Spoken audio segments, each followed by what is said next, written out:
Xia Xian was originally a prodigy who traversed into the world of Zhu Xian, renowned alongside Dao Xianwan Jian. Yet he found himself an orphan in the realm of Harry Potter, nearly vanquished by Voldemort at birth. Chapter 1. The Owl on the Balcony.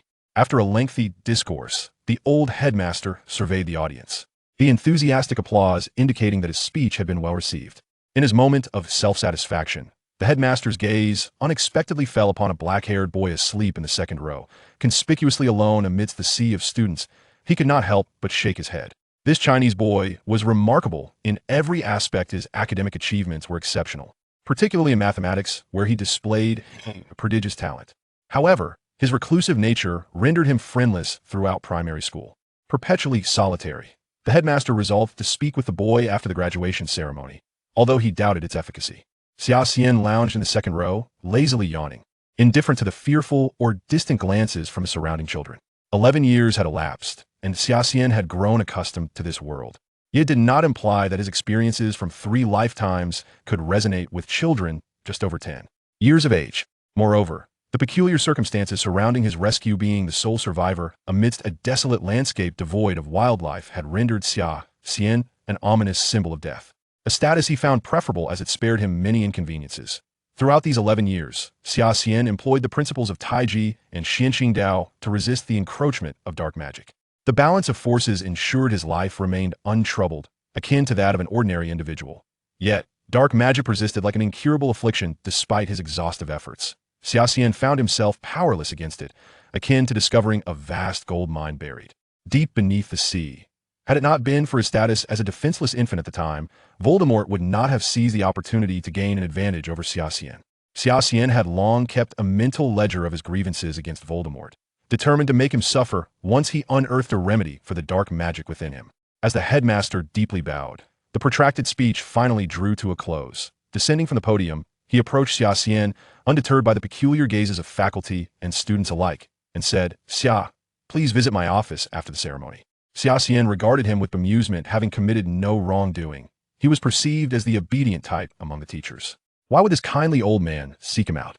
He pondered briefly before following the headmaster out of the hall. "Xia, I believe you ought to make friends with your peers. During the graduation ceremony, you were completely alone, were you not?" The headmaster remarked, seated comfortably in his chair, smiling at Xia Xian. "Headmaster, I find little common ground with those still engrossed in puzzles and dolls." Xia Xian scoffed at the childishness of his contemporaries. The headmaster regarded the young boy thoughtfully. "I have learned from your grandfather that you are quite mature and independent, yet maintaining social relationships with your peers is still important." The headmaster had heard some accounts of Xia Xian's deeds from his old friend, Xia Xian's grandfather. From the age of 5, Xia Xian had unwittingly influenced his grandfather's investments through the affection bestowed upon him, resulting in substantial returns for the elderly gentleman. Though some aspects remained enigmatic, Xia Xian's grandfather had risen from a wealthy Chinese merchant to one of the pinnacle figures in the British economic hierarchy. The headmaster had initially suspected his old friend was exaggerating, yet it was evident that this child was indeed extraordinary. At his age, one would typically exhibit a degree of shyness when addressing such an elder, with a glimmer of respect in their eyes. However, this boy appeared remarkably relaxed, as if conversing with an old friend of similar age. Had Xia Xian been aware of the headmaster's thoughts, he would have chuckled inwardly. With over 30 years of wisdom surpassing this era, coupled with 2 lifetimes of experience, such demeanor was entirely natural. "Headmaster, I believe we have more in common than I do with my classmates," Xia Xian replied with a smile. The headmaster regarded him with keen interest, suddenly chuckling oddly. "In that case, Xia, could you enlighten me on any profitable investments you made recently?" Xia Xian was left momentarily speechless. He had assumed the headmaster was a dedicated educator, not one so engrossed in financial matters. Xia Xian conveniently overlooked the fact that even gardeners must eat. "You may inquire with my grandfather. I have already informed him." Xia Xian mischievously deflected the inquiry onto his grandfather. The headmaster observed Xia Xian with satisfaction. This child certainly did not seem as solitary as he appeared. A fine lad, if only he were not shrouded in ominous rumors. "Very well, I shall consult that miserly old fellow," the headmaster chuckled. "Have you decided which secondary school you shall attend, Xia?" "I have received invitations from both Eton and Harrow. I will decide in due course," Xia Xian replied. The setting sun, vanishing beyond the horizon, cast a golden hue over the entirety of Berkeley Square Garden. Xia Xian paused before the first villa along the street, an expanse of classic British architecture, spacious and luminous. Ivy climbed the 2-story walls, adorned with exquisite red tiles atop the roof. The manicured lawn and flower beds in the garden displayed meticulous care before the villa, A luxurious Rolls-Royce idled, with a white-haired gentleman in a suit standing behind. Xia Xian, stating, "Young master, we have arrived home." Xia Xian inquired, "Klaus, thank you for your efforts. Is my grandfather at home?" The elder responded respectfully, "The master has gone to a royal banquet, so you shall be alone this evening." Xia Xian nodded. He and his grandfather had become each other's sole family in this world.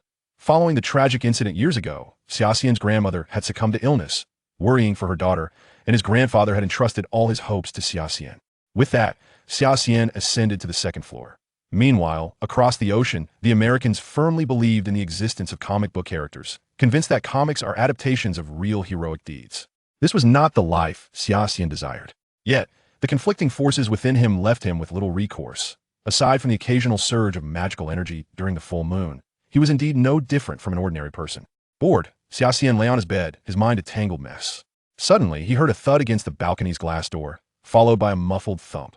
What was that? Is someone throwing things onto the balcony? Xia Xian muttered as he rose to investigate. Through the transparent glass, he noticed a white object lying on his balcony. Upon closer inspection, it was a white owl. However, the impact against the glass door had clearly been severe. The owl appeared dazed, its talons twitching erratically. Next to it lay a brown envelope crafted from thick parchment. Xia Xian felt an inexplicable certainty that the letter was meant for him. As he reached for it, the white owl suddenly stood, firmly clutching the brown envelope with one talon. "Hey, isn't that letter for me?" Xia Xian queried, perplexed. The hoo-hoo of the owl echoed softly as it tilted its head, gazing at Xia Xian with no intention of departing. What does that mean? Xia Xian felt a considerable language barrier with this creature. Suddenly, the owl flapped its wings and pecked Xia Xian's hand with vigor. "Ouch! What are you doing? Are you starving?" "Oh! Oh!" Xia Xian had an inkling that all of this seemed vaguely familiar, yet he could not ascertain the source of this familiarity. He tore open the envelope and began to read the letter within. "Headmaster of Hogwarts School of Witchcraft and Wizardry, Albus Dumbledore, President of the International Confederation of Wizards, President of the Wizarding Association, Sir. Merlin's Order of First-Class Sorcerer, dear Mr. Xia Xian. Yours sincerely, Deputy Headmistress Minerva McGonagall." Following this was an extensive list of required supplies. Students are permitted to bring one owl, one cat, or one toad. Parents are particularly advised that first-year newcomers are not allowed to bring their own broomsticks, which are used for riding by both male and female wizards. Chapter 2. The Broken Cauldron Bar. Xia Xian finally realized what this sense of familiarity was. It was something he should have contemplated sooner. Who else but Hogwarts School of Witchcraft and Wizardry would employ owl for correspondence? For the past 11 years, Xia Xian had been tormented by the dual forces within him. Yet now it seemed he had found the most favorable solution. Since it was a matter of magic, it required a magical resolution. After a surge of excitement, Xia Xian swiftly regained his composure and pondered several questions. First and foremost was how to convey this news to his grandfather. Though the old man had ventured abroad in his youth, his mindset remained quite traditional. Xia Xian feared that if he informed his grandfather of his intention to forsake Eton and Harrow for a so-called magic school, the old man might very well be driven to madness. Furthermore, in the original narrative, Harry Potter was the only individual to have survived Voldemort's grasp. In this incarnation, however, there was an additional variable, Xia Xian himself. While Xia Xian lacked the grand aspirations of saving the world, this minor deviation led all circumstances toward the unknown. He despised the feeling of being enveloped in a haze of uncertainty. Nevertheless, he resolved to confront challenges as they arose. The immediate concern was how to persuade that obstinate old man. Xia Xian rubbed his forehead, feeling a wave of helplessness wash over him. The next morning, Xia Xian sat across the dining table from his grandfather, Shui Yuanshan. "What? You intend to decline the invitations from Harrow and Eden?" The old man, just awakened and still dazed, widened his eyes in astonishment upon hearing this. "I have received an acceptance letter from Hogwarts School of Witchcraft and Wizardry. I believe that place may be better suited for me," Xia Xian replied, his expression placid as he picked up a piece of fried dough from the table. "What school?" The old man's beard trembled as he turned to Klaus behind him. "Old Klaus, what kind of school does this child speak of?" Klaus couldn't help but smirk.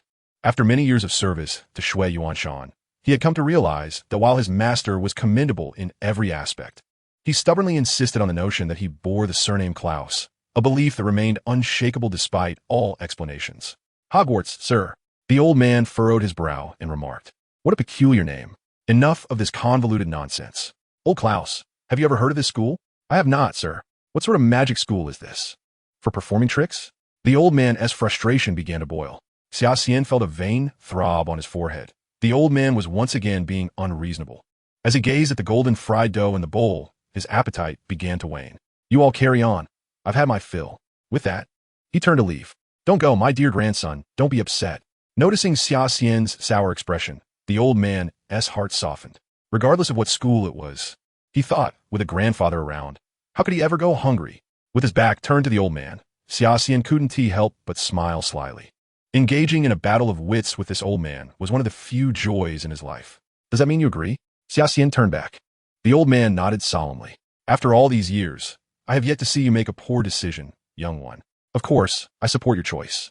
Xia Xian produced the acceptance letter from Hogwarts and presented it to his grandfather. Grandfather, look, this is the acceptance letter. The old man waved his hand and Klaus, standing nearby, handed over a pair of reading glasses. The titles of the books, Standard Spells, Beginner's Guide, Monsters and Their Habitats, and A Beginner's Guide to Transfiguration, left the old man in a state of bewilderment. Where could one procure such tomes? He merely glanced at the acceptance letter before setting it aside, turning to Xia Xian and saying, Child, while I shall not interfere with your decision, you must take responsibility for your future. Are you truly certain of your choice? Xia Xian nodded earnestly and replied, I have pondered it thoroughly. You need not worry, grandfather. Moreover, I have a strong premonition that going there will resolve my physical ailments. The old man's hand trembled slightly.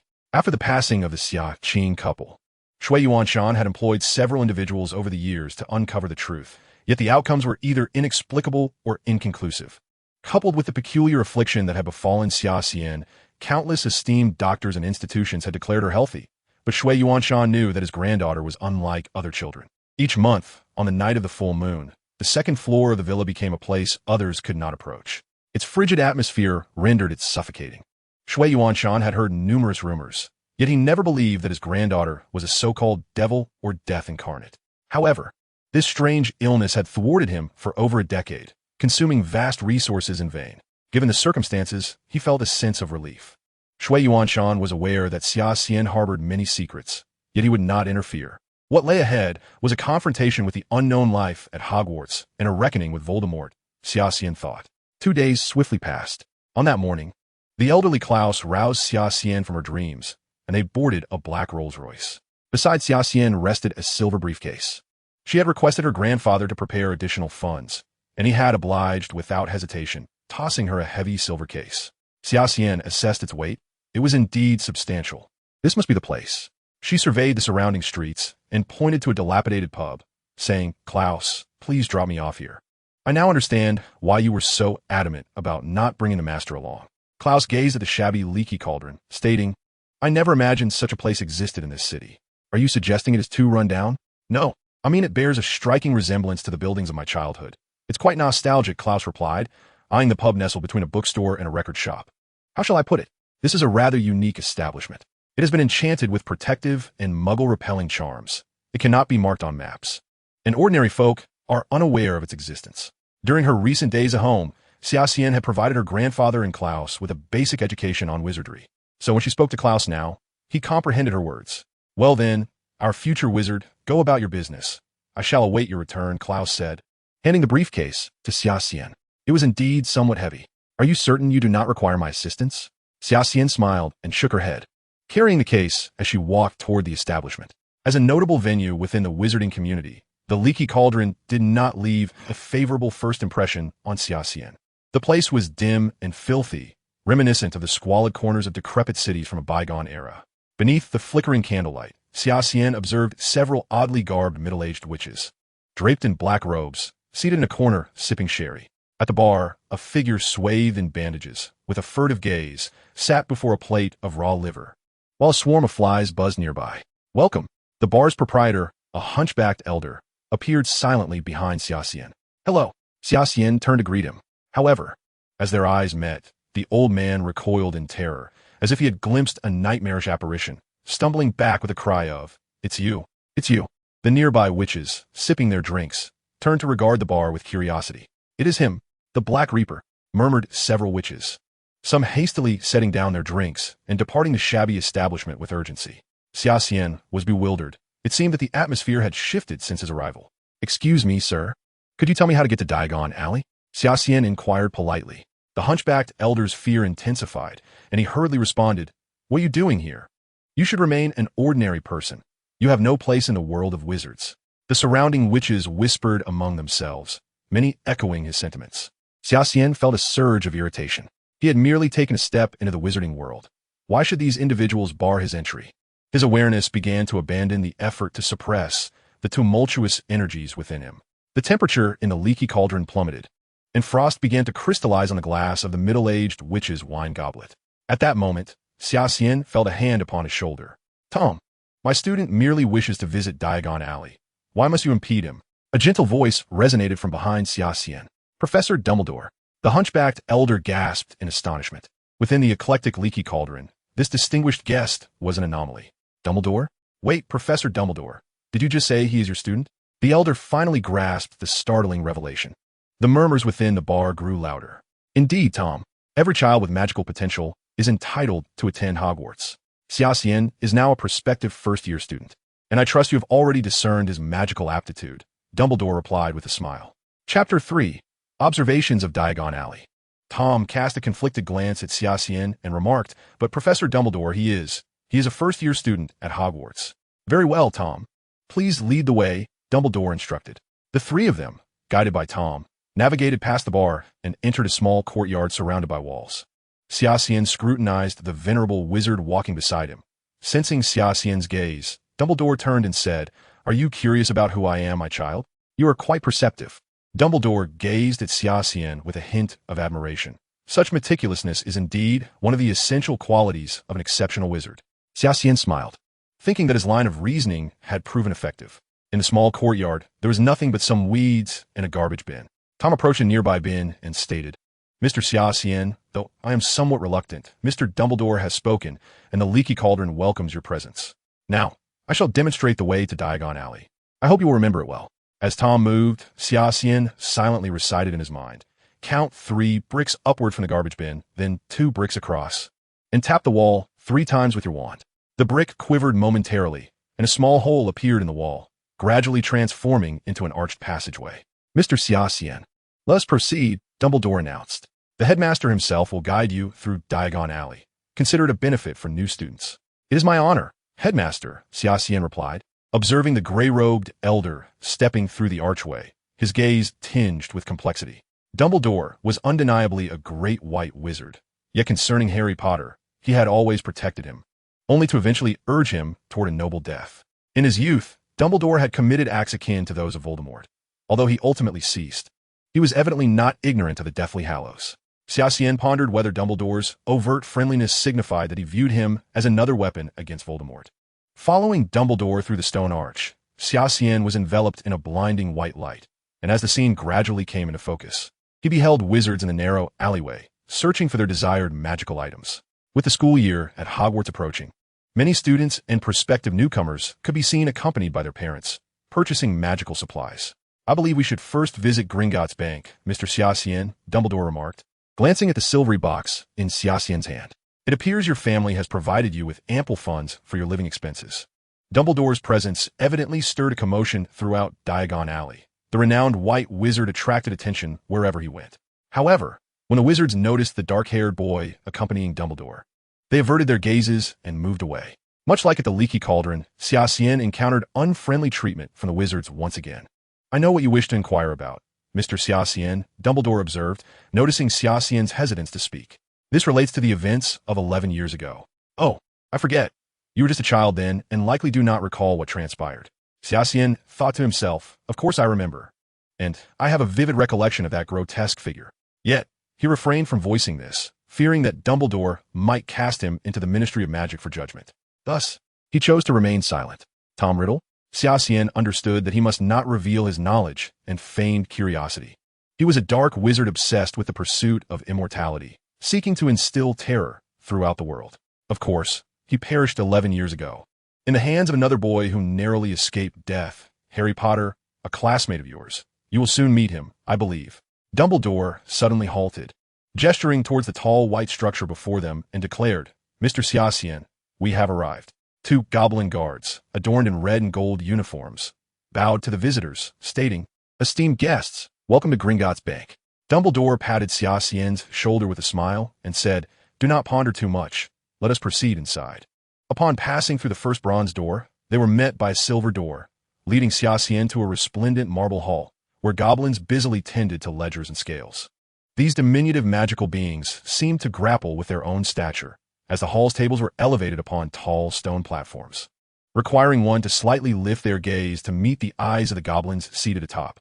Xia Xian counted, estimating around 100 goblins in the hall, some weighing coins on scales, others examining gemstones through magnifying glasses, all while meticulously recording entries in large ledgers. Countless doors branched off from the hall, each leading to different locales, as numerous goblins navigated through, guiding customers to their respective destinations. "Griphook, it's good to see you," Dumbledore said, placing his hands before him as he addressed the goblin positioned at the center of the hall. "Professor Dumbledore?" The goblin adjusted his spectacles, instantly recognizing the visitor. "What brings you here today?" "Take me to Vault 73, Dumbledore instructed. Xia Xian then realized that Dumbledore's purpose for visiting Diagon Alley was to inspect the Sorcerer's Stone in Vault 73. It seemed he had been overly concerned. Perhaps their meeting was indeed coincidental, and Dumbledore was merely assisting him in resolving his troubles. Griphook hesitated for a moment before acquiescing to Dumbledore's request. Xia Xian recalled that the Sorcerer's Stone had been retrieved by Hagrid while accompanying Harry to Gringotts, intended for more effective protection against Voldemort's minions. Evidently, Dumbledore had visited prior to Hagrid's retrieval of the stone. "And this young lad beside me is a new student at Hogwarts, here to exchange Muggle currency," Dumbledore added. Upon hearing the mention of Muggle currency exchange, the goblins in the hall exchanged knowing glances, for the wizarding world still harbored certain prejudices regarding bloodlines. Yet, when the goblins raised their eyes to behold the dark-haired youth, their smiles faded. Xia Xian smirked slightly, realizing that his infamous reputation as a harbinger of doom within a 3-mile radius held sway even in the wizarding realm. Xia Xian's exchange could be completed within the hall, while Dumbledore followed Griphook through one of the many doors.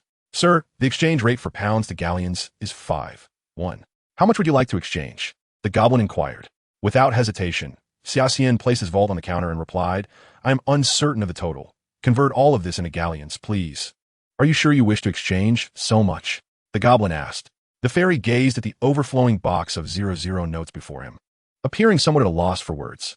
I suggested he consider applying for a private underground vault, as the sum was overwhelmingly substantial. After a moment of contemplation, he eventually nodded in agreement. By the time the settlement was completed and he had prepared sufficient funds for tuition and living expenses, 2 hours had passed. Dumbledore had evidently been waiting for him at the entrance of Gringotts for a while. Upon seeing him emerge, Dumbledore waved his hand and said, "Mr. Xia, I must attend to some matters and will not be able to accompany you further. I recommend Mr. Ollivander's wand shop for your wand, Madame Alkin's for robes, and Flourish and Blots for textbooks. Should you desire a pet, you might explore the magical menagerie." "Very well, Headmaster. I wish you safe travels." Xia bid farewell to Dumbledore, who swiftly vanished into the bustling crowd of Diagon Alley. Xia's appearance on the streets of Diagon Alley stirred a commotion among the wizards. Many wizarding families kept their distance, fearful of any association with him and their own children. Ultimately, Xia chose to visit Ollivander's wand shop first. For him, possessing a weapon was synonymous with security. The shop, small and somewhat dilapidated, was nevertheless renowned in the wizarding community as the finest establishment for wand making. Xia noticed the somewhat faded golden sign, Ollivander, established 382 BC. The interior was cramped, cluttered with wand boxes stacked nearly to the ceiling. Perhaps due to the midday hour, there were no customers. Only an elderly man seated on the shop's solitary bench, his pale hair tousled and his light-colored pupils scanning the room. "Mr. Ollivander?" Xia tentatively inquired of the old man, who was evidently scrutinizing him in return. "You're that child?" Ollivander remarked, glancing at Xia's distinctive black hair. In the British wizarding world, the number of Chinese wizards was exceedingly rare, and finding one of similar age with magical aptitude, aside from Xia, was unlikely. "Of course," Ollivander replied, rising from his seat. "A wizard requires a wand to channel magic, but remember, it is the wand that chooses the wizard." Xia nodded in acknowledgement, having heard tales of artifacts selecting their masters in his previous life. A good weapon possesses its own discernment, determining who its rightful owner is. Ollivander retrieved a measuring tape adorned with silver markings and approached Xia. "Now let me see, Mr. Xia. Which hand do you use to wield your wand?" Xia was not surprised by Ollivander's knowledge of his name. He had sensed a certain notoriety in the wizarding realm, akin to another boy who had narrowly escaped a great calamity. Ollivander expressed a hint of surprise, saying, "This is rather uncommon among most." However, He quickly composed himself, continuing, "Now, Mr. Xia, please raise your arm." Ollivander meticulously measured Xia Xian's dimensions, beginning with the span from shoulder to fingertip, followed by the distance from wrist to elbow, shoulder height to the floor, knee to armpit, and finally, the circumference of the head. As he took the measurements, he explained to Xia Xian, "The wand possesses remarkably potent magical properties, which is the essence of its power. We typically utilize unicorn hair, phoenix feathers, and dragon heartstrings as the core of our wands. No two dragons, unicorns, or phoenixes are identical in the world, and the wood that forms the wand's body also varies, making each wand utterly unique. Naturally, if you were to wield another wizard's wand, the efficacy of your spells would be considerably diminished, and you would likely feel quite uncomfortable." Xia Xian exhaled deeply, acknowledging the complexities of Western wands. However, he took it in stride, remaining adaptable to the situation. Shortly thereafter, he observed Ollivander retrieving a box from the shelves and emerging with it. "Based on my measurements, Mr. Xia Xian, let us try each of these wands one by one," Ollivander stated. With a resigned nod, Xia Xian realized that the selection of a wand was indeed a cumbersome task. "Let's try this one. 12 inches, ivy wood, with a phoenix feather core," Ollivander said as he handed the wand to Xia Xian. "This wand has a high adaptability to spells. I hope it suits you." Upon grasping the wand, Xia Xian found it surprisingly lighter than he had anticipated. He waved it a couple of times, only to be overwhelmed by an inexplicable sense of discomfort. "I don't think this one is suitable for me," he remarked, shaking his head. One by one, Xia Xian tried each wand, only to have them swiftly snatched away by Ollivander, who observed, "You are quite the discerning customer. However, fret not. You shall undoubtedly find the perfect wand here." After a moment of contemplation, Ollivander's face brightened with a smile. "I believe I have found the one that will surely suit you. Please wait a moment. 14 inches, oak wood, with a core made from black dragonhorn. This was a prized creation of my youth, but do exercise caution. This wand possesses considerable power," Ollivander warned. The instant Xia Xian grasped the wand, he felt two forces within him, which he had been desperately suppressing, begin to clash violently. Alarmed, Xia Xian realized that this was the first time in 11 years that he had experienced a loss of control over two powers while in a state of deep concentration. Ollivander appeared momentarily dazed, as he distinctly observed azure and silver arcs of lightning flickering around the wand and Xia Xian's body.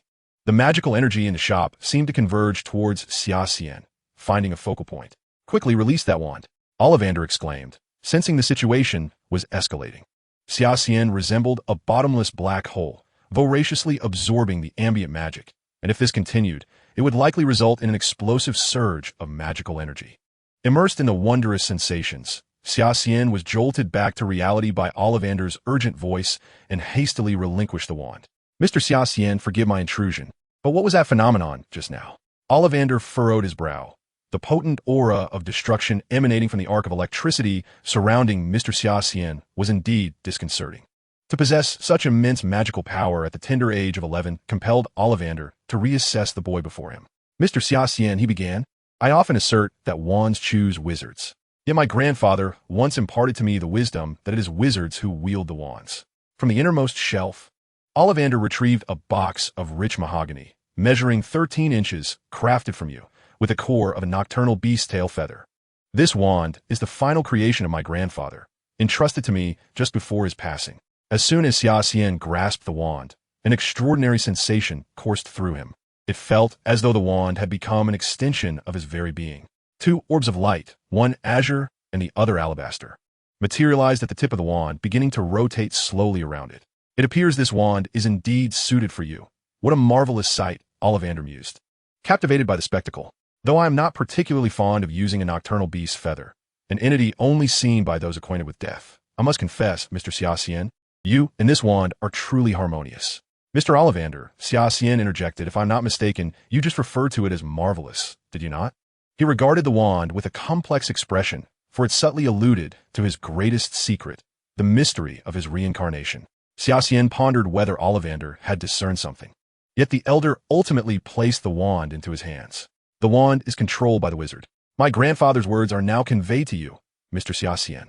With it by your side, you are destined for extraordinary achievements. However, I hope you wield its power wisely." A chill ran down Xia Xian's spine. It seemed as though his secret had been laid bare before this elderly man. He was certain he would not develop a fondness for this old man. Should it not be necessary, he would prefer never to set foot in the wand shop again. Upon exiting Ollivander's shop, Xia Xian exhaled heavily, feeling as if he had exhausted all his misfortunes within those walls. At the Leaky Cauldron and Madame Malkin's, he encountered no difficulties. Although the wizards had regarded him with trepidation upon entering, the purchasing process had been remarkably smooth. Glancing at his meticulously compiled list of items, he realized he was nearly prepared, with only a pet remaining on his agenda. Just as he contemplated which pet store to visit, his attention was suddenly drawn to a narrow alleyway across from Gringotts. For Xia Xian, Diagon Alley was already crowded enough, yet this alley appeared even more constricted, with light obscured by the oddly shaped buildings that loomed overhead, casting an eerie shadow. After a moment of hesitation, he noted the time, around 2 or 3 in the afternoon, and resolutely ventured into the alleyway. The shops at the intersection were firmly shut, their doors tightly closed. In the narrow alley, a few oddly dressed individuals lingered, many cloaked in dark capes, while several toothless old hags grinned sinisterly at Xia Xian. Approaching the closed storefronts, Xia Xian noticed that the windows were obscured by thick black velvet curtains, rendering the shop names nearly illegible, suggesting they had been vacant for quite some time. Venturing a few steps further, he spotted a small establishment named the Roaring Dragon, its door wide open. Inside, an array of peculiar creatures seemed to be confined within cages. Suddenly, Xia Xian recalled that his shopping list still had one last item unpurchased: an owl, a cat, or a toad. Since he was already there, he thought it might be worthwhile to take a look inside, and after a moment's contemplation, he stepped through the shop's entrance. "Welcome, young guest," croaked an old hag behind the counter, adorned with a pointed hat and wide brim. "Feel free to browse at your leisure." Xia Xian nodded, finally recognizing the alley as Nocturne Alley. This was a favored haunt of dark wizards, notorious for its many fakes. Yet it still boasted items that one could scarcely find in Diagon Alley. Surveying the pet shop, Xia Xian observed that it offered not only common pets like owls and toads, but also more exotic creatures such as giant spiders and snakes. To be frank, he was not particularly interested in these animals. Since he had inadvertently stumbled into Nocturne Alley, he felt compelled to procure something extraordinary. "Sir, what do you seek?" The old hag inquired with a sinister smile, sensing that Xia Xian was alone and possibly a lucrative customer. "Well, I must admit, I'm not quite satisfied with these," Xia Xian replied after perusing the shelves. "Do you have any rare species of pets?" he asked directly. "Those creatures come at a hefty price," the old hag replied. "The Ministry of Magic is quite stringent in their regulations, and acquiring them is no simple task, hence their elevated cost." "Lead the way," Xia Xian said boldly. He was willing to spend if it meant acquiring something unique. Chapter 5. The World of Fantastic Beasts.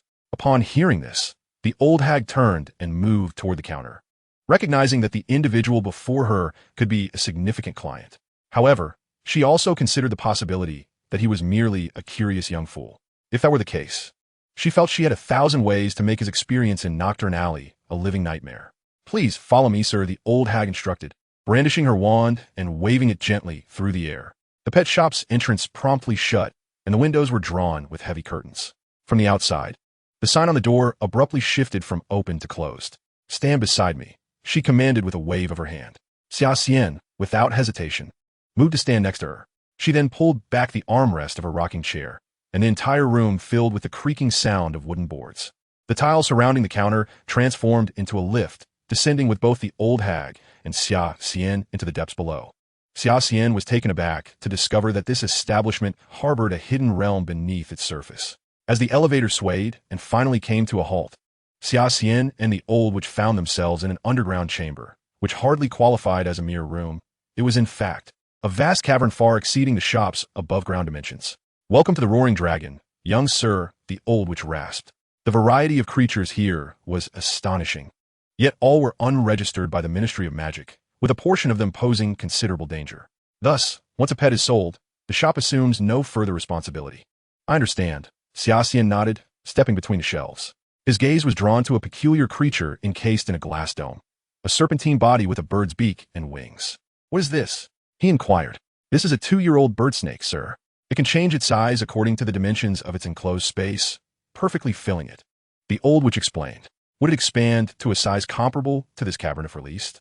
Xia Xian quickly grasped her implication and asked directly. She nodded in affirmation. For the next while, Xia Xian wandered amidst these fantastical beings, his senses overwhelmed. He encountered an invisible creature capable of foreseeing danger, a maddening songbird, a venomous leopard requiring the strength of 100 wizards to subdue, and even stumbled upon 2 juvenile black dragons. Indeed, the name of the shop, roaring dragon, was well-deserved. Having observed these extraordinary beings, Xia Xian felt a surge of excitement, though he recognized that they were ill-suited as pets for Hogwarts. Suddenly, his attention was captured by a strange object, a green, spiked cocoon. "This is a 3-month-old winged serpent, sir," the old witch elucidated. "Winged serpent? What is that?" Xia Xian's curiosity was piqued. "Sir, I advise you to consider other creatures. This one is decidedly unsuitable for a young wizard to care for," the old witch paused. "This creature is quite dangerous and has been known to consume human brains. However, if tamed, it can be docile. Yet, I doubt a young wizard possesses the ability to tame such a perilous being. I would not wish for you to arrive at my shop's door only to be devoured by this creature." "That's all right. I want to see it," Xia Xian insisted, completely captivated by the little creature. Reluctantly, the old witch complied, retrieving the cocoon-like entity from its cage and tossing it into the air. The spherical creature unfurled its body mid-flight, revealing a pair of turquoise wings, an appearance reminiscent of both a reptile and a colossal butterfly. As it spread its wings, it lunged towards the two of them. Illusory bind. The old witch swiftly drew her wand and cast a spell at the winged serpent. The creature froze in mid-air before plummeting to the ground. "Do you still wish to acquire this creature, young sir?" the old witch asked, visibly shaken as she secured the winged serpent back in its cage. "I believe I can tame this little one," Xia Xian replied confidently. Xia Xian harbored an inexplicable fondness for this little creature, the crouching winged demon, which was not only well-suited to accompany him, but also possessed an element of surprise in its attack. However, its penchant for devouring human brains posed a rather significant dilemma for Xia Xian. "How much?" he inquired, producing his coin pouch. The old witch, recognizing Xia Xian's determination, ceased her persuasion. After all, who would forego a deal within reach? With a grin that was both wide and unsettling, she replied, 40 galleons, sir." Xia Xian cast a sidelong glance at the old witch, his expression unwavering. "Come now, madam. Do you truly think I am but a naive child?" The old witch hesitated, scrutinizing him from head to toe, then slightly raised herself, a glimmer of uncertainty flickering in her eyes. "Very well, sir. 35 galleons. That is my lowest price." "Hey, wait a moment. 30 galleons. Oh, no. 28 galleons." The old witch shouted in desperation. Xia Xian paused, but did not further negotiate. Instead, he pointed to a pile of eggs on a nearby shelf and declared, "Let us make it 30 galleons, and allow me to select an egg as well." The old witch muttered under her breath, "Then this deal is off, sir." Xia Xian offered a sly smile and countered, "How about 35 galleons?" A flicker of hesitation crossed the old witch's eyes, and Xia Xian seized the moment. It's not easy to sell a creature as dangerous as a crouching winged demon. 35 galleons is a fair price. Thus, the deal was struck. Xia Xian placed 35 galleons on the counter, swiftly grabbed the cage of the crouching winged demon, and casually snatched an egg as well. He then pulled the armrest of the rocking chair, ascending in the lift. "Wait, you scoundrel. The egg costs extra." The old witch chased after him, but soon realized she could not halt this cunning lad. "What a wretched boy," she seethed, watching the lift descend, only to find herself unable to follow. Cursing under her breath, she retreated into the aisles of her shop. Xia Xian exited the pet shop with both hands laden with his purchases. He deemed it prudent to vacate the upside-down alley, a place ill-suited for lingering. As he pondered, it seemed rare to encounter someone like the old witch who failed to recognize him in the wizarding world. Given that upside-down alley was a haven for dark wizards, Xia Xian worried that continuing to stroll brazenly might draw the attention of Death Eaters. He draped a black cloth over the cage of the crouching winged demon. The binding spell upon the creature had yet to fade, and Xia Xian dared not allow such a perilous being to be exposed to the light of day. Doing so would likely result in a summons from the Ministry of Magic for a chat. Today had proven bountiful, yet Xia Xian felt compelled not to keep Klaus waiting any longer. Upon seeing Xia Xian emerge from the leaky cauldron, arms full of bags of various sizes, old Klaus finally breathed a sigh of relief. Though he understood that his young master was typically quite independent, this time he felt a twinge of uncertainty. The ethereal nature of wizardry was still too absurd for a muggle to comprehend. "If you do not emerge soon, I fear I shall have to notify the authorities."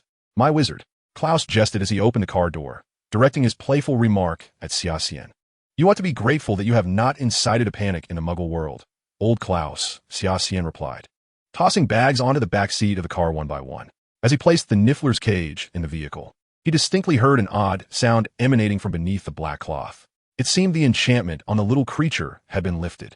Once everything was properly arranged, Xia Xian cradled the egg in his arms and settled into the passenger seat. What manner of egg is this? It appears to be even larger than an ostrich egg. Klaus remarked, glancing at the sizable, mysteriously patterned yellow egg in Xia Xian's possession as he drove. I am unsure. It was a gift, Xia Xian responded, feeling the potent elemental energy radiating from the egg.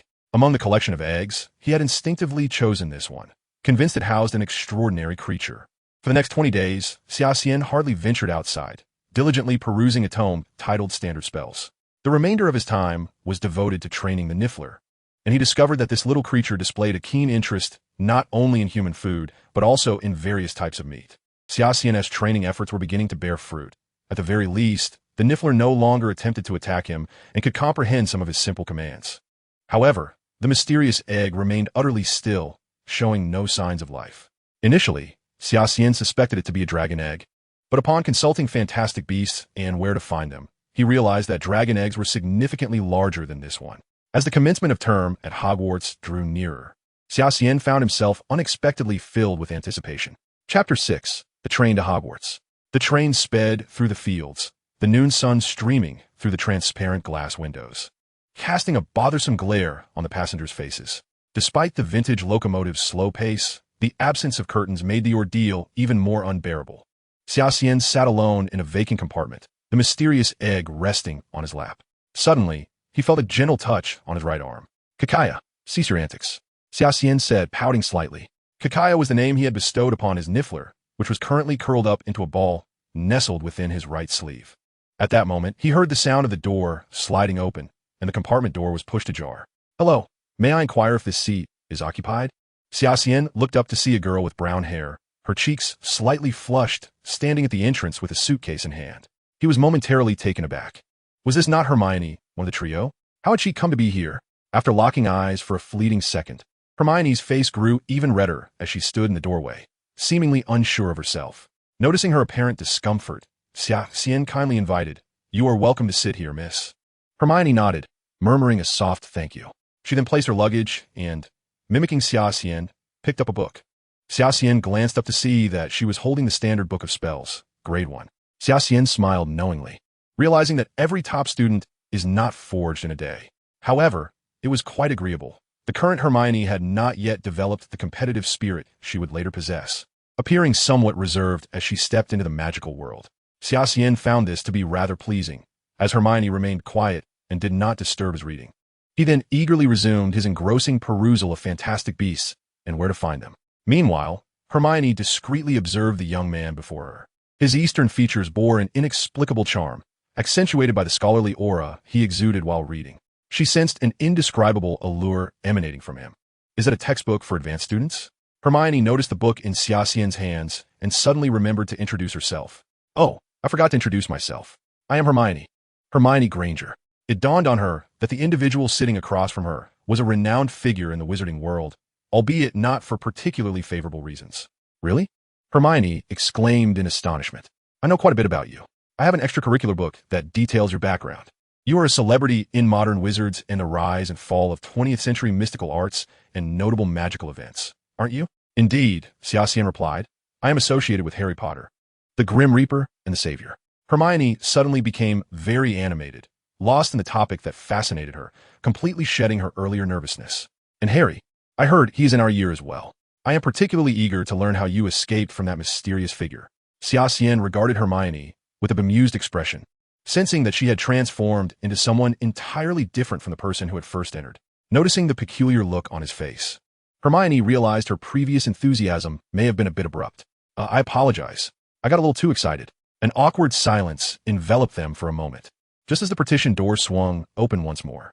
Excuse me, have you seen a toad? A round-faced boy with long hair inquired as he entered. Xia Xian set his book aside and scrutinized the small boy, suspecting that he might be Neville Longbottom. Although somewhat perturbed by the interruption, Xia Xian smiled politely at the boy and said, I've kept the door closed. There should be no toad in this compartment. Neville's eyes glistened with unshed tears as he mumbled, I noticed it was missing since the train station. Where could have gone? Xia Xian attempted to console him. I believe you will eventually find your toad. He recalled that Neville's toad had been located just before the start of term feast at Hogwarts. Thank you for your kind wishes. My name is Neville Longbottom, he said gratefully, extending his hand towards Xia Xian. You said your name is Xia Xian? Neville's eyes suddenly reflected a hint of fear. an unfiltered emotion that often betrays the innocence of youth. Indeed, I am Xia Xian. You might be more familiar with my moniker, the Grim Reaper, he remarked nonchalantly, gesturing to his hair without a care. Others may speak ill of you, but I believe you are a good person. Although a flicker of fear still lingered in Neville's eyes, there was also a newfound sincerity as he expressed his pleasure in meeting her. Xia Xian was somewhat taken aback by Neville's reaction, but she soon found herself at ease. Truly, he was a person with a heart of gold, one capable of drawing the sword of Gryffindor from the sorting hat. She remarked, I am equally honored to make your acquaintance, Neville. It was at this moment that Neville noticed the quiet presence of Hermione beside him. Hermione suddenly offered her assistance in helping Neville locate his toad, and Xia Xian understood the reason behind her sudden eagerness. The young girl likely wished to alleviate the awkwardness of the situation. I cannot thank you enough, Miss Granger, Neville said, nearly moved to tears. What about you, Xia? Will you join us? Xia Xian chuckled at Hermione and replied, No, I shall remain here to continue reading and keep an eye on Miss Granger's belongings. Hermione, pouting in a huff, turned on her heel and departed. Neville soon followed suit, bidding farewell to Xia Xian. She hoped Hermione's cleverness would assist Neville in swiftly finding his toad. Xia Xian mused that during the course of helping Neville, Hermione would likely encounter the other two members of the trio, Harry and Ron. The lengthy journey began to weigh on Xia Xian, and she leaned against the train window, quickly drifting into slumber. Xia Xian, Xia Xian. In her hazy state, she felt someone nudging her. Rubbing her eyes, she opened them to discover that it was Hermione, who was gently shaking her awake. You said you would help me watch my luggage. Now I have no idea where my things are. Hermione had evidently moved past the awkwardness of the afternoon. We have arrived. Stretching her arms, Xia Xian then noticed two individuals standing behind Hermione. Xia Xian, this is Harry Potter, and this is Ron Weasley. I thought you should meet each other. Xia Xian? Is he really the Xia Xian? Ron exclaimed. I don't believe Harry should be associating with him. Harry's gaze revealed a hint of hesitation. He had clearly heard of Xia Xian from Hagrid and Ron, the boy who, like himself, had narrowly escaped peril. Hello, I am Harry Potter. After a moment, Harry extended his hand towards Xia Xian. Hey, Harry, Ron muttered beside him. He has a rather mysterious connection with that guy. Ignoring Ron's provocations, Xia Xian reached out to Harry and said, Hello, Harry, I am Xia Xian. Sensing the strange atmosphere, Hermione suddenly regretted her cleverness. It seemed these two should not have been brought together. To ease the tension, she interjected, All right, let us disembark quickly. Most of the crowd has already dispersed. The train's destination was set across the lake from Hogwarts' rear entrance, where the new students were required to take small boats to reach the school. This was likely one of Hogwarts' traditions. Of course, those who suffered from seasickness could opt to walk along the lakeside to the front entrance, should they find it a bother to take the longer route. Coincidentally, due to the slight delay caused by the four in the train, they found themselves assigned to the same boat. Look, it's Harry Potter. Is that figure beside us truly the Grim Reaper? The first-year students whispered amongst themselves, observing the four individuals approaching. Chapter 7, The Farce. Harry, hurry up with your friends, Xia Xian exclaimed, spotting the towering silhouette carrying a lantern. Surely it was Hagrid, the half-giant and keeper of keys and grounds at Hogwarts. They are not our allies, Ron muttered softly, evidently excluding Hermione and Xia Xian from his circle. I apologize for my tardiness, Hagrid, Harry said, scratching his head somewhat sheepishly, feeling the weight of curious and eager gazes upon him, which made him appear slightly self-conscious and awkward. Let us board the boat quickly. The feast is about to commence. Hagrid leaped onto the small vessel, his considerable bulk filling the entire boat. As the first batch of boats neared the cliff, Hagrid turned and shouted, Duck down, children! The first years promptly obeyed as the boat glided beneath the verdant ivy that cloaked the cliffs, revealing a hidden and expansive entrance. They sailed into a pitch-black tunnel, and Xia Xian sensed they were descending into the castle's depths. Eventually, all the boats halted at a small dock, and the group disembarked onto a path strewn with gravel and small pebbles. Hagrid led the way, illuminating the route with his lantern as the first years ascended a tunnel carved into the rock, ultimately arriving at a flat expanse of grass beneath the castle's shadow. Hagrid turned, surveying the first years before seemingly musing aloud. Is everyone here? Before the students could respond, Hagrid pivoted and rapped 3 times on the wooden door with his massive fist. The door creaked open to reveal a witch clad in a long emerald robe. Xia Xian estimated her height to be over 5 feet 7 inches. Her visage bore the marks of age, yet her features suggested she must have been a striking beauty in her youth. The witch's expression was stern, exuding an air of seriousness that implied she was not easily approached. First years, this is Professor McGonagall, Hagrid announced. Thank you, Hagrid. I shall take over from here. Professor McGonagall replied. The first years followed her into the hallowed halls of Hogwarts. Captivated by the grandeur of the castle before them, they found themselves enchanted, even though they had entered through the back door. The hall beyond was impressively vast, with torches ablaze along the walls, and a marble floor extending into the shadowy corridors above. From a large door on the right, muffled sounds of chatter could be discerned, likely emanating from upperclassmen who were already gathered, awaiting the arrival of the first years for the sorting ceremony. However, Professor McGonagall did not lead the newcomers directly into the banquet hall. Instead, she guided them into an empty room opposite the Grand Hall. The dimensions of this room are rather modest, with all the new students nearly shoulder to shoulder in a tight formation. The freshmen are nervously surveying the structure of the room, while Xia Xian remains unperturbed, seemingly allowing them a moment to wait before entering the banquet hall. First and foremost, welcome to Hogwarts, children, Professor McGonagall announced from the front of the crowd. The opening feast is about to commence, but before you take your seats, you must ascertain which houses you will be sorted into. The sorting ceremony is a profoundly significant ritual, as your house will serve as your home during your time at Hogwarts, and you will share its fortunes and misfortunes. The new students clearly have little understanding of their respective houses, yet Xia Xian recognizes that the house to which one belongs indeed influences a wizard's future trajectory. It is this very system of sorting that has contributed to the remarkable caliber of talent at Hogwarts, securing its esteemed position within the wizarding world. Professor McGonagall briefly elucidated the rewards and penalties associated with each house, along with pertinent reminders, before stating, "Once everything is arranged over there, I shall escort you. However, please maintain silence while you wait." Before her words could fully dissipate, a rather portly boy unexpectedly burst forth from the crowd. Xia Xian recognized him as Neville, the boy whose demeanor had left a favorable impression on the Hogwarts Express. Neville dashed towards Professor McGonagall's skirts and collapsed there, prompting a disapproving glare from her. Clearly irritated by the interruption, the sight of Neville's awkwardness elicited a ripple of laughter among the newcomers. "I apologize, Professor," Neville stammered, looking somewhat embarrassed. "I lost my toad at the station and only just found it." Professor McGonagall turned and strode through the doorway. At that moment, the freshmen began to engage in hushed conversations as they noticed the professor's departure. Leaning against a stone pillar in the corner of the room, Xia Xian observed the new students before him. It was evident that they had already formed small cliques on the train, gathering in pairs or trios to discuss matters of mutual interest.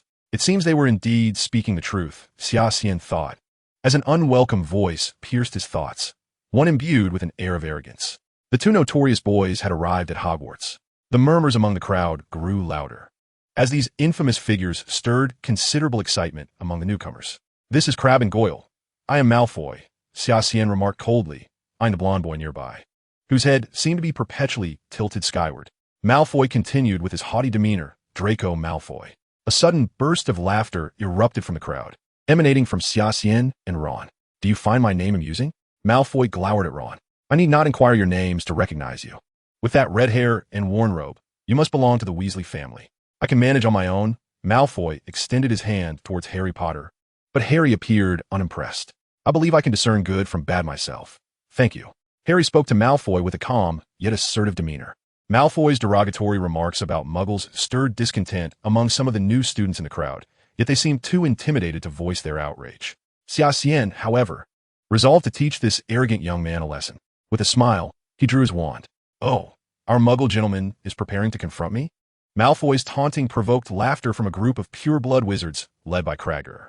"Then Sage," Xia Xian silently incanted in his mind, subtly waving his wand. This was a clever trick he had recently devised, perfect for practicing on this bothersome fellow. Soon, Malfoy's laughter was silenced. His prominent front teeth grew in length and, with a thud, made intimate contact with the ground. Malfoy whimpered in pain, unable to utter a word. In the realm of muggles, there exists a tale that those who lie find their noses elongating. Thus, it seems reasonable that one lacking decorum in speech should have their teeth similarly extend. Xia Xian remarked leisurely. Frustrated, Malfoy quickly signaled to Cragger and the others, intending to retaliate against Xia Xian. "Enough. Stand down." Professor McGonagall suddenly appeared at the doorway. "Xia Xian, dispel your charm." "Apologies, Professor. I just learned this spell, and as for dispelling it," Xia Xian grinned mischievously, "it seems I have yet to master that." Malfoy, in a fit of anger, raised his fists, ready to confront Xia Xian. Professor McGonagall drew her wand and lifted the charm from Malfoy. Clearly unwilling to let the matter rest, Malfoy charged at Xia Xian. Malfoy, Xia Xian. You two had better pay attention. Professor McGonagall admonished sternly. Malfoy shot Xia Xian a venomous glare before relenting. Professor, you saw it. This fellow has been seeking trouble with me, Xia Xian asserted. The new students followed Professor McGonagall as she waved her wand, causing the grand entrance to the resplendent banquet hall to open. Inside Hogwarts Banquet Hall, students from other years had already gathered around the 4 long tables, countless floating candles illuminating the space above. Xia Xian shook his head in exasperation. This little girl was once again boasting to those around her, seemingly unaware that this was the reason for her unpopularity. He spotted the white-bearded old man seated at the center of the hall, none other than Dumbledore, whom he had recently encountered. Professor McGonagall positioned the new students in the hall, signaling that the sorting ceremony was about to commence. Chapter 8. A Threat to the Sorting Hat? The 4 tables were adorned with gleaming plates and goblets, and the older students watched the newcomers with keen interest, whispering about who looked like a Slytherin and who resembled a Gryffindor. After leading the new students to the center of the hall, Professor McGonagall ascended to the podium prepared for the professors. Now, before we commence the ceremony, I, your headmaster, have a few words to share with all of you. Dumbledore, adorned with a pair of diminutive spectacles and clad in a brown wizarding robe embellished with intricate patterns, resembled Father Christmas with his long white beard. As Summer Xian listened attentively, Dumbledore detailed several prohibitions at Hogwarts, such as the Forbidden Forest and the restricted section of the library. However, Summer, far from being a compliant student, found these forbidden places to be even more intriguing. Students whose names are called, please step forward. I shall place the sorting hat upon your heads to determine the house you shall belong to. Professor McGonagall unfurled a parchment, and Summer noticed a small table before the professor's dais, upon which rested the tattered, patched sorting hat, easily overlooked due to its dilapidated state. Hermione Granger. Soon, Hermione's name was called, and Summer chuckled as he watched her mutter to herself, seemingly mustering courage as she approached. Gryffindor. A chorus of cheers erupted from the Gryffindor table. The subsequent sorting ceremony proceeded smoothly, with Malfoy assigned a Slytherin even before the hat was placed on his head, which he took as an opportunity to boast. Ron and Neville were also sorted into Gryffindor. Harry Potter. Upon the utterance of this name, the great hall fell into an immediate hush. Even Dumbledore straightened in his seat. This was a dilemma. The sorting hat appeared to deliberate, and Summer observed Mr. Potter whispering something under his breath. Not Slytherin, then Gryffindor. The hall erupted into deafening cheers. We have Potter. The Gryffindors shouted in unison. Dumbledore, seemingly relieved, resumed his seat and raised his goblet in acknowledgement of Harry Potter. Summer Xian. The previously boisterous great hall turned eerily silent once more. The arrangement of this list appeared deliberate, placing the sorting of these 2 boys in tandem. The expressions of the surrounding students varied. Fear, disdain, confusion. Ignoring their gazes, Summer strode confidently to the podium, allowing Professor McGonagall to place the sorting hat upon his head. Ah, you possess the courage of Gryffindor and the wisdom of Ravenclaw, the sorting hat mused. What is this power? It seems that Slytherin could yield greater achievements. Quite the conundrum. Yet it concluded, nevertheless, this power leans more towards Gryffindor. Old hat, perhaps consider Slytherin? Summer whispered, audible only to the sorting hat. This power does not align with Slytherin. The hat retorted, you deceitful hat, when faced with a difficult choice, do you not allow the individual to decide? Summer replied, slightly vexed. Why is it different for me? Gryffindor. Slytherin is not an option, the hat murmured. Given your penchant for trickery, I might as well incinerate you, Summer threatened. Slytherin. As soon as the words left his lips, the sorting hat did not hesitate for a moment and proclaimed loudly. The previously relaxed expression of Dumbledore suddenly shifted, and he sprang up from his chair. Professor, what troubles you? Minerva inquired with concern, noticing Dumbledore's unusual demeanor. As Xia Xian approached the Slytherin table, he starkly contrasted with Harry. Not a single Slytherin rose to applaud him, and only a barrage of icy stares greeted him. Unfazed, Xia Xian took his seat at the Slytherin table, fully aware that his choice was driven by personal considerations. Bearing the lethal curse of death energy, Xia Xian was determined to uncover all connections to Voldemort in order to unravel this ticking time bomb within him. Slytherin House, being the one most closely associated with Voldemort at Hogwarts, seemed the most promising avenue for his quest. Although the death energy within Xia Xian had formed an alternate source that could not be completely eradicated, it could potentially be temporarily depleted. If one were to ask which institution excelled in dark magic, the answer would undoubtedly be Slytherin at Hogwarts. At this moment, Xia Xian found himself increasingly intrigued by the restricted section of the library, recalling that it housed numerous formidable and forbidden spells. The greater the power of these spells, the more significant the energy consumption, making them ideally suited for Xia Xian's purpose of expending the death energy within him. Additionally, the Philosopher's Stone, heavily protected by Dumbledore, presented an excellent method for counterbalancing the immense life energy with his own death energy, thus aiding in its depletion. Xia Xian understood that his immediate objective was to grow stronger rapidly. Defeating Voldemort with mere magical prowess was beyond even Dumbledore's capabilities, let alone for Xia Xian, whose two conflicting energies were in constant turmoil. I hereby declare the banquet open. Unbeknownst to all, the sorting ceremony had reached its conclusion, and Dumbledore raised his goblet, proclaiming joyfully, "Esteemed professors, I must excuse myself for a moment," he announced after initiating the banquet, abruptly addressing the professors beside him. Xia Xian also noticed Dumbledore departing the banquet hall through a side entrance. It seemed that his entrance in a Slytherin had raised concerns for Dumbledore. Indeed, Xia Xian's reputation in the wizarding world was far from favorable. Unlike Harry, people often associated him with Voldemort, even suggesting he might be a reincarnation of the Dark Wizard. Of course, the Death Eaters dismissed such absurdities, harboring a deep-seated desire to eliminate Xia Xian, who had escaped from their master's death curse and brought shame upon him, especially considering his previous status as a Muggle. "Professor, what is the matter?" Minerva, noticing Dumbledore's peculiar expression, found an excuse to leave the banquet hall as well. When she discovered him, he was standing in the corridor, staring blankly out of the window. "Minerva, do you think it was a mistake to summon that child to Hogwarts?" Dumbledore asked, a hint of confusion in his voice. "Perhaps, Professor. Just now, while waiting to be seated, I heard that Xia Xian had a confrontation with Draco. According to that child from the Weasley family, Xia Xian did not utter any incantations, but rather cast magic directly with his wand. Reflecting on my recent interactions with this child, it is evident that he possesses a certain precocity. To elaborate, there are aspects in which he strikingly resembles that individual."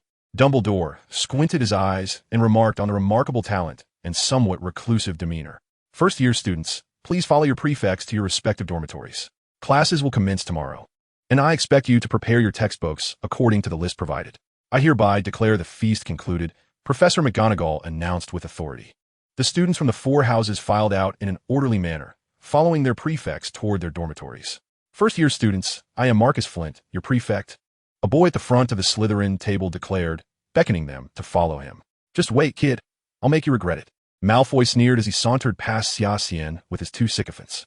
"I'm always up for a challenge," Xia Xian replied with a nonchalant smile. Amidst the rumbling sounds, the marble staircase shifted direction. The Gryffindor students ascended to the upper floors while the Slytherins descended. Marcus Flint walked silently ahead of the first years. Xia Xian observed that the Slytherins seemed to possess their own peculiar temperaments, which suited his inclinations perfectly, as he had little desire to engage with them extensively. "This path I will only guide you down once. Of course, the Gryffindor fools frequently lose their way within the castle.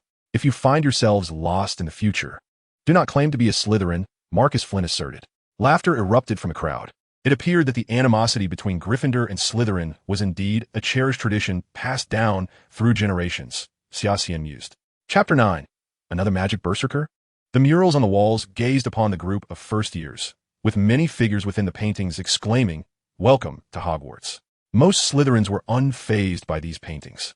Having been born into pure-blood wizarding families, they had encountered such curiosities from a young age.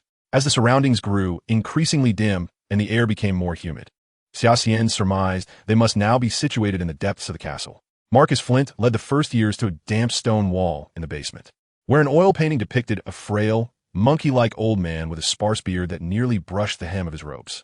"Password," the old man stated, his expression impassive. "The password is Wolf, Mr. Salish," Flint replied. The old man extended his right hand in an inviting gesture. The painting then vanished, revealing a concealed stone door in the wall. "Welcome to the Slytherin Common Room," Marcus Flint announced. "The boys' dormitory is to the left, and the girls' dormitory is to the right. Each of you has an individual room, and your luggage has already been delivered to your respective chambers." Xia Xian carefully surveyed the public lounge, a semi-transparent hall nestled beneath the lake. In stark contrast to the warm, fiery decor of Gryffindor, the aesthetic of Slytherin leaned towards a darker, Gothic style. The walls were constructed of black, Gothic marble, and the ceiling was a transparent, semi-dome intricately carved from crystal, reflecting the shimmering light above. "Tonight, it will be prudent to lock your door and remain in your room," Lad, Malfoy threatened as he approached Xia Xian. Disorder is strictly prohibited within the dormitory. Otherwise, I would not hesitate to report this to Professor Snape. His recent potion experiments seem to require a willing subject, Marcus Flynn added.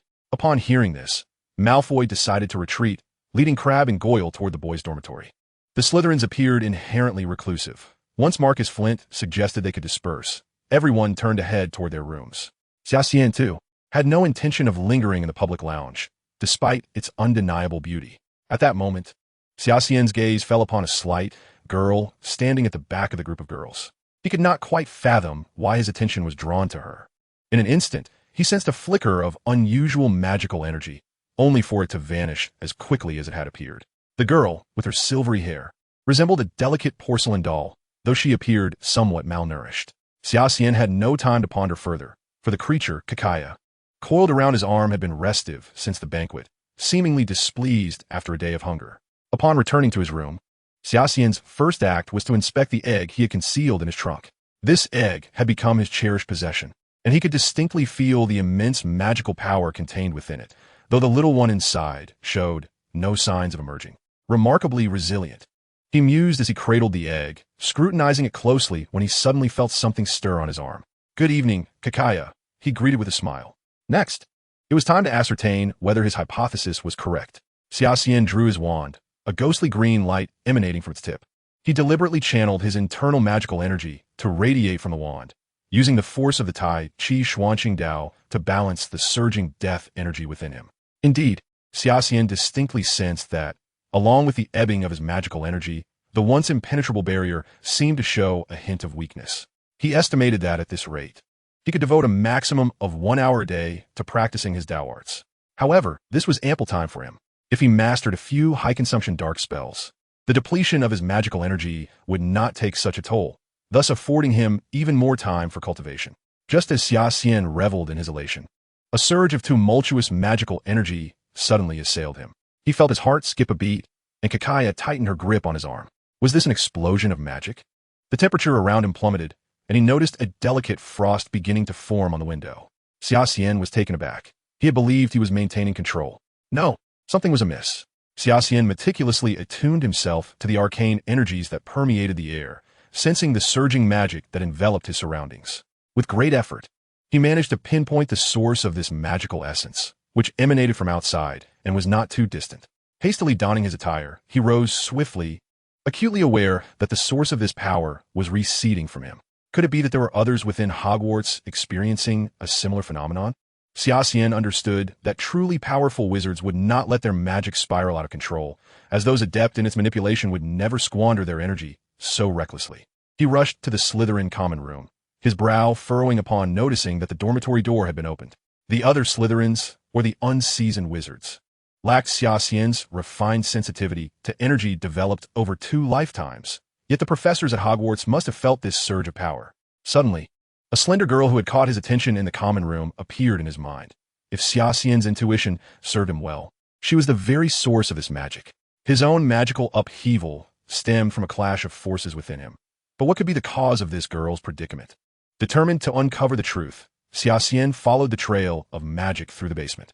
Not far off, he suddenly heard the sound of polished shoes echoing, prompting him to swiftly conceal himself behind a stone pillar. 2 men were conversing nearby. "Severus, this is likely a magical outburst." He heard a voice he recognized all too well, Albus Dumbledore. The other man, referred to as Severus, was none other than his poker-faced head of house, Snape. "I just visited the Slytherin dormitory. That dark-haired boy is nowhere to be found," Snape remarked coldly. This was a predicament. Xia Xian placed a hand to his forehead. He was indeed the prime suspect in this magical disturbance. Unbeknownst to him, he had unwittingly taken the blame for the yet-to-be-acquainted white-haired girl. The source of this magic has already departed the castle. Inform the professors to search outside, Dumbledore suggested thoughtfully. Let Minerva stay behind to oversee the first years, as this magic may overwhelm them. It seemed he was fated to bear this burden. Resolute, Xia Xian decided to pursue the girl who had succumbed to this magical frenzy. With nearly all the professors mobilized, he seized the opportunity to slip out of the castle with ease. Closing his eyes, he focused intently, discerning that the magic beckoned him towards the Forbidden Forest. The Forbidden Forest? Though he had longed to explore this place, He had not anticipated his inaugural visit would occur under such extraordinary circumstances. It appeared that the girl retained a measure of rationality amidst her magical upheaval. No one truly knew the extent of the Forbidden Forest's expanse. Thus, should she venture further from Hogwarts, she would likely evade notice. As Xia Xian observed the ancient trees, he noted a delicate frost coating their trunks. Just as he paused to reflect, he suddenly felt the ground beneath him begin to tremble violently. In the Forbidden Forest, such seismic activity could only signify two possibilities, a giant or a centaur. Xia Xian heard the distant sound of hoofs. The uprising of the centaur tribe was no ordinary occurrence. These centaurs, although fiercely territorial, had always been indifferent to matters beyond their domain. Surely, something had intruded upon their territory. Xia Xian discreetly tapped the kaya affixed to his arm and drew forth his wand. The Forbidden Forest was known to harbor enigmatic and mysterious entities. Habitually, he prepared himself before approaching the centaur's realm. The urgent sound of hooves grew nearer. Xia Xian heard the warning calls of the centaurs in the darkness. Who goes there? Under the silvery moonlight, he observed the leader of the centaurs stepping onto a raised stone. I am Xia Xian, a student of Hogwarts. Xia Xian cast a flickering Lumos charm with his wand, illuminating his face for them to see. I do not recall Hogwarts students being permitted to enter the Forbidden Forest, the centaur leader said, drawing his bowstring taut. Firenze. That fellow has ventured deeper into the territory, another centaur suddenly exclaimed. Firenze? Xia Xian recalled this renowned centaur, who had substituted for Trelawney in his 5th year. Noticing the information from another centaur, he inquired, that fellow? Is he a silver-haired young girl? Murmur? The name felt oddly familiar to Xia Xian, as if he had heard it before.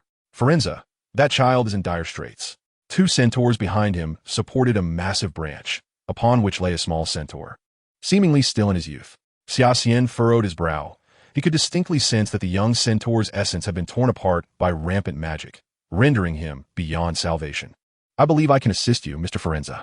Xia Xian smiled, a surge of immense magic emanating from him, causing the surrounding temperature to plummet several degrees. You? Also murmur? Chapter 10. The Shadow of Magic Emerges. Xia Xian discreetly channeled his Tai, Qi, Xianxing Dao to counteract the deathly energy, and the swirling tempest of magic gradually calmed. How did you accomplish that? Firenze asked with surprise, for Murmur's magic was utterly uncontrollable. Everyone harbors their own secrets. I can only say that I can remedy your kin's plight, Mr. Firenze. After a prolonged silence, Firenze nodded subtly. I have a small request. Xia Xian sensed at least 5 or 6 powerful presences rapidly approaching. Please protect me from the headmaster and the professors. Firenze regarded Xia Xian intently before turning away. The centaur warriors behind him instinctively parted to clear a path for Xia Xian. The dimly lit forest seemed endless, yet guided by Firenze. Xia Xian arrived at a clearing within the Forbidden Forest, which appeared to have been utilized as a temporary encampment by the centaurs. At that moment, Xia Xian felt no fear, but rather a gentle curiosity and a desire for exploration. Mr. Firenze, I do not have a habit of retreating in the face of adversity. Xia Xian turned and stepped into a realm of darkness. Yet he deftly drew forth his wand, for it is always prudent to be prepared. A faint hiss echoed. Suddenly, Xia Xian sensed a chilling, malevolent aura lurking within the shadows ahead. A serpent. Frowning, Xia Xian realized that the concealed serpent lunged at him, prompting an instinctive reaction just before the attack was launched. With a hoarse, elongated cry, Kakaya surged forth like a bolt of emerald lightning from Xia Xian's arm. Kakaya, your indiscriminate appetite never ceases to amaze me, Xia Xian remarked, shaking his head in resignation as he observed Kakaya indulging in a late-night snack. It was then that he noticed the lifeless creature before him, a notably oversized python. Upon rough estimation, it was nearly as thick as his own waist. Kakaya struck with lethal precision, tearing apart the serpent's head. The sight of the snake immediately conjured memories of the formidable Voldemort, who had once caused him considerable turmoil aboard a cruise ship. Snakes are cunning, cold-blooded creatures. They assess the size of their prey and gauge their opponent's strength. Not all serpents possess the magical immunity characteristic of Voldemort's familiar, and Xia Xian felt secure, having been a good 10 paces away from this snake, which had no reason to assault him directly. He touched the cold, scaly skin of the serpent. A faint trace of dark magic lingered. Xia Xian was certain that although the aura was weak, he was all too familiar with such energy. After more than a decade of grappling with this force, he could sense that chilling, malevolent presence in an instant. The deeper he ventured into the Forbidden Forest, the more pronounced the oppressive aura of dark magic became, leading Xia Xian to suspect he was not merely approaching the source of a magical surge, but rather drawing closer to Voldemort himself. Countless acromantulas loomed before him. Thanks to Xia Xian felt spared for what could have spiraled into an endless predicament. It was all too evident that aside from the power of dark magic, nothing could incite such excitement among these creatures. The serpent he had just encountered and the current swarm of spiders seemed to be guarding something deep within the forbidden forest. The dark magical aura hung in the air like a thread, guiding Xia Xian further into the woods. It was nearly within reach. Xia Xian closed his eyes, confident that the source of the magical surge lay less than 20 meters ahead. Yet, what intrigued him further was the presence of another shadowy force of dark magic flickering beside the source. The dark creatures along the path also bore traces of this same malevolent energy. Concealed behind a tree, Xia Xian observed the unfolding scene. Utilizing the moonlight, he barely discerned two figures ahead, instantly recognizing a slender girl, accompanied by a clearly adult man. Upon closer inspection, he noted the man was draped in a peculiar cloak. There was something unsettlingly familiar about the man's distinctive attire, reminiscent of an Arab headdress. Of course, it was Chilo. The loyal servant of Voldemort had evidently commenced his nefarious actions. Xia Xian observed as the individual poured a peculiar liquid over the girl, wand raised and incantations spilling from his lips. To his astonishment, Quirrell could not restrain his impulses on the very first day of school. He wondered if his own presence had stirred up such tumult in this realm. Quirrell circled the girl with the strange liquid, and a pungent odor wafted toward him. Was this blood? Xia Xian pinched his nose, surprised to discover that such a practice existed in the West. Nonetheless, he resolved not to wait any longer. Although uncertain of Quirrell's intentions, he could surmise that it involved Voldemort. Who goes there? Quirrell seemed to have detected Xia Xian's position and turned to inquire. At that moment, Xia Xian was unwilling to confront Voldemort directly, nor did he wish to reveal his trump card so soon. With a flick of his wrist, Xia emerged from his sleeve. A kinkajou? How could such a creature be here?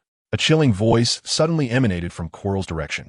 Xia lunged toward Quirrell's face, but he evaded, and Xia quickly retreated from the range of Quirrell's counterattack, green sparks flashing as Quirrell appeared increasingly agitated. Cease this, you fool. Do not cast the killing curse here. The cold voice reemerged. Xia flew past Xia Xian, who pointed to the back of his own head, recalling that Voldemort was currently residing there. Xia launched a surprise attack from the shadows, swiftly snatching away Quirrell's peculiar hat. Run, you fool! Voldemort shouted from the back of Quirrell's head. Quirrell clutched his head and staggered away. Well done, Xia Xian praised, gently petting the kinkajou, whose magical surge abruptly ceased. Stepping out from behind the tree, he found the white-haired girl lying on the ground, clearly drained of her magic. Fortunately, after checking her pulse, he discovered that it was merely exhaustion and nothing more severe. The sound of galloping hooves approached, and Xia Xian soon spotted Ferenz leading the way. Thank you, child, Ferenz said, inclining his head slightly. From this day forth, you are a friend of the Centaur tribe. Ferenz. Behind him stood the Silent One. The centaurs accompanying Ferenz appeared somewhat agitated, gripping their weapons tightly.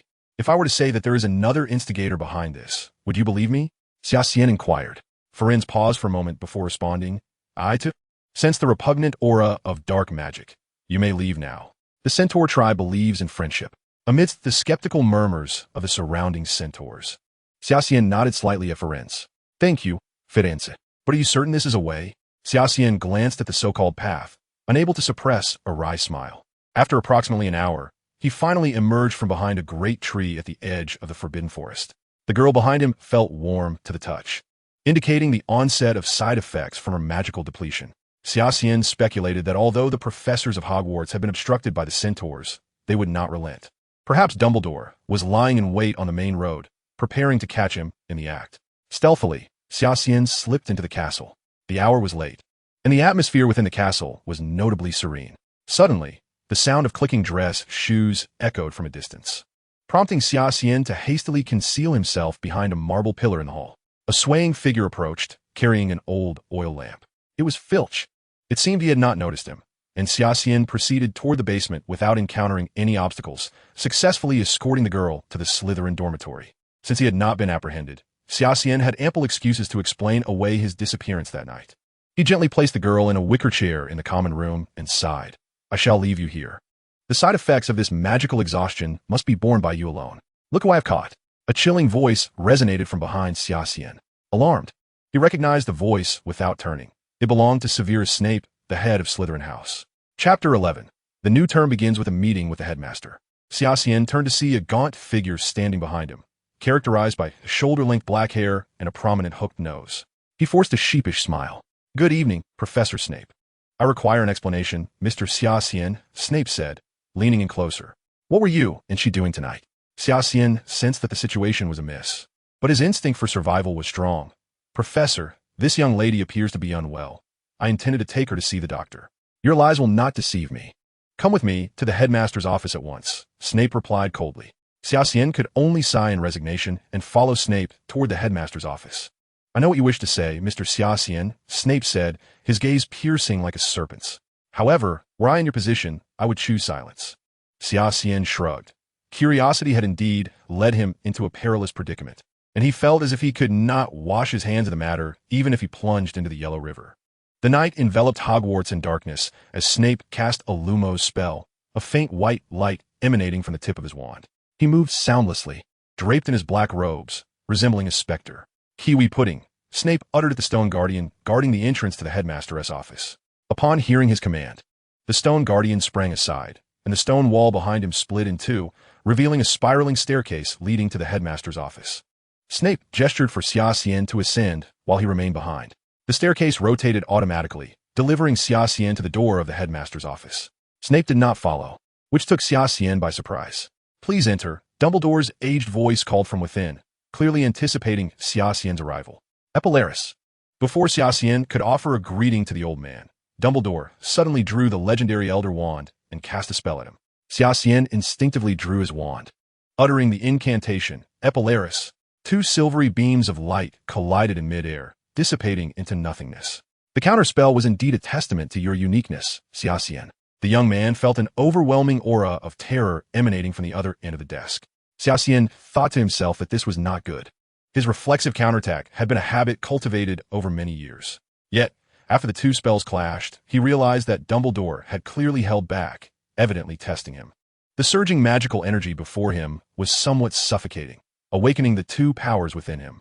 Such mastery of disarming spells was beyond the capabilities of a mere first-year student. Dumbledore's expression was icy. "Should I address you as Xia Xian or perhaps as Tom Riddle?" "Professor, what do you mean by that?" Xia Xian gritted his teeth, struggling against Dumbledore's oppressive force while attempting to contain the volatile energies within him. Dumbledore remained silent, raising his hands above his head as Fawkes, as if sharing an unspoken bond, descended gracefully into his grasp. A colossal flame cross, nearly the height of a man, materialized before Xia Xian. This was dire. Xia Xian realized that the elderly figure before him had no intention of holding back. The balance of the two powers had reached a critical threshold. While he was confident he could escape Dumbledore's grasp should the energies erupt, he feared he could no longer remain at Hogwarts. "Enough, Albus.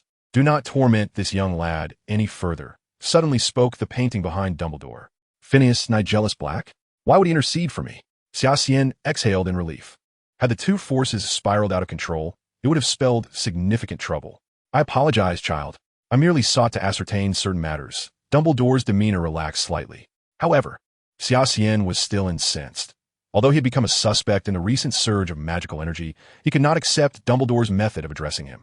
Observing Xia Xian's grim expression, Dumbledore rose and approached the table, suggesting, "How about some kiwi pudding?" When Xia Xian remained silent, the old man chuckled. "Among this year's new students, I hold the highest regard for you and Potter. You have not disappointed me. It is quite remarkable that you can withstand my magical pressure at the age of 11. If that is the reason for your actions against me, I must respectfully decline." Xia Xian replied, "You and Harry are intricately connected to the Dark Lord. I do not worry for Harry. He has chosen a path different from Tom's by joining Gryffindor. However, your entry into Slytherin, coupled with the events that transpired concerning you, gives me cause for concern." Xia Xian comprehended Dumbledore's implication. Ultimately, he feared becoming the next Voldemort.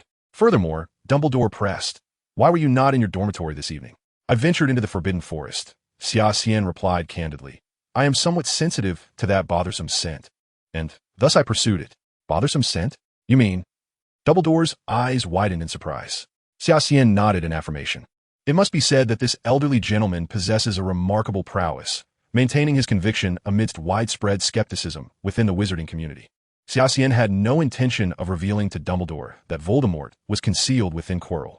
He harbored his own clandestine ambitions, seeking to procure the Philosopher's Stone amidst the ensuing chaos. Thus, Was it the enigmatic figure orchestrating the events of this evening? Dumbledore, clearly unprepared for such revelations, inquired with a hint of bewilderment. Indeed, however, this individual appears to be in a state of recovery, fleeing at the slightest disturbance. Xia Xian felt a pang of regret, recognizing that this was a prime opportunity to confront Voldemort. Yet he understood that without destroying the Horcruxes, Voldemort could never be entirely vanquished. Thus, the reckoning would have to wait for another day. Being summoned by the headmaster to discuss matters late into the night on the first day of term was certainly an unusual experience. Xia Xian's ire lingered, prompting him to address Dumbledore. With a resigned smile, Dumbledore gestured for Xia Xian to take his leave. Upon exiting the headmaster's office, Xia Xian was startled to encounter Snape, who loomed in the shadows like a bat. "I never expected you to emerge alive, boy," Snape remarked with an acerbic tone. "Albus, you have undoubtedly been deceived by that boy," Snape asserted, his hands pressing against the desk as he spoke to Dumbledore. "I still choose to place my trust in him." "Severus," Dumbledore replied, "our enemies lurk in the shadows, and they have indeed begun to act. We must prepare ourselves accordingly." Based on the information Xia Xian had divulged, the Death Eaters were likely concealed within the castle. However, that young man seemed reluctant to share all he knew, leaving us uncertain of his allegiance. Snape, still harboring no trust for Xia Xian, coldly analyzed the situation. "Knowing this much is sufficient, Severus. I require your assistance in identifying all suspicious individuals on campus." "Suspicious individuals?" Snape scoffed. "The most suspicious of all is that very Xia Xian." "Severus, do as I say," Dumbledore commanded, his gaze sharpening. After a moment's hesitation, Snape remained silent and exited the headmaster's office. It was evident whose handiwork lay behind that parchment. Yet, Xia Xian was intrigued as to how the individual had gained entry to his room. "Ha, murmuran." Xia Xian suddenly recalled the centaurs and Dumbledore's reference to the young woman. But what could this signify? Unable to contain his curiosity, Xia Xian reopened the book Fantastic Beasts and Where to Find Them. However, after thoroughly perusing its pages, he found that the unscrupulous author had again made no mention of murmurin. Inquiring with Dumbledore might raise suspicions. So Xia Xian resolved to seek out the centaurs in the Forbidden Forest at a more opportune moment. With these thoughts in mind, Xia Xian decided to indulge in a brief respite. Yet, upon gazing out the window, he noticed the horizon beginning to brighten. A wry smile crept across his face. It seemed sleep would elude him today. With Snape's potions class awaiting him in the morning and having just offended the formidable bat, Xia Xian was determined to avoid giving Snape any leverage against him. Most of Slytherin's classes coincided with Gryffindor's, while Hufflepuff's lessons were typically scheduled alongside Ravenclaw students. If all goes as expected, Xia Xian's class will likely consist of a trio along with that bothersome Malfoy. It seems that Professor Snape's attention will not be entirely directed towards himself. Rather, it is the illustrious Mr. Potter who captures the most interest to the Dark Bat. However, Harry is unlikely to take kindly to this, for potions has consistently been his most detested subject, without exception. Chapter 12. The Slumbering King of Slytherin.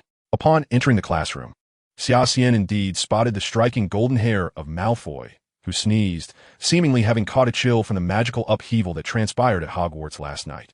The distinction between Gryffindor and Slytherin was stark, with a narrow aisle separating the two rows of desks. A glance around the classroom revealed Harry and his two loyal companions. Notably, one of the Slytherin desks remained unoccupied, prompting Xia Xian to take a seat there without a second thought. The first-year students appear to be gathered, most conversing with those seated beside them. Xia Xian, situated in the last row of Slytherin, found solace in the absence of nearby company. However, he suddenly felt a grip on his arm.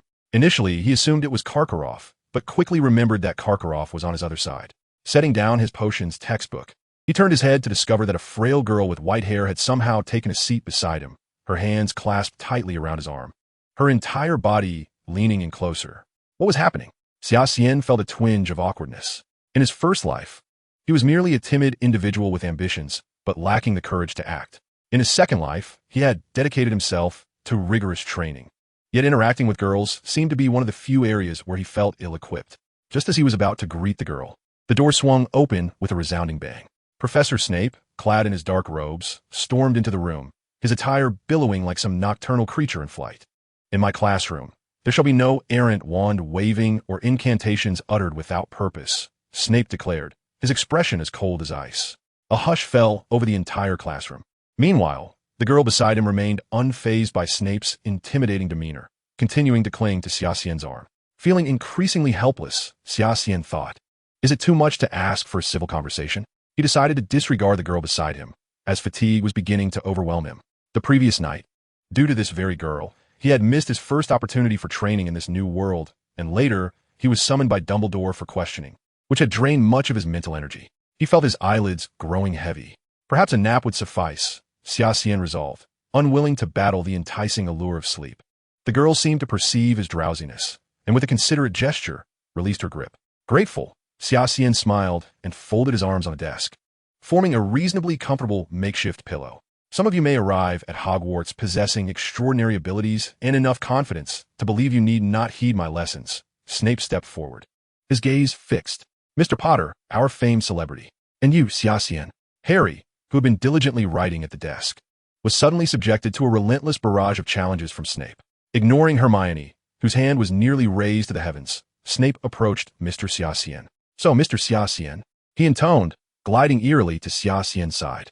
Xia Xian was in a deep slumber, lulled by the bubbling sounds emanating from the cauldron, which served as the perfect lullaby. In a vague haze, he seemed to hear someone calling his name.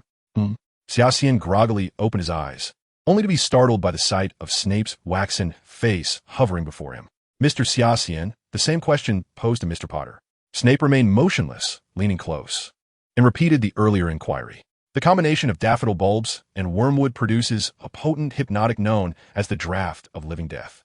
Goat stomach stones serve as a remarkable antidote, and the aconite, also known as monk's hood, Xia Xian deliberately paused, yawning as he recognized its other name, Foozy. Malfoy couldn't help but chuckle, remarking to Goyle, God knows where this idiot concocts such tales. Yet, what he stated was indeed identical to the text. Goyle stared at Xia Xian, as if observing a curiosity. Good grief, how is this possible? Malfoy hastily flipped through the book to verify. You're correct, Mr. Xia Xian. Snape continued to scrutinize him. Why are you not transcribing this? Gryffindor was enveloped in a cloud of despair, while the Slytherins reveled in their amusement, each displaying an air of superiority as if the 5 points were their own achievement. Xia Xian shook his head in resignation, suddenly recalling the young lady beside him, who had firmly grasped his arm upon his awakening. I still do not know your name. It dawned on him that today marked their formal introduction. Eliza, the girl murmured softly, her cheeks flushing as she lowered her gaze. Meanwhile, Hermione, seated beside Harry, cast a reproachful look at him, exuding an air of superiority akin to that of a top student disdainful of a failing peer. The ever-patient savior, Harry, repeatedly apologized, yet the girl before him showed no signs of forgiveness.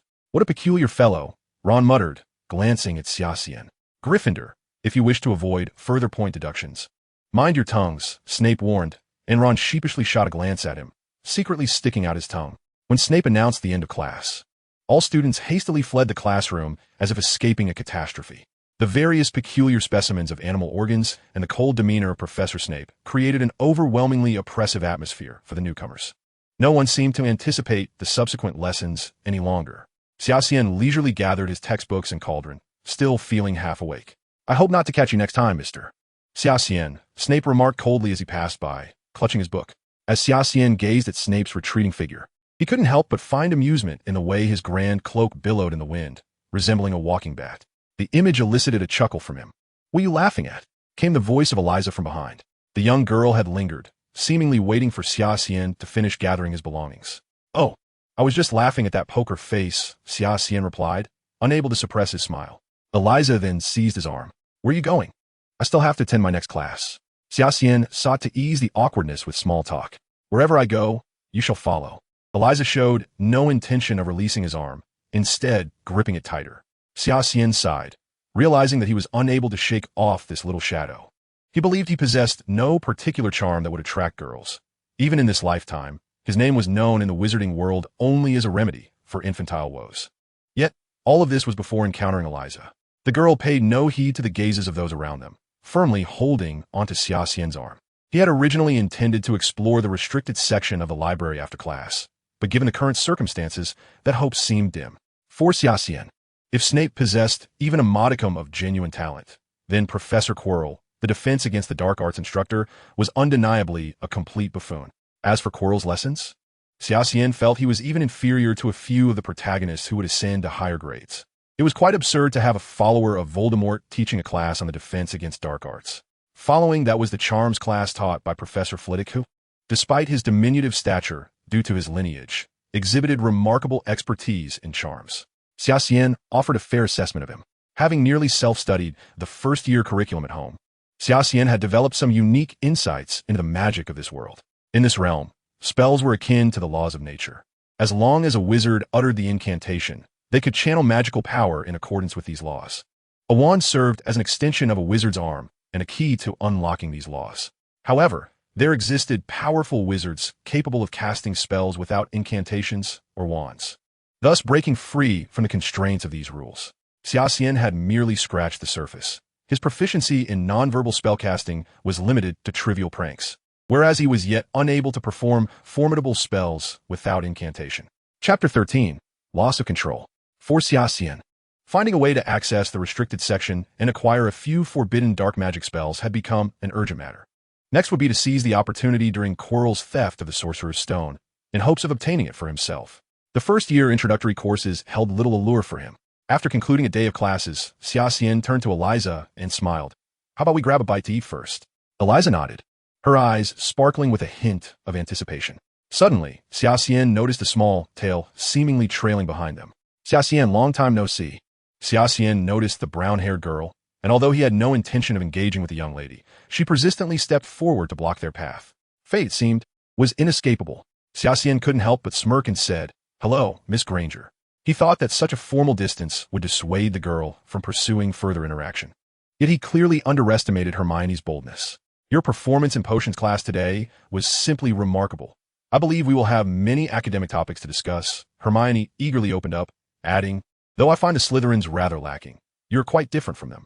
"Perhaps so, Miss Granger. I must excuse myself. We have matters to attend to," Xia Xian replied, wishing to limit his entanglement with this troublesome girl, especially since her remarks often seemed insensible to the feelings of others. "Xia, I do not like this person," Eliza said, casting an annoyed glance at Hermione, who had clearly included her in her disparaging comments about Slytherins. Xia Xian felt a twinge of exasperation. Were young ladies today so blunt? "Miss Granger, we are hurrying to dinner. We can converse another time." He believed it wise to make a swift exit, as the atmosphere had grown rather peculiar. Watching Xia Xian and Eliza depart, Hermione stomped her foot in irritation. "Look, that little Death Eater is mingling with that dark-haired fellow." As Xia Xian and Eliza approached the Slytherin table, he suddenly overheard a girl remarking to those around her. His brow furrowed when he felt Eliza's grip on his arm tremble slightly. Malfoy sat at the center of the first-year Slytherins, exuding an air of superiority. With a disdainful gaze, he looked at Eliza and remarked, "Indeed, filthy scum can only associate with other filthy scum." Eliza lowered her head, concealing her expression. This was bad. Malfoy's sneering demeanor ignited a blaze of anger within Xia Xian, who swiftly drew his wand, the Elder Wand emanating a sinister green glow. "Xia, stop." Dumbledore suddenly rose in the center of the hall, commanding him to cease. Xia Xian cast a cold glance at Malfoy, who trembled under his gaze, feeling as though he had plunged into an icy abyss. Malfoy stammered, clutching his head, "That devil is going to use the killing curse on me. Save me." Dumbledore, with a grave expression, approached the Slytherin table, firmly grasped Xia Xian, and led him toward the hall's exit. "What just happened over there?" Ron asked, his mouth full of cream and various crumbs. It seemed Xia was about to use the killing curse on Malfoy. Hermione whispered to Harry and Ron, "The killing curse? Come on, he's just a first year," Ron scoffed. But the green light from Xia Xian's wand was unmistakable, and even Professor Dumbledore had personally intervened. Hermione countered. Harry remained silent, lost in thought as he observed Dumbledore and Xia Xian's retreating figures, pondering what was on their minds. "I've done what needed to be done, Professor." Xia Xian's expression was frigid. "If that young man were to insult me, I would not hesitate to settle it privately. However, to insult a lady in such a manner warrants a lesson that he shall never forget. Why did you resort to that curse?" Dumbledore's countenance grew increasingly grave, as your recent demeanor mirrored that of the Dark Lord. "It appears you have been affected to some extent." Dumbledore sighed. Xia Xian too began to suspect the deathly power within him, astonished that such a force could influence one's mind. "Indeed, I was incensed by those words. As for why I used the killing curse, it was merely to frighten him." Xia Xian had no intention of revealing the truth to this old fox, considering it a secret of his own. Regardless of the reasoning, such mind-altering curses should not be employed in the future. "Both you and Harry are students I hold in high regard, and I do not wish for you to stray from the righteous path." Dumbledore paused, adding, "Furthermore, Limit your interactions with that girl with white hair. Why? Her parents were Death Eaters, although they perished in the last Wizarding War.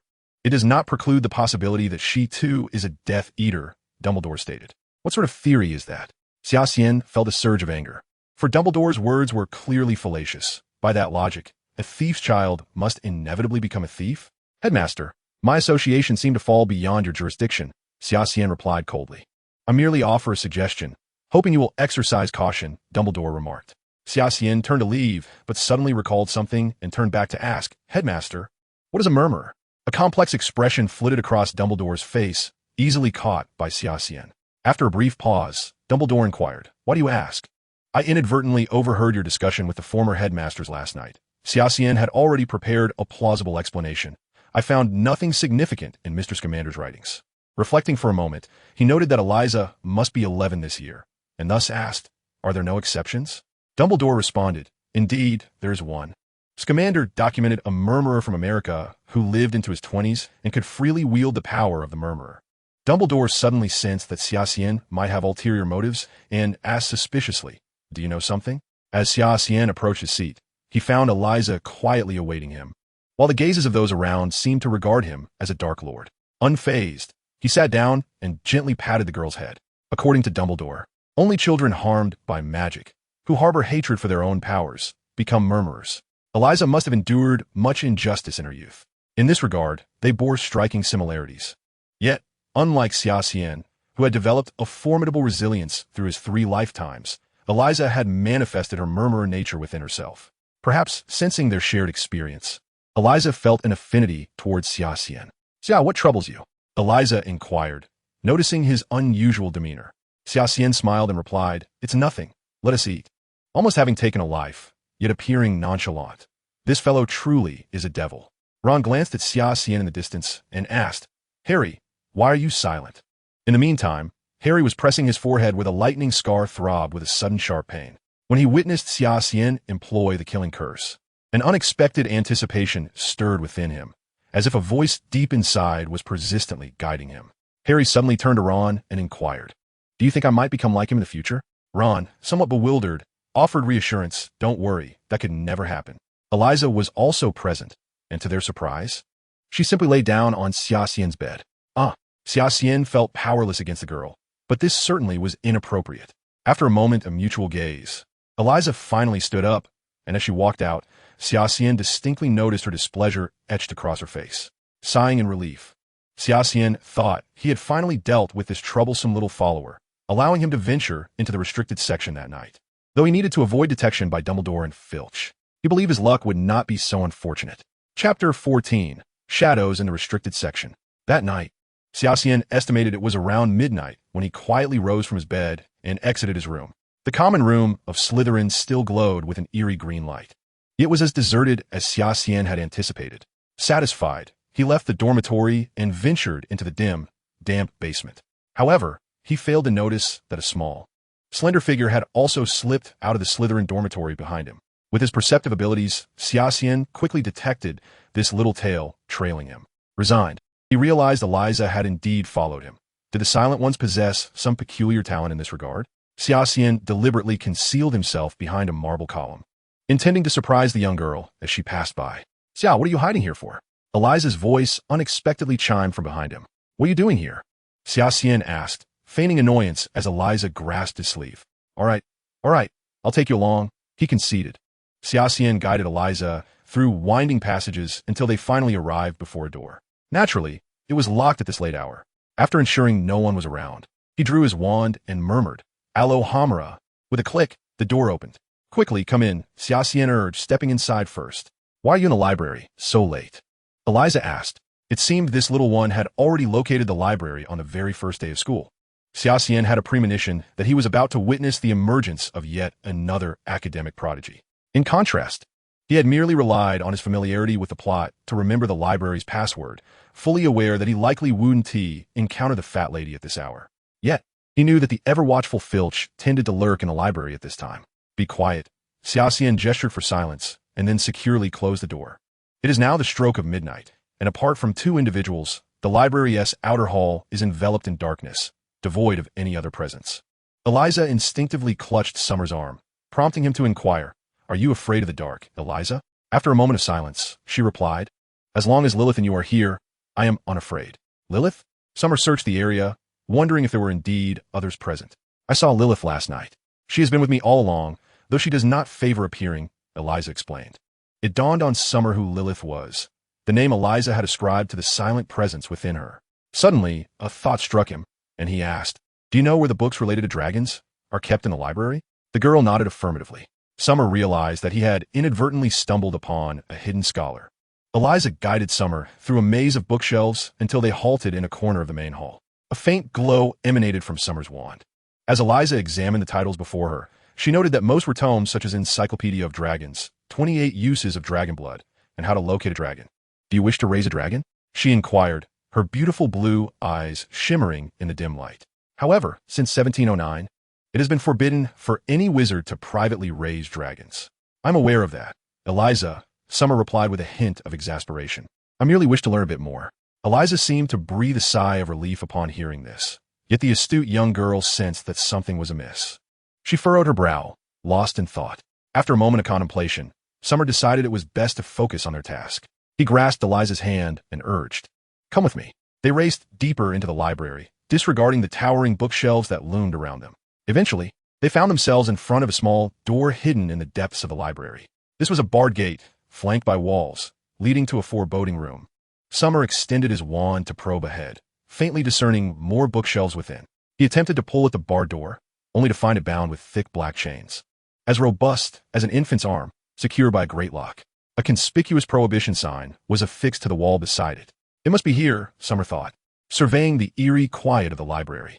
He quickly dispelled the incantation on his wand, plunging the surroundings back into darkness. Although they were alone, Summer deemed caution paramount. "This is the forbidden section." Eliza tightly gripped Summer's arm. "You cannot go in. I am fully aware, which is precisely why I chose this moment to come," Summer countered. Eliza remained silent, her grip unwavering, her eyes wide with apprehension as they fixated on him. "Eliza, since you have chosen to accompany me, you must heed my instructions." She shook her head. Summer felt a wave of frustration. He could not fathom why he had decided to bring this little one along. "Very well, you win." Xia Xian conceded with a resigned pout. "Now, please release your grip." As Xia Xian looked at Eliza, the latter cautiously loosened her hold slightly. Upon realizing that Xia Xian truly had no intention of forcefully entering, she finally relaxed her grip entirely. "I cannot allow you to breach the rules, especially when there are many terrifying things inside," Eliza murmured. All right, Xia Xian replied, then pointed at the iron chains and heavy lock on the door, inquiring, "Do you know what lies beyond this?" Eliza lifted her head in curiosity. "If I'm not mistaken, this lock has been enchanted with some sort of spell," Xia Xian stated, having sensed a faint magical aura emanating from the lock. "If someone were to tamper with it, there would undoubtedly be a reaction. Thus, even if you hadn't been holding me back, I would not have dared to touch it." Eliza curiously examined the lock, which appeared rather unremarkable to her. Seizing the moment when Eliza was distracted, Xia Xian cast a levitation charm upon himself and gently leaped, floating into the room beyond the door like a feather. "You promised me you wouldn't go in," Eliza exclaimed, visibly annoyed, yet her sulky expression struck Xia Xian as somewhat endearing. "I said I wouldn't touch that lock, but I never claimed I wouldn't employ other methods," Xia Xian retorted playfully, just as Eliza was about to counter his argument. He drew his wand and cast the levitation charm again. The sensation was incredibly peculiar. Eliza felt as if her body had lost all weight. A mere gentle jump would send her soaring to the ceiling. Instinctively, she attempted to lower her center of gravity, but to no avail, she floated upwards instead. She watched herself glide past the barred door, and, as Xia Xian pulled her along, she found her feet firmly on the ground within the restricted section. He dispelled the levitation charm from her, chuckling. "Now we've both broken the rules, marking this as our second infraction." "It was Xia who brought me in with a spell," Eliza remarked, yet she reluctantly acknowledged her own rule-breaking. "Think what you will," Xia Xian said, leading the way between the shelves in the restricted section. "What brings you here?" Eliza frowned, sensing that Xia Xian navigated the restricted area with an air of familiarity. He cast a flickering lumos to illuminate the titles on the shelves, fully aware of the risks involved. In hindsight, he wished he had procured some peculiar potions from Snape to conceal himself in the darkness. "I'm here to seek out books pertaining to dark magic and forbidden spells." Xia Xian sighed, recognizing that the girl was particularly sensitive about her parents being Death Eaters. Yet, he had no intentions of keeping secrets from Eliza. As expected, Eliza's expression soured upon hearing his words, and she spoke in a grave tone. Do you aspire to tread that path as well? Xia Xian shook his head, realizing that the girl had a strong aversion to dark magic. It is well known that I survived the killing curse cast by the Dark Lord, yet left a trace of deathly energy within me. I have come here to find a remedy. Moreover, I wonder if you recall the events of last night. I observe an individual in the Forbidden Forest seemingly preparing for some nefarious ritual, and I am eager to uncover its true nature. Have you truly forgotten? Xia Xian furrowed his brow. This was, after all, one of his primary concerns tonight, aside from seeking forbidden spells. He wished to comprehend what Voldemort was ultimately scheming. Amidst the faint, flickering glow, Xia Xian suddenly perceived a shadow flitting in the distance. In that moment, he momentarily forgot he was in the restricted area and instinctively called out, "Who goes there?" Chapter 15, The Sinister Tome. The shadow vanished in an instant. Xia Xian intended to pursue it, but suddenly realized he was in the restricted section and had just acted impulsively. It seemed he could not linger for too long. Xia Xian felt a pang of regret. He was uncertain if his shout had been heard by the patrolling Filch, who was likely on his way. Yet, who was that shadow? Xia Xian had no time to ponder this. It was imperative to search through more books while he still had the chance. Nearby shelves contained various simplistic tomes on dark magic. Xia Xian glanced at them, wishing he could sit down and thoroughly examine these texts, if only he had more time. He ventured deeper into the restricted section and quickly discovered a book related to forbidden spells on the innermost shelf. The 3 Techniques for Casting the Killing Curse. Authored by Enzo. As Xia Xian pulled the book from the shelf, he sensed that it had been warded against intrusion. Indeed, such forbidden spells often bore various self-destruct and protective enchantments, did they not? Drawing his wand, Xia Xian focused his thoughts. In the tip of the Elder wand emanated an eerie green light. Eliza immediately recognized the energy and, furrowing her brow, remarked, "Xia, this is the very death energy within me." Xia Xian replied with a wry smile, "Though I can partially harness it now, it feels as if it has taken root within me." As the wards on the book gradually dissipated, Xia Xian was fortunate. It appeared that the enchantments had been set by the author himself. He was unlikely to encounter Dumbledore in an intimate confrontation anytime soon. Upon opening the book, it seemed as though a ghostly green skull lunged at him, but Xia Xian deftly countered it with his wand. The unforgivable curses were beyond the reach of a first-year student. So, although Xia Xian was aware of the incantations for the 3 major forbidden spells, he did not know how to channel his magic appropriately. In simpler terms, he lacked the knowledge to execute them. Fortunately, the book provided a detailed explanation of the casting methods for these 3 forbidden spells, addressing Xia Xian's urgent need. He regretted not bringing paper and pen, for while his memory had always been a source of pride, it was impossible for him to retain the entirety of a shelf's worth of information in his mind at once. Moreover, Xia Xian discovered that the more one attempted to grasp the essence of dark magic, the more intertwined it became with human nature and personality. This is indeed reminiscent of the world of Zhu Xian from a previous life, where the cultivation methods profoundly influence one's psyche. However, for Xia Xian, this does not pose a significant issue. Fundamentally speaking, both dark magic and white magic stem from the same source, and Xia Xian's experiences across 2 lifetimes render him impervious to the trivial manipulations of a mere spell. He selected a few tomes on dark magic from the shelves, even stumbling upon peculiar volumes on blood magic and necromancy. Yet, he found no time to linger, as the sound of an iron gate creaking open echoed from afar. A dim light flickered, followed by a raspy and ominous voice calling out, "Who's there? I see you." In that moment of hesitation, Xia Xian felt a presence behind him. Turning around, he was nearly startled out of his wits. Professor Snape? The grim figure, with a face as dark as a bat, gestured for silence and coldly whispered, "This is the second time I've caught you, Xia Xian." Xia Xian felt a tinge of embarrassment. Surprisingly, Snape did not drag Xia Xian and Eliza to Filch, but instead strode towards the gate. He cast a fierce glare at Xia Xian, warning, "Do not thank me. I intend to settle accounts with you privately. Stay put." As Snape distanced himself, Xia Xian hesitated but ultimately decided to follow him, leading Eliza to hide behind a nearby bookshelf not far from the gate. "Professor Snape, what brings you to the restricted section?" Filch inquired, waving a lantern in front of Snape's eyes. Snape, visibly annoyed, raised his hand to shield his eyes and replied, "Professor Dumbledore sent me to gather some information. I must be on my way now."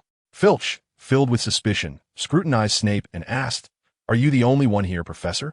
He even twisted his body to peer behind Snape, searching for any accomplices. "Just myself, you fool," Snape retorted, turning away as he exited the restricted area. Upon witnessing this, Xia Xian quickly pulled Eliza down, concealing themselves behind the shelves.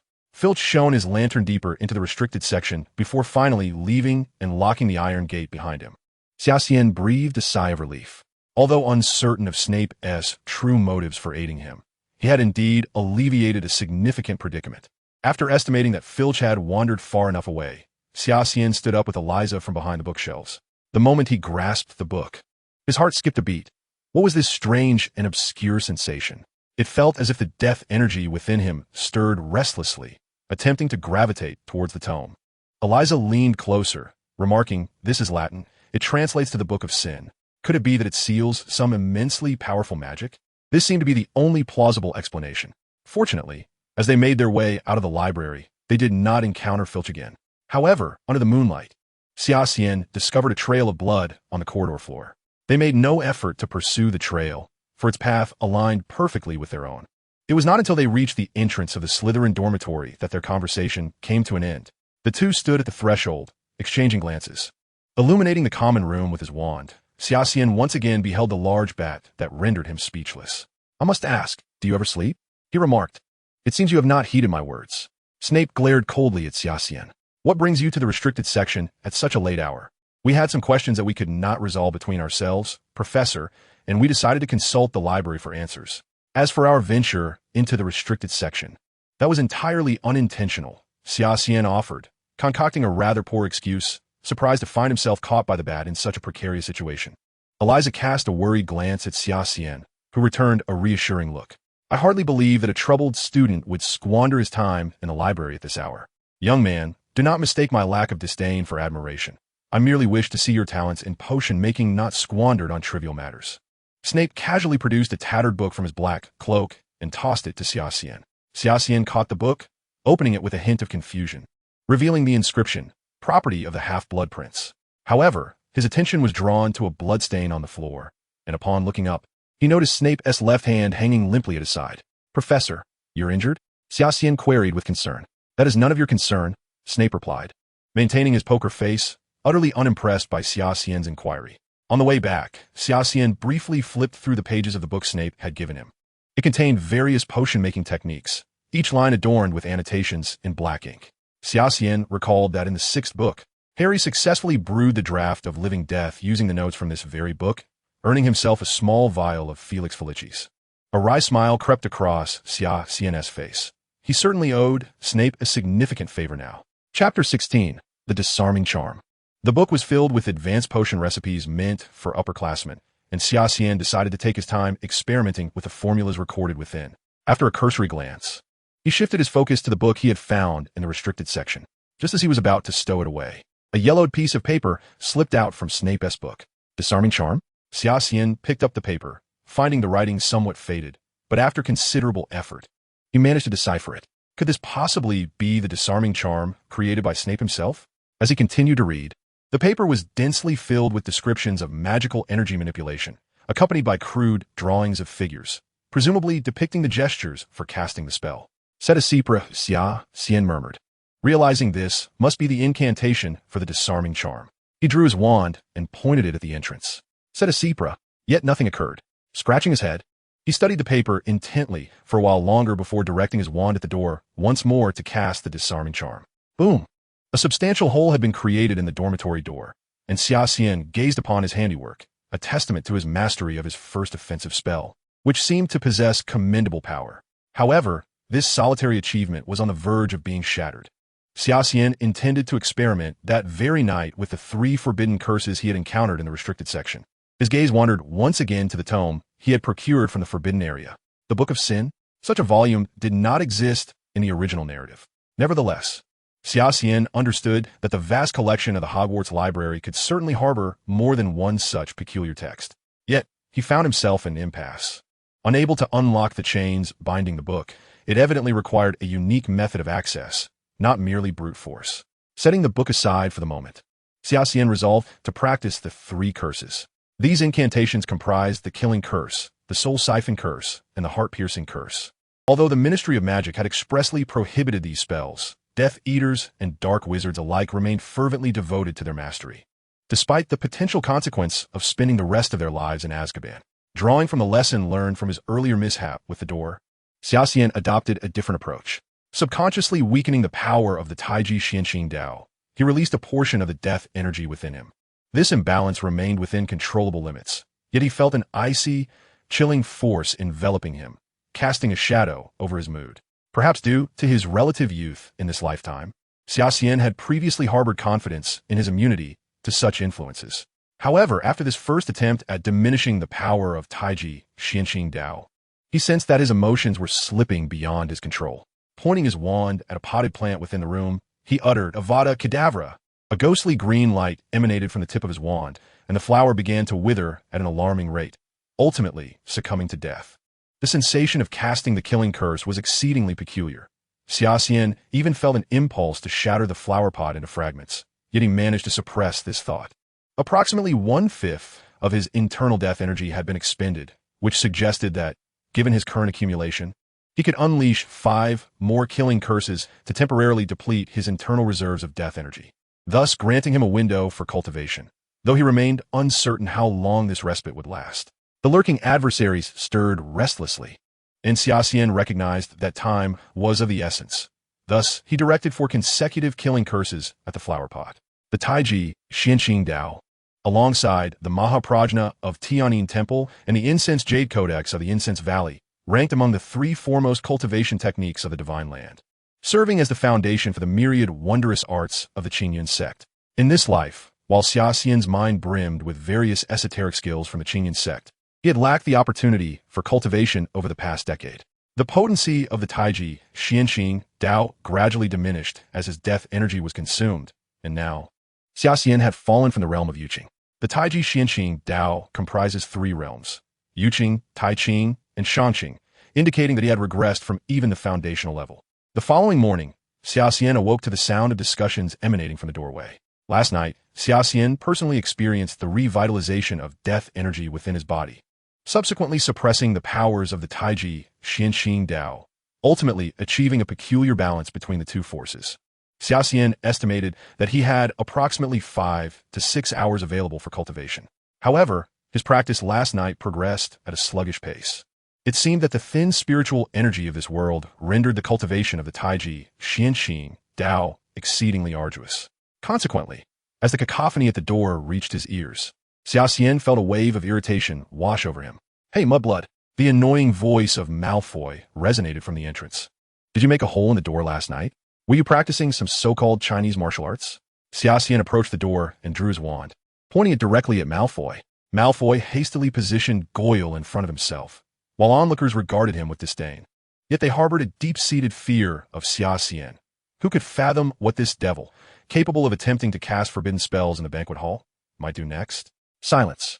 At that moment, a tall girl with burgundy hair stepped forward from the crowd.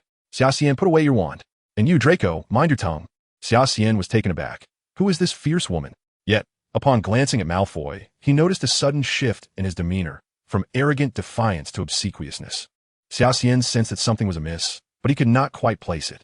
"Draco, Xia Xian, I will report your behavior to the professors," the burgundy-haired girl declared, her gaze particularly fixated on Xia Xian. "How do you intend to address the hole in the door?" "Huh?" Xia Xian was somewhat bewildered. "I can fix the hole in my own room, can I? And may I ask who you are?"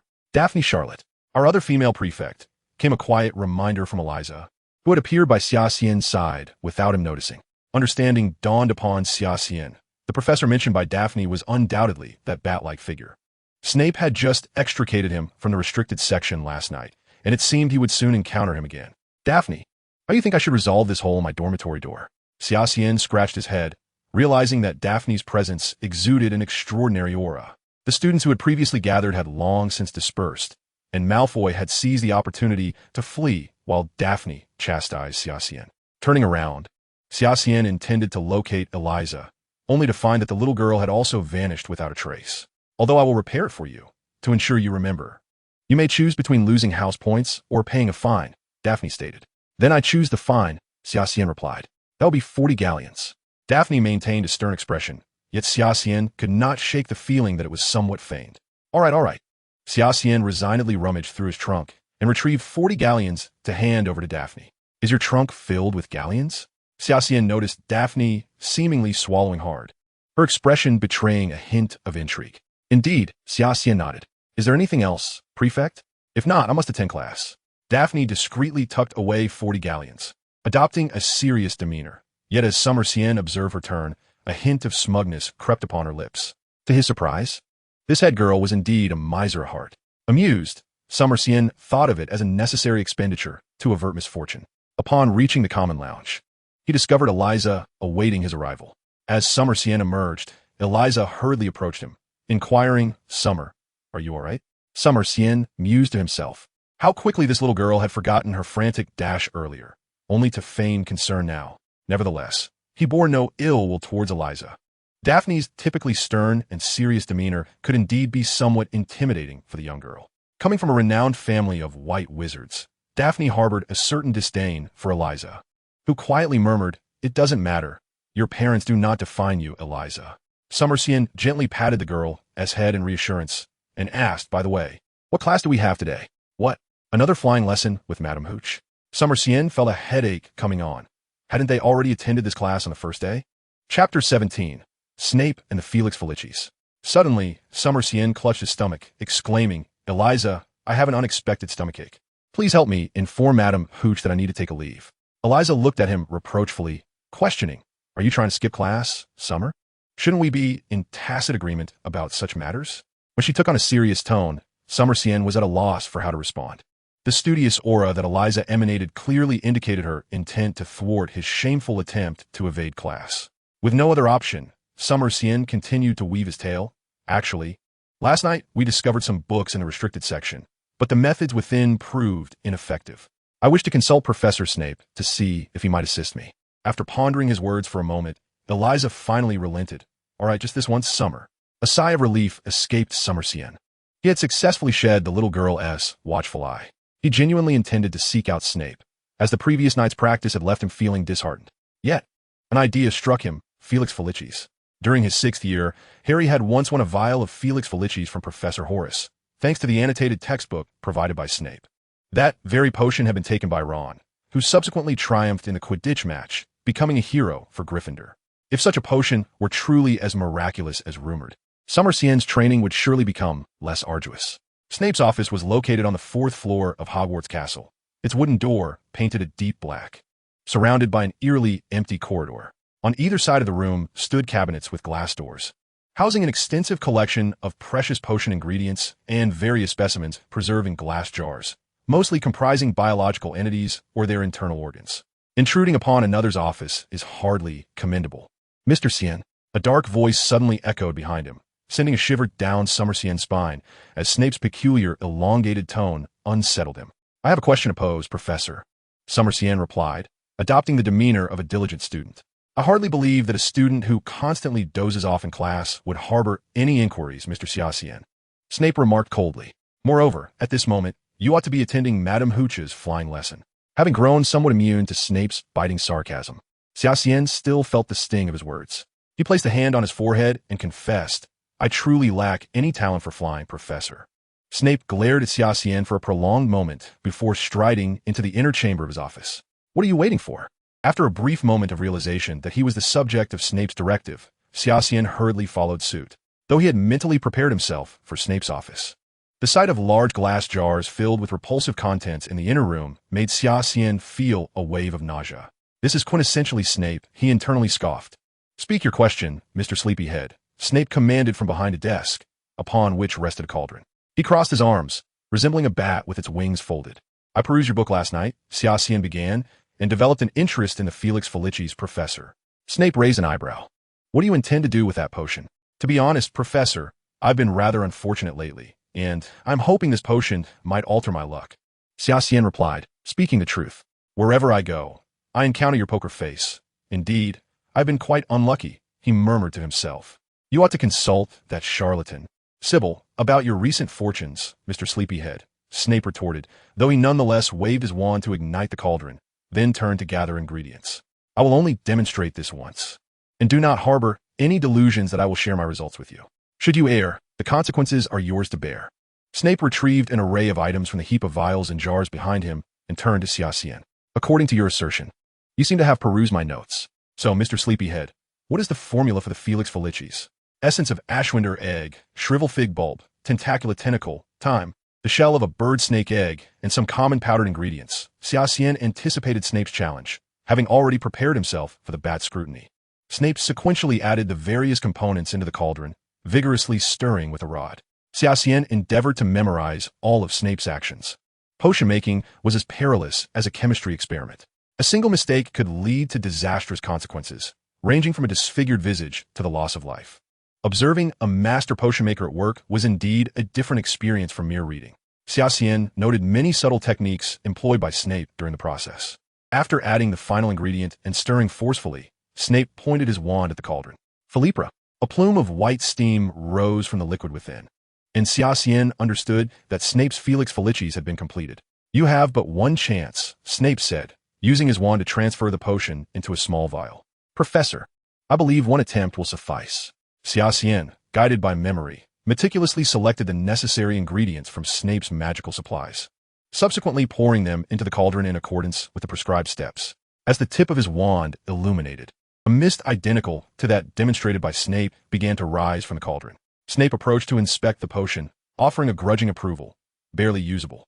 Compared to the illustrious Mr. Potter, you possess some remedy. Xia Xian, satisfied, bottled the Felix Felicis, realizing this was a notably high compliment from Snape's notoriously acerbic tongue. Come to me at this time every week, Snape instructed as Xia Xian prepared to leave. But Professor, I have flying lessons at this time, Xia Xian lamented. Although he had skipped today's flying class, he was reluctant to forego it for the entire academic year, knowing Mrs. Hooch would surely not allow him to pass. Exit to the left now. You may attend your flying lesson.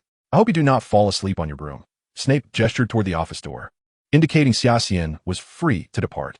Compared to the vexations of Mrs. Hooch's flying classes, Xia Xian preferred the occasional private instruction from Snape.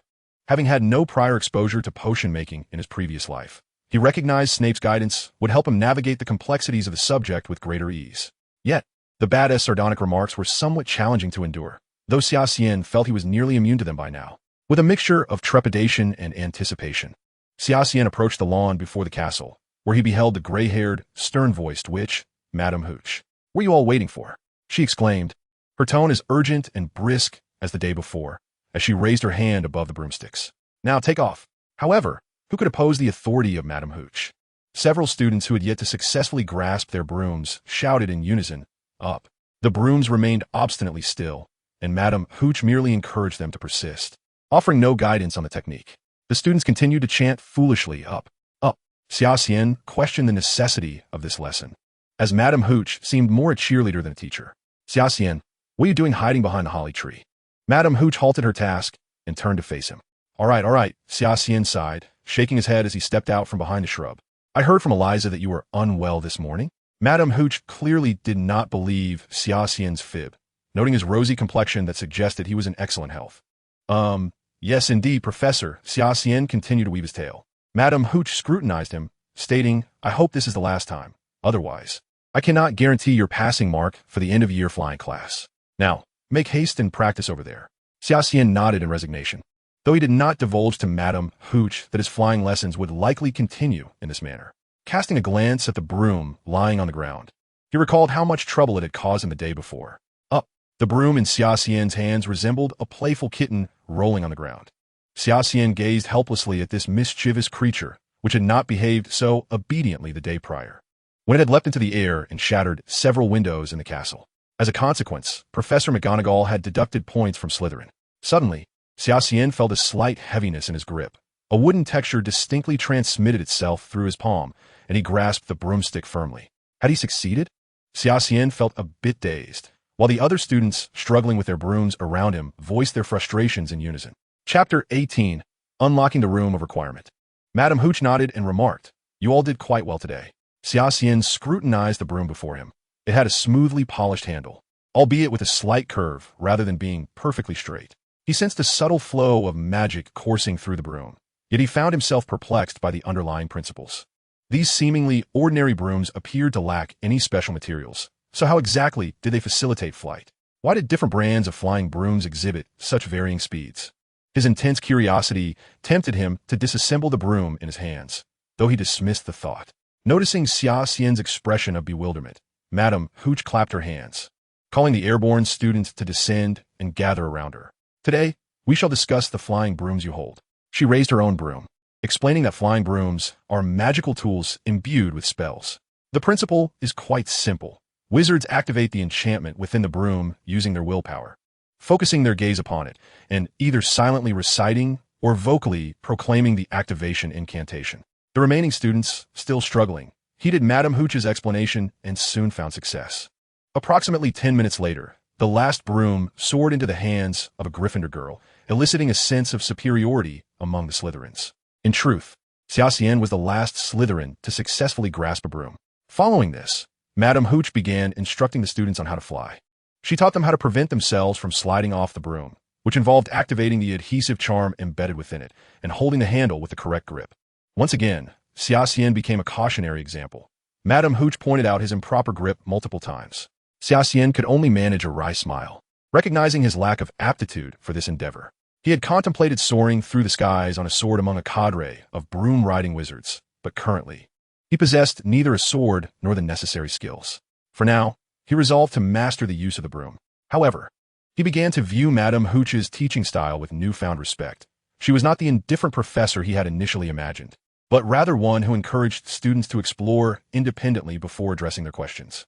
A mere flying broomstick certainly fails to provide the sense of security that Xia Xian craves after ascending into the skies, despite his awareness of the enchantments woven into it. Conversely, Eliza showcased remarkable flying prowess, soaring through the air like a canary liberated from its cage, seated sideways upon her broom rather than adopting the conventional riding posture. Among the first-year students, Draco Malfoy and Harry exhibited the finest aerial skills, even though many of their techniques were deemed unorthodox by Madame Hooch. Nonetheless, their impressive flying contributed 2 points each to Slytherin and Gryffindor, respectively. Xia Xian longed to dismount. Perched atop the broom, he felt a nagging sense of trepidation.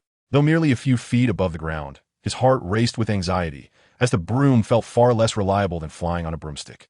If flying on a broom was akin to a smoothly running train, then this broomstick felt like a reckless sports car in the hands of a street racer. Yet, Xia Xian dutifully remained airborne, aware that daring to land would likely incur Madame Hooch's unforgiving wrath and a loss of points. With great caution, he maneuvered his broom to hover above a tree, a feat not easily accomplished, as his broom swayed like it had imbibed too much ale. Suddenly, with a jolt, something collided with the back of his broom, sending it into a violent tremor. Startled, Xia Xian grasped the broomstick tightly. It turned out to be a Gryffindor girl who had mismanaged her broom and inadvertently crashed into his. She too was startled, clinging tightly to her broomstick. "Miss Granger?" Xia Xian exclaimed in surprise. Hermione, realizing she had collided with Xia Xian, responded, "Oh, it's you." A flicker of psychological comfort washed over Xia Xian. It seemed even the brilliant Gryffindor scholar was not without her blunders. He glanced around Hermione's vicinity and remarked, "Miss Granger, you appear rather isolated. And you do not?" Hermione assumed Xia Xian was mocking her. He chuckled lightly, neither confirming nor denying. "I believe over there you might find your friends." "Them?" Hermione gazed distantly at Harry and Ron, adding, "I thought we were friends."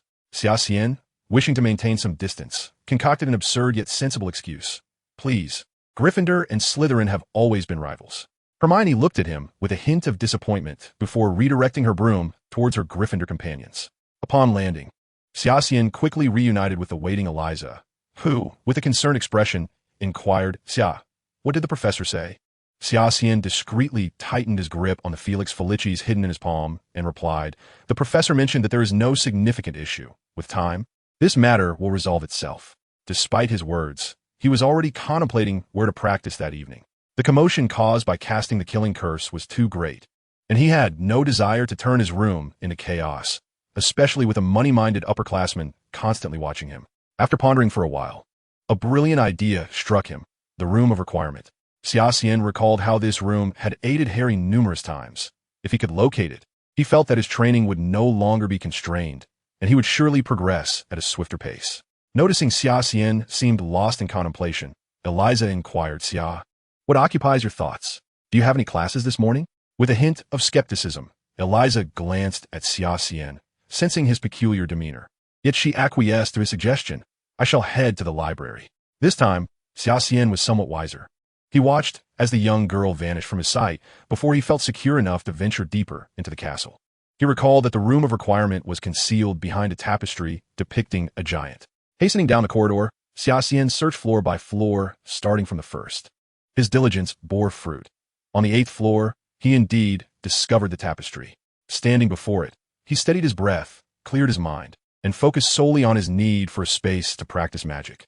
After pacing before the tapestry thrice, a door unexpectedly materialized before him. Elated, Xia Xian swiftly opened the door, confirming the absence of onlookers before slipping inside. The room of requirement would morph according to the desires of its discoverer, and upon entering, Xia Xian realized he seemed to be enveloped in a world of utter darkness. Steeling himself, he thought, having traversed 2 lifetimes, what tempestuous trials have I not encountered? This holds no terror. With that, Xia Xian brandished his wand, casting a spell that illuminated the space with a flickering glow. The moment he unleashed the incantation, the entire dark expanse was suddenly suffused with an eerie azure light, revealing lines that sketched and reformed in the air. Gradually, the outlines of colossal objects became discernible, and as the lines completed their depiction, the space began to burst with color. This was a realm flooded with surging magma and molten lava. Yet Xia Xian felt no heat. He quickly deduced that this was likely a simulated illusion conjured by the room of requirement. Nevertheless, he remained vigilant, wand poised before him, prepared for any potential threat. A deafening roar erupted, stirring a wave of scorching air. Xia Xian instinctively raised his hand to shield himself, yet the immense force still sent him sprawling to the ground. As he lifted his gaze, he was astounded by the sight before him. By the heavens! Are you jesting with me? He exclaimed, unable to suppress his exclamation, for the creature before him was indeed startling. Towering at a height of 30 meters, with wings that blotted out the sun, billowing black smoke from its nostrils, it bore a terrifying visage coupled with elongated pupils. This was a fully grown red dragon. Just the previous night, he had perused accounts of such fearsome beasts in the library's tomes, and now he found himself in close proximity to one. The red dragon bared its fangs, continuously exhaling fire. Xia Xian reassured himself that such a creature had long since vanished from the magical world. This was merely an illusion crafted by the room of requirement. Yet, he dared not let his guard down in the slightest. The fire dragon seemed to have noticed its uninteresting opponent across from it, and unleashed a breath of fire. Xia Xian instinctively darted aside, but the flames spread too widely, and he was still singed. A wave of searing heat washed over him as he glanced at his once pristine magical robe, now charred beyond recognition, muttering to himself, "Is this for real?" Chapter 19. The Magical Trial and the Giant in the Basement. A magical trial? Slay the red dragon to unlock the next challenge. Surely, I merely sought a place to practice magic, not something so extravagant. Xia Xian sighed in exasperation. Besides killing such a massive red dragon, was that a jest? As he pondered, he diligently evaded the dragon's scorching flames, realizing that perpetually fleeing was futile. He turned and, with a tentative resolve, cast a death spell aimed at the dragon's face. A ghostly green light struck the dragon's cheek, releasing a wisp of faint black smoke. Yet, nothing transpired. Xia Xian gazed helplessly at the behemoth before him. As expected, dragons possessed magical immunity, rendering most spells ineffective against them. Nevertheless, Xia Xian refused to relinquish his efforts to cast spells upon this formidable creature, repeatedly unleashing death spells until he depleted his internal reserves of necromantic energy. His relentless assaults provoked the fire dragon, which retaliated with a fireball several times larger than before, hurtling towards Xia Xian. He barely had time to react before being engulfed in flames. He lamented the uncertainty of when the previous trial might reappear, acutely aware that, with his current abilities, he stood little chance against the fire dragon. Drawing forth a flask of potion, he scrutinized it for a moment before consuming its contents in one swift motion. Though the taste was peculiar, he immediately felt revitalized, his senses heightened. He quickly commenced the practice of his internal Tai Chi technique, and indeed, his cultivation's speed surpassed that of his previous attempts. Having concluded his training by lunchtime, Xia Xian silently emerged onto the 8th floor corridor of the castle. The temporal flow within the room of requirement seemed to be significantly slower than that of the real world. The death energy within him would return in 6 hours, yet he had managed to reach the final moment of balancing 2 forces, while the reality outside was only just approaching noon. Satisfied, he departed. After a brief midday respite, Xia Xian ascended to the 4th floor, where the spellcasting classroom was located along the left-hand corridor. It was no surprise to find the school caretaker, Filch, accompanied by his cat, Mrs. Norris. The right-hand corridor on the 4th floor was a restricted area, and Xia Xian recalled Dumbledore's warning at the start of term feast. I must inform everyone that those who do not wish to encounter unforeseen accidents and suffer a painful demise should refrain from entering the right-hand corridor on the 4th floor. No one desired detention. Thus, all obediently turned left, awaiting Professor Flitwick's arrival for class. Professor Flitwick was remarkably diminutive, having to stand atop a stack of books to reach the lectern. As he took attendance and called out Harry's and Xia Xian's names, he became so excited that he screamed and vanished from sight. Xia Xian found nothing laughable in this situation. He believed that Professor Flitwick's agitation was not due to Harry Potter's triumph over Voldemort or any notions of a savior. After all, Professor Flitwick had dedicated many years to the study of spells, and both he and Harry were the only two individuals in history to survive the unforgivable killing curse. Avada Kedavra. The sheer enigma of how they managed to escape such a powerful and mysterious spell was the true source of Flitwick's uncharacteristic behavior. In the past 2 months, Xia Xian's time had been characterized by intensity and purpose, primarily spent concocting Felix Felicis and honing his skills within the room of requirement. Naturally, he engaged in combat with the Red Dragon on each occasion, although he could scarcely evade more than 10 strikes from the formidable creature. Xia Xian harbored a premonition that his Tai Chi Xianxing Dao was on the verge of a breakthrough. However, what troubled him even more were the rampant rumors surrounding him and Eliza, primarily fueled by her constant presence at his side. The whispers of the daughter of Death Eaters mingling with the Grim Reaper had become a topic of conversation throughout Slytherin and even Hogwarts. Xia Xian caught a whiff of a sweet aroma wafting down the corridor, reminiscent of pumpkin. He had never been fond of pumpkin, nor of any dishes prepared from it. The cloying sweetness rendered him utterly disinterested. It was no wonder that others found her unbearable. He faintly heard Ron's voice nearby, expressing that she resembled a nightmare. Just then, he was bumped into and recognized the brown-haired figure as Hermione, without a doubt. I think she heard you. Xia Xian heard Harry's voice, though he couldn't see where they were. Oh, right. I'm sorry. Hermione realized her mistake and hastily apologized. It's all right. I mean, what's wrong, Hermione? Xia Xian glanced down at her, noticing her reddened eyes. Clearly, he understood the answer. This overly expressive girl had incited jealousy in others. Xia Xian, it's nothing. Hermione glanced at him before hurriedly fleeing.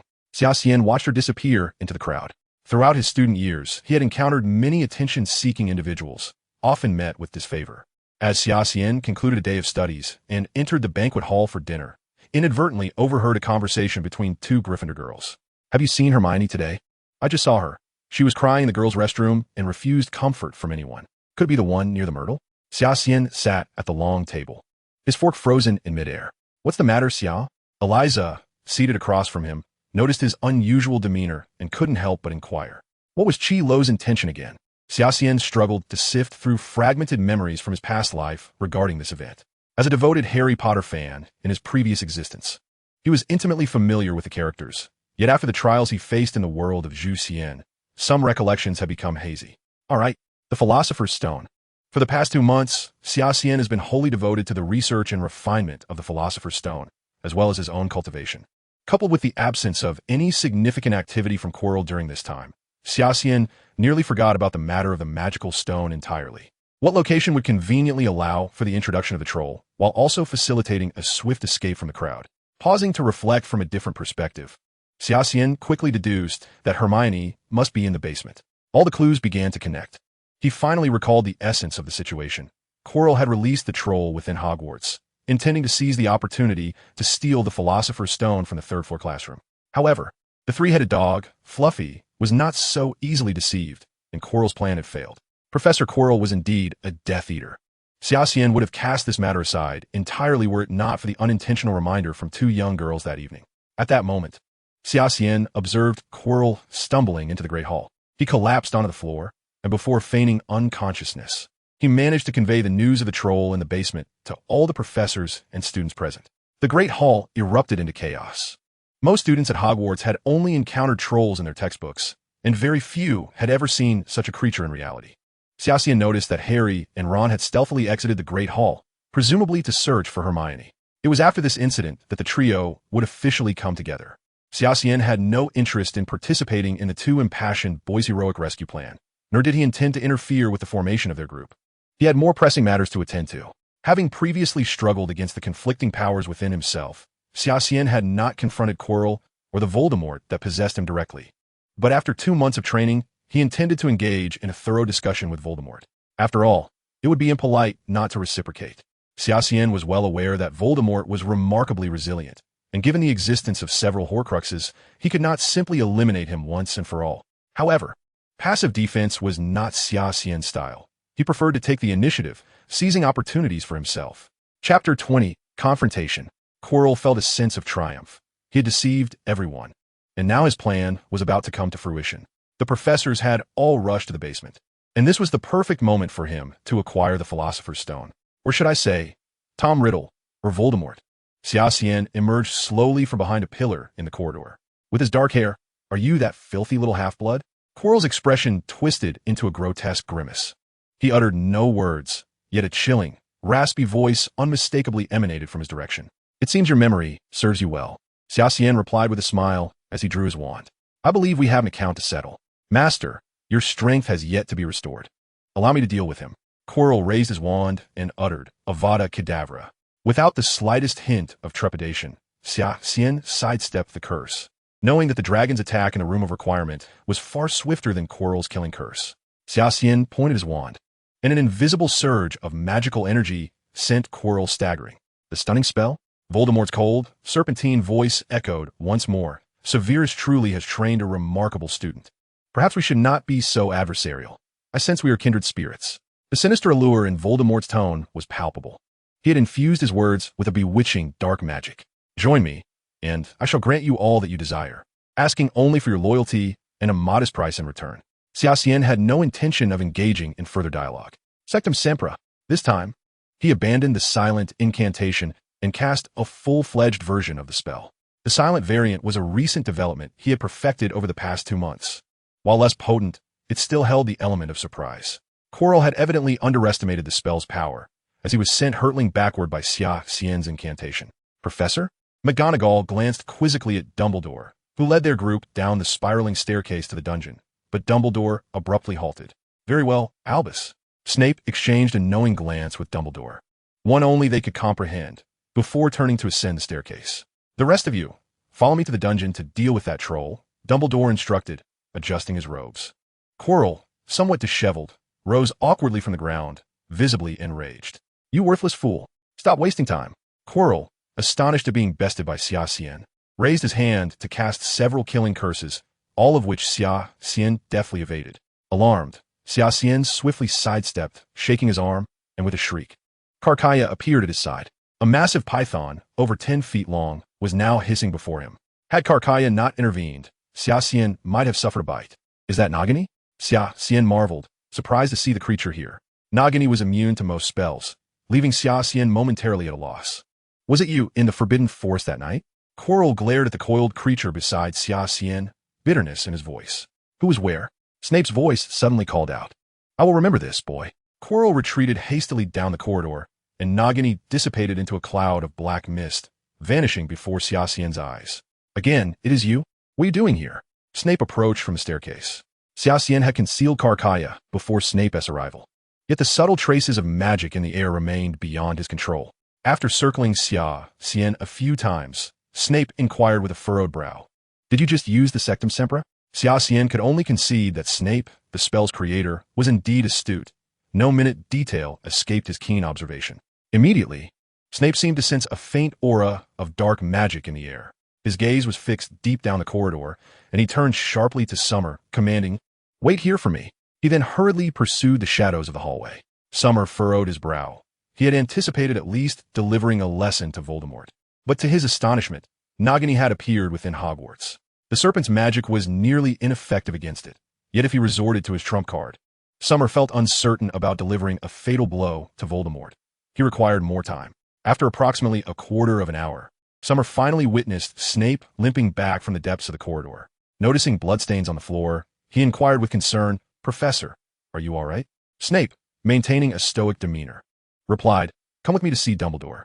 Observing Snape's awkward gait, Summer felt compelled to assist him, but Snape coldly rebuffed him, stating, "Stay away from me." With a resigned smile, Summer noted that even in such a disheveled state, the bat-like figure remained as proud as ever. The two walked in silence towards the entrance of the basement lavatory, with neither uttering a word. Rarely did Snape refrain from his usual biting sarcasm, while Summer himself wore a heavy expression.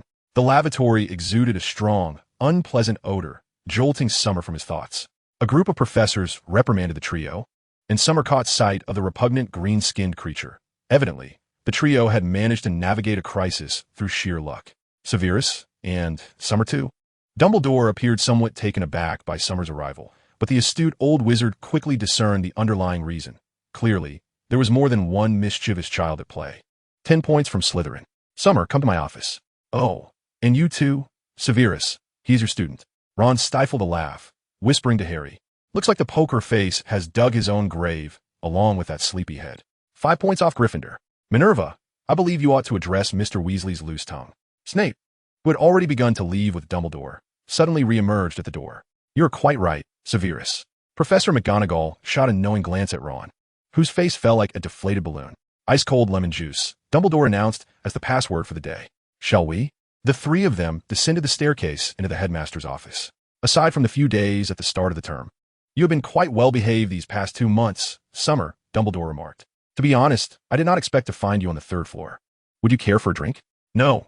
Thank you, Headmaster, Summer replied, frowning as he contemplated the events that had just transpired. Albus, someone attempted to steal the Philosopher's Stone tonight. I've already confronted him, Snape stated coldly. Summer must have encountered that individual before I did. Dumbledore furrowed his brow, but reassured him. Do not be alarmed, Severus. Everything remains within our control.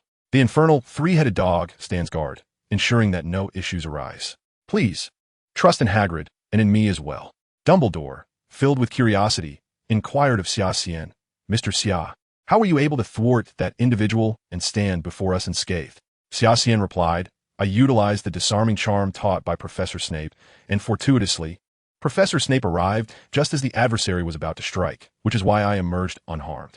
After a moment of contemplation, Dumbledore asked, the disarming charm? Such a sophisticated incantation is not typically mastered by a first-year student. Moreover, did you catch a glimpse of that individual's face? Xia Xian had no intention of revealing the truth. He still harbored thoughts of seizing the Philosopher's Stone amidst the chaos, and feared that if he divulged everything to Dumbledore now, the headmaster might eliminate Quirrell, thereby thwarting his plan. Thus, Xia Xian responded, Professor Snape has been tutoring me, and with a slight assistance from the Felix Felicis, I barely managed to cast the disarming charm. As for that individual, he donned a black cloak, and I could not discern his face. Snape shot Xia Xian a sidelong glance, remarking, your half-baked disarming charm, allowing you to escape from his grasp, is indeed a stroke of luck. Xia Xian rolled his eyes. Snape never missed an opportunity to mock him. Dumbledore's fingers gently tapped the surface of the desk, revealing a hint of anxiety. Severus, who do you think that cloaked figure might be? Snape's expression grew serious as he replied gravely, if my instincts are correct, Albus, it is that individual.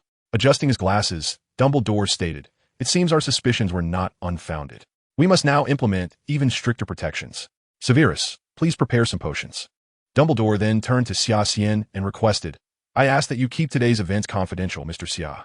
Xia Xian nodded, realizing with clarity that it was likely after the incident with the troll that Dumbledore and several professors had collaborated to establish the 5 protective barriers surrounding the Philosopher's Stone. You may leave now, Dumbledore instructed the two, adding, and Mr. Xia, refrain from wandering the castle corridors at night. While the points you've earned for Slytherin may balance your transgressions, it is still unwise.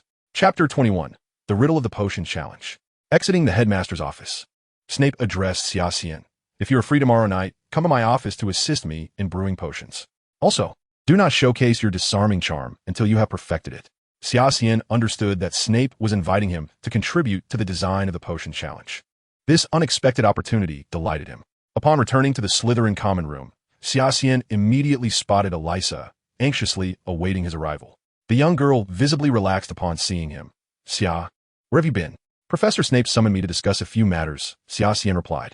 After reassuring Elisa, he stealthily slipped away from the Slytherin dormitory and entered the room of requirement to continue his training.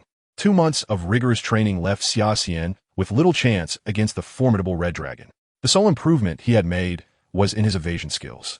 Xia Xian now felt confident that he could dodge all the dragon's fireball attacks, provided the beast refrained from unleashing area of effect abilities.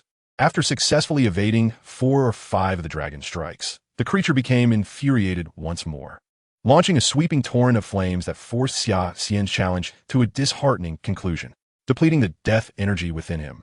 Xia Xian seized the moment to commence his practice of the Tai Chi Xianqing Dao. He sensed he was on the brink of reaching the Yuling realm. Once the Tai Chi Xianqing Dao was firmly established, he would unlock a plethora of new skills, as this foundational technique was undeniably potent. Stepping into the morning sunlight, Xia Xian emerged from the wish-fulfilling chamber. Although a qualitative change had yet to manifest from the cumulative progress, he felt that such a transformation was tantalizingly close. It seemed he ought to assist Snape in potion brewing today, recalling Snape's words from the previous night as he made his way downstairs to the professor's office. "Professor," Xia Xian called as he closed the door behind him. Snape, clad in his customary black robes adorned with a green lining, was seated at his desk, engrossed in writing. He looked up, setting down his quill, and beckoned Xia Xian closer, saying, "Come and examine this." Well aware of Xia Xian's aptitude for potion making, and having spent the past 2 months under Snape's tutelage, Xia Xian had developed a commendable foundation, prompting Snape to regard him as more than just a first-year student. As Xia Xian leaned over Snape's desk, he noticed the professor inscribing on a scroll of parchment, "Danger lurks nearby, safety lies behind. We," referring to potions, "have 2 that may assist you. 1 leads you forward, while 2 contain nettle wine, and 3 are lethal poisons, awaiting your choice. Choose wisely, unless you wish to remain here indefinitely. We provide you with 4 clues to aid your selection. First, no matter how cunningly the poisons conceal themselves, they all stand to the left of the nettle wine. Second, the contents of the bottles at either end differ, if you wish to advance. They will be of no use to you. Third, you will observe that the sizes of the bottles vary. Neither a giant nor a dwarf conceals the reaper within. Fourth, the second bottle on the left and the second on the right, though dissimilar in appearance, share the same aroma." Snape retrieved 7 glass bottles of varying sizes from his drawer and arranged them neatly on the table. He then instructed Xia Xian, "Prepare the potions according to my notes, and pour them into the glass bottles in the specified order." Momentarily bewildered by Snape's riddle-like challenge, Xia Xian concluded that concocting 2 nettle wines, 3 poisons, and 1 each of the advancing and retreating potions would suffice. After approximately 15 minutes, he had successfully brewed the 7 potions. However, when it came time to bottle them, he found himself perplexed. The professor's hints seemed as cryptic as an ancient script, leaving Xia Xian bewildered and adrift in uncertainty. Xia Xian exited Professor Snape's office with a sense of vexation. He recalled that in the original narrative, it was Hermione who meticulously deduced the true contents of the 7 potions. However, since their last flying lesson, Xia Xian's relationship with Hermione had become somewhat strained, and he felt rather embarrassed to approach her about this matter. But what about Eliza? Xia Xian had always believed that this young girl possessed the potential to excel academically. Perhaps she could help him unravel the conundrum that plagued his mind. With a commendable memory, he made his way to the library, where he promptly found a seat and transcribed the riddle posed by Snape. As anticipated, Eliza was indeed immersed in her studies at the library. Xia Xian stealthily approached her from behind and gently tapped her shoulder. Startled, Eliza shivered, and upon realizing it was Xia Xian, she expressed her mild annoyance, saying, "Xia, you're such a bore." Xia Xian placed the note he held on the table and said, "Eliza, I need your assistance. I encountered this riddle in a book, and I'm struggling to comprehend it." Eliza picked up the note, and within mere moments, she raised her gaze to Xia Xian and declared, counting from the left, "The first vial contains poison, the second holds wine, the third is a potion for advancement, followed by 2 vials of poison and 1 of wine, and lastly, the potion for retreat." Xia Xian stared at the young girl in bewilderment, asking, "How did you arrive at that conclusion?" With Eliza's guidance, Xia Xian successfully solved the potion riddle, and his spirits soared as he uncharacteristically settled down to read in the library. Eliza observed him with a hint of curiosity. Typically, Xia Xian was enigmatic and rarely present during leisure hours. Suddenly, a thought struck her, and a subtle smile graced her lips.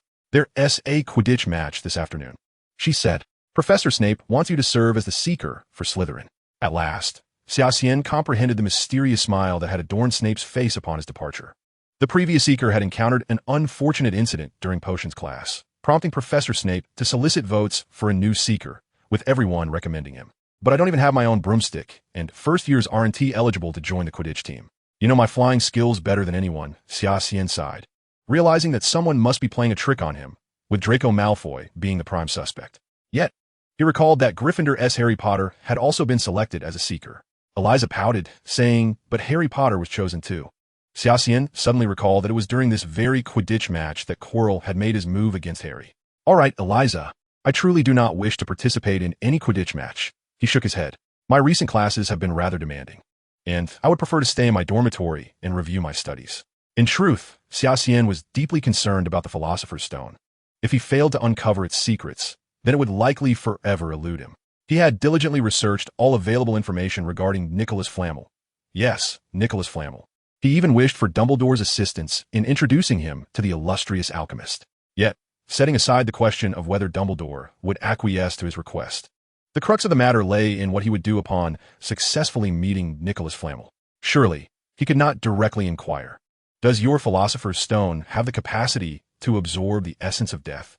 After much contemplation, Sauron ultimately relinquished the idea. Dumbledore himself had not utilized the Philosopher's Stone to extend his life, which suggested there were compelling reasons behind this, especially given his long-standing friendship with Flamel. As for Quidditch, the eager expression on Eliza's face proved somewhat overwhelming for Xia Xian. It was evident that the young girl was an ardent enthusiast of the sport. "Very well," Xia Xian conceded with a resigned nod. "I shall attend the Quidditch match, though I steadfastly refuse to take on the role of seeker." During lunch in the banquet hall, Xia Xian observed that Snape was still limping. It appeared the confrontation with Quirrell the previous night had indeed inflicted serious injury upon him. "Mr. Potter, I trust fortune will favor you in today as Quidditch match against Slytherin," Snape remarked, a peculiar smile gracing his lips as he regarded Harry. The latter remained silent, merely continuing his meal. "Young man, regarding the seeker position, I believe an explanation is in order," Snape coldly stated as he approached Xia Xian from behind. "My apologies, Professor," Xia Xian replied, rolling his eyes as he grasped a piece of bread, "but I have a fear of heights." Eliza, seated opposite him, could not suppress a laugh. "Miss Eliza, I expect you to transcribe the potions textbook twice and submit it to me before nightfall," Snape declared before gliding away like a great bat. What bad luck," Eliza lamented, burying her head beneath the table. Chapter 22. The Silver Serpent Society. Xia Xian found amusement in observing the young girl. "The best strategy when dealing with our poker-face headmaster is to maintain a similarly expressionless demeanor." He took a sip of milk, having finished his meal. At that moment, Xia Xian noted Malfoy accompanied by his two sycophants, strutting towards the trio in a show of bravado. By approximately 1 o'clock in the afternoon, nearly all the students of the school had congregated in the stands of the Quidditch pitch. Many were equipped with binoculars, including Eliza. This indicated her undeniable fervor for the sport. Together, they ascended to the highest tier of the stands, where numerous Slytherin students brandished large banners emblazoned with the serpent emblem of their house. Before long, both teams took to the field. Gryffindor donned their vibrant crimson robes, while Slytherin sported green. They stood face to face on the ground, poised for the match.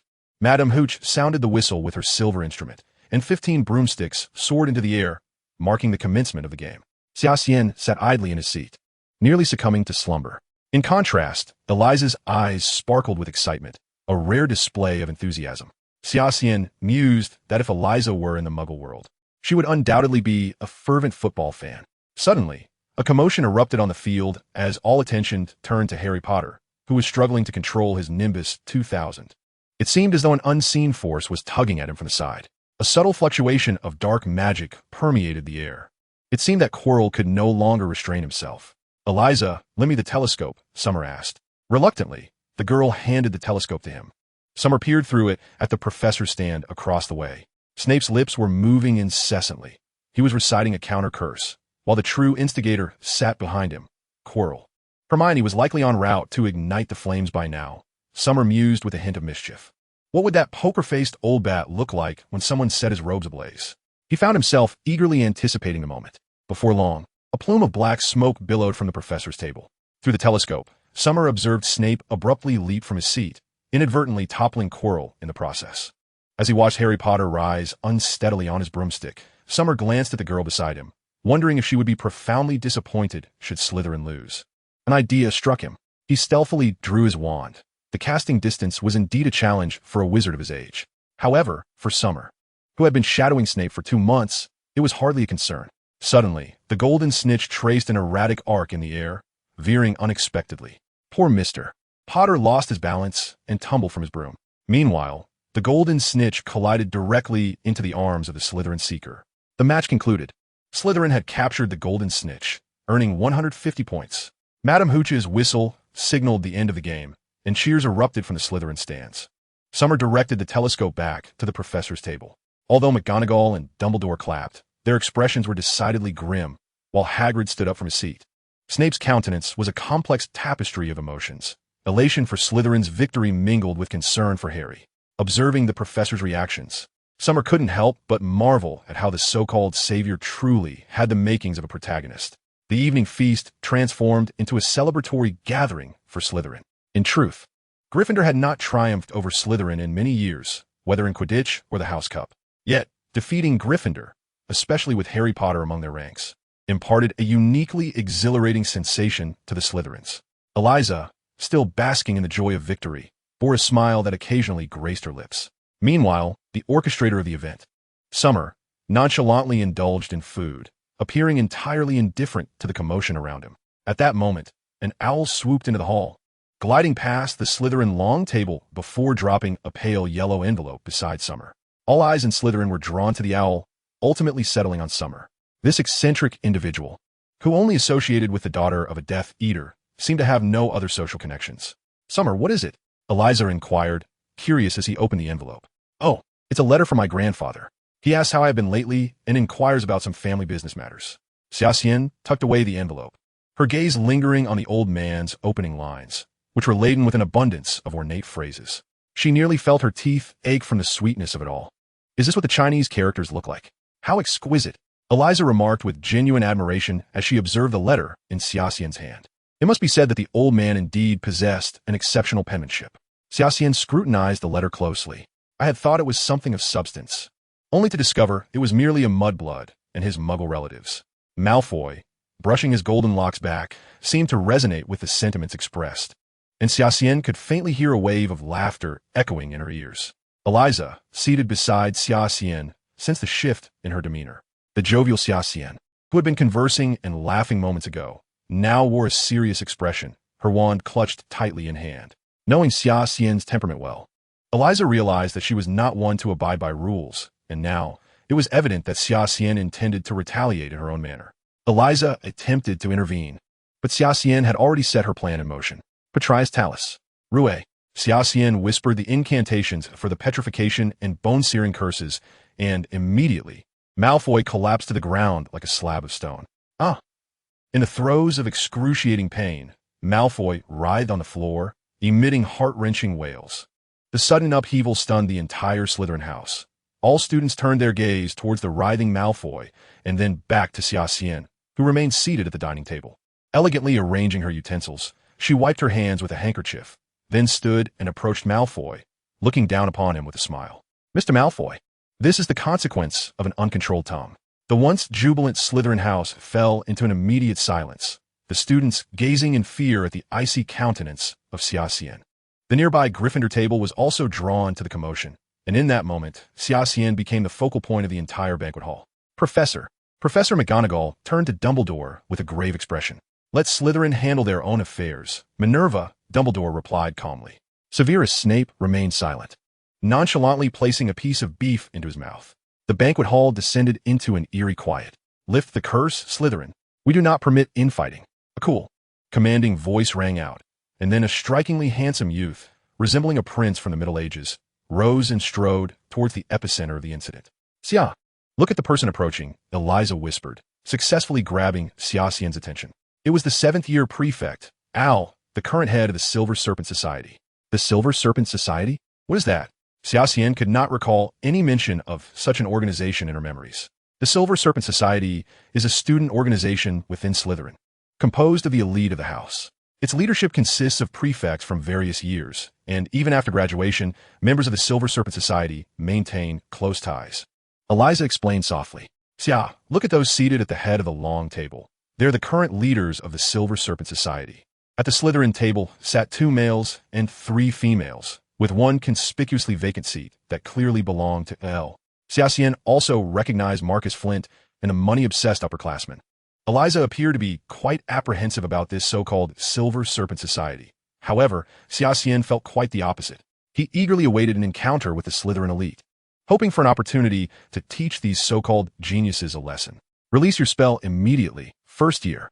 Xia Xian narrowed his eyes and looked up at the figure approaching from the forefront of the Slytherin table, exuding an air of arrogance and confidence, as though issuing commands from a position of authority. "If you wish to avoid demise, be gone." Xia Xian raised his chin and cast a glance at El. his gaze reminiscent of a demonic entity from the underworld. A stir erupted alongside the Slytherin long table. The last individual who had dared to speak to AL in such a manner had swiftly withdrawn from the school not long after. The newcomer clearly does not comprehend the gravity of his situation. AL scoffed, and suddenly a silvery sheen, akin to liquid mercury, flickered in his eyes as he fixed his gaze on Xia Xian. The prince's magical eyes are unleashing their power. That newcomer is in for a rough time. A Slytherin prefect observed with keen interest. Meanwhile, Eliza watched AEL in terror.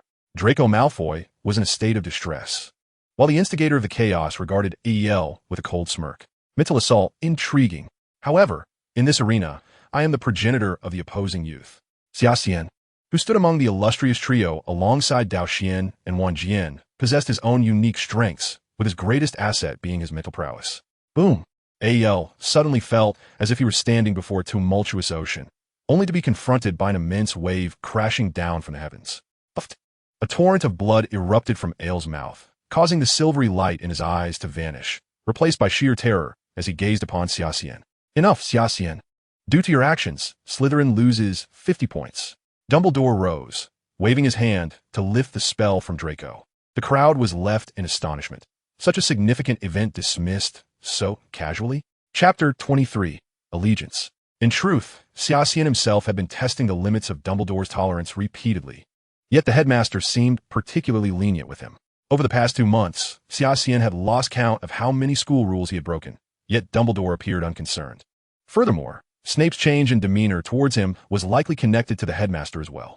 With a flick of his wand, Xia Xian lifted the spell from Malfoy, who curled into himself before promptly fainting. A mere petrifying curse should not have rendered Draco unconscious. Professor, I suspect he must have employed other dark curses on Draco. McGonagall remarked, her expression tense, as she felt Dumbledore was condoning Xia Xian's dangerous behavior. Dumbledore set down his knife and fork, gazing intently at Xia Xian before sighing. I always believed this child would be a Gryffindor, Minerva. Using dark curses on one's classmates is not a tradition I recall Gryffindor ever adopting. Professor McGonagall was evidently infuriated by Dumbledore's handling of the situation and departed the banquet hall without hesitation, with Severus providing guidance. I have faith he will not stray from the right path. Dumbledore shook his head helplessly and muttered to himself, where has Professor McGonagall gone? At the Gryffindor table, Hermione inquired with a hint of confusion. I remember he wasn't like this when we met Xia Xian on the train. Neville chimed in, people do change, Hermione. With a sigh, she replied, especially in a place like Slytherin. A wave of cheer erupted in the hall, dispelling the earlier gloom. Indeed, I formally invite you to my home. Miss Eliza, Xia Xian said playfully, gesturing an invitation. He noticed Eliza's joyful smile, her eyes shimmering with unshed tears. In a letter from the old man, an intriguing matter was mentioned regarding a collaboration with the Glenning Company, known for producing drilling machines. Originally, this did not pique Xia Xian's interest, as he found little allure in such an obscure company. However, upon seeing the negotiating representative, he suddenly brightened, nearly bursting into laughter upon recognizing Vernon Dursley. Harry Potter's uncle was seeking collaboration with his grandfather. What a remarkable coincidence. Yet, the members of the Silver Serpent Society cast furtive glances at Xia Xian, and he was acutely aware that these individuals would likely seek to trouble him in the days to come. Knock, knock, knock. Just as Xia Xian lay down, a series of knocks resounded at the door. Upon opening it, he was somewhat surprised to see Al. What brings you here at this hour? Al's complexion appeared somewhat pale, and seeing Xia Xian's astonished expression, he chuckled. What's the matter? Aren't you going to invite me in? If you've come to provoke me, I fear you won't be allowed entry, Xia Xian replied. Then it seems I may enter after all. What does the prefect want to discuss with me? The two settled into the room, yet Xia Xian remained perplexed. They had only just met that evening, and apart from the events in the banquet hall, he could not fathom any other connection between them. Could it be that Malfoy had sent him as a mediator? Al stated, I wish to discuss the Silver Serpent Society with you. I trust you have some understanding of this organization. If possible, I hope you will succeed me as the next president after my graduation. It is that silvery beam of light within your consciousness, Al remarked with a wry smile. The very thing that backfired on me in the banquet hall must be that beam. Xia Xian was taken aback. This individual had actually seen the beam within his consciousness. The term beam was used simply because Al did not understand what it truly was. Had a sword cultivator been present, they would have instantly recognized it as an embryonic sword soul. This was Xia Xian's greatest trump card and reliance. Consequently, his expression shifted repeatedly, He was no naive soul, and upon discerning that Al was not a friend, he had already devised numerous strategies to deal with him. Al, perceptive to Xia Xian's change in demeanor, shook his head with a wry smile. I'm not here to be your adversary. If you are uninterested in the Silver Serpent Society, we can explore an alternative approach. What alternative? I, along with my family, pledge my allegiance to you. El took a deep breath, his expression resolute. Why? Xia Xian pondered. Although he had demonstrated some of his abilities before Ale, he had no foundation in the wizarding world. What was the other party playing at? But have you ever considered that my family is composed of ordinary people, and I am essentially without roots in the wizarding realm? Today, I have come to a realization. Ale continued, the strength of a wizard is not determined by bloodline. In you, I see boundless potential. I accept your allegiance. After contemplating for a moment, Xia Xian replied directly. Without hesitation, Ale knelt on one knee and bowed his head before Xia Xian. Having been accustomed to a carefree life in his previous existence, Xia Xian found this display somewhat uncomfortable, so he helped Ale to his feet, saying, let us dispense with the formalities. From now on, let things unfold as they will. No, this is the custom of the wizarding world. As a noble, one must adhere to it. Ale's seriousness reminded Xia Xian of the knights of the medieval era, individuals with their own principles. Daphne, please come in, Xia Xian called out. He saw his fiery-haired senior, Daphne, enter without so much as a greeting. Ale stood up and extended his hand to Xia Xian, saying, let Daphne be our witness as we forge an unbreakable oath. Very well, very well. Xia Xian, unable to resist Ale's insistence, extended his hand, clasping Ale's firmly. Daphne drew her wand, and a golden light entwined like a vine, binding their hands together. She addressed Ale, Robert, do you and your family pledge to honor Xia Xian as your master and serve him for generations? I do. Are you willing to sacrifice your life for him when he is in peril? I am willing. Xia Xian, do you accept the allegiance of the Robert family and offer them your protection? Without a moment's hesitation, Xia Xian replied, I do. Thus, the contract is established. I still hope you will consider the proposal to succeed as the president of the Silver Serpent Society, my lord, Ale said, altering his tone. The members of the Silver Serpent Society hail from ancient pure-blood families. Both they and their underlying forces would be of tremendous assistance to us. Ancient pure-blood families? Like the Blacks and the Malfoys? Xia Xian enumerated the pure-blood families in his mind, with the Potter and Weasley families seemingly falling within that category. The Blacks are acceptable, but the Malfoys are not worthy, Ale responded. The one who opposes you, Malfoy, has been eager to join the Silver Serpent Society, perhaps to fulfill old Draco's unaccomplished aspirations. Xia Xian nearly burst out laughing. It seemed the members of the Silver Serpent Society were indeed the future talents of the wizarding world. However, geniuses often possess eccentric personalities and lofty ambitions. Nevertheless, Xia Xian had plenty of ways to bring them into line. If you have time in the coming days, please take me to meet them, Xia Xian said. Chapter 24. I hear your talents? Ale and Daphne exited Xia Xian's dormitory, and Daphne remained silent until they reached the common room, at which point she inquired, Senior, I do not understand why you chose to do this. I have explored the mental realms of numerous individuals using my magical gaze, and many harbor no secrets within its depths, Al stated. However, thus far, there have been only 3 whose mental worlds remain impenetrable to me. Do you mean that one of those 3 includes Xia Xian? Daphne looked at Al, astonished. Al nodded. Although the senior admired him, there was no necessity for allegiance. Daphne furrowed her brow. Our 5 families have never submitted to anyone. Today, I have come to a realization. Daphne, Alabama, continued, the glory of our families must be fought for by ourselves. The illustrious histories have long been forgotten. Presently, Charlotte lives in destitution, and the Robert family consists of but me, who remembers the ancestors who sacrificed themselves in a battle against the Dark Lord. Daphne fell into a moment of silence. Those antiquated officials of the Ministry of Magic only seek to suppress us for their own interests, and in comparison, pledging loyalty to him is evidently a more favorable choice. Xia Xian touched his arm, feeling no unusual sensation. The recent oath seemed to benefit Xia Xian unilaterally. He merely needed to provide protection for the Robert family. In his previous life, although Xia Xian was exceptionally gifted, he had grown accustomed to solitude, which ultimately led to his ambush by the 4 holy guardians of the dark arts. In this life, Xia Xian is determined to enact change, without being the first piece in his strategic game. The night passed in silence. The following day, after concluding his private tutoring with Snape, Xia Xian met Al in the corridor of the 3rd floor. Al had evidently been waiting for quite some time.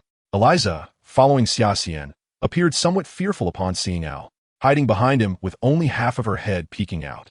"Eliza, do not be afraid," Xia Xian smiled. "He is one of us." Al led the two into the depths of Hogwarts, explaining, when the four founders established Hogwarts, they designated the entire basement as Slytherin territory, with the headquarters of the Silver Serpent Society nestled within these subterranean chambers. To be honest, Xia Xian did not favor the damp and cold environment of Slytherin. Water continuously dripped from the ceiling of the basement, and the trio illuminated their way with flickering spells from their wands. It is said this was originally a dungeon. Although it appears rudimentary and dilapidated, the internal facilities have been meticulously improved over generations by the predecessors of the Silver Serpent Society. Al brought them to a stone door. This was a moon-shaped stone entrance that required an adult to stoop to enter, adorned with the emblem of Slytherin, a serpent with its tongue flicking out. The walls surrounding were covered in greenish-blue moss. Xia Xian repeatedly confirmed, "Is this truly the gathering place of these Slytherin prodigies? Open, sesame!" Al tapped the stone door with his wand, and with a resounding rumble, the door slowly ascended. Behind it lay a pitch-black passageway, and with a flick of his wand, Al ignited the braziers on either side of the corridor with ghostly green flames. "Esteemed guests, please follow me," Al beckoned, leading the two deeper into the passage. At the end of the corridor stood another door, entwined with thorny vines. As Xia Xian gazed upon the stone door adorned with the serpentine emblem of Slytherin, Al pressed his wand against it, causing the thorny tendrils to gradually recede and the door to slowly creak open. Before Xia Xian lay a spacious chamber, within which 5 obsidian thrones stood. The highest throne in the center was unoccupied, while the 4 adjacent thrones each held a young individual. Xia Xian recognized only Daphne, who sat to the right of the central throne, while the remaining 2 men and 1 woman were but faintly familiar to him, having occupied the Slytherin table during the banquet. Just as Xia Xian intended to approach, a sudden and searing pain coursed through his body. A multitude of dark mists swirled menacingly towards him. With each brush of the black vapors, he felt as though his very being were being torn asunder. A soul attack? This seemed intriguing. He observed the golden-haired youth standing opposite him, who wore a mocking smile. Deliberately relinquishing his defenses, Xia Xian was abruptly ensnared by the swirling darkness. Feeling his soul begin to detach from his corporeal form, gradually, he found himself at the heart of the black mist, where a shadowy figure coalesced before him. Was this the right approach? Suddenly, Xia Xian's seemingly disheveled form solidified, a silvery sword light erupting from behind him. An assault on the soul level bore a striking resemblance to that on the mental plane. It was a contest of resolve, where the steadfast would prevail. With his sword drawn, Xia Xian thrust directly into the shadowy figure. A hiss echoed as the black figure was rent asunder by the silver light, and the ominous mists within the room began to dissipate. Xia Xian once again beheld the golden-haired youth, whose countenance now betrayed no trace of disdain, replaced instead by profound astonishment. "I have heard from El that you are all prodigies." Xia Xian's gaze swept over the 4 seated figures, a sly smile gracing his lips. "Next, who will step forth?" A tall young man beside the golden-haired youth rose. His imposing stature did not suggest a wizard, but rather that of a warrior. "I have heard of your exploits, lad," he declared, drawing forth a gleaming longsword. "Yet, that does not justify your leadership of the Silver Serpent Society." Xia Xian sensed a palpable surge of magical energy emanating from the weapon. A magically enchanted blade? His attention sharpened. He had encountered references to such in the alchemical tomes of the library, but this was his first encounter with a tangible object. Thus, Xia Xian assessed the formidable young man before him, realizing he was a rare breed of melee mage. Without uttering a word, the young man unleashed a torrent of flames upon his sword, charging directly at Xia Xian. A smile curled upon Xia Xian's lips. To be candid, when it came to swordplay, he had never feared anyone. Western swordsmanship emphasized the suppression of strength, yet such a crude approach appeared fraught with vulnerabilities in Xia Xian's eyes. To wield a sword in the presence of a Huaxiao individual would surely be akin to a novice displaying their craft before a master. No, it was Xia Xian wielding the sword. The countless battles of his previous life endowed him with the experience to effortlessly evade the young man's determined strike. As he sidestepped the assault, Xia Xian seized the young man's wrist with one hand and twisted it forcefully. A young man felt a sharp pain in his wrist, causing the enchanted sword to slip from his grasp. Summer Xian, quick and adept, seized the descending sword with precision, directing its tip towards the young man's throat without a moment's hesitation. In the blink of an eye, after executing this move, Summer Xian remained oblivious to the astonished expressions of those around him. Instead, he appeared somewhat disinterested, weighing the sword in his hand, he casually performed a flourish and remarked, "This sword is quite commendable, though it feels a tad light." Ale stared at Xia Xian with a peculiar expression. The long sword nearly matched Summer's height, creating a rather odd sight with the duo. "How did you execute that move just now?" The young man across from him looked at Xia Xian with an expression akin to that of an admiring fan. "Are you referring to the maneuver when I took your sword?" Xia Xian inquired. "No, not that. I meant those few strokes you made in the air just now." He clarified. Xia Xian shrugged. "That was merely a casual flourish. It's flashy but lacks practical application. If you have the time, I can teach you a few useful techniques." The young man's face lit up with childlike excitement as he exclaimed, "Then I acknowledge you as my future leader."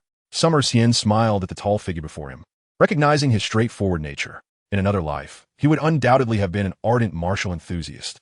Ale, astonished that Xia Xian could so effortlessly defeat two high-ranking members of the Silver Serpent Society, added, "The golden-haired one is Matthew, and this gentleman is Simon." "Daphne, Sarah, would you two like to test Xia Xian's prowess?"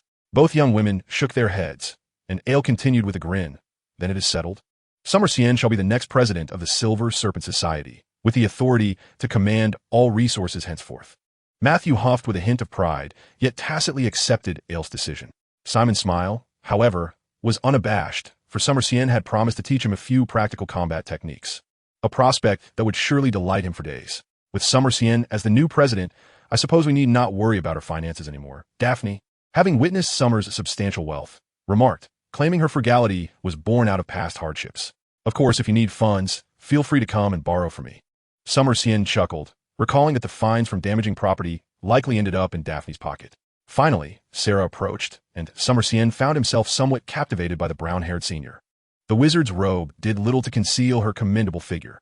With a smile, Sarah said, "Junior, if you encounter any difficulties in the future, do not hesitate to seek me out." "Thank you, Senior," Xia Xian replied with a grin. Meanwhile, Eliza stood off to the side, somewhat stunned. Although she recognized Xia Xian's prowess, the extent of it was staggering. Even the most distinguished seniors of Slytherin's Silver Serpent Society had fallen before him. And now Ale was appointing him as the next president? Eliza felt as if this was all too surreal. "While I cannot guarantee how far I can lead you all, I shall exert myself to the utmost," Xia Xian declared with a serious expression. Just moments ago, Matthew, who had been indifferent towards Xia Xian, now observed a change in his expression, compelled to admit that Xia Xian possessed an inspiring power when he was earnest. Chapter 26. The Onslaught of the Dementors. Xia Xian drew his wand, feeling the urgency of the situation overshadowing the peculiar book that lay aside. The chilling aura approached the Shui family residence with increasing proximity. Despite numerous attempts to gauge its nature, the presence remained formless and indistinct. Xia Xian could only vaguely sense its location, unable to discern the true essence of the entity. He opened the balcony door, knowing that if Shui Yuanshan were present, he would surely be astonished by Xia Xian's agile prowess. Effortlessly, Xia Xian ascended to the rooftop. Outside, the cold wind howled, prompting him to cast a warming charm upon himself. The refuse bins in the villa area were toppled by the gusts, debris swirling aimlessly in the frigid air as an impenetrable silence and darkness descended, akin to a colossal hand plunging the world into a frigid abyss. The once vibrant street adorned with colorful lights began to flicker erratically. Suddenly, the entire street was engulfed in darkness. Xia Xian understood that such an occurrence signified the arrival of a singular magical creature, the Dementor. He was uncertain where the narrative had taken a turn, as the storyline now seemed to spiral towards chaos. What has transpired? Eliza sensed the discord in their surroundings, peering out the window at Xia Xian, who stood atop the roof. "Stay inside, Eliza." Xia Xian finally grasped the reason for his inability to perceive the entity. Dementors were, by nature, akin to wraiths. This was his first encounter with such a creature, and the original text only mentioned that the Patronus charm was effective against them. Regrettably, Xia Xian lamented not having mastered that spell. With a steely gaze, he declared, "They are coming." Swiftly, he cast a luminescent charm upon his wand, revealing the humanoid figures cloaked beneath tattered robes, resembling specters gliding through the air. 1, 2, 3. Xia Xian counted the aerial apparitions, finding no fewer than 5. The creatures swiftly converged towards him, extending their hands from beneath their cloaks, lunging directly at Xia Xian. He felt a tremor within his very soul, a profound chill enveloping him. Xia Xian snorted defiantly. Although he had yet to learn the Patronus charm, the current predicament necessitated a straightforward response: overcome violence with violence. A silver light manifested in his hand, Xia Xian reached out towards the Dementor. It recoiled in aversion to the shimmering glow, forcibly repelled by his resolve. Grasping the Dementor by its neck with his silver emanating hand, its ghastly visage slowly became discernible under the radiant light. Xia Xian scrutinized its horrifying countenance, eventually shaking his head. From your lips, I cannot extract any information.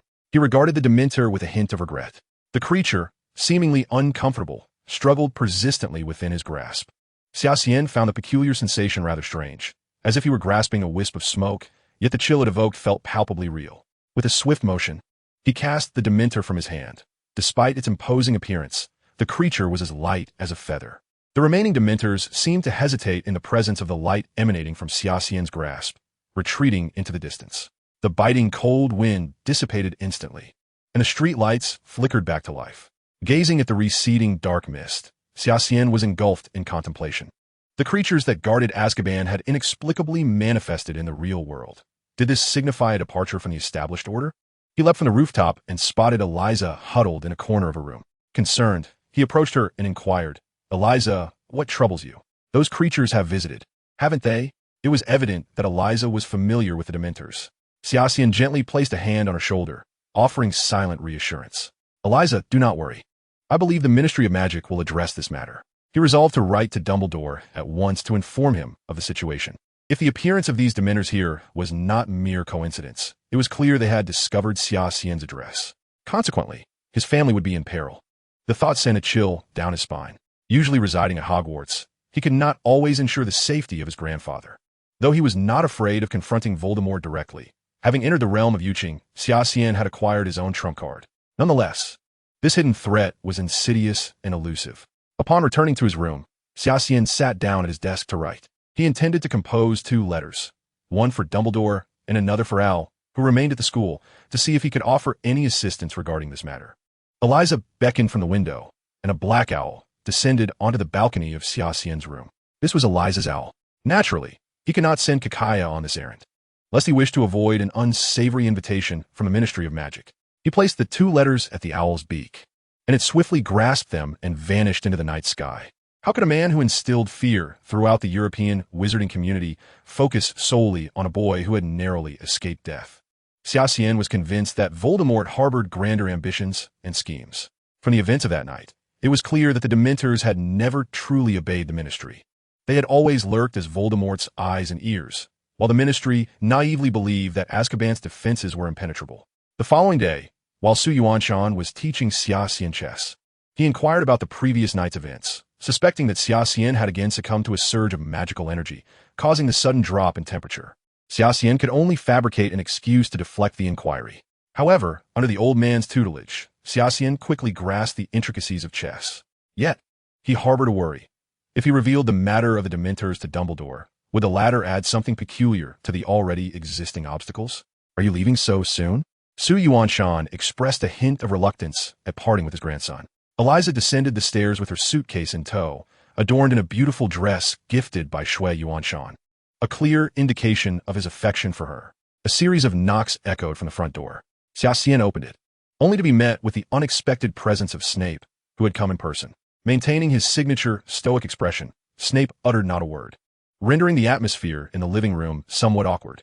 "Professor, what brings you here in person?" Xia Xian had intended to spend another evening with his grandfather, but it appeared this plan would be thwarted. "Grandfather, this is my professor and dean, Snape." "Ah, your professor. Why not stay for dinner before you leave?" Shui Yuanshan inquired. "How is little Xian performing at school?" He extended his hand towards Snape, who, however, showed no inclination to shake hands with the elder. Xia Xian sighed, pondering what had possessed Dumbledore to send Snape. Ignoring the elder's overture, Snape turned directly to Xia Xian, stating, "Dumbledore wishes to see you tonight. Pack your things. We shall depart immediately." With no other option, Xia Xian bid farewell to his grandfather and called to Eliza as they exited the villa. Klaus stood beside the car, inquiring, "Young master, shall we head to the station?" "There's no need for that trouble, Klaus," Xia Xian replied. "It's far too late for any trains to Hogwarts." Snape exited the Shui residence, having uttered only a brief sentence. Yet before departing, he remarked, "Xia Xian often causes trouble at school," pausing momentarily, "but he is quite clever." Snape gestured for Xia Xian and Eliza to follow him. Klaus and Shui Yuanshan stood at the villa's entrance, watching as the trio gradually moved away. Upon reaching the alleyway, Snape instructed, hold on tightly to me. Disapparition. Xia Xian felt the surrounding space contort, as if his body were being compressed. The world spun chaotically. When he opened his eyes again, he experienced a lingering sense of nausea, surveying his surroundings. The three had materialized beside the Whomping Willow in front of Hogwarts Castle. Should you feel ill, stay clear of me, Snape declared, adjusting his robes as he strode toward the castle.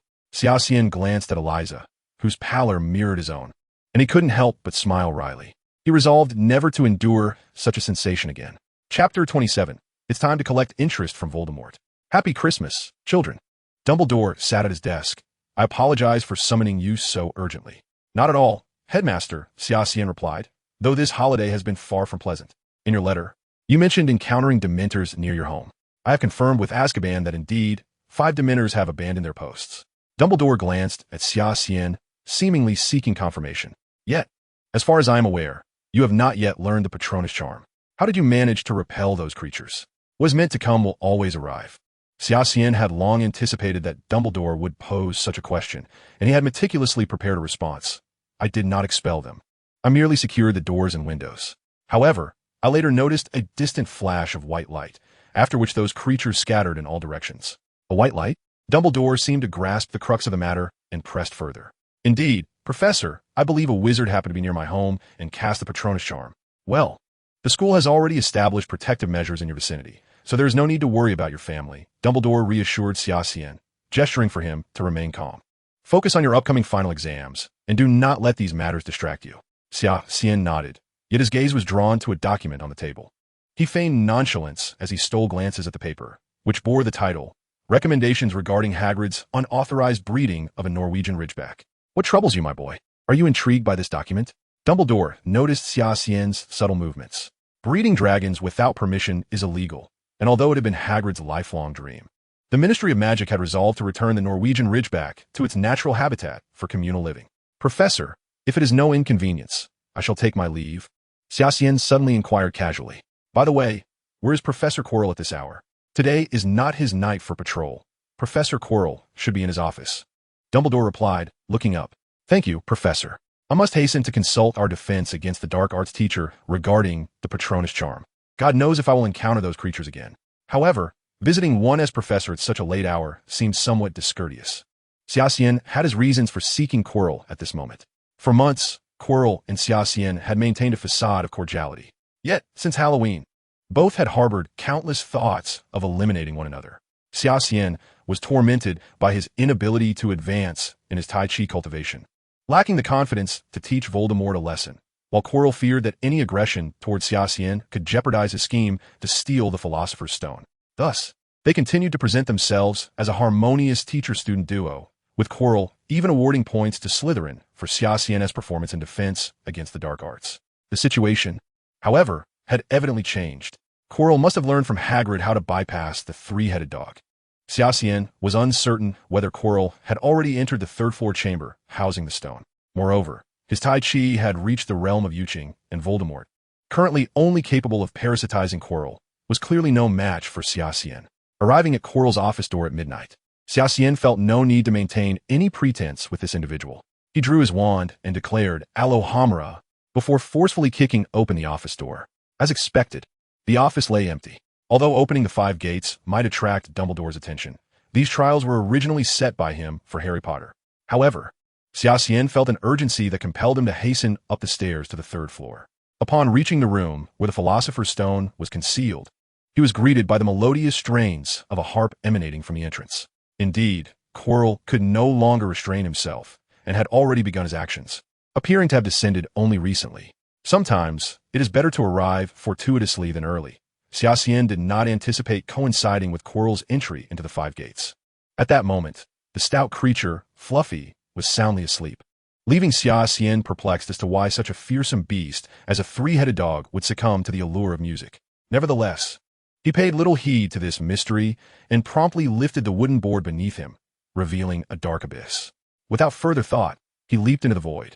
As anticipated, Xia Xian felt himself land upon a soft cushion, and upon surveying his surroundings, he found himself enveloped by tendrils of purplish-black plant roots, presumably the devil's snare.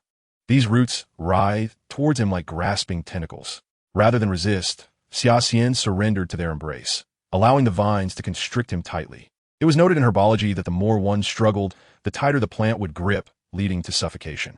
Unexpectedly, Professor Sprout seemed to have an affinity for such peculiarities.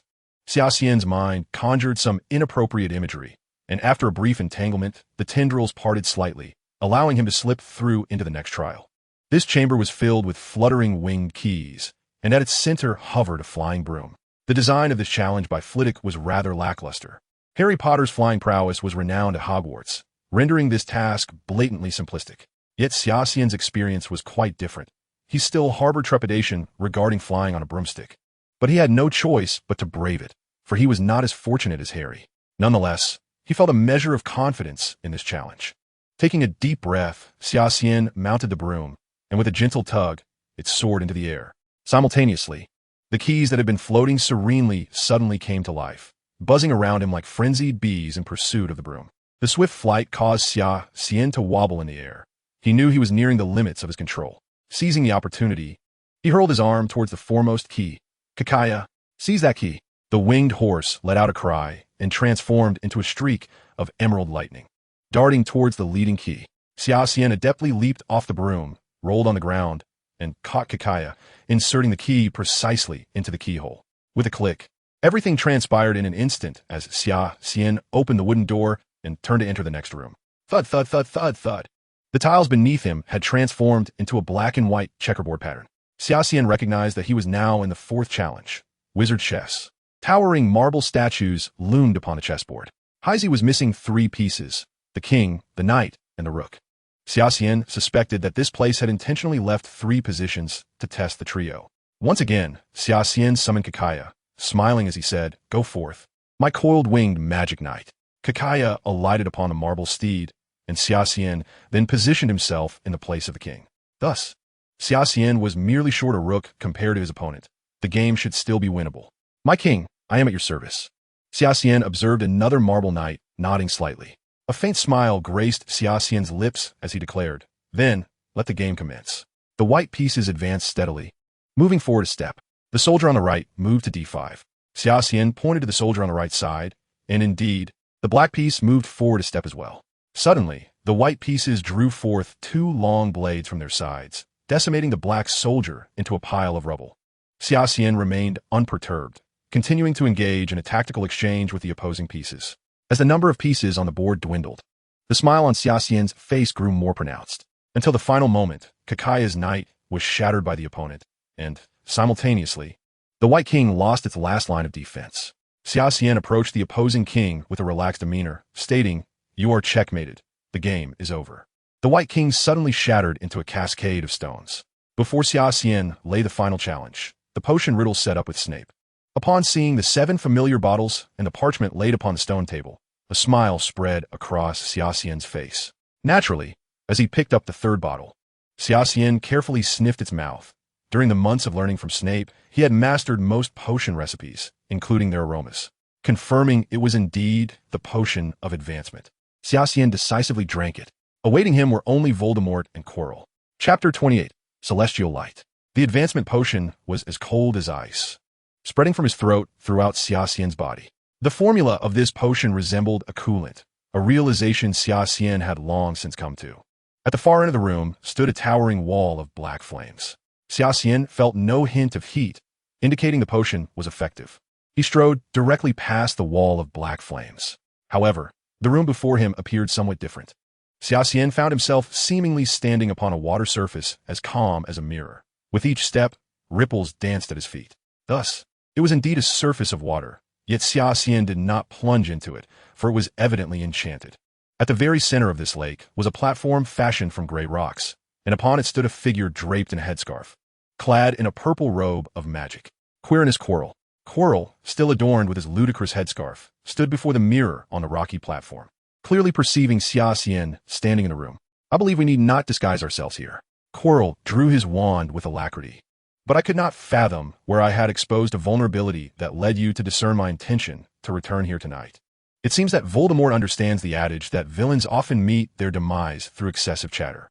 Xia Xian dared not relax, with one hand clutching his wand. He addressed Quirrell.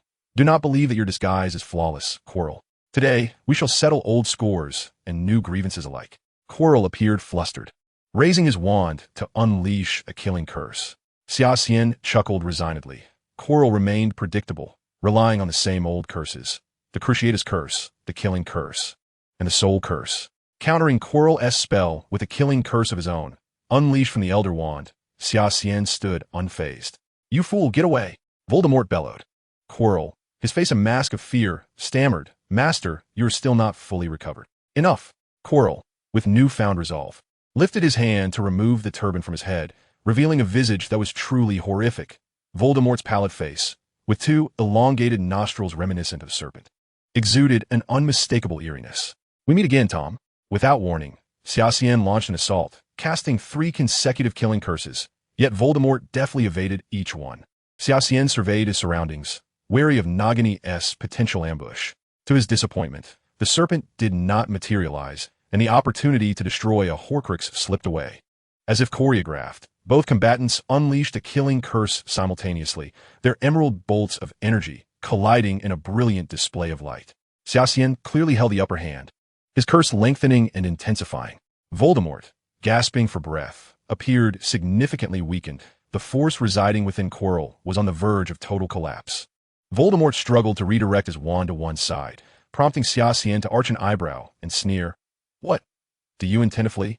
Voldemort managed to deflect Xia Xian's curse just before it struck, resulting in a tremendous splash as water erupted from the room's surface. Voldemort gazed in horror at his wand, which had suffered a significant break. Memories of the cruise ship incident from over a decade ago flooded his mind. In that moment, Voldemort commanded Quirrell's body to transform into a wisp of black smoke, leaving only the lavender robes upon the stone pedestal. Xia Xian seized this fortuitous opportunity, having nearly expended the death energy within himself. With a shift of thought, he initiated the operation of the Tai Chi Xianxing Dao within. To Voldemort, Xia Xian's actions appeared exceedingly peculiar. He sheathed his wand and grasped a silver light in his right hand. An overwhelming sense of pressure surged forth. For the first time in this realm, Xia Xian successfully summoned the Qiongguang sword. Previously, in his encounter with the Dementor, he had merely infused his hand with the sword's essence. "Your weapon." Voldemort realized he could not allow Xia Xian to complete this attack. Thus, he disregarded conservation and began casting spells wandlessly. He could distinctly sense that if struck by that radiant light, his resurrection plans would be irrevocably thwarted. The curse struck Xia Xian with precision. It could be said that he had no intention of evading it. An even more perplexing scene unfolded before Voldemort's eyes. The radiance in Xia Xian's hand did not dissipate. Rather, it grew increasingly brilliant with the passage of time. "Can you not comprehend?" A wicked smile graced Xia Xian's lips. "Such phenomena that transcend the laws of this world are beyond your understanding." "Ridiculous. The radiance of the sky exists entirely apart from the rules of this realm, rendering the disarmament spell utterly ineffective against it." Voldemort clenched his teeth in frustration and transformed into a swirling mass of darkness, fleeing towards the exit. This was the first time using this spell, and the charge time was somewhat prolonged. In Xia Xian's grasp, the light coalesced into a slender sword, just in time for him to act. Grasping the radiance of the sky, Xia Xian's demeanor underwent a transformation. The usual languid nonchalance evaporated, replaced by a fierce aura, as if he had emerged from a sea of corpses and blood. Voldemort raised his hand, and a plume of dark energy surged forth. A pitch-black skull materialized in midair. In a flash, Xia Xian seemed to merge with the radiance of the sky, streaking across the heavens like a shooting star. He raised the long sword high, the howling blade creating ripples in the air, its shimmering surface resembling a banner trailing behind. In an instant, it pierced through the skull formed of dark energy. The entire room was engulfed in a blinding white light. "No matter how many times you resurrect, I shall drag you out and eliminate you, Tom." The radiance of the sky struck directly at Quirrell's chest, and along the blade, pure white flames gradually consumed Quirrell's body. "You had better hide your Horcrux as well."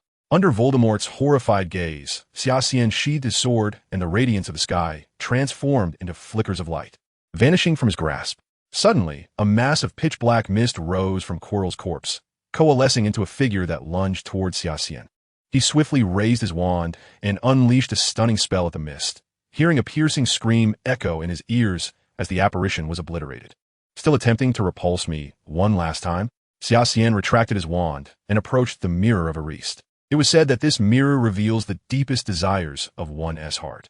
For a moment, Xia Xian found himself unable to discern what he truly desired. Having traversed 3 lifetimes, he felt he had witnessed all manner of storms and tribulations. Indeed, the mirror of Ariste reflected an image of Xia Xian himself, resembling an ordinary mirror, yet the figure within bore a sinister smile that drew a frown from him.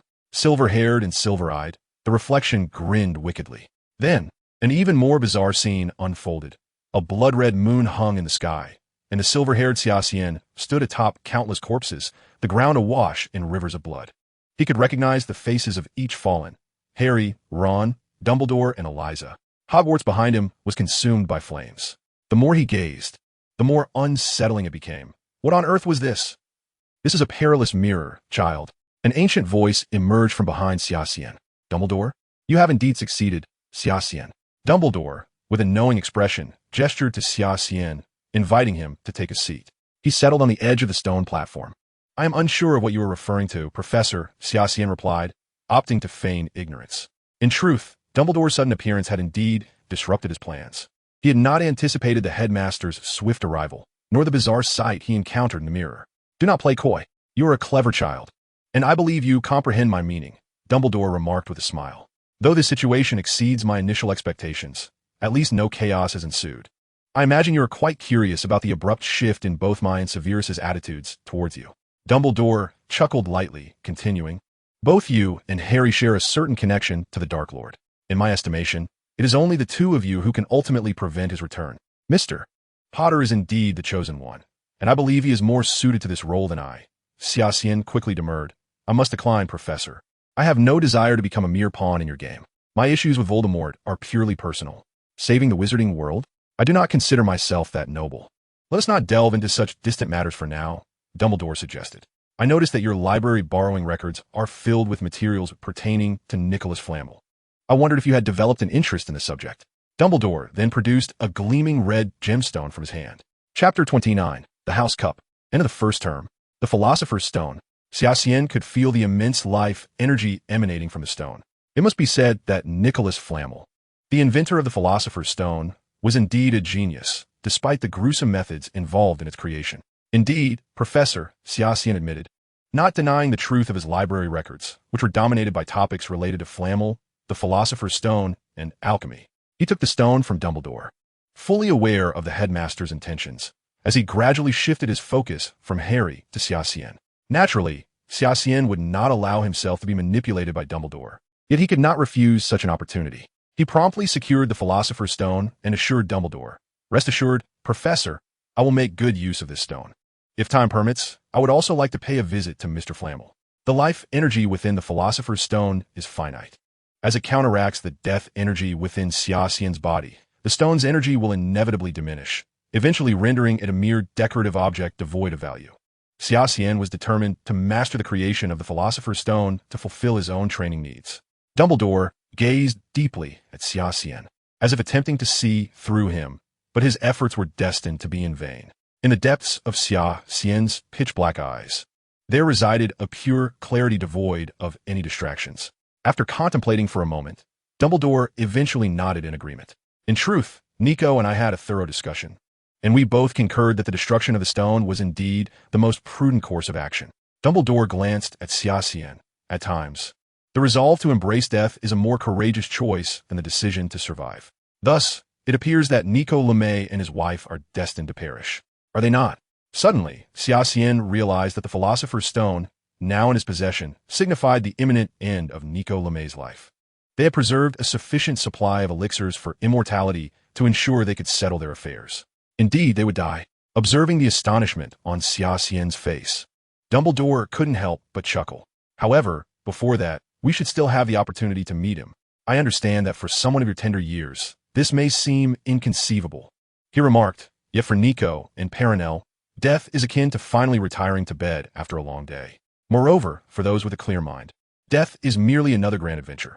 You see, the Philosopher's Stone is not as wondrous as one might believe. With it, no matter how much wealth or longevity one desires, it can all be attained. These two desires are the most coveted by humanity. Yet ironically, people often choose what is least beneficial for them. I'm aware of that. Professor, I possess little interest in either of those things. Xia Xian had long been in pursuit of his deepest desires, The aforementioned two were not challenging for him, but he indeed found them unappealing. Was it the horrific imagery of a mountain of corpses and a sea of blood reflected in the mirror that stirred his heart? Xia Xian was uncertain.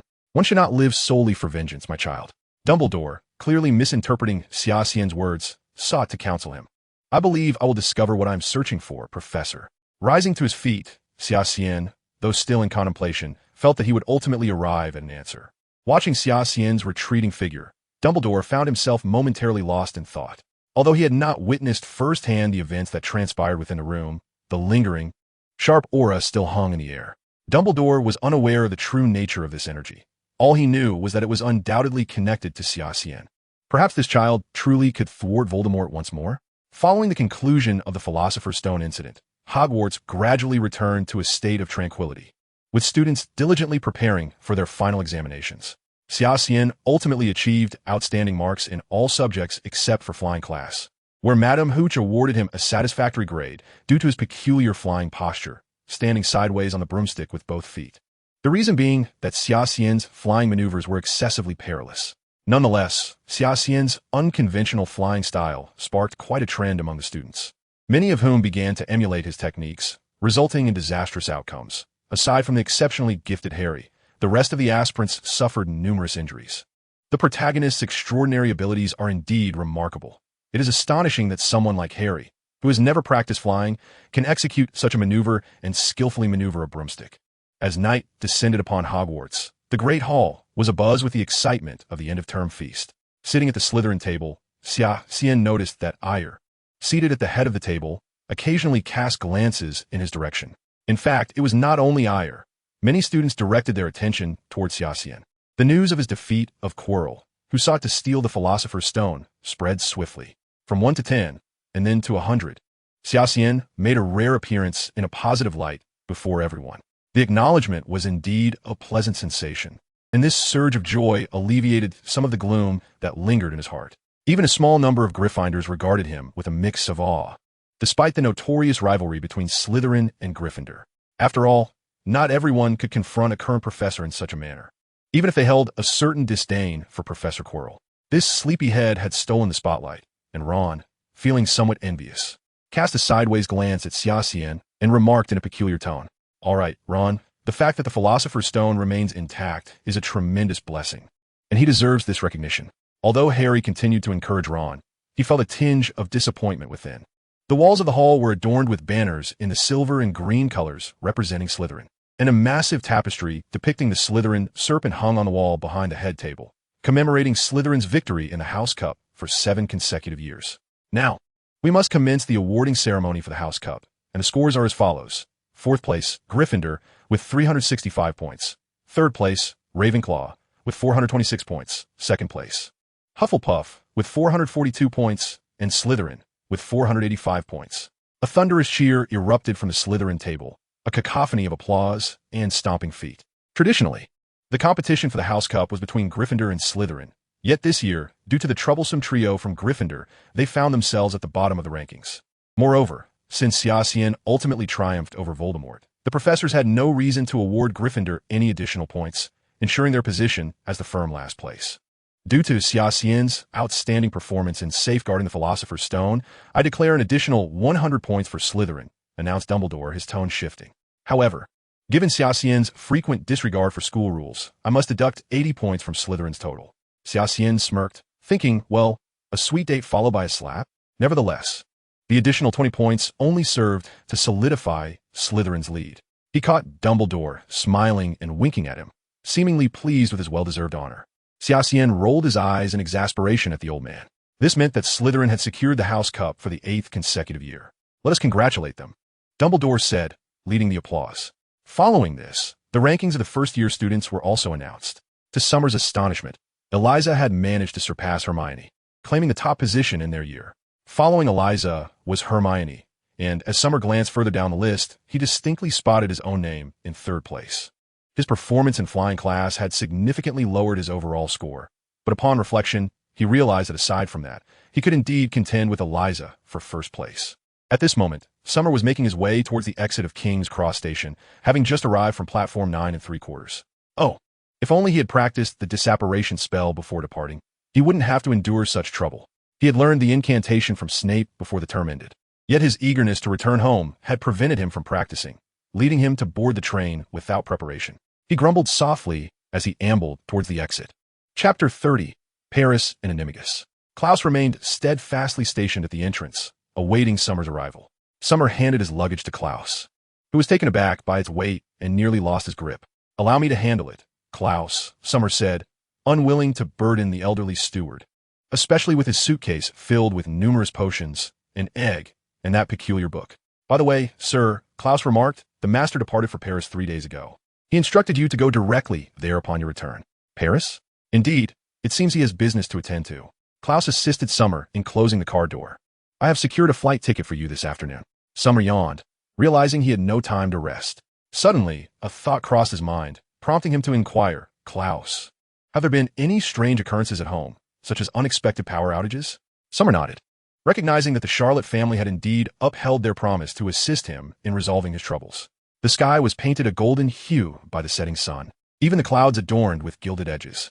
Within the luxurious first-class cabin, a flight attendant leaned down and politely asked, "Sir, would you like something to drink?" Summer was clearly the youngest passenger in first class, and without any adult supervision nearby, yet no one regarded him as a mere child. The upper echelons of British society were well aware of the prodigious grandson of old Master Shui. Summer's visage was quite renowned throughout England. Peering through the round window, he observed the azure expanse of the English Channel, only glimpsing hints of blue through the clouds. Hearing the flight attendant's inquiry, he raised his gaze and replied, "A cup of warm milk with a bit of sugar, please." "Thank you." The young attendant smiled politely, accommodating his peculiar request, and soon returned with his drink. The Shui family's investments permeated every facet of British daily life, and Royal Airlines was no exception.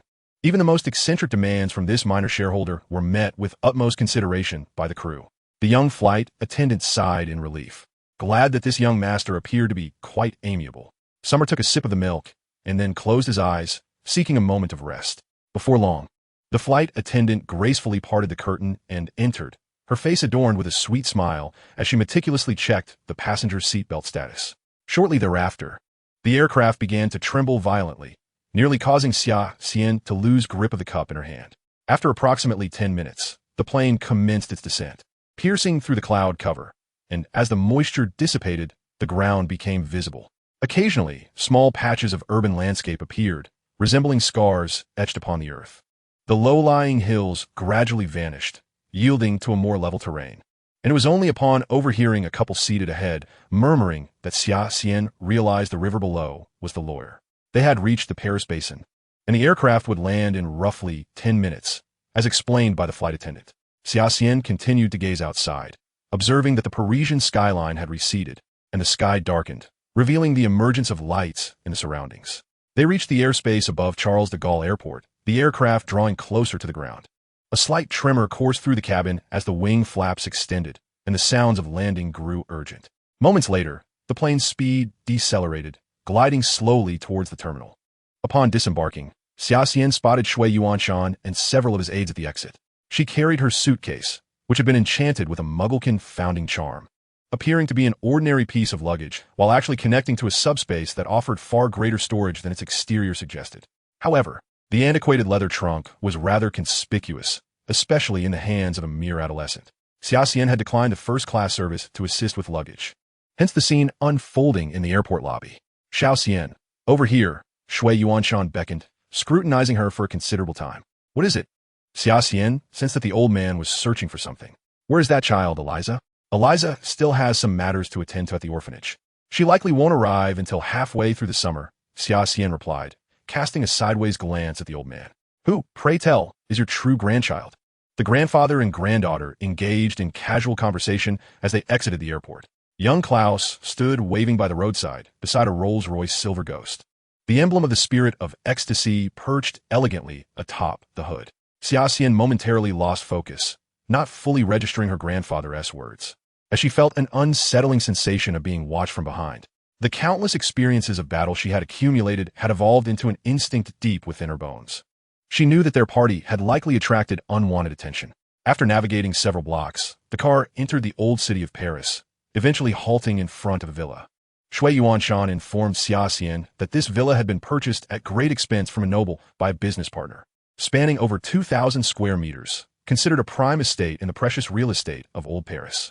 The steep roof was adorned with deep blue tiles, and the walls, weathered by centuries, had taken on a yellowed hue, with moss thriving in the crevices of the stones. Xia Xian did not rush to enter the opulent residence, but instead pulled young Klaus aside. "Uncle Klaus, do you sense something amiss?" Xia Xian whispered to young Klaus. The former British Special Air Service officer gazed at Xia Xian with a perplexed expression and replied, "Everything seems normal, young master." Given young Klaus's exceptional counter-surveillance skills, even the most rigorously trained assassin could not evade his notice. If he sensed nothing, it implied that the individual in question was no ordinary person. Yet, if they were indeed a wizard, how could they elude his perception? Xia Xian held unwavering faith in his instincts. He needed to devise a means to unearth this elusive presence. Suddenly, a fine drizzle began to fall from the heavens, prompting Shui Yuanshan to urge, "It's raining. Let us retreat indoors." Xia Xian turned around.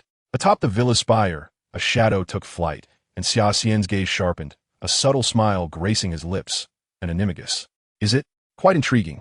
The villa's parlor was adorned in classical European medieval decor. Xia Xian noticed that the host was absent, likely having retired due to the late hour. "Xia Xian, come meet Mr. Crawford," Shui Yuanshan interjected hastily as Xia Xian made a leave. "This child possesses no sense of decorum," he mumbled, watching Xia Xian's departing figure. Xia Xian was unperturbed by the prospect of locating his quarry. He was certain that the animagus would follow him. Although it was midnight in Paris, he needed to choose a secluded spot to confront his opponent. Casting a sidelong glance, Xia Xian indeed spotted a pitch-black raven perched on a tree not far from him. He feigned ignorance and continued downstream along the Seine. Had he been in London, he would have led his adversary to Hyde Park. But this was his first visit to Paris, compelling him to navigate and seek an opportune moment. The midnight ambience of Paris, coupled with the recent rainfall, left the streets nearly deserted. Xia Xian deliberately turned into a narrow alley, and, as anticipated, the raven that had transformed into an animagus followed closely. Aside from the dim light and the damp ground, the alley was devoid of any other presence. It was only then that Xia Xian drew his wand. Prior to that, he swiftly unleashed a Karkaroff. The winged beast sensed the enemy's presence in the air and lunged towards the raven. Xia Xian was confident that no matter how formidable the wizard, they would not welcome such a fearsome creature near their head. As he had predicted, the black raven transformed back into human form mid-air. Under the glow of the lights, Xia Xian beheld a witch whose skin bore an eerie, deep green hue. Her hair was braided into small, intricate plaits cascading over her head. With a mere wave of her hand, her hair began to elongate, writhing in the air like serpents in a bizarre dance. Almost immediately, those strands lunged towards Xia Xian. With a flourish of his wand, Xia Xian unleashed several precision spells, dispersing the hair as it approached. Though he remained uncertain of the nature of his opponent, he was resolute in his belief that they were certainly no human. Xia Xian remained uncertain of the assailant's intentions, but it was evident that this matter was likely intertwined with Voldemort. Under Snape's tutelage, Xia Xian's mastery of the stunning spell had advanced remarkably, unleashing torrents of fierce energy that sliced through the sky, striking the witch with force. The witch staggered from the impact of the spell, momentarily halting her assault. In that instant, she caressed her body with her right hand, a seductive smile gracing her lips. Xia Xian scoffed. With such a terrifying appearance, did she still resort to enchantments? The night sky, having cleared after the rain, revealed a crescent moon high above. Casting its luminous glow, and to Xia Xian's astonishment, the witch's hair, previously disrupted by a spell, began to regrow. Moreover, he noticed at the alley's mouth and atop the rooftops, a dozen more witches resembling the one before him began to appear. Xia Xian could not help but click his tongue. This situation was escalating rather dramatically. Chapter 31. Hibiscus. Xia Xian pondered how such peculiar witches could emerge in the streets of Paris, the heart of the French magical council. Additionally, as enchantments fell under the category of dark magic, it was clear that he was dealing with no benign entities. Coupled with their regenerative abilities under the moonlight, they were likely some form of dark creature. With the evident numerical superiority of his adversaries, Xia Xian realized that if he wished to avoid a significant commotion, confronting these numerous foes head-on would be unwise. Should his celestial light be fully cultivated, he could opt to obliterate these troublesome beings in one decisive strike. Yet, upon inspecting his magical reserves within his sea of consciousness, he found the sword spirit was still voraciously absorbing spiritual energy. indicating that the current predicament would necessitate the use of magic to resolve. The witch before him appeared to be increasingly irate. Having discerned that the black-haired boy before her remained unperturbed, clearly unaffected by her charm, she unleashed a cry in a tongue Xia Xian could not comprehend, evidently summoning her comrades. The hair of the surrounding witches elongated, resembling entwined roots, surging towards Xia Xian. He assessed his magical energy. Although his stunning spell had greatly benefited from Snape's true teachings, significantly reducing its energy consumption, his recent barrage had nearly depleted half of his magical reserves. Given the adversary's somewhat grotesque regenerative capabilities, Xia Xian surmised that engaging in a war of attrition would be exceedingly disadvantageous. However, this was undeniably the territory of the French, and Xia Xian was reluctant to invoke trouble by employing forbidden spells here. Flames roared to life.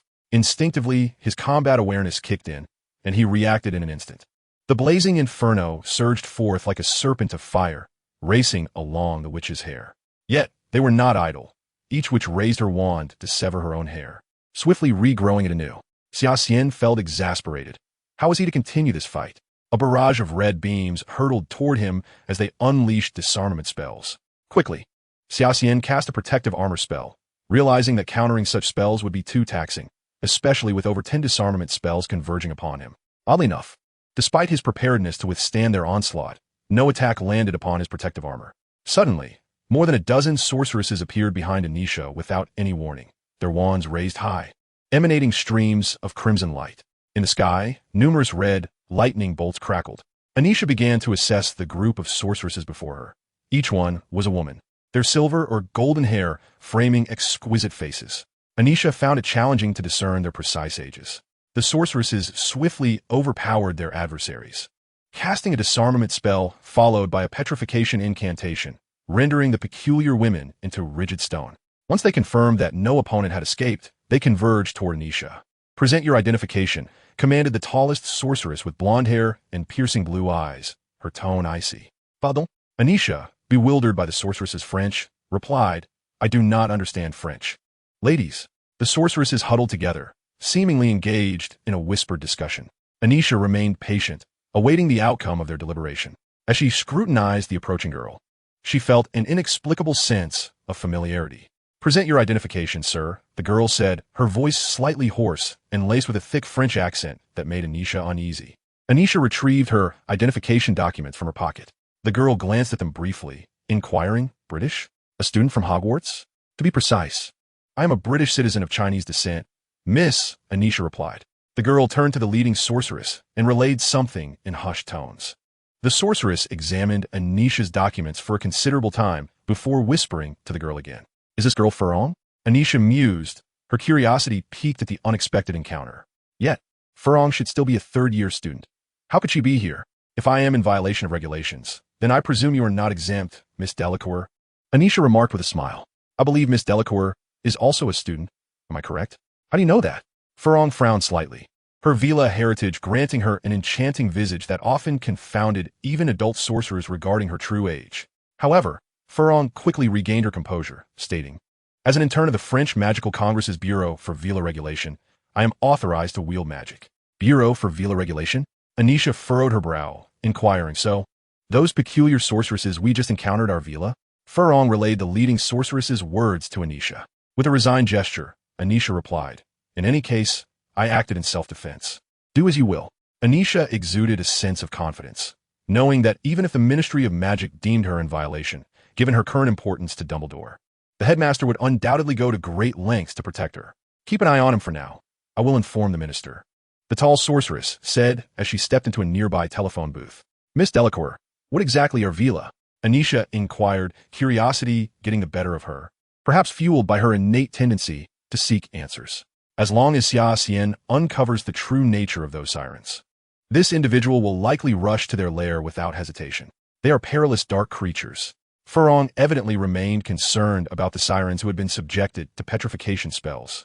She hurriedly explained a brief statement to Xia Xian before departing. "Moments latte." The tall, which regarded Xia Xian with a peculiar expression and summoned Furong to whisper something to her. Furong's complexion seemed to grow increasingly strange as she addressed Xia Xian, saying, "You may leave now, Mr. Xia Xian. We sincerely apologize for tonight's events." The Magical Council has determined that you were compelled to use magic in self-defense and have not violated any regulations. After discussions among several counselors, it was concluded that you did not disrupt the order of the French magical community. Thus, the repatriation clause will not be invoked. Is it truly permissible to behave thus? Xia Xian mused, recognizing that had this occurred in Britain, the Ministry of Magic would have unceremoniously taken him away without consideration, leading to a 3-day uproar. What a truly liberated country this is, he remarked with a sense of awe. Thank you for your assistance, Miss Ferrong, Xia Xian replied with a smile. Being the only one in the group proficient in English and of a similar age to Xia Xian, the responsibility naturally fell upon her shoulders. Xia Xian found himself quite taken with the girl before him, not solely due to her enchanting appearance, but also for her brave and loyal character, which he greatly admired. Ferrong, in turn, was filled with curiosity about this mysterious young man, who, despite being besieged by more than a dozen sirens, managed to hold his ground. A remarkable feat, indeed. The two walked along the Seine River towards the old villa, as dawn broke in the east. The sun ascended, casting its glow upon the Seine not far away. The morning hues of Paris shifted, transitioning from a soft pink to a resplendent gold. Even the clouds were tinged with the same colors. In the distance, at the Place de la Concorde, stood one of France's symbols, the 300-meter-tall Eiffel Tower. The boats in the river began their daily tasks, gliding leisurely along. Miss Drackle is truly remarkable, entering the Magical Council for an internship at such a young age, Xia Xian said with a smile. Ferrong chuckled shyly, responding, I owe it to my succubus lineage. Succubi are the natural adversaries of sirens. Our clan has always been responsible for capturing and controlling the sirens within the country. To be honest, I am unsure why I was targeted by those creatures. I must ascertain the reason in due time. Xia Xian, however, already had the answer in his mind. Voldemort was undoubtedly lurking in some corner of the world, clinging to life. Yet he would not miss any opportunity to eliminate Xia Xian. Mr. Xia Xian is quite impressive, as few can escape the clutches of those monsters, who possess a bewitching power, she remarked. Fortunately, my will is rather steadfast, Xia Xian chuckled. It's hard to imagine being swayed by such hideous creatures. Yet, this leisurely stroll was fleeting, and both felt that time flew by, unwittingly finding themselves at the entrance of the old villa. Miss Drackle, our misunderstanding has been resolved. Allow me to reintroduce myself. My name is Xia Xian. Xia Xian smiled as she extended her hand to Ferrong, expressing her delight in taking a stroll together. Ferrong Delacour. Ferrong grasped Xia Xian's hand and replied, I am equally pleased, Mr. Xia Xian. Until next time then. Chapter 32. The Riverside Murder Case. Xiao Xian, where were you last night? Shui Yuanshan's worried expression warmed Xia Xian's heart. Having spent the entire day traversing planes and trains, coupled with a restless night, Xia Xian felt a wave of fatigue wash over him. I merely went for a casual stroll. By the way, where's my room? Xia Xian yawned, feeling that he could easily fall asleep the moment he touched the bed. Come with me to greet the host, Shui Yuanshan insisted, pulling Xia Xian along. You truly are becoming more impolite by the day. Shui Yuanshan gazed at his grandson with exasperation, realizing he had spoiled him. At that moment, a rotund middle-aged man emerged from the kitchen. Though his figure had become unwieldy, his attire exuded sophistication and meticulousness, his sharp eyes glinting behind round spectacles. Xia Xian, having encountered many people, could confidently deduce that this man was a successful businessman. Xiao Xian, this is your uncle Crawford, Shui Yuanshan introduced, leading Xia Xian before the man. Xia Xian felt himself drifting between dreams and wakefulness. Thus he offered a perfunctory greeting. I have heard much about you, young man. Crawford, unfazed by Xia Xian's lack of decorum, half squatted to meet his gaze. After a brief moment of eye contact, Xia Xian yawned and said, I apologize, Mr. Crawford, but I am indeed quite weary. Very well. Your room is on the second floor, the first one on the left after the staircase. From the windowsill, you can directly view the Seine River, Crawford replied with a smile. If you wish for something to eat, simply inform the servants. When Xia Xian awoke once more, he found the sun had begun its descent. He chuckled softly, realizing his schedule was increasingly resembling that of a creature that only emerged at night. After rousing himself, he retrieved 5 sheets of parchment from his suitcase and began to write fervently at the table. He composed letters to several high-ranking members of the Silver Serpent Society, informing them of his current situation in France and recounting his encounter with a dark creature known as a siren. Releasing Kakaya, he neatly folded the 5 letters and placed them in the creature's claws. Taking advantage of the setting sun, he opened the window and let Kakaya fly out, appearing to passers-by as merely an oversized bat. Xia Xian had heard that Elle would be joining the Ministry of Magic after graduation, while Sarah was likely traveling in Eastern Europe, with the others presumably at their respective homes. He contemplated the route in his mind, considering whether Kakaya could manage the distance. Having completed these tasks, Xia Xian finally descended the stairs. Upon reaching the stairway, he suddenly halted in surprise. What was this? A candlelight dinner? Child, come down quickly. Crawford beckoned. Me? Xia Xian replied, somewhat astonished, pointing to himself. If there was anything Xia Xian was not adept at, it would certainly be attending such gatherings. Under Crawford's guidance, Xia Xian found herself at the center of the soiree. Ladies and gentlemen, allow me to introduce Mr. Xue's grandson, the heir to the Xue group. Xia Xian. With Crawford's declaration, Xia Xian instantly became the focal point of the gathering. The attendees were evidently the elite of France, and Xia Xian, not wishing to jeopardize her grandfather's business due to her own discomfort, forced a smile and acknowledged the crowd. Seizing an opportune moment, she discreetly slipped towards the exit while the guests were preoccupied. Young master, where are you off to tonight? Little Klaus, having noticed Xia Xian's attempt to escape, swiftly grabbed her arm and inquired softly. I feel out of place here. I just need some air, Xia Xian replied, gently pushing Klaus's hand away. Let us keep this for my grandfather. Once outside the Crawford villa, Xia Xian took a deep breath of relief, but the streets of Paris appeared oddly desolate that evening. Few pedestrians wandered about, and now and then a police car sped by. Curious, she decided to stroll along the Seine, only to find that the area had already been cordoned off by the police. Approaching the scene, she was met with a prohibitive gesture from an officer, who brusquely spoke in French. What has happened up ahead? Xia Xian inquired in English. This does not concern you, sir, the officer replied with an unfriendly demeanor, showing no intention of allowing her passage. Pretending to comply, Xia Xian turned to leave, but had no intention of departing so easily. After rounding a corner, she ensured the coast was clear and cast a disillusionment charm, vanishing into the alley. Her less-than-perfect execution of the spell resulted in a slight miscalculation, yet it was of little consequence. Glancing back at the two officers stationed near the barricade, she allowed a small smile to grace her lips. However, she quickly suppressed her amusement, adopting a somber expression as she gazed at the Seine. Xia Xian sensed an undercurrent of unrest in Paris that belied its tranquil facade. From the previous night's incident involving a monster to the police's current lockdown, an ominous tide seemed to be stirring. A sudden chill swept through the air, causing her to shiver in her short sleeves. Despite it being midsummer, this bizarre wind felt eerily familiar. A piercing scream echoed nearby, followed by a barrage of gunfire. Xia Xian's brow furrowed in alarm as she hurried toward the source of the commotion. Raoul felt his doom approaching.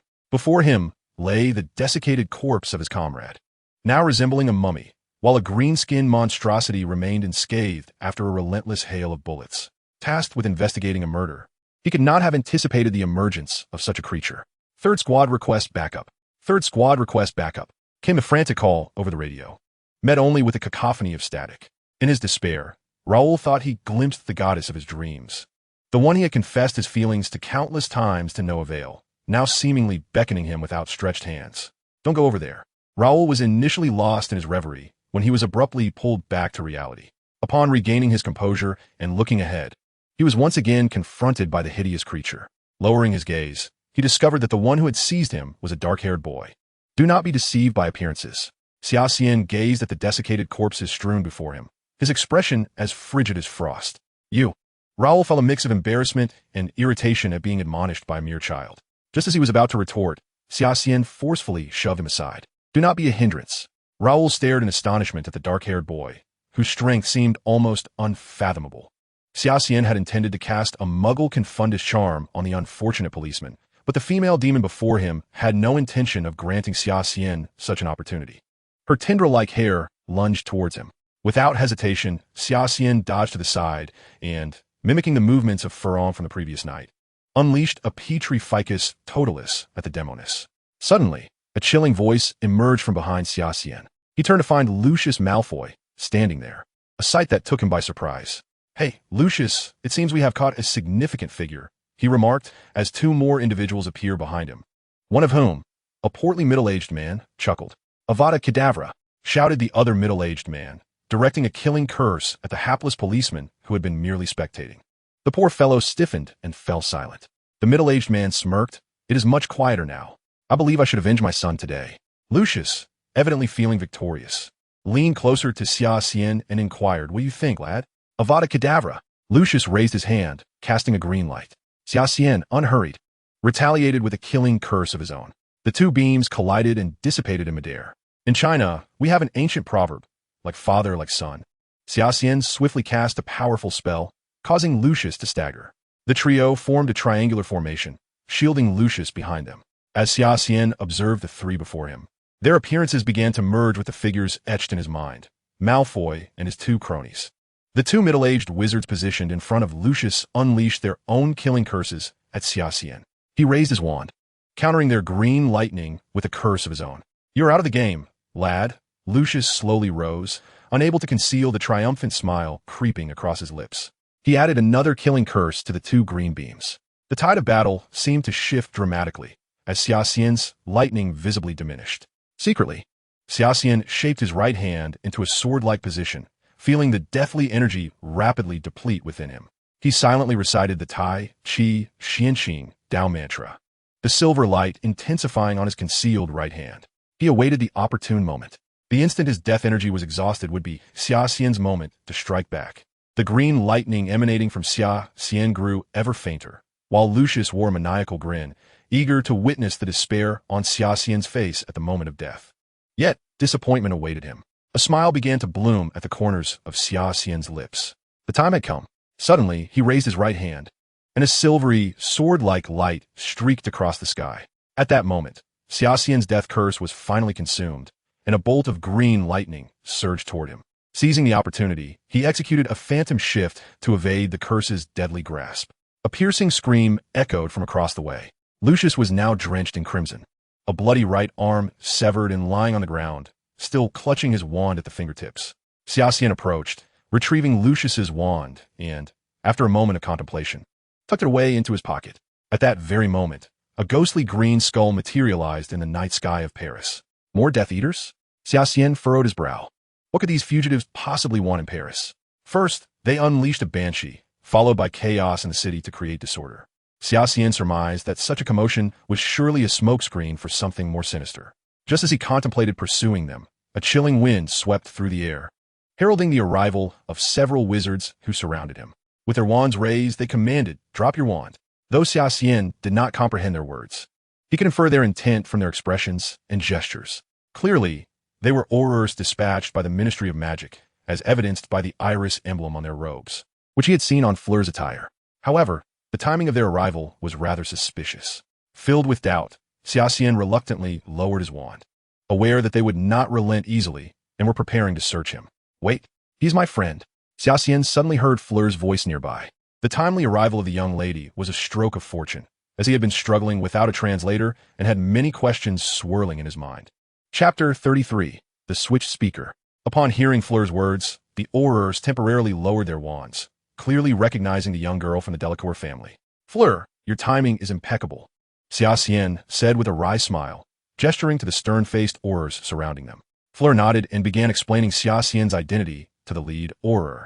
However, the negotiations seemed to be progressing poorly, as Xia Xian observed the lead, which dismissively waved her hand at Fleur, her expression resolute and unyielding. "I'm sorry, Xia Xian," Fleur said, a hint of regret on her face. "Given the current circumstances, you must come with us to the Ministry of Magic." The lead auror whispered a few more words to Fleur, prompting Xia Xian to consider that he would need to rapidly improve his French. "Aunt Miller inquired about what you witnessed," she relayed. "A banshee slaughtering ordinary people and 3 Death Eaters attacking me." Xia Xian paused. "I recognized only one of them, Lucius Malfoy, a notorious figure back in England." Fleur conveyed Xia Xian's words to Miller. The other party wore an expression of disbelief. "Do you not believe it? You may gaze at the sky."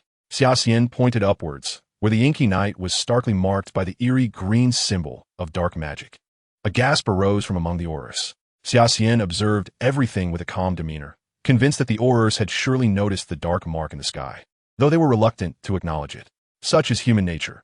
Even when certain truths have become undeniable, people often prefer evasion over confrontation. "I must trouble you to accompany us, Xia Xian." Furong looked apologetically at the boy 3 years her junior. "It's quite all right, Miss Delacour," Xia Xian replied with a smile. "I simply did not expect that we would meet again so soon." "You may call me Furong," the girl said with a smile. "I too did not anticipate encountering you once more." The group departed from the riverbank. Of course, before leaving, the aurors first took away the female creature that Xia Xian had petrified and dealt with the scene. There were also measures in place to ensure that Muggles who were aware of the incident would have their memories modified. A tacit agreement between the Muggle world and the wizarding community. The Aurors transported Xia Xian and Furong via apparition. Both were still in the early stages of mastering the art and struggled with spatial orientation. Furong admired that Xia Xian could perform apparition in his first year. Xia Xian, however, was unimpressed. Snape had never regarded him as merely a first-year student, especially not in potions, where he was already studying material meant for 4th or 5th years. The group materialized on the boulevard of universities on the southern bank of the Seine, facing the Palais Bourbon, the seat of the French National Assembly. Miller, leading the way, approached a statue of an angel with outstretched wings at the palace entrance, touched it, and then suddenly vanished before everyone's eyes. This method is far more stylish than entering the Ministry of Magic, Xia Xian remarked. In England, there are 2 ways to access the ministry. One is through a telephone booth, a passage reserved for guests. Staff members, however, must use the restroom to make their way there. Xia Xian and Furong also approached the statue, which was evidently enchanted with a teleportation spell. After feeling a twist in space, they found themselves in the Grand Hall of the French Magical Assembly. This was Xia Xian's first visit to such a prestigious place. He had never been to the Ministry of Magic in England. They stood in a resplendent hall, seemingly the main chamber of the French Magical Assembly, adorned with large posters depicting a middle-aged man in a top hat delivering an impassioned speech into a microphone, with the word Liberté prominently displayed in bold French letters. Furong remarked, "The sign reads freedom.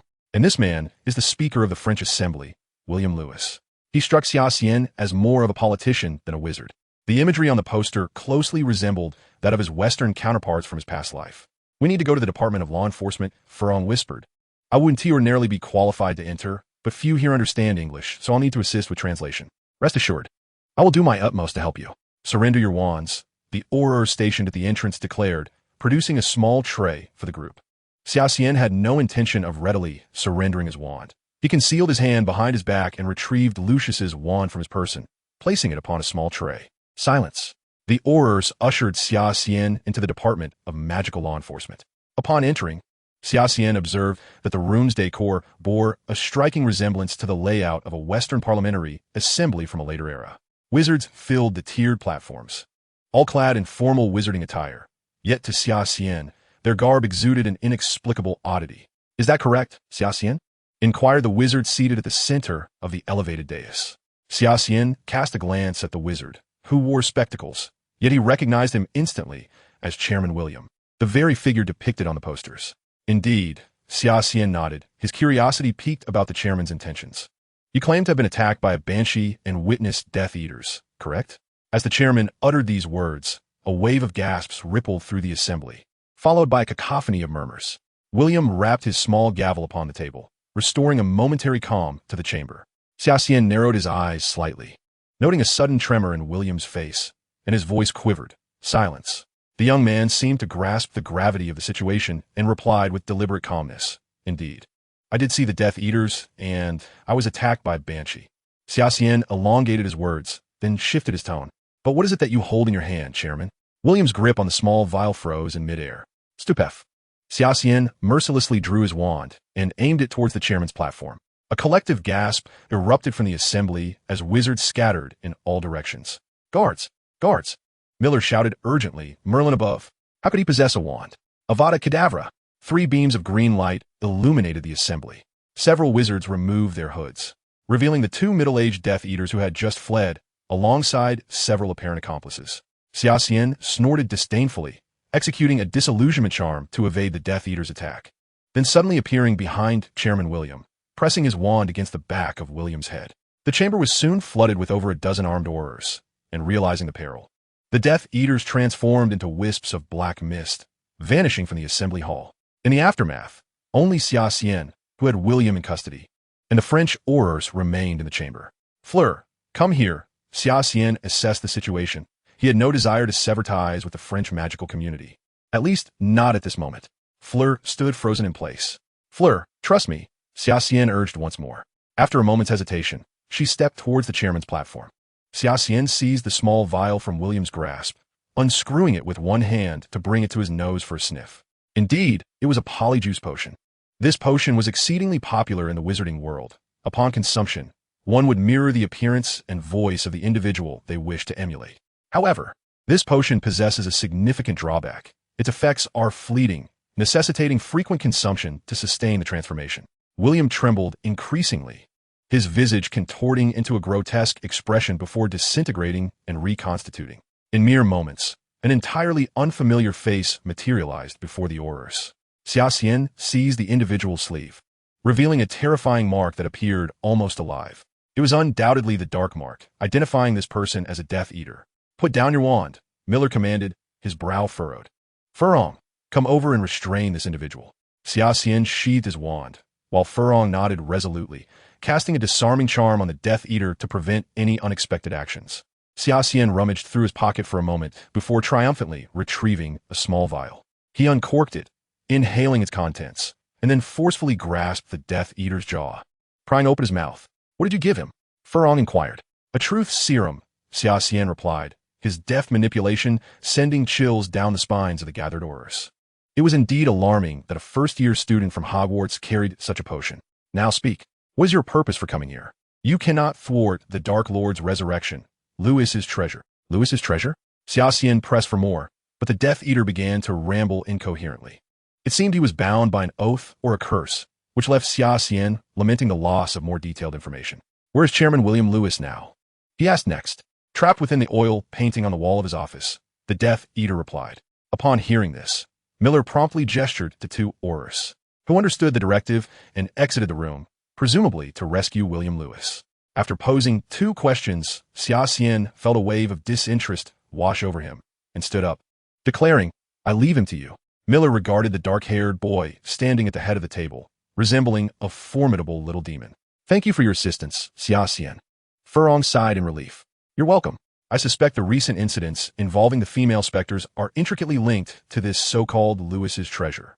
You should take a well-deserved rest now." "Furong, however, I am curious," Xia Xian continued. "What precisely is this Lewis's treasure?" Xia Xian realized he was now entirely outside the narrative, with his prophetic instincts rendered ineffective. He would have to rely solely on himself.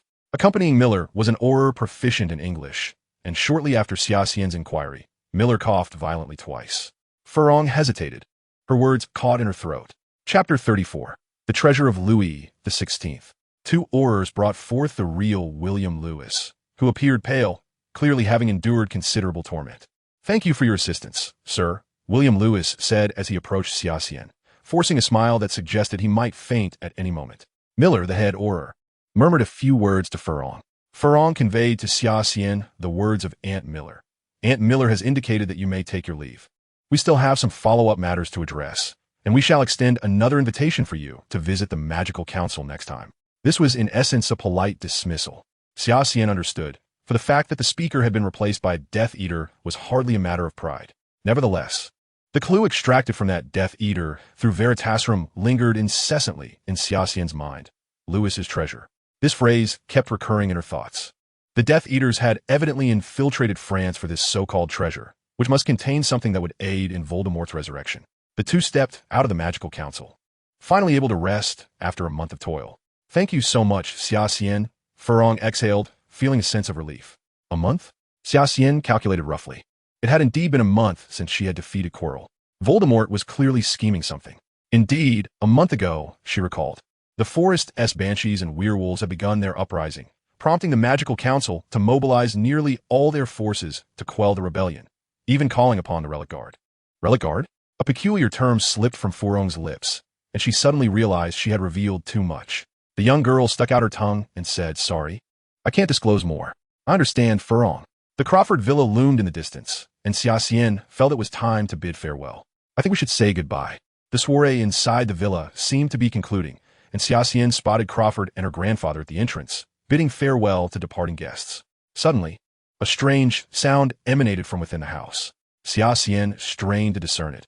It resembled the gentle trickle of water. Following the sound, she approached the wash basin, only to find it overflowing, gushing forth like a fountain. Furrowing her brow, she vaguely recognized that the surface of the water seemed to form a visage. Was that Dumbledore? Upon closer inspection, the face indeed bore a long beard, as if it were about to emerge from the water. "Professor?" Xia Xian vaguely remembered that Sirius had once employed a similar tactic with a brazier. "We have little time, so I shall be brief," Dumbledore stated. "I'm aware of the events in France, but I wish to hear your perspective. In the 2 days since we arrived in France, we were first besieged by banshees and then encountered Death Eaters, one of whom is an acquaintance of yours, Xia Xian replied with a smile. Lucius Malfoy. Dumbledore paused for a moment. Even though his features were unclear, Xia Xian could perceive his hesitation. Without sufficient evidence, we cannot accuse Lucius, my child. Now, I must address the most crucial matter. Dumbledore shifted his tone and spoke to Xia Xian. The series of actions taken by the Death Eaters in France is all for one purpose. The treasure of Louis XVI. A friend I met at the French Magical Council casually mentioned this. Yet what is it that draws Voldemort to it? The legacy of Nostradamus, Dumbledore remarked. For he is a renowned wizard, comparable to Nicholas, who, along with his descendants, served the Bourbon dynasty until its downfall at the end of the 18th century, when the legacy of Nostradamus vanished alongside the treasures of Louis XVI. We must locate those artifacts before the Dark Lord does. I cannot travel to France. So it falls upon you, Xia Xian, Dumbledore continued. The world has long believed that Louis XVI treasure lies submerged in the River Gilberve, but in truth, the entrance to the hidden treasure is located in the basement of the Louvre, concealed there by the descendants of Nostradamus, who have cast intricate protective enchantments. Xia Xian, come out and play chess with your grandfather. A voice suddenly echoed from the doorway. All right, I'm coming, Xia Xian replied. Yet upon turning, the water in the basin had returned to a tranquil stillness. Professor? Xia Xian attempted to call out a few times, but the surface remained as smooth as glass. It appeared that Dumbledore had dispelled the communication charm. Stepping out of the washroom, Xia Xian pondered Dumbledore's earlier suggestion. He was uncertain whether the Death Eaters had unraveled those complex protective spells and relying solely on his own strength. He felt only a modicum of confidence in escaping their grasp. However, if he sought to seize Nostradamus' legacy from the Death Eaters, he found himself rather outmatched. Descending the staircase, Xia Xian observed Mr. Crawford engaged in a game of chess with his grandfather. The hour was nearing midnight. Yet the two elderly gentlemen showed no sign of fatigue. Mr. Crawford, I wish to visit the Louvre tomorrow. Do you have any advice? Xia Xian inquired.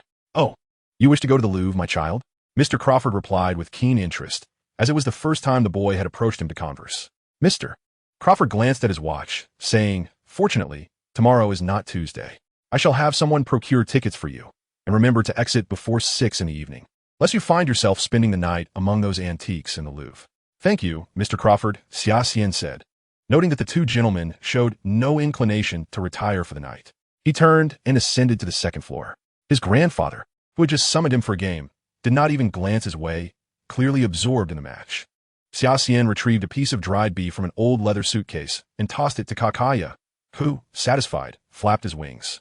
Xia Xian then pressed the letter intended for Sarah once more into Kakaya's claws. You mustn't be lazy this time, my friend. Releasing Kakaya from the windowsill, he quickly vanished into the inky night. Subsequently, Xia Xian produced a bottle of Felix Felicis and a Philosopher's Stone, directing death energy towards the stone with his wand. The stone emitted a faint red glow, although the Tai Chi Xianqing path had stabilized in the realm of Yuqing. Xia Xian remained vigilant in his practice, unwilling to let his guard down. Having resolutely decided to venture into the ruins, Xia Xian felt an urgent need to nurture the celestial light, providing himself with a reliable foundation. Although the number of Death Eaters involved in this operation remained unknown, Xia Xian sought to involve the Aurors of the French magical parliament as well. He believed that only through a fierce confrontation between the two factions could he maximize his gains from this expedition into the ruins. As dawn broke in the east, the long night finally came to an end. With the magical stone in his possession, Xia Xian distinctly sensed that the time during which the death energy could regain control over half of his body had been significantly delayed. The immense life force contained within the magical stone greatly aided his cultivation efforts. Knock, knock, knock. A sound echoed at the door. Young master, Mr. Crawford has arranged for someone to procure today's tickets for the Louvre. Young Klaus appeared at the threshold of Xia Xian's room. Shall I accompany you, young master? There's no need, Uncle Klaus. Xia Xian organized his backpack, while Klaus looked on in astonishment as Xia Xian retrieved a large egg and a book filled with chains from a suitcase, subsequently stuffing them into his backpack. Strangely, the seemingly compact bag still appeared loose, showing no signs of being filled to capacity. Xia Xian sensed that the mysterious egg had finally absorbed sufficient energy and was now in a state of saturation. Though he was uncertain if this indicated an impending hatching, he resolved to keep the egg close. After all, if something monstrous were to emerge while he was absent, it would certainly provide a source of amusement. As for the Book of Sin, Xia Xian had merely tossed it into the bag. Since the last encounter with the Dementors, the book had remained silent, and Xia Xian was determined to find any opportunity to activate it, exploring the ruins included. Next, he needed to devise a strategy to incite a fierce conflict between the magical association and the Death Eaters. Chapter 35. The Clam and the Heron Struggle. According to Furong, the magical association was evidently aware of the whereabouts of King Louis XVI's treasure, and there were specific wizards assigned to guard this ruin. The recent chaos caused by the Death Eaters in Paris had even forced these wizards to abandon their posts, yet Xia Xian felt no concern. After all, the magical association had failed to breach the protective enchantments for generations. How could the Death Eaters hope to unravel them in a mere 2 months?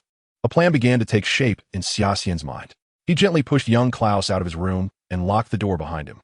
Retrieving his cauldron from an old trunk, Xia Xian intended to brew a transformation potion. The formula for this potion had been documented in the book Powerful Potions, which resided in the restricted section of the Hogwarts library, but Severus Snape had taught Xia Xian the method of preparation, making him adept at crafting it.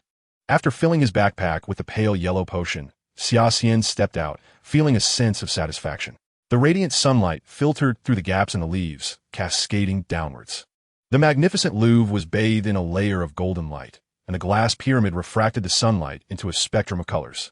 Xia Xian navigated through the throngs of people, swiftly locating the entrance to the underground exhibition hall as indicated by the map. Upon entering, it became apparent that a few individuals among the visitors bore suspicious expressions. They did not seem to be admiring the exhibits. Rather, they appeared to be surveying the entire underground space. Some concealed their hands within their sleeves, and Xia Xian could easily imagine that they were gripping wands or similar implements. Seeking refuge, Xia Xian slipped into a restroom, quickly retreating to a stall where she retrieved a transformation potion from her backpack. Pinching her nose, she reluctantly consumed the oddly scented elixir. Almost immediately, her features began to contort, and she grew to the stature of an adult in an instant. Clad in a carefully prepared adult outfit, Xia Xian emerged from the stall, pleased with her new appearance. Had Furong or any of the Aurors who had been with her the previous night been present, they would undoubtedly have been taken aback. The figure before them resembled the Death Eater who had masqueraded as the chairman the night before.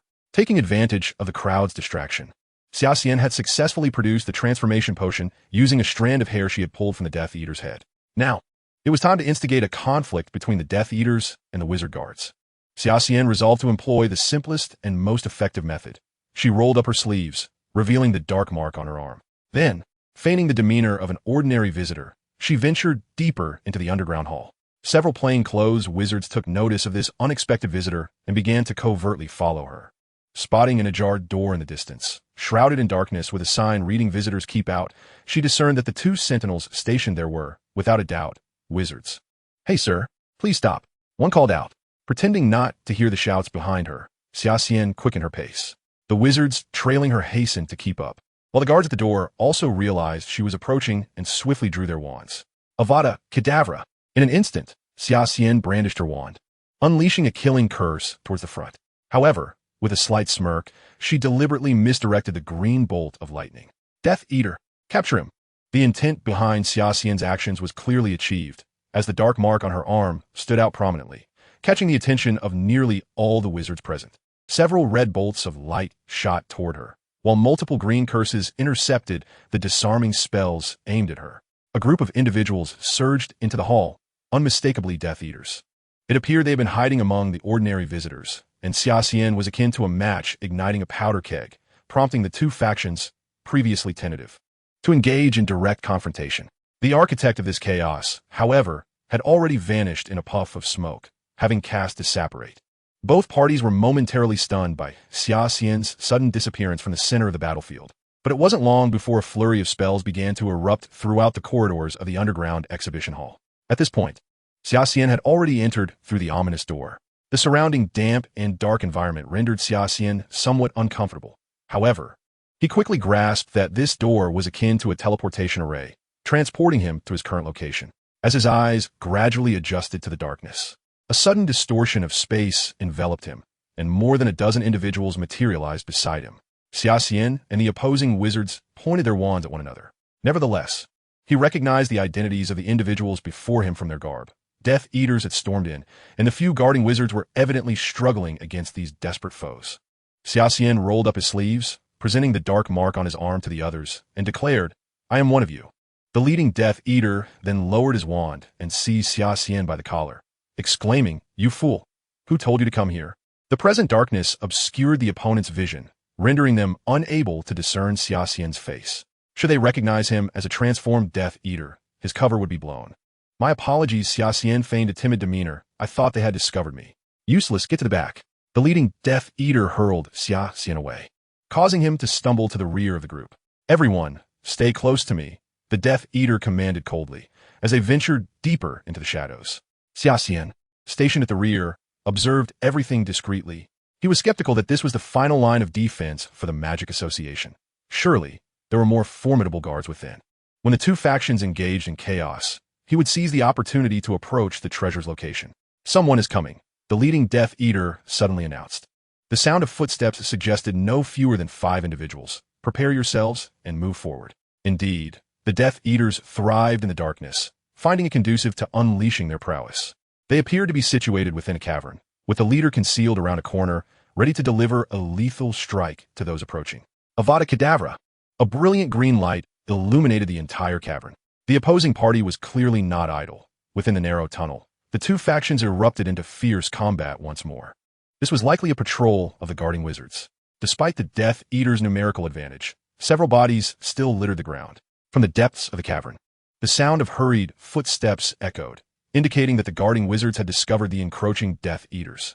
Flashes of blinding light flickered within the cave, and Xia Xian knew it was time to infiltrate. The effects of the transformation potion were nearing their end. Concealing himself behind a stone, he changed back into his own attire and quietly emerged from his hiding place. As he advanced, he noticed an increasing number of bodies strewn across the ground. The battle raged ahead, and Xia Xian endeavored to draw closer to the epicenter of the conflict, calculating the distance carefully. Once he confirmed that he could accurately perform apparition away from the heart of the fray, Xia Xian decisively uttered the incantation. Indeed, the flickering lights were now fading behind him. Xia Xian continued deeper into the cavern.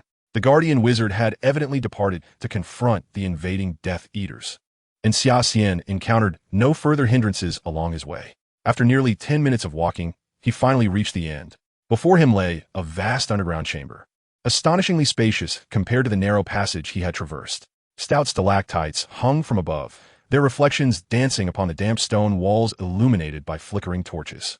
The pristine white formations, coupled with the seemingly infinite stone dome above, enveloped him in an unparalleled sense of oppression, as if he were entirely ensconced within its confines.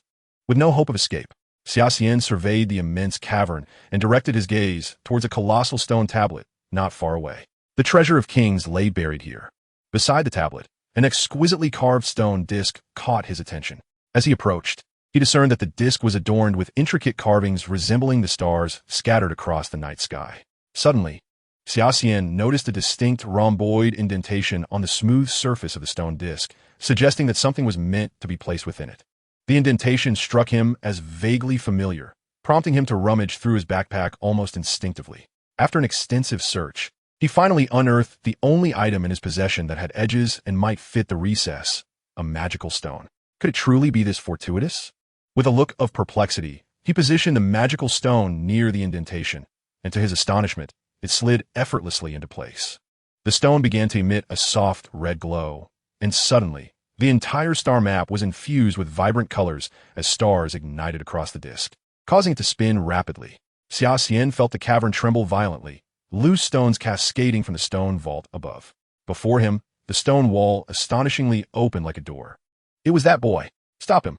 At that moment, the remaining Death Eaters finally entered the chamber, instantly recognizing the black-haired boy. They raised their wands in unison. "Apologies, but I must take my leave." Xia Xian withdrew the magical stone from the star disk, and beyond the stone door lay an abyss of darkness. Yet he hesitated not for a moment, turning back to leap through the portal. Chapter 36. The Mirror Mist. A world shrouded in gray. Xia Xian cast a Lumos spell, but the feeble light illuminated only a mere 5 meters around him. The white mist silently enveloped him, gradually intensifying. He lowered his gaze to see a pathway laid with bluish stones. Xia Xian surmised that he must now be within a city. Gripping his wand tightly, he realized that the enchantments set by a renowned wizarding family were far from trivial. This mist could not be a mere natural phenomenon. Moreover, dark snowflakes began to descend from the air, drifting down and painting the entire world in shades of gray and white. Dong, dong, dong. A deep, resonant bell tolled in the distance. What could that sound be? Xia Xian furrowed her brows, following the sound as it echoed around her. Accompanied by the chime of the clock, the sky began to darken ominously. Xia Xian remained vigilant, scanning her surroundings while gripping her wand tightly. Although she was uncertain of what lay ahead, she understood that this moment would prove to be of utmost significance. With a resounding clang, the tolling of the bell resonated, and an overwhelming darkness surged towards Xia Xian. In an instant, as the shadows enveloped her, she unleashed a flickering luminescence, directing a silvery orb of light into the sky, illuminating the encroaching gloom. Was this Notre Dame de Paris? Xia Xian gazed in astonishment at the scene unfolding before her. As the darkness deepened, everything around her began to transform. Cracks emerged on both the walls and the ground, as if the very fabric of reality was being torn apart, debris swirling upwards like flesh ripped from a body. Behind this peeling layer, Xia Xian glimpsed an entirely different vista. In the blink of an eye, before she could fully comprehend the shift, the world had irrevocably altered. The surrounding white mist dissipated, revealing an environment that Xia Xian found hauntingly familiar, a realm she had once witnessed within the mirror of Eris. Hogwarts, stained crimson with blood, lay strewn with lifeless bodies, flowing together to form a river of gore. Xia Xian lifted her gaze, encountering a pale-haired reflection of herself, adorned with a peculiar smile. Xia Xian understood that this could merely be an illusion, yet the authenticity of the scene was overwhelming. She could even detect the metallic scent of blood in the air. Suddenly, the ground began to churn like boiling water, and she observed the blood on the surface coalescing into lines, surging forth like a fountain. As a deluge of red rushed towards her. Refusing to relent, Xia Xian immediately cast a disillusionment charm to distance herself from the sanguine barrier. Yet, after the crimson torrent surged past, it vanished abruptly, as if it had never existed. Tap, tap, tap. The white-haired Xia Xian approached her, treading upon the blood-soaked ground. Isn't this Hogwarts beautiful?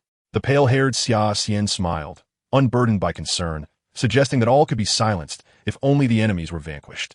Her wand glimmered with a ghostly green light, and Xia Xian instinctively sought to counter with the killing curse. To her astonishment, however, the energy of death within her felt like a stagnant pool, resisting her attempts to summon its power. A sense of foreboding washed over her.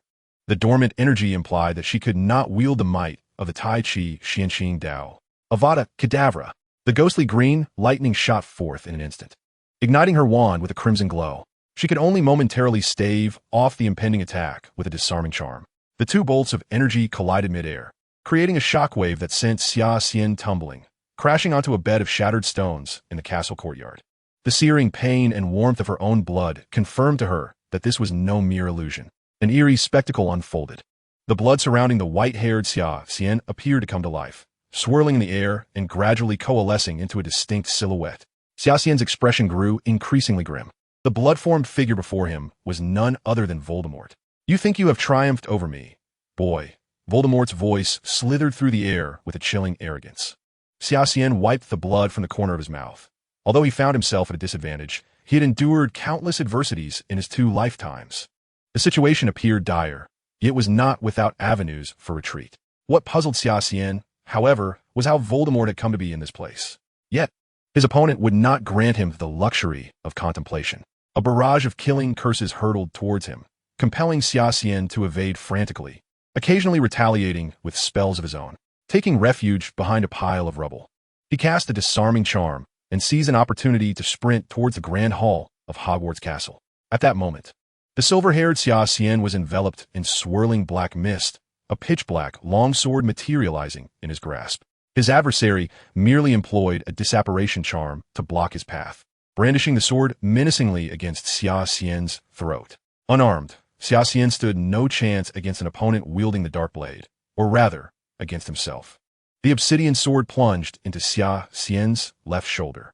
Grasping the blade with his hand, he recognized it instantly, despite its transformation into a pure black hue. It was the Dawnlight. Kill him!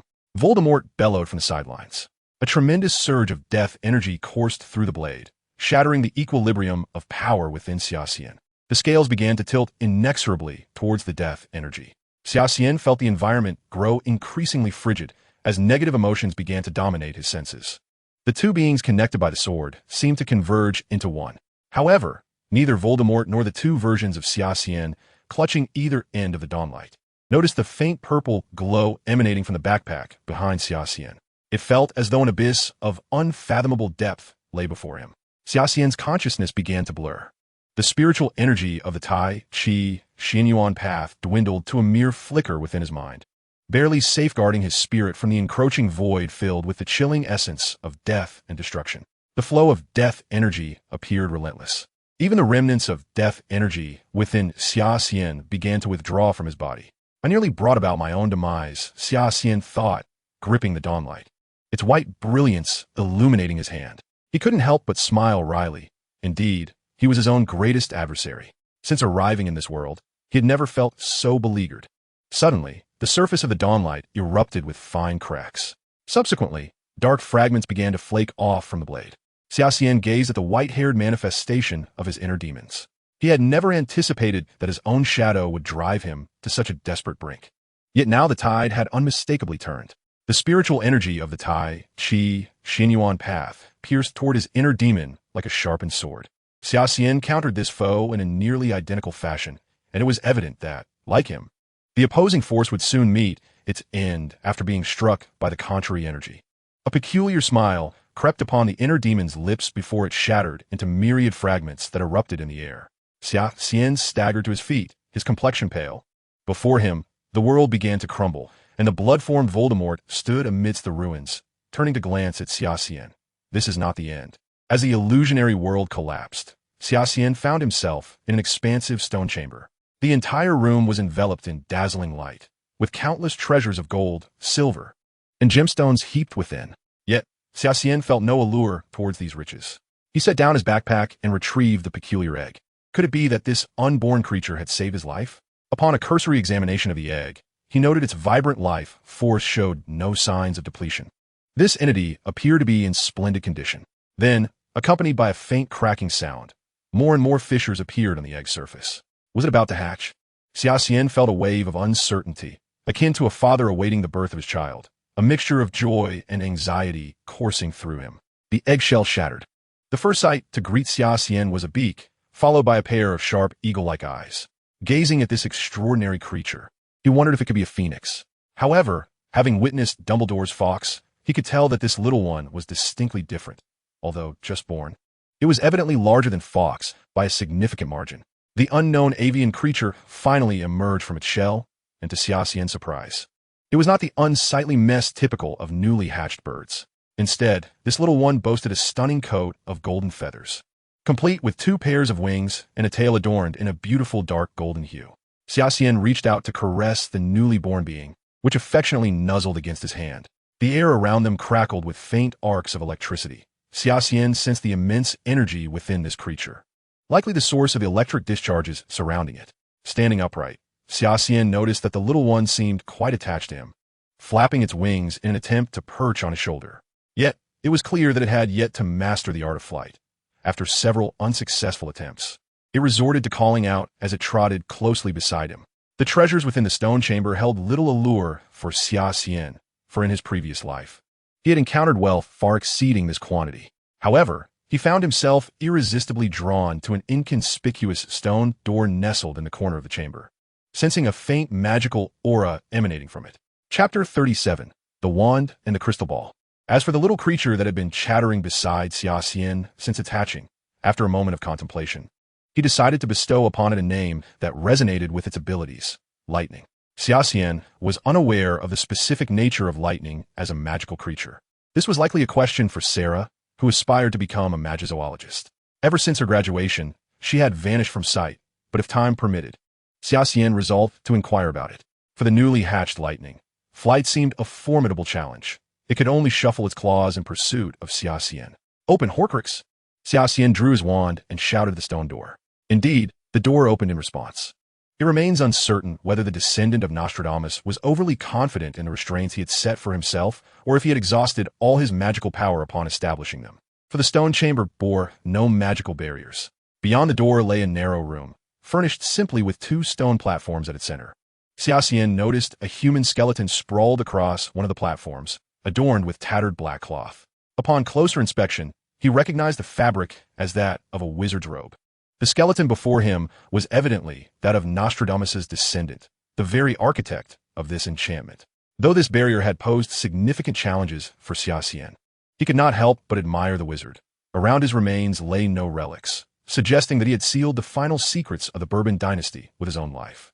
Xia Xian's gaze shifted to the two elevated platforms. Upon them rested a wand and a crystal ball, which were presumably the very objects that Voldemort sought. He first picked up the wand, and to his astonishment, it did not evoke any discomfort. After all, his own wand had presented Ollivander with a considerable dilemma. Xia Xian resolved to keep this wand for himself, although Ollivander's wands were registered with the Ministry of Magic. And while his elder wand could easily disguise any curses he cast, possessing a second wand would undoubtedly facilitate many endeavors.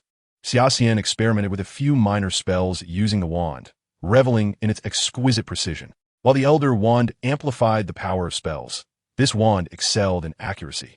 Under its influence, Xia Xian felt confident that he could execute his still undeveloped disapparition with remarkable precision. After stowing the wand in his backpack, his attention turned to the crystal ball on the other platform. This orb appeared exceedingly peculiar, its center filled with a white mist reminiscent of what Xia Xian had glimpsed in the illusion earlier. After a brief hesitation, he placed his right hand upon the crystal ball. The moment his hand made contact, a myriad of surreal images flashed before his eyes. The gleaming sword of Gryffindor within the chamber, the Dementor-infested Azkaban, and Dumbledore plummeting from a tower. Finally, an elderly Xia Xian reappeared. The preceding images began to shatter, transforming into scintillating specks of light. Once all the visions dissipated, Xia Xian gasped for breath.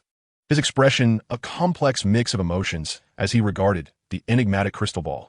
Perhaps only Dumbledore and Voldemort understood the true nature of this object, for it had not made an appearance in the narrative of his previous life.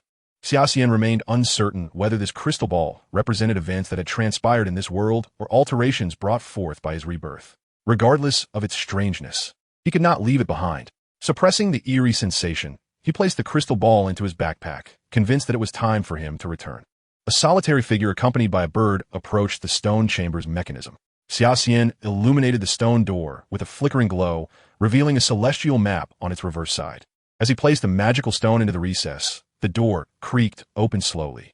"Seize that brat." The Death Eaters had evidently clashed with the Aurors prior to Xia Xian's entrance, as he observed that only 5 or 6 remained within the cavern, 2 of whom were continuously casting spells towards the cave's entrance. The peculiar pairing of man and bird appeared odd, yet the remaining Death Eaters showed no inclination to spare Xia Xian. Curses flew towards him, and drawing the wand he had recently acquired, he cast a disarming spell that seemed to possess a will of its own, deftly evading the oncoming killing curse and striking a Death Eater who had been casting not far away. Xia Xian, utilizing apparition, narrowly dodged the lethal incantation. With a fresh wound on his shoulder, each of his movements resembled a dance upon the edge of a blade, as the Death Eater's attacks grazed perilously close.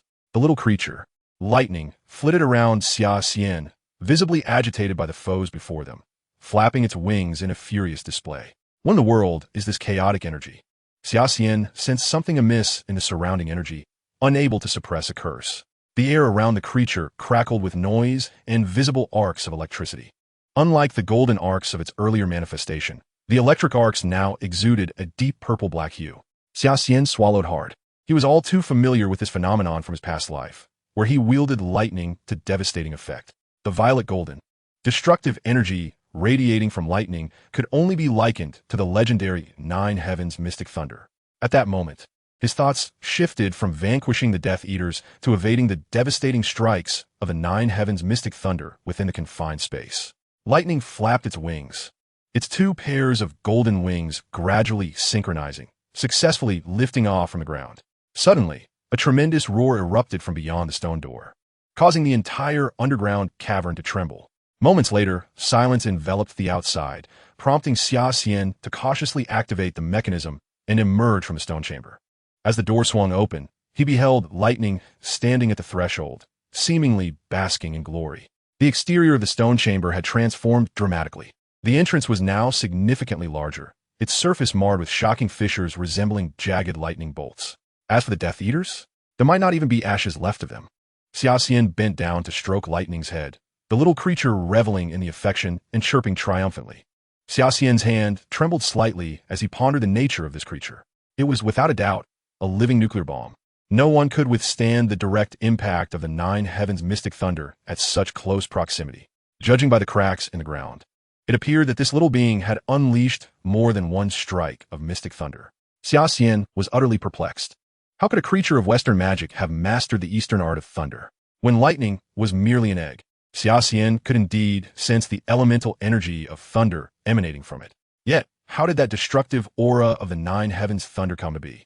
It suddenly dawned on Xia Xian that the two strands of death energy within him and his inner demon had been absorbed by the little creature before its hatching, which could very well explain the presence of death energy within it. With this realization, Xia Xian felt a strange sense of fortune amidst misfortune. In the distance, it seemed someone was approaching. Hastily, Xia Xian stowed lightning into his backpack. Moments later, several faint silver lights appeared at the cave entrance. Xia Xian quickly recognized his acquaintances, Aura Miller and Fleur Delacour. To be honest, Xia Xian looked quite disheveled. Blood was still seeping from his shoulder, and his face was covered in dirt, presenting a rather pitiful sight. Xia Xian? Fleur immediately recognized him, standing beside the stone door. What are you doing here? Xia Xian's mind raced. Countless Death Eaters and Aurors had perished within this ruin, while he, a mere first-year student from Hogwarts, had somehow survived. He could foresee the troubles that awaited him. Although he had some favor with the French Ministry of Magic, this incident was clearly not something that would be easily overlooked. After contemplating for a moment, he staggered forward a few steps before collapsing to the ground, feigning unconsciousness. The rest would be left for Dumbledore to sort out. As he pretended to be unconscious, Xia Xian heard Fleur's anxious cries and Miller's rapid French. He was not concerned about them rummaging through his backpack, for he had cast a confounding charm over it. This little trick, taught to him by Snape, was effective not only against muggles, but also against wizards. They would be thoroughly deceived by the food and camera he had cleverly concealed inside. Of course, such a ruse would be trivial in the eyes of a wizard of Dumbledore's caliber. Exhausted from the day's events, Xia Xian drifted into a peaceful slumber. When he awoke again, he found himself on a pristine hospital bed. Professor? He looked at Dumbledore, who was seated beside him. What brings you here? Chapter 38. The Invitation from Nicholas Flamel. By the way, Professor. Xia Xian retrieved his backpack and produced a crystal ball. This was likely the very object Voldemort sought, the prophecy ball of Nostradamus. Dumbledore took the crystal ball from Xia Xian's hands with a grave expression. Indeed, this was the item that the mysterious figure was searching for. Nostradamus had made extraordinary contributions to divination and potion-making, and this ball was one of his significant achievements in his later years. The person who possessed this orb could glimpse into the near future. Dumbledore paused momentarily, noting that such futures were not immutable. People could use the prophecies contained within the orb to successfully evade certain outcomes. Xia Xian furrowed his brow. The future he had glimpsed had ultimately shattered into fragmented lights. What could this foretell? Dumbledore carefully stored away the prophecy ball and then addressed Xia Xian, stating that he would take responsibility for its safekeeping, as well as manage the subsequent matters at hand. After bidding farewell to Dumbledore, Xia Xian was soon greeted by her grandfather, Shui Yuanshan, who had spent a restless night, observing the alarming wound on Xia Xian's shoulder. The elderly man's concern was evident on his face. Upon confirming that Xia Xian was unharmed, Shui Yuanshan let out a sigh of relief and immediately arranged for Klaus to purchase return tickets, believing that Paris was far too perilous a place. However, Xia Xian was taken aback when Shui Yuanshan did not inquire about the cause of her injury, suggesting that Dumbledore had shared some information with him. As days passed, the summer break of the first semester drew to a close. Time, like a refreshing breeze, could help one forget everything, sweeping away the previous semester's anxieties without leaving much turbulence behind. Everything seemed calm, yet beneath this rare tranquility, countless undercurrents surged. On a day in August, the Shui family's ancestral home welcomed a distinguished guest. "It's you, headmaster," Shui Yuanshan exclaimed as he opened the door, instantly recognizing the headmaster he had met once in Paris. "Greetings, Mr. Shui," Dumbledore said, extending his hand for a handshake, his gaze inadvertently drifting toward the staircase. "Is Xia Xian here?" "She is in her room. You may go up to find her," Shui Yuanshan replied. Dumbledore nodded and ascended to the second floor of the villa.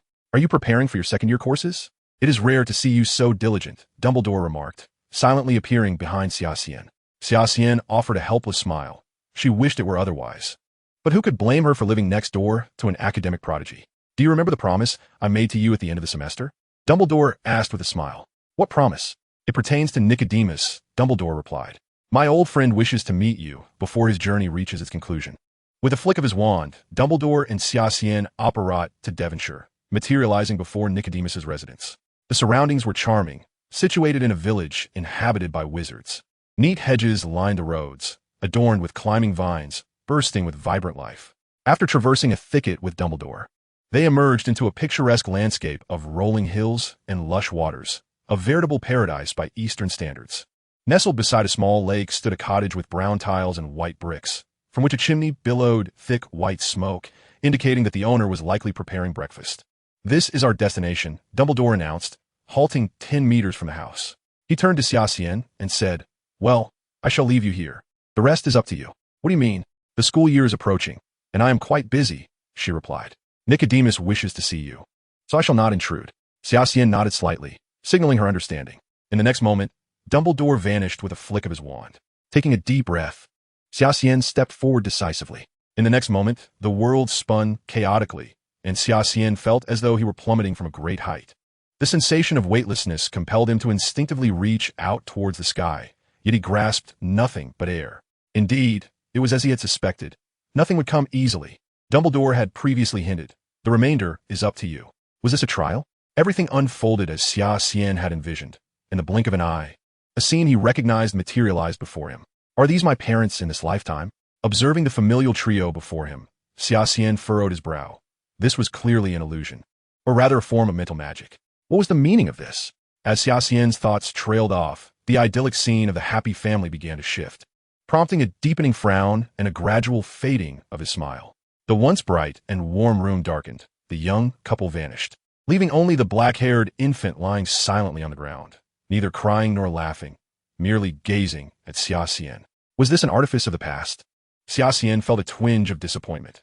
Was this truly all that the greatest alchemist, Nicholas Flamel, had devised for his test? This trick could indeed deceive the majority. But surely Flamel could not have anticipated that Xia Xian was a reincarnated soul. Xia Xian raised his gaze to the heavens and chuckled softly, "Apologies, but such illusions cannot deceive me."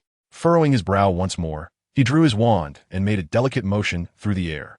A silvery beam shot forth from his wand, striking the silver-haired youth standing before him, who then disintegrated into dust, scattering throughout the space.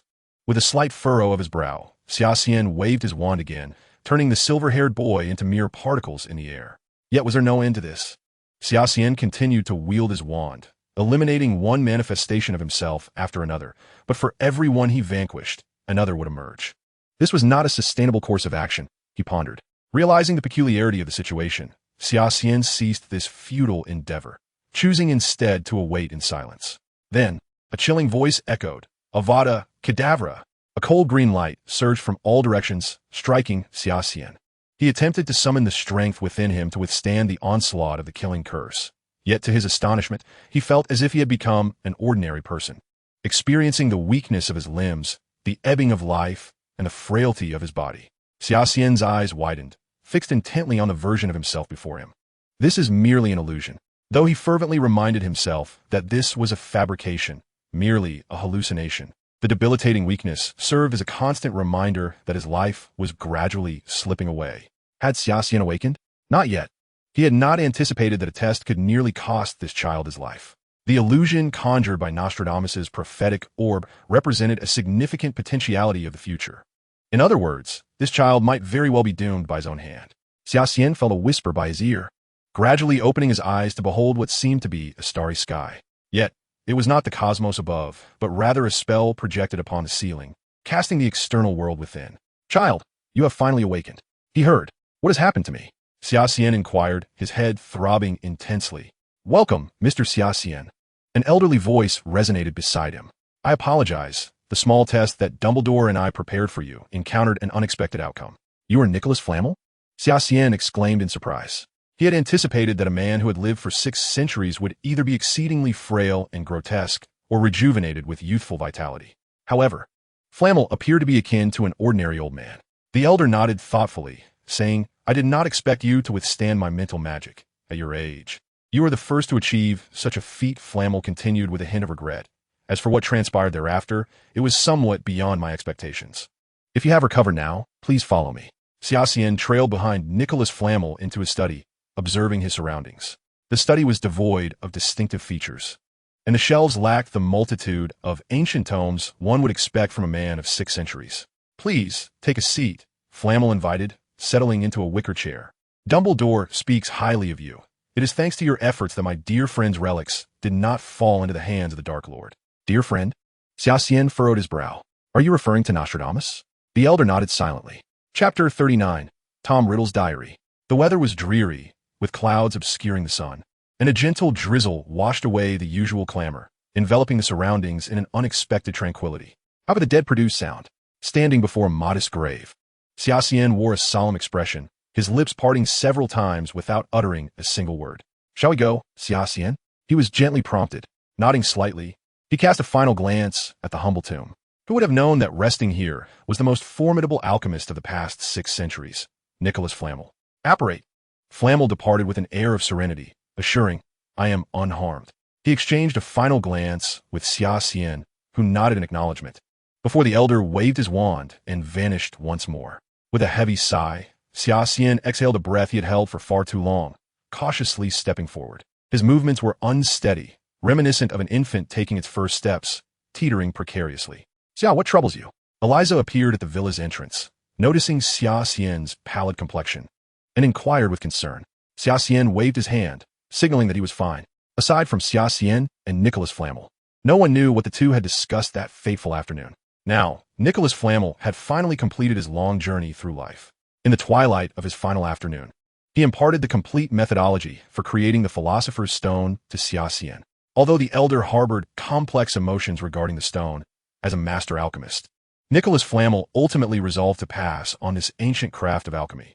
At that moment, Xia Xian held a glimmering red gemstone, the fruit of an entire afternoon's labor. He had infused almost all of his magical power and spiritual essence into this stone, which served as the embryo of a magical gem.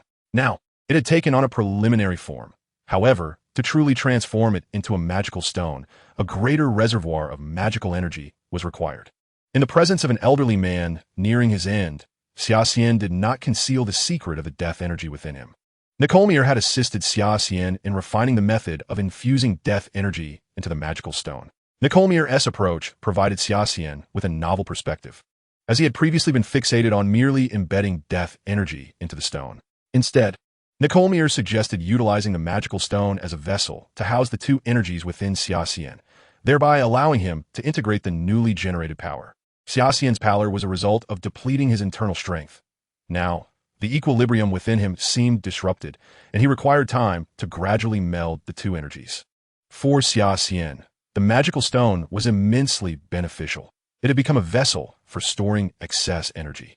He even envisioned a more extravagant application for the stone, casting it at an opponent and triggering an explosion.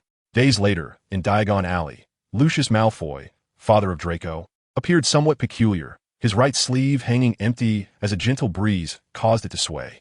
The chilling aura surrounding him unsettled Harry immensely, particularly when Lucius openly mocked the Weasley family. Harry found himself wishing to avoid any contact with Lucius. In response to Lucius's provocation, Arthur Weasley unabashedly ridiculed the mysterious disappearance of Lucius's right hand, and soon the two were embroiled in a brawl, turning flourish and blots into chaos. Hagrid strode across the scattered books, swiftly separating the two.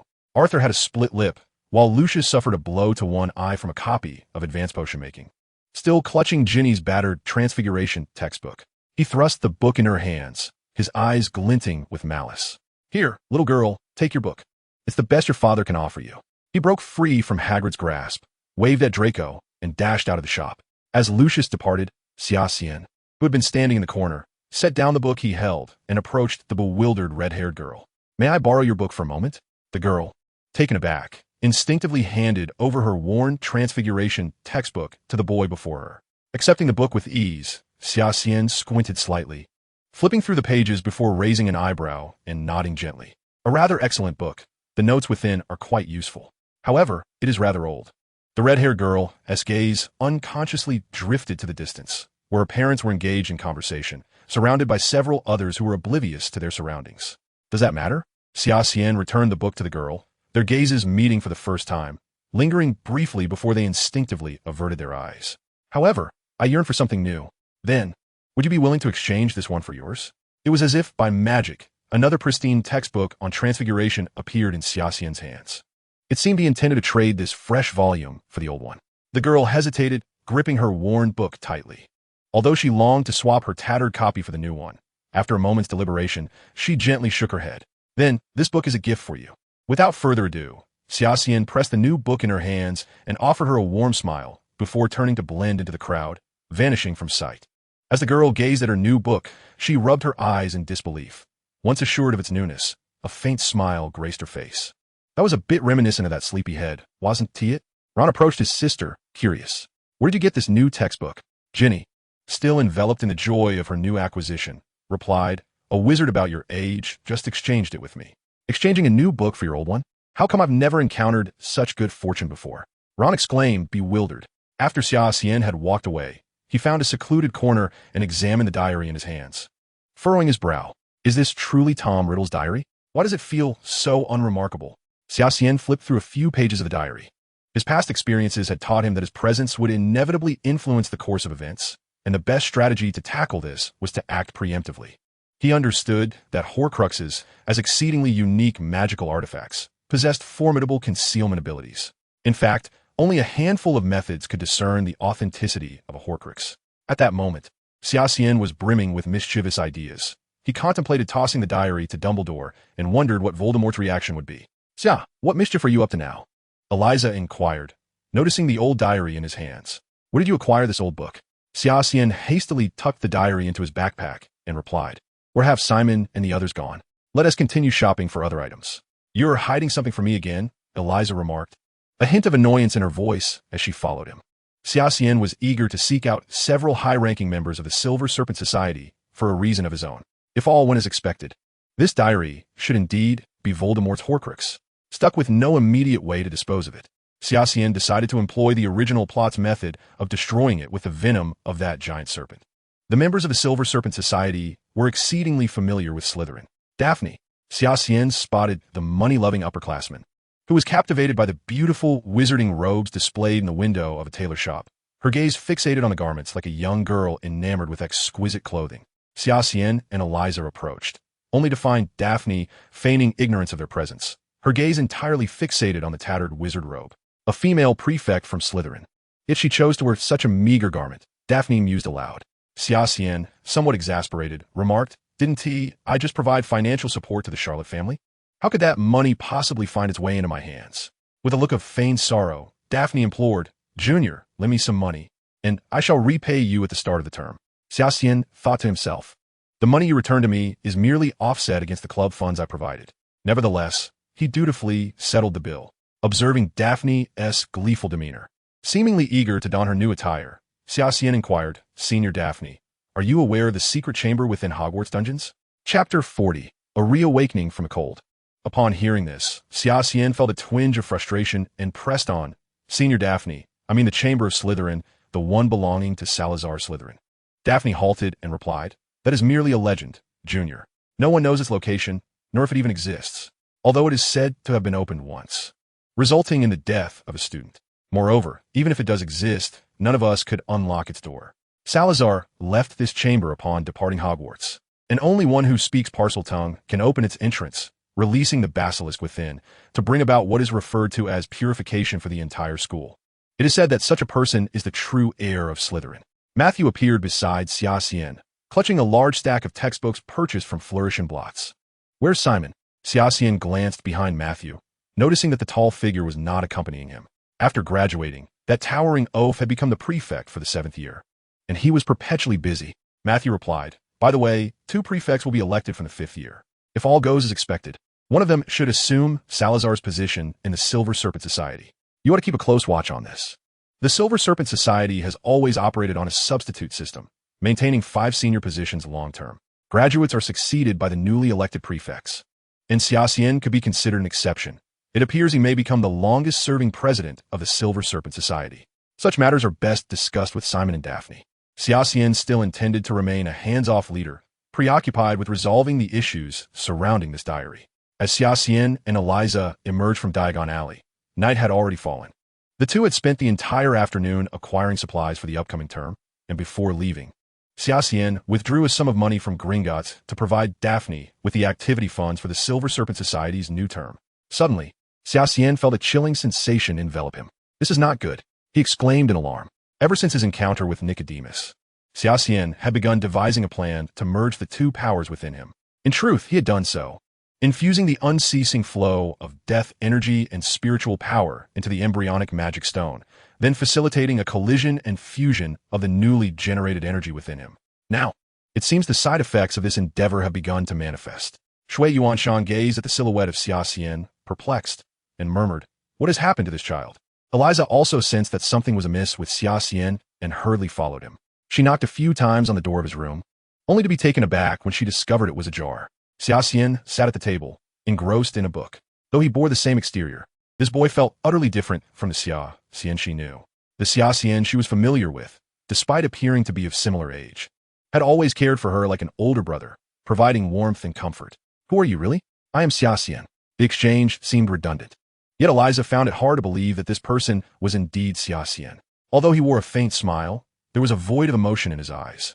Those once brilliant orbs, akin to stars, now seemed to be brewing a storm, consuming everything before them. The room fell into silence, broken only by the soft sounds of breathing and the turning of pages, enveloped in tranquility. Perhaps the recent sorrows weighed heavily upon him, transforming him in such a manner. Indeed, he had mentioned the passing of a respected elder. Could this be the cause? Eliza began to search for justifications to rationalize Xia Xian's peculiar behavior, ultimately seeking solace in her own reasoning. Observing Xia Xian, who sat with his head bowed in silence, she resolved to remain quietly by his side. Regardless of Eliza's thoughts, Xia Xian remained absorbed in the book before him, one of the remnants left by Nicolim, containing his insights on magic. Although somewhat esoteric, Xia Xian found it invigorating. A sudden chill swept through the air, compelling Eliza to instinctively wrap her arms around her shoulders. Her gaze fell upon Xia Xian, and she noticed a faint, almost ethereal gray aura enveloping him. This cold, shadowy presence sent a tremor through her heart. Suppression is not a sustainable solution. The disruption of balance necessitates the attainment of a new equilibrium. Unyielding repression will only yield a more terrifying backlash in the future. Understand. So, why not choose integration? Integration?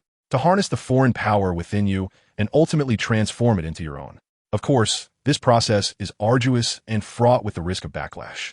Xia Xian lifted his head slightly, glancing at Eliza, who was curled up against the cold. A hint of warmth flickered in his icy gaze. He then consciously reined in the chill emanating from him, containing it to the surface of his body. To Eliza's eyes, the gray aura surrounding Xia Xian had thickened, swirling with a despairing darkness. It was akin to a black hole, a single glance threatening to draw in her very soul. Shaking her head vigorously, when she looked back at Xia Xian, the ominous aura had vanished, and the room had transformed into a haven of warmth, as if nothing had ever transpired. This sensation, Eliza had only ever experienced when surrendering her body to the silent control within her. Xia Xian's state left her deeply concerned. Another failure, indeed. Xia Xian felt a pang of regret as the two forces within her clashed once more. The arrival of Eliza had, to some extent, interrupted her process of fusion, a disruption also attributed to her own state of mind. The cold, detached demeanor she had just exhibited sent a shiver through her heart. Furthermore, it seemed that entering such a state had left lingering aftereffects. Xia Xian found herself unable to lift her spirits, appearing cold and serious even during dinner. Shui Yuanshan wore a worried expression, seemingly recalling how, at the age of 5 or 6, Xia Xian had retreated into herself, indifferent to the world around her. Only Eliza understood that the Xia Xian of moments ago was 100 times more terrifying than the present. With the imminent start of the Hogwarts term, Eliza harbored concerns for Xia Xian's current state. 2 days later, aboard the Hogwarts Express, Xia Xian and Eliza found an unoccupied compartment to settle in. Xia Xian then retrieved the manuscript of Niccolo May and began to read it intently. Having lived for over a century in the realm of magic, Niccolo May was a figure deserving of respect in Xia Xian's eyes, and his manuscript was profoundly beneficial. "Hey, have you seen Harry and Ron?" Just as Eliza discreetly observed Xia Xian's demeanor that day, the compartment door swung open and a melodious voice rang out. Almost instantly, a brown-haired girl appeared before Xia Xian and Eliza. "Miss Granger, long time no see. How was your summer?" Upon recognizing Hermione, Xia Xian reluctantly closed her book and greeted her, acknowledging their acquaintance. It was fine provided we overlook that incident in Diagon Alley. Hermione smiled, turning her gaze to Xia Xian, who had been staring at the ground without glancing her way. How was your summer, Xia Xian? If you're inquiring about Harry, I saw him 5 minutes ago. Where? Without lifting her head, Xia Xian gestured towards the window, which revealed nothing but a blue sky and white clouds. Hermione chuckled helplessly, realizing that no useful information could be gleaned from Xia Xian. However, she noted that the atmosphere in the compartment felt rather off. There was an inexplicable chill in the air. All right, I must continue searching for Harry and the others. We can discuss the rest at school. Watching Hermione depart, Eliza hesitated before casting a glance at Xia Xian and inquired, where exactly did you see Harry and the others? As soon as the words left her lips, Eliza regretted asking that question, as it was not what she intended to know. Her face reflected disbelief as she hurried to the window, but outside, nothing was visible. Chapter 41. The Curse. Xia Xian's fingers paused in their motion over the pages as she raised her head slightly, casting a quiet glance at Eliza before lowering it once more. Unbeknownst to Eliza, a pained expression flickered across Xia Xian's face. Damn it, after initiating the fusion, the two forces seemed to have become unbalanced. The situation was worse than she had anticipated. Before darkness enveloped the sky, Xia Xian and the others finally arrived at the station preceding Hogwarts. This year, free from the identity of a newcomer, they no longer needed to traverse the lake by boat. To be frank, gazing at the two lackeys trailing behind Draco, one wonders if they might inadvertently cause the ship to sink this year. Upon catching sight of Xia Xian, Malfoy's gaze faltered, yet Xia Xian could distinctly perceive a glimmer of resentment in his eyes. It appears that Lucius must have relayed the details of his Parisian escapade to his son, as Malfoy now harbors a complex mix of fear and loathing towards Xia Xian. Groups of students meandered towards Hogwarts, frequently encountering familiar faces along the way, engaging in lively discussions about their summer adventures. Clearly, their summer experiences had been quite captivating, as laughter and chatter filled the air. Xia Xian and Eliza lingered at the rear, where they chanced upon Hermione, who seemed still unable to locate Harry and the others. Her face was etched with concern. Harry and Ron had undeniably demonstrated their penchant for mischief over the past year, leaving Hermione in a state of worry. Xia Xian refrained from disclosing that her two close friends were likely plummeting from a roller coaster near the Whomping Willow. With an anxious expression, Hermione did not tarry long beside Xia Xian and Eliza. She pressed forward, inquiring about the whereabouts of her two companions, while Xia Xian and Eliza leisurely followed at the back of the procession. Xia Xian kept his head slightly bowed, as if something on the ground was beckoning him, and a gentle breeze brushed against his face, offering a momentary alleviation from his anguish. In truth, within him, two forces were in a relentless struggle, subjecting him to an enduring torment. Although the pain was not overwhelmingly acute, it clung to him like a persistent shadow. Are you in pain? A soft voice floated through the air. Upon seeing the golden-haired girl before him, Xia Xian squinted and inquired, Who are you? Luna Lovegoth. The girl introduced herself, revealing herself to be Luna, a first-year student and an upcoming member of Ravenclaw. The name Luna, derived from the root meaning moon, often connotes a sense of madness, aptly reflecting her eccentric personality. With her light golden hair cascading untamed to her waist, her faint eyebrows accentuated her striking silver-gray eyes, which appeared somewhat bulging and dreamy, as if she were perpetually wandering through a dream. I see, Xia Xian nodded gently. This enigmatic girl indeed possessed an uncanny ability to see through one's soul, as though she could read thoughts with precision, akin to wielding a soul-binding spell. My name is Xia Xian. However, when Xia Xian extended his hand, Luna seemed oblivious, her gaze fixed vacantly upon his face, remaining silent. What lies beyond death? She pondered aloud. I am uncertain of what you mean. Xia Xian feigned ignorance while internally, tumultuous waves surged within him. The seemingly mad girl appeared to be far more perceptive than he had anticipated. Have you encountered beings from the other side? Perhaps nightmares? Luna's thoughts indeed flowed in a disjointed manner, standing in stark contrast to Hermione's logical demeanor. Hermione's reasoning is invariably rational, untainted by subjective whims, while Luna adheres to her own whims as her guiding principle. Although I have never witnessed it, I believe I can envision it. Xia Xian paused. Luna, can you see it? I can see it. Don't you know? There is a dragon in the lake at Hogwarts, along with merfolk and other creatures. Never tease a sleeping dragon. Indeed, it is said that a dragon lies at the bottom of the Hogwarts lake, having been in slumber for an indeterminate duration. Perhaps it will continue to sleep, or perhaps it will awaken. So you did not take a boat? That is not the reason.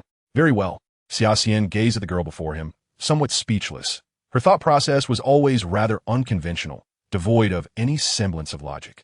And her topics flitted about so quickly that most could hardly keep pace with her discourse.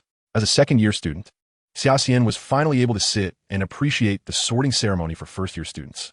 He recalled last year, when he had rather forcefully persuaded the tattered hat during his own sorting. Of course, he harbored no regrets about being placed in Slytherin. At the banquet, Xia Xian's seating arrangement had subtly shifted. He found himself beside several high-ranking members of the Silver Serpent Society, nearly at the forefront of the Slytherin table. Although Xia Xian's ascension to the presidency of the Silver Serpent Society had yet to be publicly announced, it was well known that his ties with these senior members were strong. However, within the hierarchy-obsessed Slytherin, Xia Xian felt the weight of numerous envious gazes lingering upon him. It seemed trouble was looming on the horizon, while Xia Xian was unperturbed by the prospect of Slytherins seeking to cause him distress. He was acutely aware that he needed to address the two surging energies within him with utmost urgency. His complexion appeared somewhat pale, and Eliza was the first to notice his unusual demeanor, or rather, Xia Xian had frequently exhibited such symptoms of late. "What's wrong, boss?" Simon and the others also observed Xia Xian's anomaly and inquired. Xia Xian hesitated, glancing at the warm milk in his hand before slowly setting the cup down. After a moment's deliberation, he reached for a cup of coffee, the unsweetened variety, particularly bitter, a concoction he would have previously never considered. Under the astonished gazes of his companions, Xia Xian took a gentle sip, his brows furrowing as a grimace contorted his face. Nevertheless, he persevered, draining the cup to its last drop. A faint gray aura enveloped Xia Xian, visible only to him. Yet, everyone could sense that his current state was dire. "I'll take my leave," Xia Xian declared, rising from the Slytherin table and exiting the hall. What is wrong with him? Is he ill? He doesn't seem so. Could be a loss of appetite. Upon returning to the dormitory and ensuring Kakaya and Lightning were settled, Xia Xian collapsed onto his bed. However, moments later, he sprang up as if set ablaze.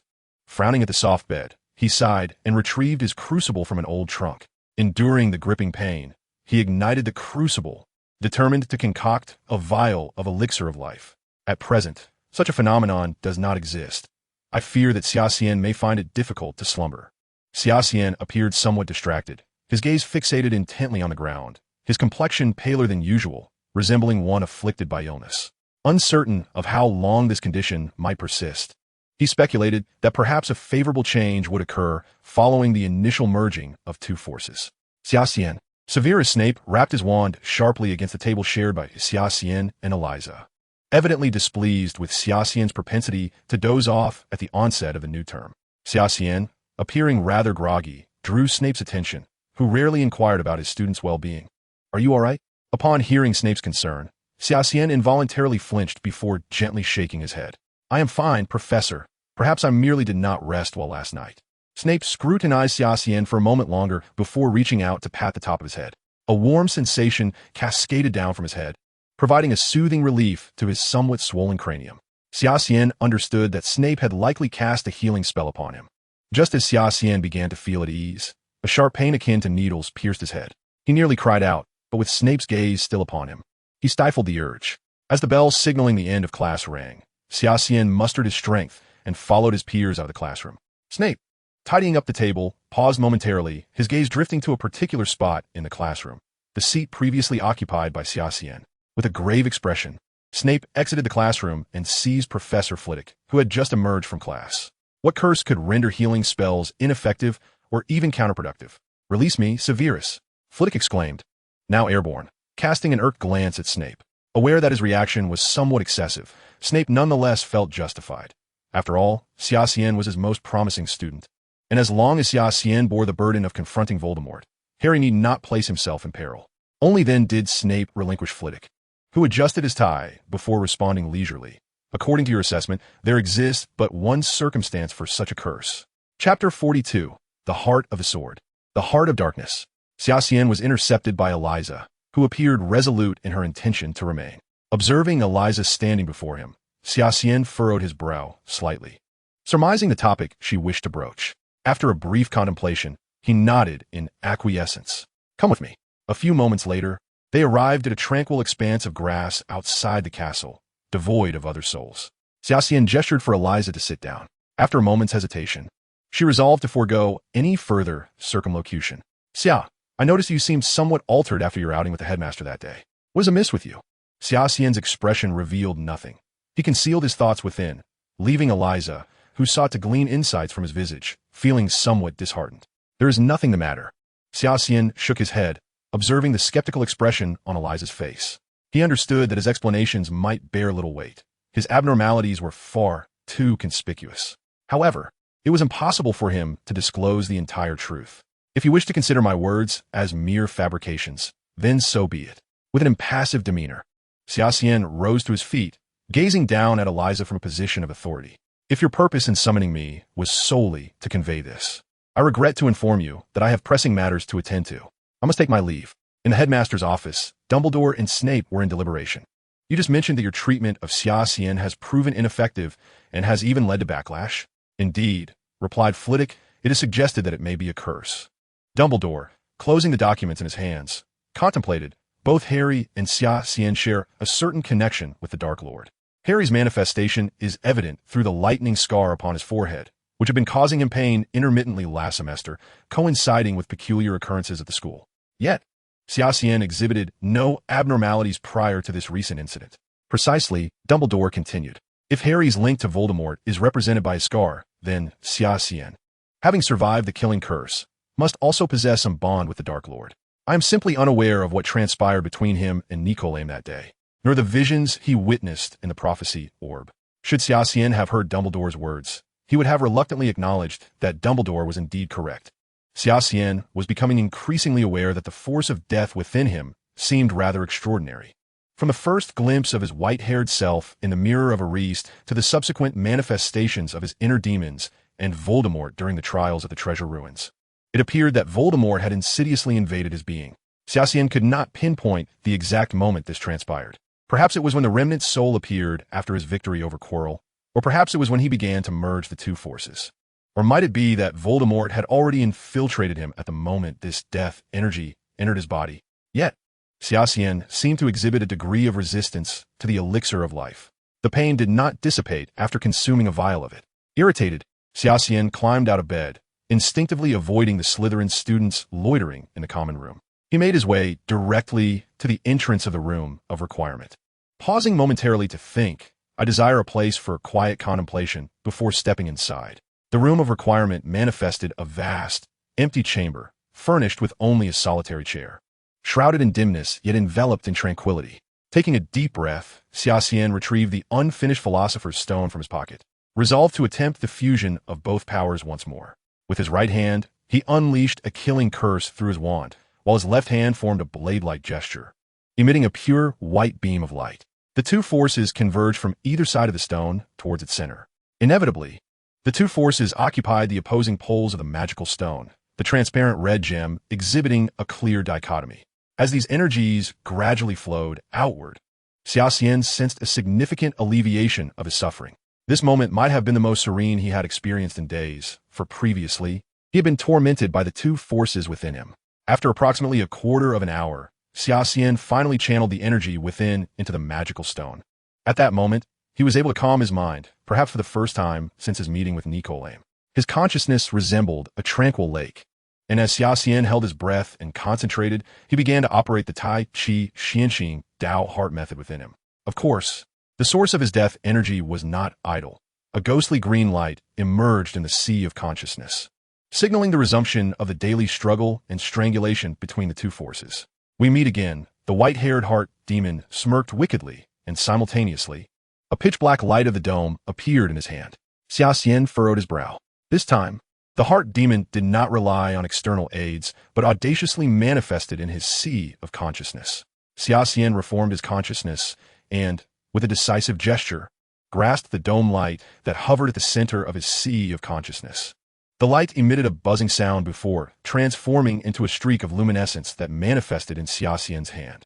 Two identical figures, differing only in hair and eye color, stood on the surface of the lake, brandishing their swords, before morphing into two streaks of light that collided once more in midair.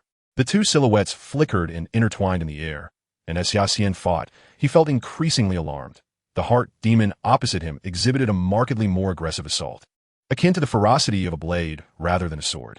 In terms of combat experience, this adversary appeared to be equally matched with him, effortlessly neutralizing his most intricate attacks. Xia Xian was taken aback to find himself at a disadvantage. Could it be that this heart demon was tethered to the death energy residing within him? The conviction of this thought solidified, for indeed, the strength of the heart demon fluctuated with the potency of the death energy.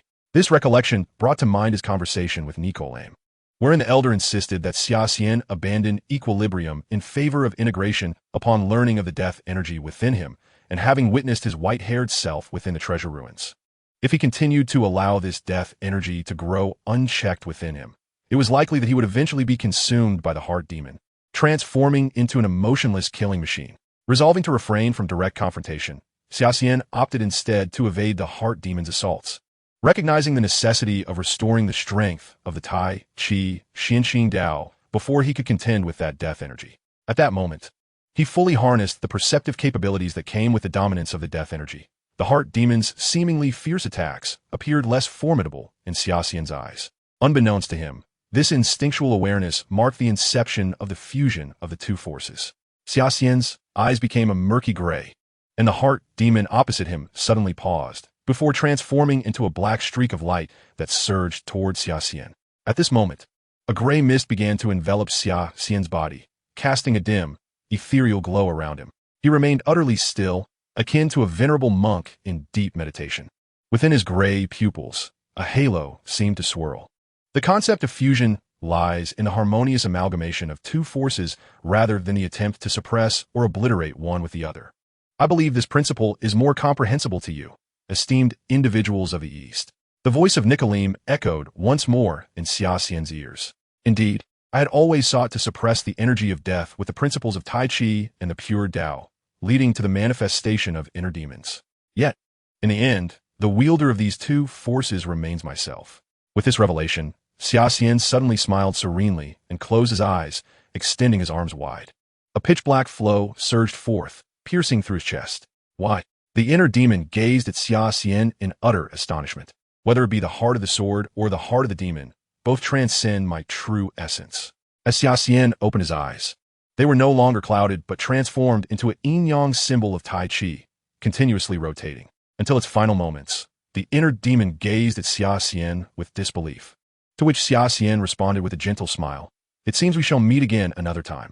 Xia Xian discovered, in addition to the opposing energies of Tai Chi and death residing within him, there emerged an inconspicuous ink-black energy, manifesting as a third force within his being. Thus began the process of fusion. Xia Xian felt a return to a state of equilibrium within his energies. The pain he had endured vanished completely.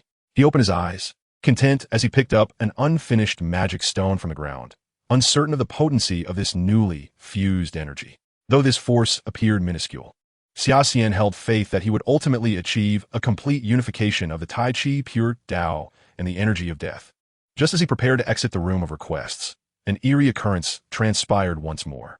A cold, sinister voice slithered into Xia Xian's ear, akin to a demon's whisper. He wagered he had never heard such a language before, yet remarkably, he understood it. I shall tear you apart. Xia Xian furrowed his brow, the voice seemingly emanating from the crevices of the walls.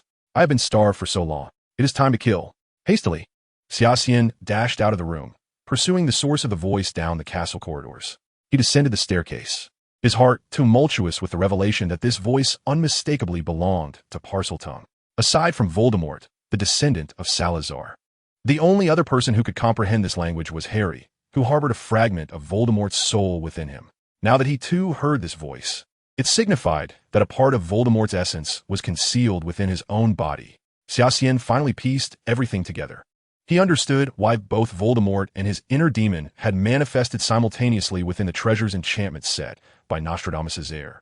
The fragment of Voldemort's soul was likely hidden within that ghostly green energy of death. Oh, child, why the haste? In a hurried moment, Xia Xian collided with someone, and upon looking up, she realized it was Dumbledore. I apologize, headmaster. I was merely rushing to my next class, she offered as an excuse. Strangely, the chilling voice that had been echoing in her ears suddenly vanished. Losing the thread of that eerie sound, she addressed Dumbledore. It is a great honor. Would you care to try some bread spread with raspberry jam? Dumbledore placed a plate on the table as lunchtime was approaching. I have heard from several students and professors that you seem to be unwell lately. Is that true? No, professor. I am quite well, Xia Xian responded, having temporarily resolved her inner energy issues. To the casual observer, she appeared no different than usual, but then a significant thought crossed her mind. She retrieved a diary from the inner pocket of her robe. Please take a look at this, headmaster. Dumbledore cast a puzzled glance at Xia Xian before accepting the diary from her hands. The moment he held it, his expression shifted dramatically, seriousness enveloping his demeanor as he inquired, "Where did you acquire this?" From the leaky cauldron, in exchange for some items with Ginny Weasley. She observed Dumbledore's reaction closely. Tom Riddle's diary was not easily recognizable to most wizards, yet Dumbledore was one of the few who could discern its true nature. He had witnessed Tom Riddle's rise and fall, and thus was acutely aware of the familiar essence emanating from the diary. Who else was present at the time? Harry, Hermione, and the Weasley family, as well as the Malfoy father and son. Lucius and Mr. Weasley even had a confrontation at the entrance of the bookstore. Dumbledore seemed lost in thought, and Xia Xian had no intention of disturbing him. For her, it sufficed to place the diary in Dumbledore's hands. The subsequent matters were now his responsibility. After all, Dumbledore was a man willing to risk his life to destroy Horcruxes. Xia Xian nodded and exited the headmaster's office. Following the recent incident in Paris, Dumbledore would surely have begun to suspect Lucius, and with this current Horcrux affair, the Malfoy family was likely to face dire consequences. However, did Lucius truly hand the diary to Ginny? Xia Xian was skeptical. It was well known that Voldemort's paranoia was legendary. Even his most devoted follower, Bellatrix, was unaware that the object she safeguarded was a Horcrux. Given the fickle nature of the Malfoy family, Voldemort would certainly refrain from confiding in them, as no one would gamble with their own life. Thus, Lucius likely remained oblivious to the diary's true significance. Of course, it was possible that Lucius had gleaned information about the diary's nature through other means, yet the methods to identify a Horcrux were not common knowledge among wizards. Even Borgin from Knockturn Alley, who frequently interacted with Lucius, would not know how to authenticate a Horcrux. Lucius might have acquired the diary, but he would undoubtedly be unaware that it was a Horcrux. Following the original trajectory of the story, it appears that Lucius intended to frame Ginny, viewing the diary as a potent artifact of dark magic. However, Xia Xian distinctly recalls that Ginny acquired this diary well before the Weasley family encountered Lucius, who then delivered this diary into Ginny's hands. And what was their intention? Xia Xian finds himself increasingly perplexed by Voldemort's machinations. While he could maintain some understanding during the theft of the Philosopher's Stone, the current situation before him is shrouded in confusion. The Philosopher's Stone turned out to be the key to unlocking Louis XVI's treasure, and inexplicably, he comprehended Parseltongue. Ginny's acquisition of the diary, however, seemed rather dubious. As Xia Xian traversed the castle corridors, his mind was a tangled web of thoughts. "Boss, what are you doing here?" Simon approached him, appearing to have sought him out deliberately. "Eliza is quite worried. We all thought something had happened to you." Now, back to his normal self, Xia Xian recalled his somewhat aloof demeanor towards the young girl earlier that morning, feeling a twinge of regret. "Where is she?" he inquired. "In the defense against the dark arts classroom. The new professor is quite a celebrity. Even many seventh-year girls have gone to attend." Gilderoy Lockhart? This charlatan's memory charm seems rather potent, which is the sole aspect in which Xia Xian finds Lockhart to be somewhat impressive. Beyond that, he is merely a half-blood. Yet teaching defense against the dark arts at Hogwarts is no simple feat. That position is cursed by Voldemort. One can only hope that the fortunate Lockhart survives this academic year. Upon entering the defense classroom, Xia Xian sensed an unusual atmosphere. He noticed numerous girls had adorned themselves exquisitely, resembling butterflies fluttering amidst flowers. This scene was reminiscent of what he had witnessed at the bookstore, where even young witchlings and elderly ladies had been utterly captivated by Lockhart. To be fair, Lockhart had an appealing appearance, and his smile did evoke a certain charm. Nevertheless, Xia Xian's opinion of him was that it would be best if he refrained from speaking.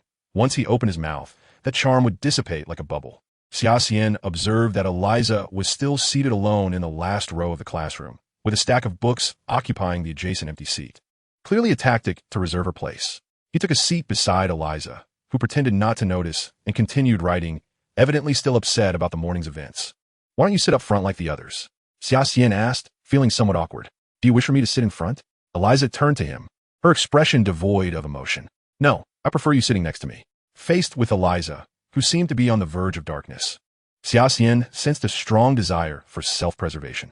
"Are you feeling better?" He nodded, preparing to speak again, only to see Eliza turn her head away once more. "Xia Xian, momentarily at a loss for words, turned to prepare for class. Lockhart stood up, revealing a hefty stack of examination papers in his hands. I see you have all purchased my esteemed works, which is splendid. Today, we shall commence with a brief quiz.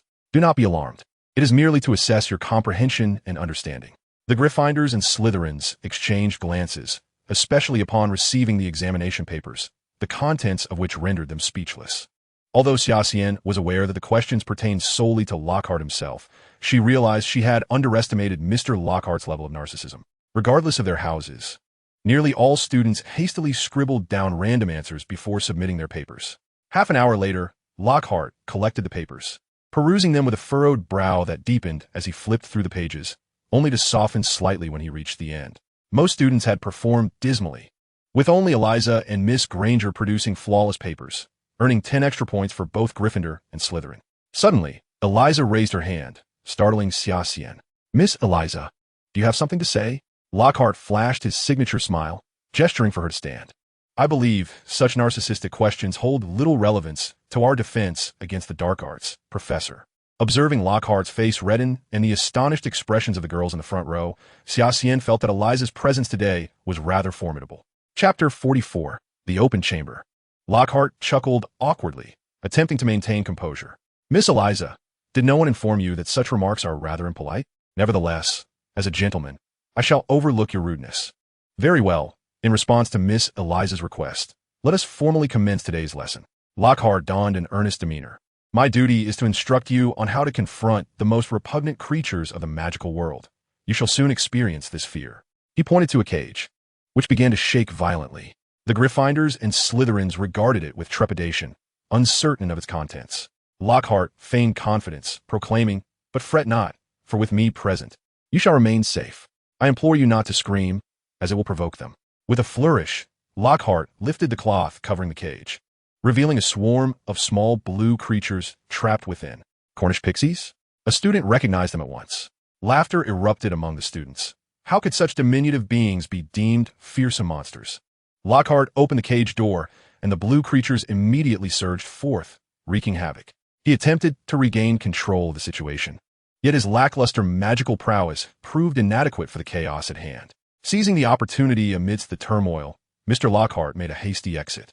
In the classroom, Neville found himself lifted into the air by several mischievous pixies, while the majority of his classmates frantically attempted to repel the creatures using their textbooks and Gilderoy Lockhart's works. With a swift motion, Xia Xian drew his wand and cast a series of stunning spells, rendering the troublesome pixies unconscious.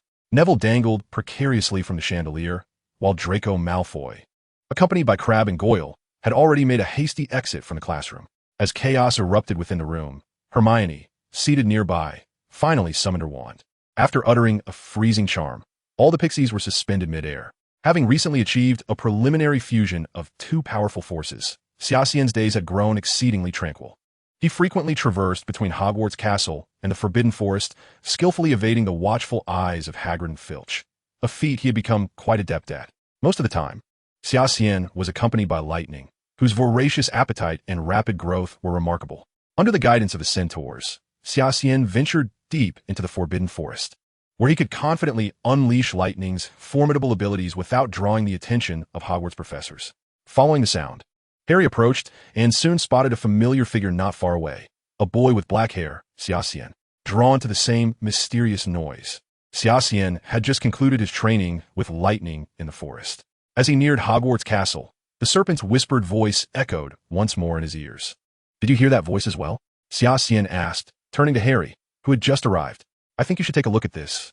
Xia Xian indicated towards the wall. "Beware of the enemies of the air." Harry read aloud the blood-written message inscribed on the wall. At that moment, Ron and Hermione caught up with them, and upon witnessing the chilling scene, Ron inquired of Xia Xian, "Did you create this?" Harry was about to defend himself when a throng of departing guests from the feast obstructed his path. Draco, intrigued, read the blood message aloud and then cast a curious glance at Xia Xian and Harry, before turning to Hermione and saying, "You're next, Mud." Xia Xian's eyes narrowed dangerously, and it seemed Draco recalled the dire consequences of previous encounters with him, ultimately refraining from finishing that word. The gathering crowd did not escape Filch's keen observation. The caretaker approached the front of the assembly, eyeing his immobile cat. and regarded Xia Xian and Harry with the intensity of a killer's gaze. Dumbledore unmistakably signaled for Xia Xian and Harry, compelling the trio to halt in their tracks. Xia Xian furrowed his brow. It appeared that the Chamber of Secrets had indeed been opened, although the perpetrator remained unknown. The ancient basilisk, having survived for over 1,000 years, was likely to wreak havoc within the castle. Hermione and I were planning to walk with Harry, and upon arriving here, we encountered Xia Xian and the petrified Mrs. Norris, Ron explained. And you, Xia Xian? Snape inquired. The Forbidden Forest? Professor McGonagall was evidently displeased with Xia Xian's conduct.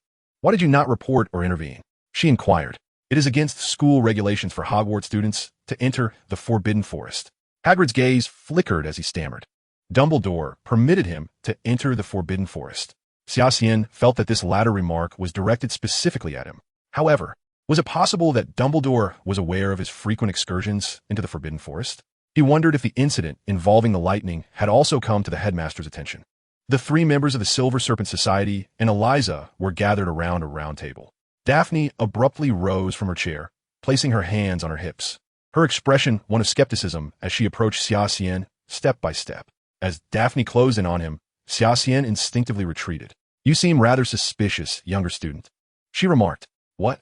Xia Xian was momentarily taken aback by Daphne's inquiry. Do you suspect that I opened the Chamber of Secrets? He regarded the 4 individuals before him with amusement.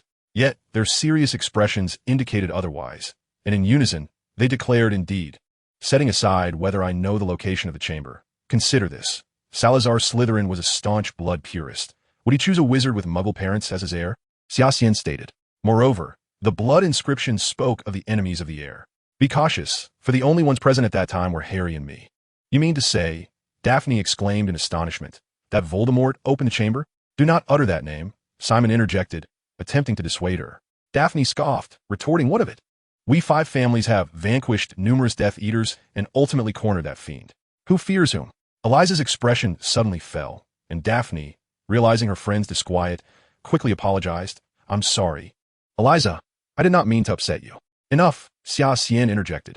Since we have likely deduced who opened the chamber, our next step is to resolve this matter. Rest assured, boss, Simon assured him from the side, we will fully support you. Are you referring to the magical apple? Eliza, displaying her academic prowess, interjected. Precisely. The magical apple. Professor Snape once taught me about the preparation of related potions, and Professor Sprout's magical apples are nearing maturity. I trust the school will take appropriate measures. I shall undertake the potion preparation. After a moment of contemplation, Xia Xian continued. Once the potion is prepared, each member of the Silver Serpent Society will receive a vial.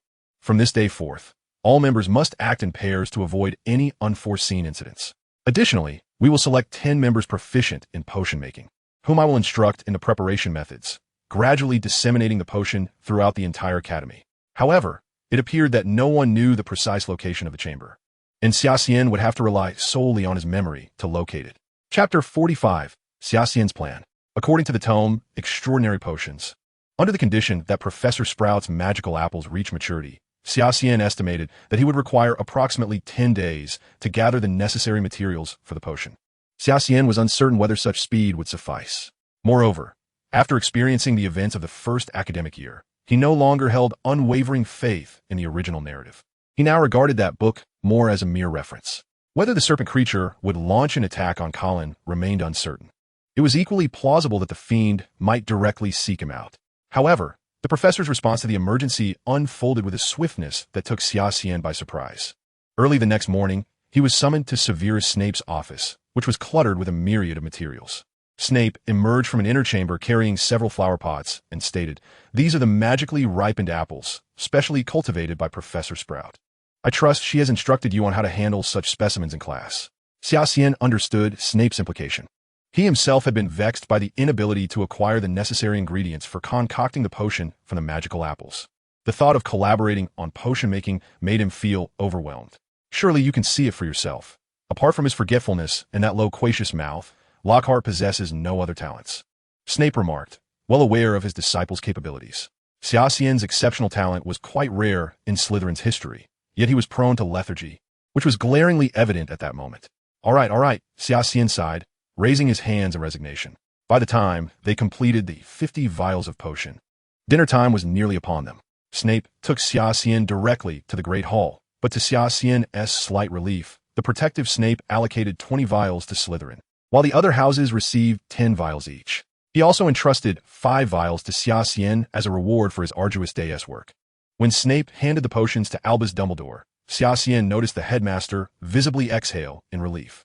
The opening of the chamber had instilled a sense of panic throughout Hogwarts, and the successful brewing of the potions served as a much-needed morale booster for the professors. Taking his seat, Xia Xian distributed the 5 vials among Eliza and the 3 members of the Silver Serpent Society. "Is the boss this efficient?" Matthew exclaimed, astonished at Xia Xian. Having struggled with potion-making for years, he was acutely aware of the challenges involved, yet Xia Xian had managed to deliver the potions within a single day. "It's all out of necessity," Xia Xian replied, a bittersweet expression upon his face as he regarded the potion bottles. "In truth, we are all pure-blood wizards and are not at risk of petrification," Daphne reassured him. "Better to be cautious, if my suspicions are correct. The enemies of the heir should also include members of the 5 prominent families." Although the first batch of the depetrifying potion had been prepared, the professors remained vigilant. Only a select few had access to the potions, which were distributed among students deemed most likely to be targeted. Thus, the castle's stringent curfew remained in effect. Naturally, Xia Xian had no intention of adhering to this so-called curfew. In fact, he had disregarded it throughout the entirety of the first semester. With the magical apple potions in hand, he had other plans for the night. As midnight approached, Xia Xian retrieved his backpack and instructed Lightning to burrow inside. Afterward, Xia Xian quietly slipped out of the Slytherin dormitory. Just as she departed, Eliza and Daphne, donned in their nightgowns, peeked out from behind the wall. "That junior seems rather suspicious. Should we follow her?" Xia had her own matters to attend to, and Daphne felt it was inappropriate to do so. Internally, Daphne rolled her eyes, thinking it was likely that the one trailing Xia the most was the very girl beside her. In the realm of Hogwarts at night, Xia was well acquainted. Descending the nearest staircase, she traversed the dimly lit corridors adorned with flickering inscriptions, arriving at the entrance of Moaning Myrtle's lavatory. There, Moaning Myrtle sat atop the cistern of the innermost stall. "Who are you?" she inquired, her eyes lighting up with curiosity upon seeing Xia. Xia paused momentarily before responding. "I am Xia Xian, a second-year student from Slytherin, and I wish to pose a question to you." "What question?" Myrtle asked, somewhat astonished, for as a ghost not well liked. Few cared to engage with her. "What peculiar events transpired before your death?" A glimmer of intrigue sparkled in Xia's eyes. Myrtle's demeanor transformed entirely. It appeared that no one had ever asked her such an esteemed question before. "Before I died, I heard a boy outside speaking in a strange language. So I opened the door and scolded him to go away, to his own boys' bathroom. Then, Myrtle puffed up her chest proudly, her countenance glowing. I died. Just before my demise, I glimpsed a pair of frightfully large yellow eyes. It felt as though my entire body had been seized, and then I floated away." Her gaze became distant as she stared at Xia. Upon hearing this, Xia grasped the crux of the matter and directly inquired, "Where did you see those eyes?" "Somewhere around there," Myrtle replied vaguely, pointing toward the sink in front of her. Xia hurried forward. The sink appeared quite ordinary. She meticulously examined every inch of it, even scrutinizing the pipes below. Then, Xia discovered a small snake engraved on the side of a brass tap. She was certain this was the entrance to the Chamber of Secrets. Standing before the sink, Xia prepared to utter the strange language of Parseltongue for the first time in her life. "Open." A peculiar hissing sound escaped her lips. Instantly, the tap emitted a dazzling white light and began to whirl rapidly. Subsequently, the sink itself began to move. Xia watched as the sink gradually vanished from view, revealing a remarkably large pipe, wide enough for a person to crawl inside. In the darkness, Xia ventured deeper into the pipe, which was exceedingly slick, making it quite challenging to maintain her balance. Numerous pipes branched off in every direction, yet none were as wide as this one. Xia felt herself sliding deep beneath the school, a chilling atmosphere enveloping her, as a frigid breath surged up from beneath her feet. Salazar appears to possess an unusual fondness for the underground realm. Both the Slytherin dormitory and this chamber are constructed beneath the surface. The actions of this enigmatic founder of Slytherin are indeed peculiar. As the passage continued, it became increasingly treacherous, compelling Xia Xian to slide down the tunnel as though descending a slide. As he pressed onward, the path twisted and turned, revealing the skeletal remains of small creatures, predominantly rodents, alongside bizarre, unidentifiable bones. Suddenly, Xia Xian halted, his senses heightened as he observed a shadowy figure not far ahead. There, lying motionless on the opposite side of the tunnel, was the colossal outline of a serpent, unmistakably the remains of the serpent monster. The shed serpent's skin bore testament to the immense size of this creature, which had lived for millennia. Xia Xian assessed the serpent's length, estimating it to be at least 20 feet, and the muted hue of its green scales silently conveyed to him the danger of its venom. Such a creature, having survived for a millennium, should never be underestimated. Xia Xian noticed a solid wall ahead, adorned with engravings of entwined serpents, their eyes set with large, gleaming emeralds. "Open," he hissed in a deep, sibilant voice. To his astonishment, the stone wall split down the middle, slowly sliding apart to reveal the darkened passage beyond. Gathering his composure, Xia Xian stepped cautiously into the chilling tunnel as the walls parted. He found himself positioned at one end of a lengthy, dimly lit chamber, filled with stone pillars intricately carved with writhing serpents. At the center lay a pathway of black marble. In the heart of the room, Xia Xian beheld the statue of Salazar. "Blood, blood," he murmured, a frown creasing his brow as a chilling voice emanated from behind Salazar's statue. Chapter 46. Salazar. The battle in the chamber. The statue, towering as high as the chamber itself, leaned against the dark wall behind it. Xia Xian had to tilt his head back significantly to behold the massive visage, an aged, simian face adorned with sparse, long whiskers that nearly brushed the hem of the stone-etched wizard's robe. Two large, grayish feet stood firmly upon the smooth floor of the room. Although he had previously encountered Salazar's likeness at the entrance of the Slytherin common room, Xia Xian still struggled to reconcile the appearance of this founder with the reputation of pure-blood nobility he was known for. This seemed to serve as the most poignant rebuttal and silent mockery of Mr. Salazar's pure-blood ideology. Currently, lightning perched precariously upon Xia Xian's shoulder, and he was uncertain how large the creature might grow. Given the little one's rapid growth, it would not be long before Xia Xian could no longer support its weight. "Open," he commanded again in parcel tongue, directing his words towards Salazar's statue. Yet, as Xia Xian had anticipated, the statue remained unresponsive. His summoning had failed. Suddenly, the lightning began to crackle ominously in the air. Xia Xian, familiar with the presence of lightning, understood that it was a warning directed at him. A voice echoed menacingly, "I shall kill you." As he observed drops of a transparent, viscous liquid fall before him, realization struck. Something sinister lurked behind him, that serpent-like creature. Following a peculiar distortion of space, Xia Xian deftly utilized his apparition to reappear several meters away from his original position. It was then that he beheld the silhouette of the serpent monster, a colossal python, its entire body enveloped in pitch-black scales resembling armor, leading Xia Xian to question whether it was truly a snake or a being evolving into something far more formidable. In haste, Xia Xian retrieved a vial of prepared magical apple potion from his robe and consumed it in one gulp.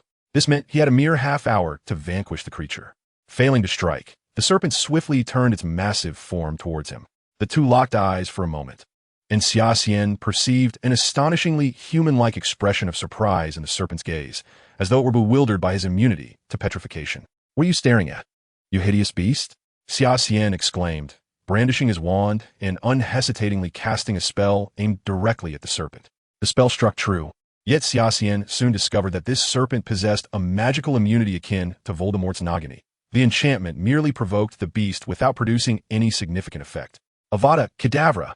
A bolt of emerald lightning surged through the air, and Xia Xian was startled to discern that this curse bore a distinctive terror unlike any he had encountered before. The caster had seemingly transformed the spell into a wide-reaching incantation. Without the aid of apparition, Xia Xian doubted his ability to evade its lethal grasp. Having narrowly escaped the curse, Xia Xian noticed the serpent charging towards him once more. At that moment, the crackling lightning above suddenly swooped down, aiming straight for the advancing serpent. Another flash of green light erupted from behind the creature, targeting the descending lightning. Yet, the nimble serpent adeptly sidestepped the curse, though its own strike missed. After another narrow escape via apparition, it appeared that both parties had reached a stalemate, unable to gain the upper hand against one another. "Why does this filthy mud creature intrude upon my sanctum?" An ancient voice resonated from behind the serpent. The creature gradually retreated a few meters, revealing an old man clad in a pale purple robe, his white hair cascading down, standing before Xia Xian. With a simian visage and sparse white beard, Xia Xian instantly recognized this figure. He was the spitting image of the statue behind him, Salazar. The elder wielded a staff nearly as tall as himself, its tip adorned with an enigmatic gemstone. Intrigued, Xia Xian observed the transparent hem of Salazar's robe. A soul entity? How intriguing. Has Slytherin fallen to such depths? Salazar seemed to let out a regretful sigh before raising his wand towards Xia Xian. This old man appeared utterly unreasonable towards those of non-pure blood. And another killing curse hurtled towards Xia Xian. With deftness, Xia Xian evaded it using apparition and smiled at Salazar, saying, "Old fellow, if that is all you've got, it won't affect me at all." Humph! Suddenly, a ghastly green light flickered in Salazar's eyes, feeling insulted by having his attack dodged by a wizard of Muggle descent. The surrounding environment plunged into darkness. Beyond Salazar, who radiated a ghostly green glow, Xia Xian could perceive nothing else. Salazar's figure began to loom larger, an insidious pressure enveloping Xia Xian from all directions. Mental magic? Xia Xian nearly laughed aloud. Anyone who attempted to employ it against him must surely be deranged. Perhaps due to his incorporeal nature, Salazar's dark magic seemed to pale in comparison to Matthew's mental prowess. A look of incredulity crossed Salazar's face. Impossible. How could this filthy mudblood? What you see may not necessarily be the truth, Mr. Salazar. Xia Xian advanced step by step toward Salazar, asserting, "Am I wrong? It's not over yet." Salazar's expression twisted into a snarl, his aura suddenly shifting. Xia Xian's demeanor grew serious. He could distinctly sense that Salazar's energy had plunged into a frenzied state, visible black mist swirling around the dark wizard. The water beside the stone path began to convulse unnaturally, a multitude of venomous snakes emerging from the depths, encircling Xia Xian. Xia Xian realized he had unwittingly landed himself in considerable trouble. Salazar abruptly lifted his gaze to lock eyes with Xia Xian, a baleful green flame flickering with malice. The dark wizard grinned ominously, shaking his wand, causing the darkness surrounding him to ripple like waves. Xia Xian swiftly unleashed a stunning spell, but it met only empty air. For Salazar had already vanished from his original position. This ISNT apparition. A sense of foreboding gripped Xia Xian as he summoned his blade, Celestial Light, and executed a precise thrust at his side. The blade traced a straight silver line through the dimness. Yet before Xia Xian could strike, Salazar had transformed into a flowing shadow and retreated. "Mudblood, who are you? You are not a wizard."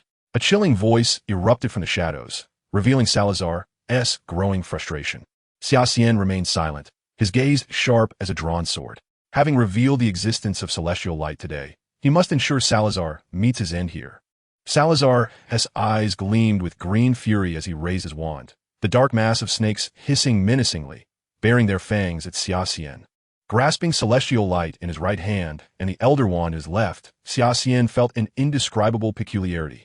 But there was no time to ponder as the snakes lunged at him from all directions.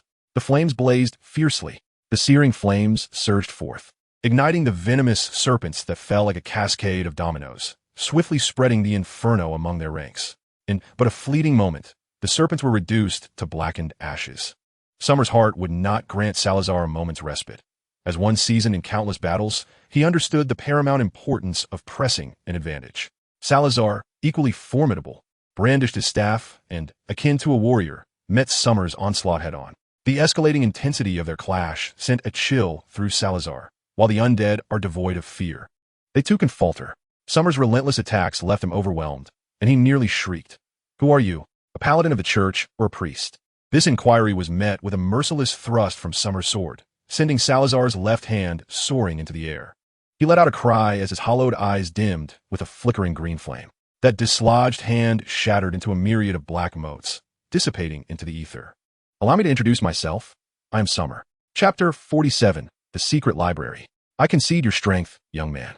A flicker of green flame ignited in Salazar's eyes. Yet none could thwart the vengeance of the heir of Slytherin. Was he willing to sacrifice his very soul? Summer sensed the rapid intensification of Salazar's power, even as his own spirit began to wane. He recognized the imperative to disengage. The duration of the magical apple potion was nearing its conclusion. Should he fail to vanquish Salazar within the remaining time, he might become a hardened stone, destined to be shattered by that serpent creature. Salazar raised his staff high, uttering strange incantations in a serpentine tongue. The serpent, seemingly summoned, coiled around Salazar as he glared at Summer with venomous intent, declaring, "Regardless of whether you are a paladin or something else, today you shall accompany me to the grave." The serpent glimmered with an eerie green light, its body sprouting countless sharp spines, while its fangs elongated, becoming increasingly grotesque. "What purpose does this serve?" Summer sighed. knowing that a powerful sorcerer could transcend into the realm of the undead, yet to incinerate one's soul meant complete obliteration from existence. Nevertheless, Salazar appeared resolute in his fatal determination, commanding the serpent to lunge at Summer. With a crack of thunder, a golden streak of light shot towards the creature. Realizing too late that Summer's form had vanished from his sight, Salazar's alarm surged, but it was seemingly too late. Summer, having executed a phantom shift, materialized behind Salazar. The one-armed wizard, now at a clear disadvantage in close combat, could only retreat in panic. Summer raised the death staff in his left hand, unleashing 2 successive waves of unerring magic. Struck in the back, Salazar screamed as he was propelled backward, his spectral form dimming further, on the brink of vanishing entirely. A tremor of dread coursed through Salazar. What was this intangible magic? And when did those paladins, mere muscle-bound men hiding in their iron shells, learn to wield such sorcery? At the moment of combat, another image unfolded in Xia Xian's mind.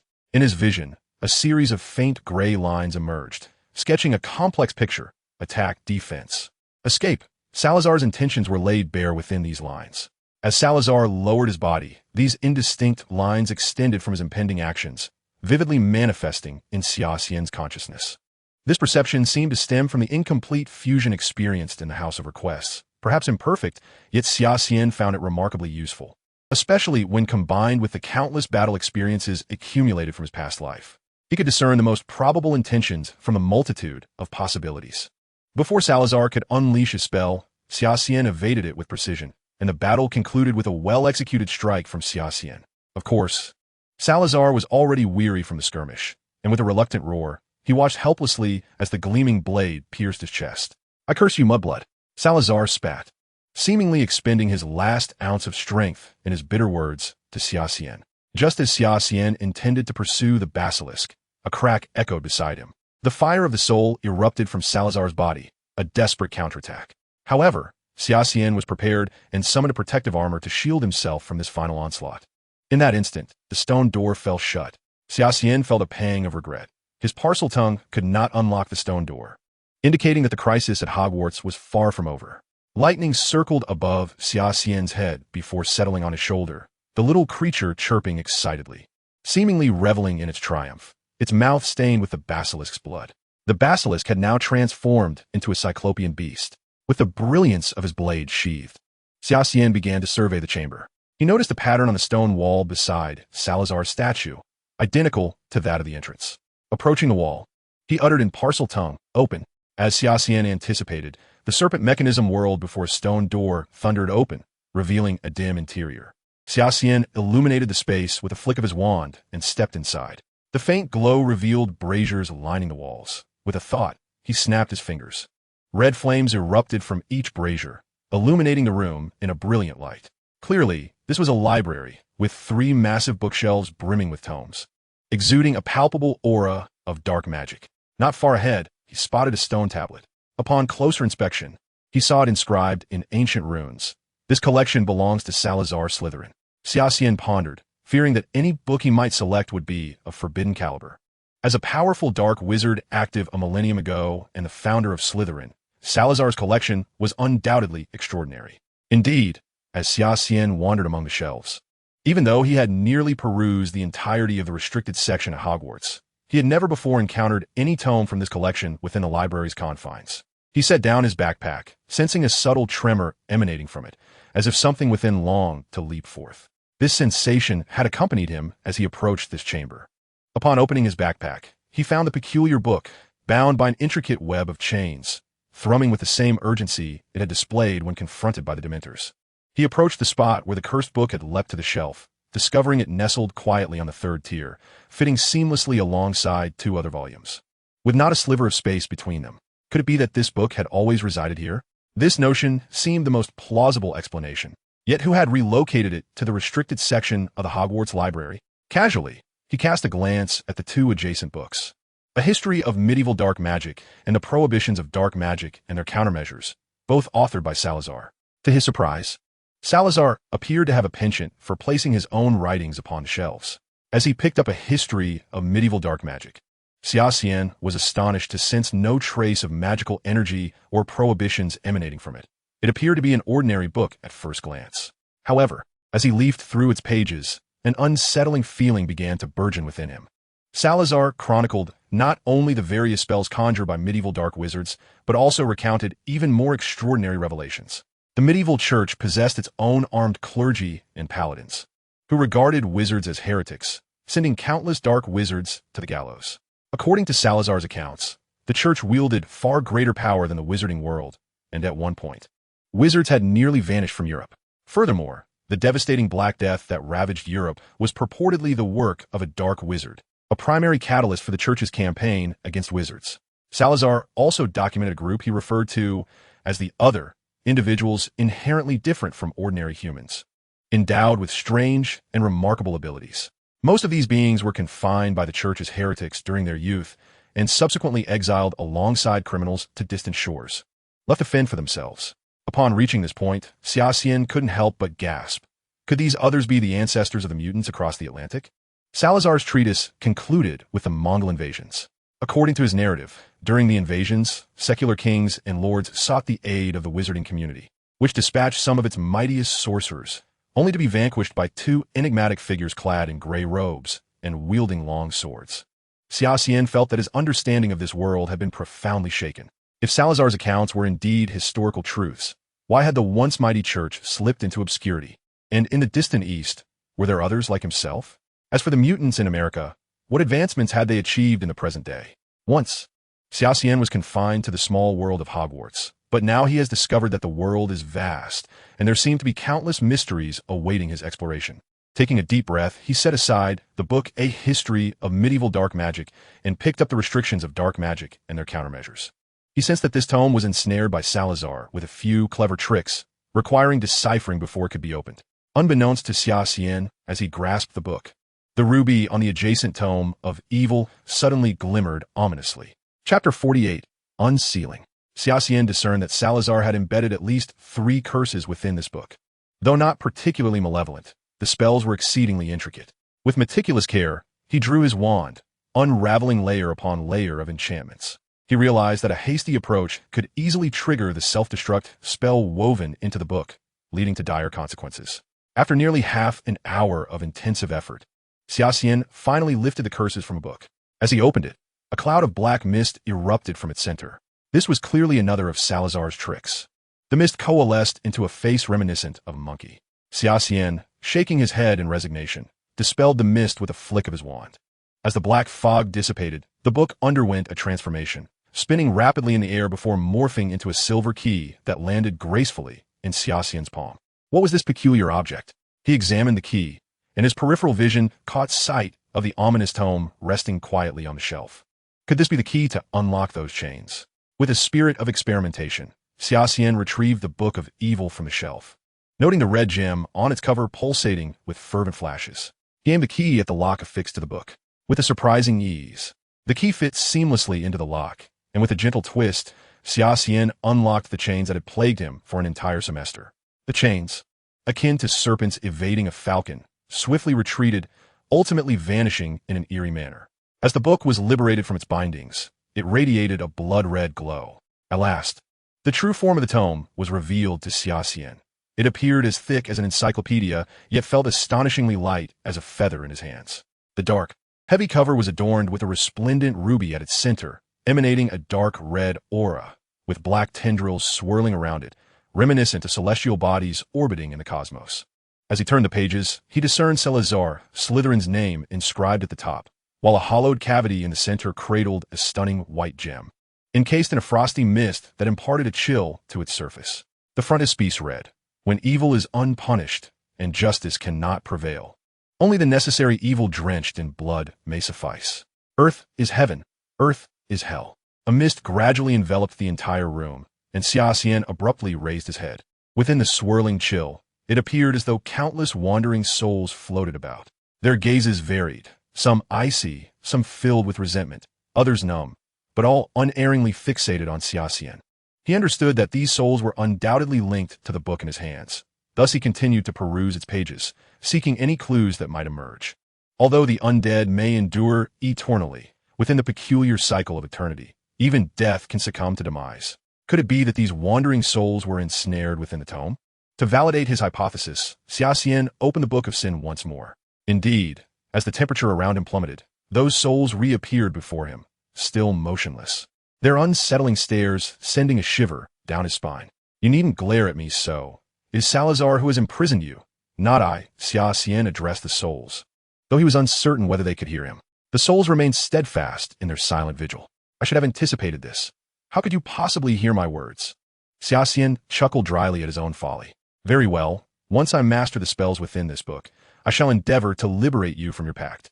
To his astonishment, the souls knelt on one knee, as the name Salazar Slytherin began to fade from the Book of Sin, replaced by Xia Xian's own name. The content that followed was chilling, detailing spells that imprisoned souls, siphoned the energy of dementors, and even grotesque necromantic incantations. Xia Xian recognized that this was no work of Salazar during his time at Hogwarts. While this wizard may have had his disagreements with his three companions and harbored a certain obsession with bloodlines, he was nonetheless a responsible educator with a sense of justice. Thus, it seemed this tome was crafted after Salazar's departure from Hogwarts, and those wandering souls were likely the victims of his quest for so-called possibilities. This great wizard ultimately succumbed to corruption. The array of bizarre spells left Xia Xian somewhat bewildered. The soul siphon, which enhanced one's mental prowess by absorbing the energy of dementors. The possession curse, which allowed dark magic to be bestowed upon oneself or others to amplify their strength. Presumably, this possession technique was the one Salazar employed against the basilisk. Xia Xian closed the book, filled with incomprehensible arcane text that he realized would require time to master. This library was undoubtedly his greatest discovery, for to a wizard, knowledge is a manifestation of power. Xia Xian even suspected that Voldemort's rapid rise was intricately linked to this collection. He felt an overwhelming urge to empty the library. Yet the magnitude of such an endeavor was daunting, compelling him to abandon the thought. Wingardium Leviosa, the spirit of Myrtle, trembling by the toilet, emitted a piercing shriek upon seeing Xia Xian emerge from the secret chamber. You murderer! Myrtle shrieked, followed by a cacophonous sob. You killed me. Me? Summer glanced around, realizing that indeed there was no one else present. I shall never forget that voice, even in death. A sudden clarity struck Summer. It was the issue of Parseltongue. The volume of this ghostly maiden's voice was increasingly irksome, prompting a wicked amusement within him. A devilish smile crept across his lips as he addressed Myrtle. Do you truly believe I cannot kill you a second time? Summer smirked, seemingly pleased with the effect of his words. Meanwhile, in the Gryffindor common room, a bespectacled boy sat at a table, quill in hand, inscribing something into a blank notebook. My name is Harry Potter. Hello, Harry Potter. Summer could scarcely fathom that the diary he had entrusted to Dumbledore had somehow found its way into Harry's possession. Having traversed the corridors of Hogwarts countless times under the cover of night, Summer had already mapped out the optimal routes to evade Filch and the sudden appearances of Snape, strolling leisurely towards the Slytherin common room. Along the way, Summer observed numerous spiders scuttling in a panic towards the castle's exit, creatures innately terrified of the basilisk. Yet, the true reason for this unusual behavior was known to few. Summer recalled that the Book of Dark Arts contained accounts of the basilisk, with legends claiming that the first of its kind was bred by the nefarious Salazar Slytherin, a Greek dark wizard fluent in Parseltongue. After numerous experiments, he discovered that incubating a rooster's egg beneath a toad would yield this dangerous creature, resplendent in emerald green. However, this basilisk was merely a byproduct of Slytherin's experiments, and after being subjected to dark enchantments, it appeared to have undergone significant mutation, becoming far more formidable. This train of thought led Summer to recall the remarkable lightning, who had pecked out one of the basilisk's eyes. Logically, aside from a phoenix, no other creature could withstand the basilisk's gaze unharmed. Yet this little one had achieved the impossible, prompting Summer to question what exactly lightning was. Chapter 49. Is Colin really the one petrified? Perhaps the aspiring magizoologist, Sarah, could provide a definitive answer regarding the nature of lightning. But this senior had been untraceable, seemingly incapable of offering any substantial advice. Summer shook his head in resignation, pondering that indeed, Elisa exhibited greater understanding. Yet, upon witnessing the fiery gossip igniting in Elisa's eyes as she blocked the boys' dormitory entrance, Summer felt that both women were hopelessly lost.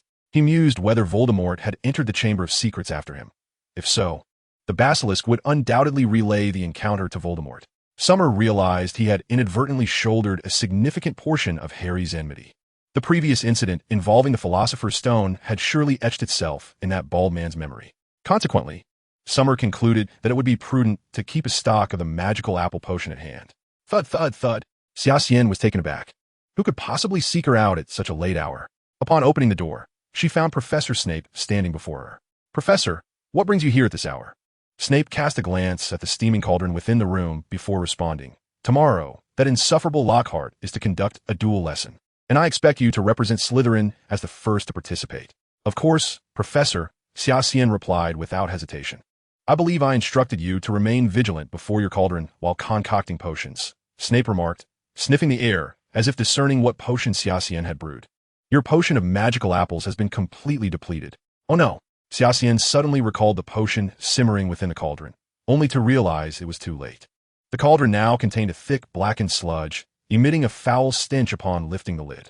Consider yourself fortunate that the failure of the magical apple potion did not provoke any severe reactions, Snape taunted while pinching his nose. All professors, please assemble in the second-floor corridor immediately. All professors, please assemble in the second-floor corridor. Xia Xian, unable to suppress her curiosity, ventured out of her dormitory shortly after Snape's departure, eager to discover what was transpiring in the corridor above. As she stood at the corner, she caught sight of Professor Dumbledore's silhouette. I regret to say, Professor Flitwick, they are merely innocent children. Flitwick's diminutive figure trembled slightly. This was my oversight. However, there are far too many muggle-born and half-blood wizards in Ravenclaw, and those few vials of magical apple potion were simply insufficient. Xia Xian and I are working as swiftly as we can. Slytherin should not bear the brunt of this matter. Enough. Dumbledore interjected, halting the dispute between Flitwick and Snape. Madame Pomfrey, please escort Miss Chong to the infirmary to reverse the petrification. As for this child, let her rest in peace for now. Professor Dumbledore, I believe we should temporarily contain this information until we ascertain the identity of the culprit, Professor McGonagall stated gravely. Otherwise, Hogwarts may face the risk of closure. Dumbledore hesitated for a moment before replying. Let us disclose the information. They have the right to know everything. As for the identity of the perpetrator, perhaps Miss Chong will provide us with the answer upon awakening. Miss Chong? Xia Xian observed the girl being led away by Madame Pomfrey and several nurses. She appeared tranquil yet utterly motionless, clearly petrified. It seemed that Voldemort had entered the passage just as Xia Xian had exited, and she felt a pang of regret, realizing she had nearly captured him. Moreover, the first victim of petrification was not Colin, but rather Ravenclaw's Miss Chong and another girl. Miss Chong had been petrified, while the other girl had evidently lost her life. Based on Xia Xian's analysis, it was highly probable that Miss Chong and the other girl had been conversing face-to-face at that moment. The girl had locked eyes directly with the basilisk, while Miss Chong had indirectly seen the creature through the other girl's gaze. This tragic incident heralded an uncertain future for Hogwarts. In the original narrative, no one had perished due to the basilisk's attack, and Lucius might very well take action against Dumbledore sooner than anticipated. Xia Xian gazed at the wall, where a line of blood-red words loomed. This is merely the beginning. The professors, having followed Madame Pomfrey to the infirmary, were all eager to unearth the identity of the perpetrator lurking in the shadows. Yet, if Xia Xian's suspicions were accurate, the professors might find themselves at a dead end. On the opposite side of the corridor, two figures unexpectedly materialized in the previously desolate hallway. Harry clutched an invisibility cloak, his expression tinged with fear. Ron, I believe we must inform Hermione about this. Indeed, if this continues, Hermione will be in danger. We must expose the heir of Slytherin. Who do you think it could be? Xia Xian or Malfoy? By the following morning, the news of the previous night's attack had swiftly spread among the four houses, casting a pall of trepidation over Hogwarts. It was said that the Board of Governors, led by Lucius, had convened twice overnight to deliberate on Dumbledore's alleged negligence as headmaster. Yet, even amidst the tempest that besieged Hogwarts, Lockhart insisted on holding a dueling competition. In his words, it was precisely in such dire times that Mr. Lockhart was needed to salvage the situation. The long dining table vanished, replaced by a gilded stage that emerged along one wall, illuminated by hundreds of floating candles. The ceiling once again enveloped itself in a velvety darkness, as nearly all the students gathered, jostling for space, each brandishing their wands with eager anticipation. Xia Xian caressed his wand, his gaze locking onto a figure, as if he had unearthed a revelation. I didn't expect it to be you. Indeed, this is somewhat surprising. Hermione cast a curious glance at Xia Xian, standing beside him, or rather, he was positioned among Harry and his friends. Xia Xian found himself at the very edge of Slytherin, serving as a boundary between Slytherin and Gryffindor.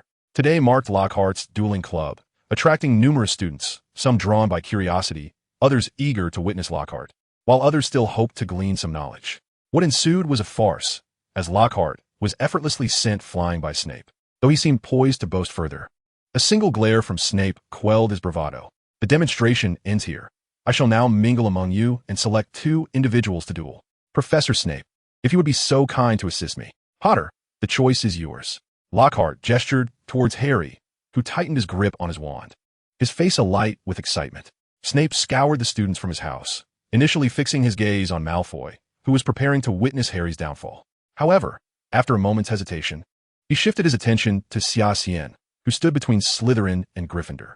Without uttering a word, Snape pointed at Xia Xian, beckoning him to step forth and accept the challenge. Xia Xian, momentarily at a loss for words, thought to himself, did this bat truly believe his previous demeanor was impressive? Wow! A gasp rippled through the students present. The 2 boys, who had narrowly escaped peril, were about to engage in their first direct confrontation, undoubtedly adding a vivid chapter to the tale of this dueling club. The 2 individuals firmly grasped their wands, and, after bowing to one another in the center of the arena, both Xia Xian and Harry entered a state of combat. 3, 2, 1, let the duel commence. Expelliarmus. Disarm. Sectum Sempra. The Severing Charm. Following Lockhart's announcement of the duel's initiation, Xia Xian and Harry almost instantaneously unleashed their most proficient spells. With a deft sidestep, Xia Xian effortlessly evaded Harry's disarming charm. Conversely, Harry was less fortunate. He felt as though an invisible, forceful blow struck his abdomen, propelling him backward with an irresistible force. A gasp surged through the crowd, as they appeared astonished by the stark disparity in the 2 combatants' abilities. Some of the older Slytherin students gazed at Xia Xian with a complex expression, acknowledging the sheer perfection of the Sectum Semper spell. As the sole apprentice of Snape in the eyes of the Slytherins, Xia Xian's proficiency was indeed enviable. Round 1 goes to Xia Xian of Slytherin. Lockhart felt somewhat embarrassed, given that Harry was his chosen participant. Professor Snape, would you like to substitute? Snape regarded Lockhart with an incredulous stare, coldly uttering 2 words, no substitution. But Professor, my wand is malfunctioning. If I were to participate, I might end up harming myself. Laughter erupted from the Slytherin side, and even many Gryffindors chuckled. Professor, allow me to take the next turn. Xia Xian furrowed his brow as his next opponent was Hermione Granger. Hermione, be careful. Ron cautioned from the sidelines. Hermione appeared somewhat tense. While she was aware that she currently possessed a broader repertoire of spells than Harry, the prospect of facing Xia Xian filled her with trepidation. This psychological pressure seemed largely due to Xia Xian's unpredictable Sectum Sempra, which posed an ultimate test of a wizard's reflexes. Of course, Lockhart remained oblivious to these concerns, commencing the match in his usual exaggerated fashion. Upholding the principle of chivalry, Xia Xian refrained from launching a surprise attack and gestured for Hermione to strike first. Protego, Shield Charm. Hermione did not hastily attack Xia Xian. Instead, she cast a shield charm to protect herself. Xia Xian nodded inwardly, recognizing her as a true scholar. This was perhaps the most prudent choice given the circumstances. The young lady appeared no ordinary opponent, adept at wielding such advanced spells and exhibiting commendable combat awareness. Daphne, watching from the sidelines, couldn't help but admire Hermione's performance. Among her peers, Hermione truly stood out as exceptional. However, the individual opposing her was, in a strict sense, not merely a peer. Miss Granger, passive defense alone will not secure victory. Xia Xian waved his wand, instantly casting 2 invisible spells that unmistakably struck Hermione. To her astonishment, she realized that the protective armor she wore had been shattered by these unseen incantations. Clearly, Xia Xian had moderated his power. His aim was merely to convey the disparity between them. Given Hermione's intellect, she would likely refrain from engaging in a futile struggle. The girl standing opposite him bore a somewhat desolate expression, fully comprehending Xia Xian's intent. I concede, Hermione declared, promptly stowing her wand and gracefully leaping off the dueling platform. Well, the second match once again concludes with Xia Xian's victory, Lockhart announced, but I believe other students deserve an opportunity to take the stage. Wouldn't you agree?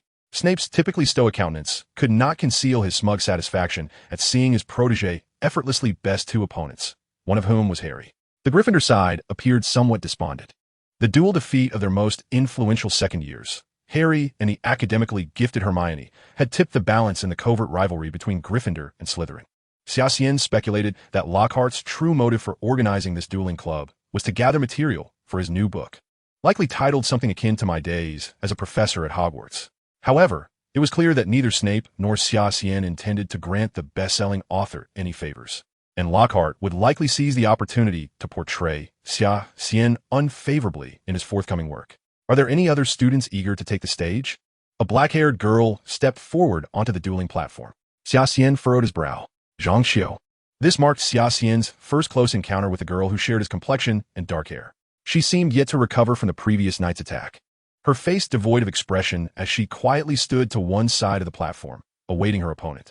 Logically, having just been freed from petrification, Zhang Xiu had no compelling reason to ascend the dueling stage, and from Xia Xian's understanding, Harry's first crush embodied the gentle demeanor typical of Eastern women. Thus, her participation seemed unlikely. Could it be? Xia Xian pondered a hypothesis. It appeared he would need to probe her after this match. I am honored to witness a Ravenclaw student take the stage. I am confident you will showcase Ravenclaw's wisdom and elegance, my dear. After a moment of contemplation, Snape gestured toward the crowd and called out, Draco Malfoy. The young lord clearly reveled in being summoned. He swaggered onto the dueling platform, flanked by Crabbe and Goyle, who were enthusiastically cheering him on. Let us hope this fellow doesn't bring disgrace to Slytherin, Daphne remarked with an exasperated expression. Recalling how Malfoy had allowed Harry to seize the golden snitch during the recent Quidditch match, leading Slytherin to defeat at the hands of Gryffindor. No waities. Zhang Xiu is unlikely to be a match for Draco, Xia Xian stated calmly. Zhang Xiu, the money-minded senior, seems to have caught wind of some gossip. You appear quite familiar with her capabilities, don't you? It's worth noting that Zhang Xiu is a year older than Malfoy. Daphne, gossiping about others is hardly a commendable habit, remarked Xia Xian. Understanding her circumstances, Daphne prudently fell silent, as she relied on Xia Xian's generosity for her living expenses. 3-2. Expelliarmus. Before Lockhart could complete his count, Malfoy swiftly uttered the disarming spell, sending Qiu Zhang hurtling backwards. A chorus of whistles erupted from the Slytherin side, and Malfoy, seemingly unashamed of his underhanded tactics, smoothed his gleaming golden hair with an air of triumph. Although this method of victory lacked honor, it was undeniable that he had succeeded. Daphne regarded Malfoy on the platform with disdain. Not yet finished. As Xia Xian's words lingered in the air, the Slytherins were astonished to see the petite girl, who had nearly been thrown off the dueling platform by Malfoy, rise once more. Her face was a canvas of defiance and determination. Enduring the pain coursing through her body, Qiu Zhang raised her wand, casting her own disarming spell that sent the boastful Malfoy crashing to the ground. The young lord found himself in a rather undignified position. Even his meticulously styled hair, now in disarray. Malfoy felt a flush of heat on his face, clearly unwilling to concede defeat so easily. Serpensortia. A dark blue cobra erupted from the tip of Malfoy's wand, and the situation appeared to spiral out of control. However, neither Snape nor Lockhart intervened. Lockhart was utterly incapable of resolving this predicament, while Snape seemed more interested in observing how the students would manage the crisis. Qiu Zhang was understandably terrified by the venomous serpent. Few girls were unafraid of such a creature, even if they were witches. The snake, which had been slithering towards Qiu Zhang, suddenly paused at the center of the dueling ground.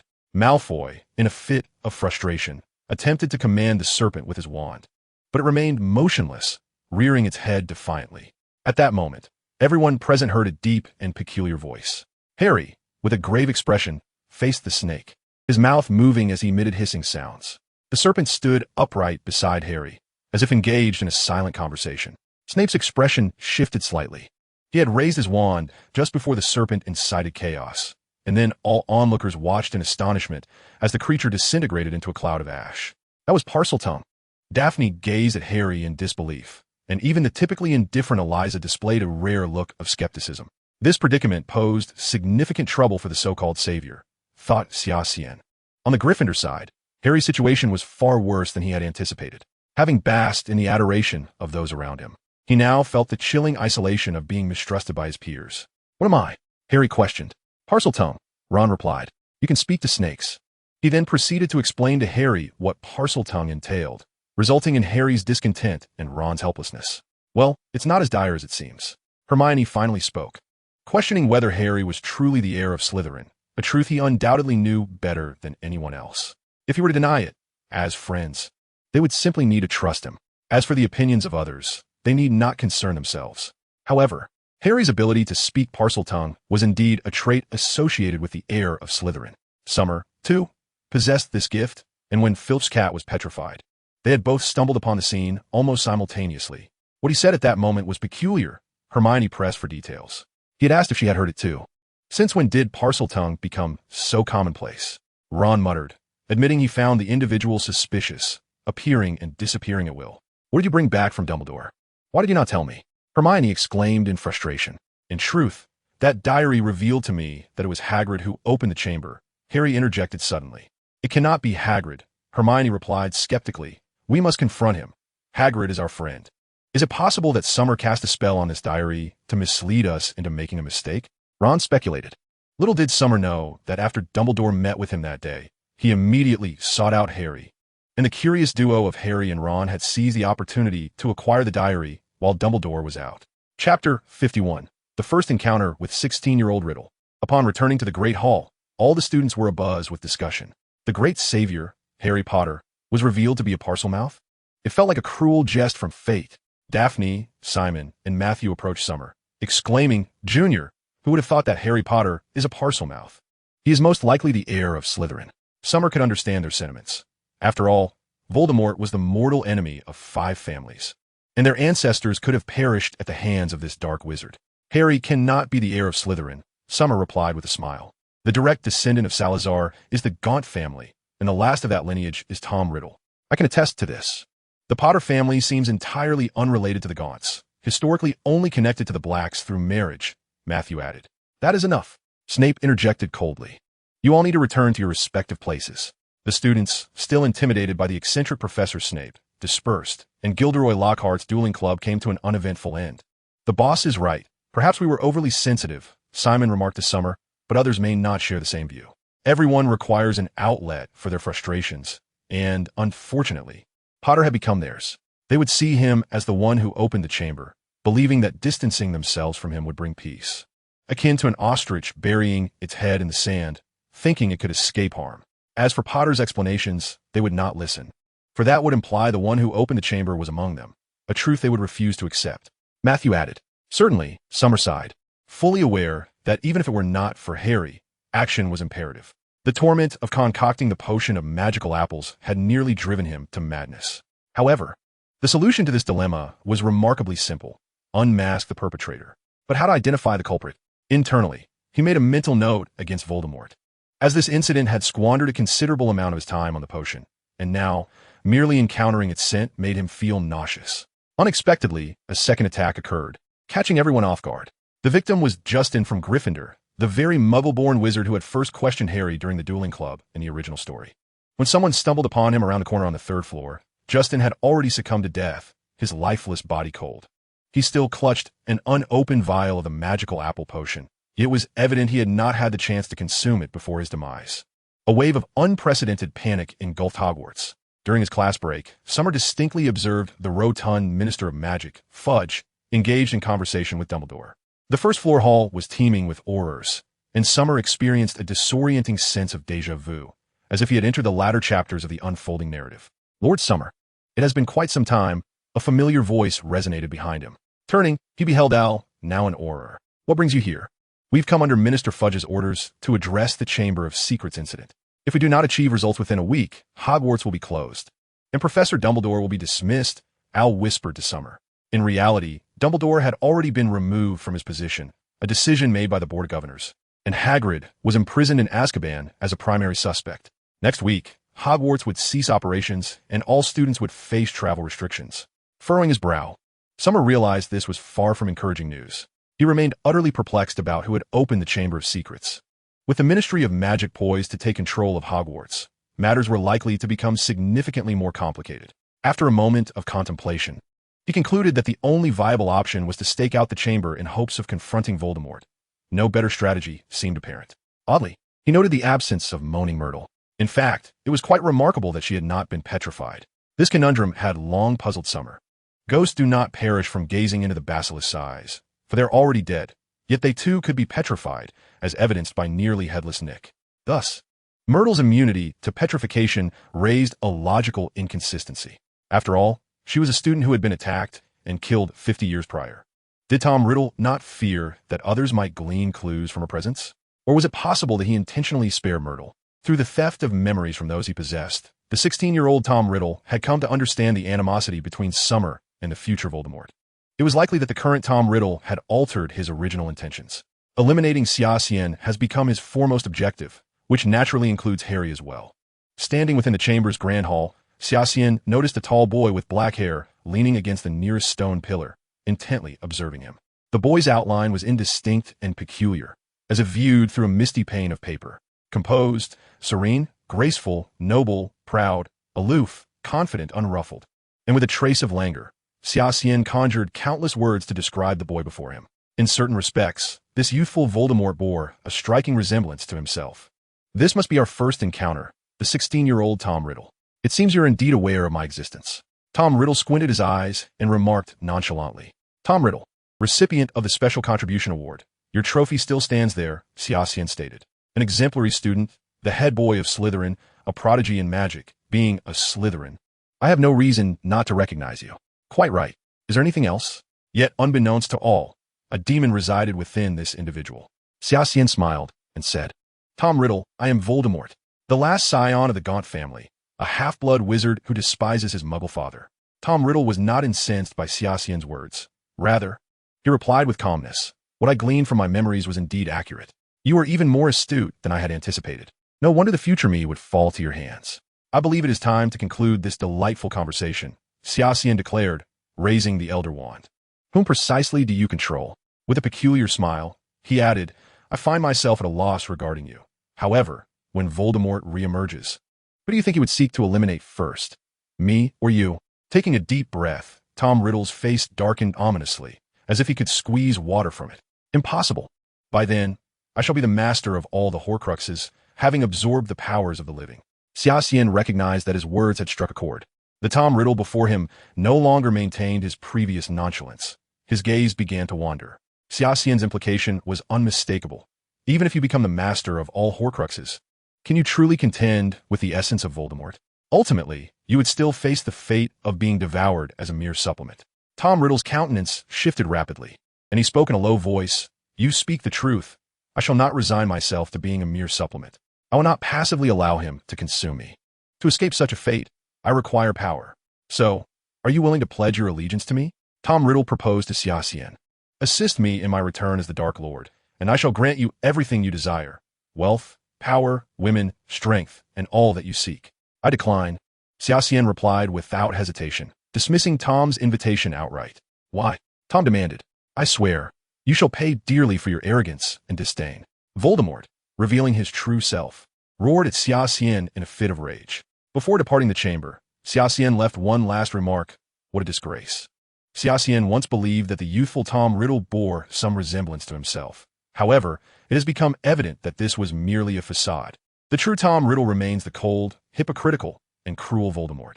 To Xia Xian's dismay, the latest endeavor to confront Voldemort within the Chamber of Secrets has once again ended in failure.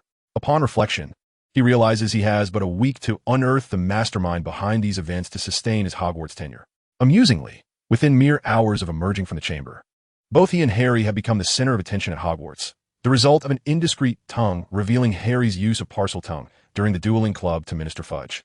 Xia Xian remains perplexed as to how his own knowledge of Parseltongue became exposed, for he has never spoken it in front of others. Who, then, is the informant? Now, wherever Xia Xian and Harry go, they are accompanied by two or more Aurors, allowing Xia Xian to experience the peculiar sensation of being closely guarded. During this period, Dumbledore has repeatedly protested to Fudge, yet it is clear that Dumbledore himself is in dire straits. Having been dismissed, he is set to leave Hogwarts within a day, while Fudge temporarily takes over Dumbledore's office, relishing his newfound authority as headmaster. Chapter 52. Who is the culprit? At the entrance, two Aurors flanked Harry, restricting his freedom, while Professor McGonagall engaged in a heated argument with Fudge outside the room. Minister, I believe you lack the authority to restrict the freedoms of Hogwarts students. Harry has the right to attend classes and to engage in normal social interactions. Enough, Professor McGonagall, Fudge interjected, waving his hand dismissively. Mr. Potter and Mr. Xia Xian from Slytherin are the two most suspicious individuals in this series of events. What if the attacks continue? Professor McGonagall responded, her expression grave. Meanwhile, Hermione and Ron concealed themselves around the corner, observing the unfolding drama. We must find a way to assist Harry, Hermione urged. There is no way he could be the heir of Slytherin, and I certainly do not wish for Hogwarts to be closed. Then we need to gather evidence to prove Harry's innocence, and, in the process, identify the true heir, Ron suggested suddenly, a spark of inspiration igniting within him. I remember you mentioned a potion that could transform someone into another person. Oh, come on, Ron. That potion takes over a month to brew, and by then Hogwarts will surely be closed, Hermione replied, rolling her eyes in exasperation. We might as well split up. I will head to the library to search for clues about the heir in Salazar's writings, while you use Harry's invisibility cloak to check Hagrid's hut. Our friend may have left something useful behind. In stark contrast to Harry's dire predicament, Xia Xian's current circumstances are far more comfortable. He is being watched over by an auror from the EEL and Charlotte families, who seems to practice nonchalantly in the room, as if all of these events bear no relevance to him. However, Xia Xian had already confided in Al, who directly disclosed the patrolling routes of the aurors at Hogwarts.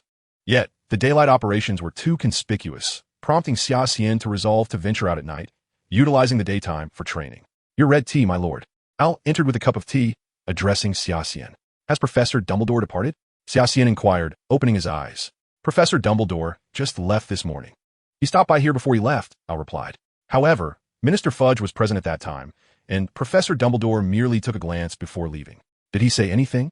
He mentioned that a diary was lost, Al remarked, a peculiar expression crossing his face, as he was unaware of the significance of the diary Dumbledore referred to. Indeed, Riddle's diary was no longer in Professor Dumbledore's possession. Yet, who could have pilfered it from right under Dumbledore's watchful eye? Xia Xian found himself lost in contemplation. What are you pondering? I am considering who could stealthily extract an item from Dumbledore's office without his notice, Xia Xian replied. Surely Dumbledore would not remain unresponsive to such an event. When? Xia Xian seemed to grasp a crucial point. What troubled Xia Xian was the fact that Dumbledore's office changed its password daily, a secret known only to the professors of Hogwarts. Adult wizards would not be so easily manipulated by a mere diary, unless they were willingly so. Moreover, if a stranger had taken something from the office, Fawkes would undoubtedly have reacted. Therefore, the one who removed the diary must have been an acquaintance of Dumbledore. Tom Riddle, as you have said, the game has only just begun. Harry nodded somewhat awkwardly. Having never encountered such a situation, his friends and esteemed professors were absent, leaving him with a sense of grievance with no one to confide in. Mr. Potter, do you speak Parseltongue? Harry nodded, not denying it. Then could you demonstrate it for us? Harry shook his head, feeling averse to such a peculiar ability, especially upon realizing it was akin to Voldemort's. Fudge grimaced in irritation. Second question, did you murder Justin? No, Harry retorted outright. At that moment, an auror entered, whispering something in Fudge's ear. Fudge's expression shifted oddly as he turned to the auror and asked, Is Slytherin under close watch? The auror nodded. Let us go, we must investigate that. Harry was perplexed by Fudge's sudden abandonment of questioning him, as he appeared anxious to leave. Professor McGonagall, observing Hermione's pale face and evident panic, addressed the petrified Hermione, saying, I am sorry, child, but you must remain like this a while longer. It is also to prove your friend's innocence. I urge you to reconsider the situation regarding those two children.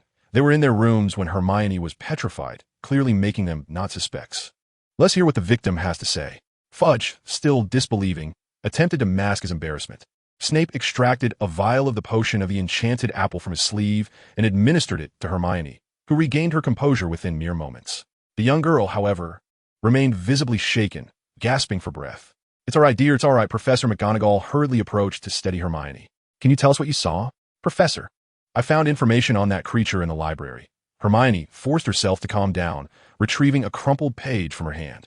It's a basilisk. Isn't it? McGonagall nodded. Upon discovering that the creature was a basilisk, I took precautions and used a mirror to reflect what was behind me. That's when I saw the creature. Did you see who released the basilisk? McGonagall pressed further. Hermione shook her head. Both Autumn and Granger had failed to catch a glimpse of the individual responsible for unleashing the creature, complicating matters. Professor Flitwick remarked from the side, however, we can attest that Harry and Xia Xian have alibis. They're not the heirs of Slytherin, and the true culprit lies elsewhere. Fudge scoffed, turning to leave. Mr. Fudge? Snape suddenly appeared before him like a specter, startling the Minister of Magic. Humph, release them, Fudge grunted, ultimately deciding to free Xia Xian and Harry. Sir, we have news from the Minister. Your surveillance has concluded, entered Al, interrupting Xia Xian's train of thought. Finally over? Xia Xian observed Al with keen interest. I presume your Minister must be quite furious. Actually, there's been another incident, Gryffindor Hermione has been petrified, Al stated. Since both of you are not present at the scene, it corroborates your innocence. Now it is paramount to unearth the individual behind this. I should seek out Professor McGonagall. Professor McGonagall? Indeed, as Deputy Headmistress, she must have records of personnel entering and exiting Professor Dumbledore's office. What brings you here? Professor McGonagall suddenly appeared at Xia Xian's door, accompanied by Snape, Lockhart, Flitwick, and others. I wish to request a list of individuals who have accessed Professor Dumbledore's office. Xia Xian addressed McGonagall. I believe I may have stumbled upon a clue. McGonagall promptly produced a scroll of parchment from her robes, stating, "Everything you require is here." Xia Xian sifted through the pages until he found his name. Xia Xian Potter? On the afternoon following Hermione's petrification, Harry remained in his dormitory, not due to any pressing matter. For classes had been suspended throughout Hogwarts. Yet, considering the gravity of recent events, how could he focus on anything else? Harry, Hermione was attacked as well, right? Neville, seated beside Harry, inquired eagerly as soon as they settled down. Upon hearing this, Harry instinctively sensed the situation was dire. How could news have spread so swiftly? He glanced around and soon realized that many were engaged in discussions about the attack that had occurred at noon. It was rumored that it was that Xian from Slytherin who was responsible. Is that true? Neville inquired further, a hint of disbelief etched on his face. As he was acquainted with Xian, from his perspective, Xian did not seem to be the type to act in such a manner. Chapter 53. Tom Riddle's Challenge. Everyone's attention was drawn to the dark-haired boy charging toward Harry and Neville. Xian's expression was as frigid as ice, instilling fear in many who recalled the last time he wore such a countenance, which had nearly cost Malfoy his life in this very hall. Without uttering a word, Xian approached Harry directly and seized him by the collar, yanking him out of his seat. "Where have you hidden that diary?" Xian's voice was chilling, as he pressed his forehead against Harry's in interrogation. "I have no idea what you're talking about," Harry retorted defiantly, despite his typically meek demeanor. He had never bowed to anyone in matters such as this. "What are you doing, Xian? Let go of him," Hermione interjected urgently, sensing that the two were on the brink of a physical confrontation. "I believe you understand what I mean. Tom Riddle's diary." Xian hissed into Harry's ear. "Tom Riddle is Voldemort. You cause a mess, you fool." Harry was momentarily overwhelmed by the barrage of information, his lips pressed tightly together, speechless. What were you just discussing? Professor McGonagall finally caught up with Xian, who had rushed out of the room after reviewing the list. Concerned by his agitated demeanor, she followed him. "Tom Riddle? You should ask him." Xian released Harry abruptly, having exerted great effort to locate the diary in advance, believing that handing it over to Dumbledore would ensure its destruction. However, he felt he could not rely on such teammates. "Harry, tell me, where did you put that diary?" Professor McGonagall attempted to maintain her composure, addressing Harry in a calm tone. "I left it in the dormitory," Harry responded, realizing the foolishness of his error. Who could have anticipated that the seemingly righteous senior in that memory was actually Voldemort? This revelation left him somewhat disheartened. How could a mere diary unlock the Chamber of Secrets? Suddenly, Xian seemed to recollect something. He surveyed his surroundings and, with a strange expression, asked, "Has anyone seen Ron? Aren't you three usually inseparable?" At last, Xian connected the dots. Understanding why his own grievances with Voldemort were so well known to the 16-year-old Tom Riddle, why Fawkes did not attack the one who took the diary, and why the deceased Justin had appeared so bewildered, unable to even consume the potion in time. Additionally, why Hermione was attacked by the basilisk while coincidentally researching heirloom information. Fortunately, this clever girl had outsmarted her fate. Otherwise, she might have been silenced forever. The only explanation for all the questions was that the person controlled by the diary was Ron. From various perspectives, Ron is indeed the optimal choice. Hailing from Gryffindor, he is inherently at odds with Slytherin. This term, his wand malfunction has rendered him the subject of ridicule throughout Hogwarts. Following closely behind Harry, all suspicions naturally gravitate towards Harry, who speaks Parseltongue, allowing Ron to partake in all pivotal moments alongside the protagonist. "You had better pray that nothing happens, Potter," Xia Xian coldly remarked before swiftly making her way towards Gryffindor's dormitory. A group of professors trailed behind her, heading to the same destination. "Allow me to open the door," Professor McGonagall stated solemnly, assisting Xia Xian in unlocking the entrance to Gryffindor's common room. Xia Xian brandished her wand and entered the common room, where most Gryffindors were taken aback by Slytherin's intrusion into their territory. Several older Gryffindors rose with unwelcoming expressions. "Step aside," Professor McGonagall interjected, addressing the Gryffindors, Xia Xian. "You and Harry go upstairs to search for the diary." Harry rummaged through his room, while Xia Xian entered Ron's, finding it, indeed, empty. Dejected, Harry emerged from his room, stating, "The diary is missing." The professor's faces turned grave. When an item bears the name Tom Riddle, it demands serious attention. At that moment, Al rushed into Gryffindor's common room. Slightly out of breath, yet without time to recover, he urgently exclaimed, "Something has happened again." Xia Xian and her companions gazed at the blood-written message on the wall. Their expressions varied. She will remain forever within the Chamber of Secrets.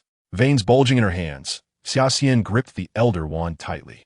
"My child, I understand that you shared a close bond with Eliza," Professor McGonagall said regretfully. "This incident occurred far too suddenly. It is also our fault. Eliza has a penchant for secluding herself with her books, and we were too careless." Simon, aware of Xia Xian's distress, began to shoulder the blame. Xia Xian narrowed her eyes. This was a declaration of war from Tom Riddle, yet what she detested most was harm inflicted upon those close to her. "I will remember this debt, Riddle." Xia Xian coldly fixed her gaze upon the wall. "At 16, it seems you still do not comprehend that some individuals are not to be trifled with." Xia Xian never anticipated that Tom Riddle would target those around her. His choice to enter the chamber was not Ginny, but Eliza. McGonagall and the others seemed to recognize that Xia Xian could not resist confronting Tom Riddle. Hence, two professors began to shadow her daily. "Good evening, Mr. Xia Xian." In the presence of the warmly smiling Dumbledore, Xia Xian exhaled lightly. However, how could Dumbledore be present in the secret passage? "Good evening, Headmaster. Might I inquire about the purpose of your visit? I recall that students are prohibited from wandering outside at night, and I believe I mentioned that you're not permitted to act alone, correct?" Xia Xian smiled slightly, gestured toward Dumbledore, and then pointed at himself, saying, "I am not acting alone. Are you not by my side?" Upon realizing that Dumbledore had ceased speaking, Xia Xian stepped past him and moved forward. "This is merely a projection I left at the school. Strictly speaking, I am not beside you." Suddenly, Xia Xian staggered back, clutching his forehead, his expression one of astonishment as he gazed at the empty space ahead. Just moments ago, while moving forward, it seemed he had collided with an invisible wall. Open. Yet, despite Xia Xian's persistent calls, the surroundings remained unchanged. "I have tried. Speaking in Parseltongue alone will not grant entry," Dumbledore remarked, tapping the void before him with his finger. Surprisingly, the emptiness resisted his hand, producing a series of thuds upon contact. Furrowing his brow, Xia Xian deduced that Tom Riddle was not entirely unprepared. Moreover, it appeared Dumbledore had indeed discovered the location of the Chamber of Secrets. "It seems you have known about the Chamber's presence here for quite some time?" Xia Xian inquired. Dumbledore nodded, stating, "After the events of 50 years ago, I delved into extensive research and finally uncovered some clues.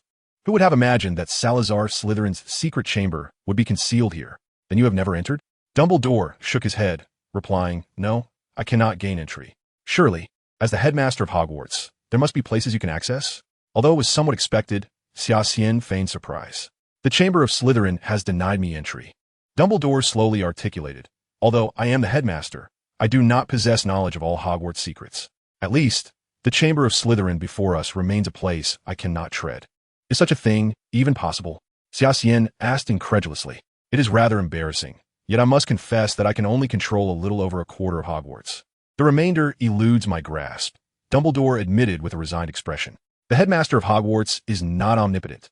There are many aspects beyond my reach.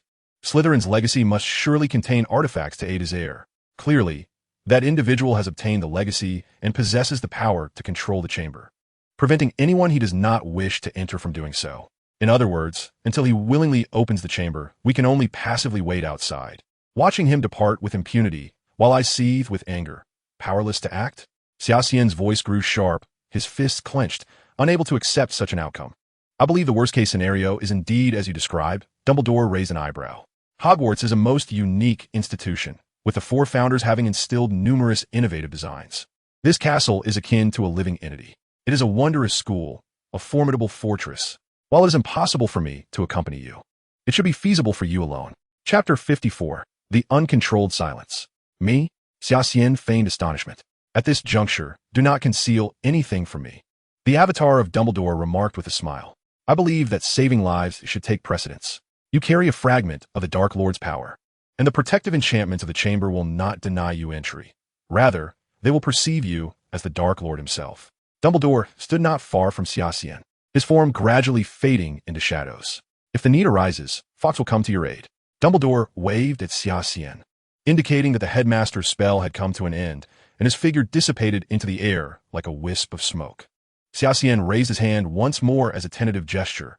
Indeed, the invisible wall had not reappeared. Everything reverted to the state it was in when Xia Xian previously entered the chamber. Eager to rescue Eliza, Xia Xian did not hesitate and directly spoke in parcel tongue to activate the mechanisms of the chamber.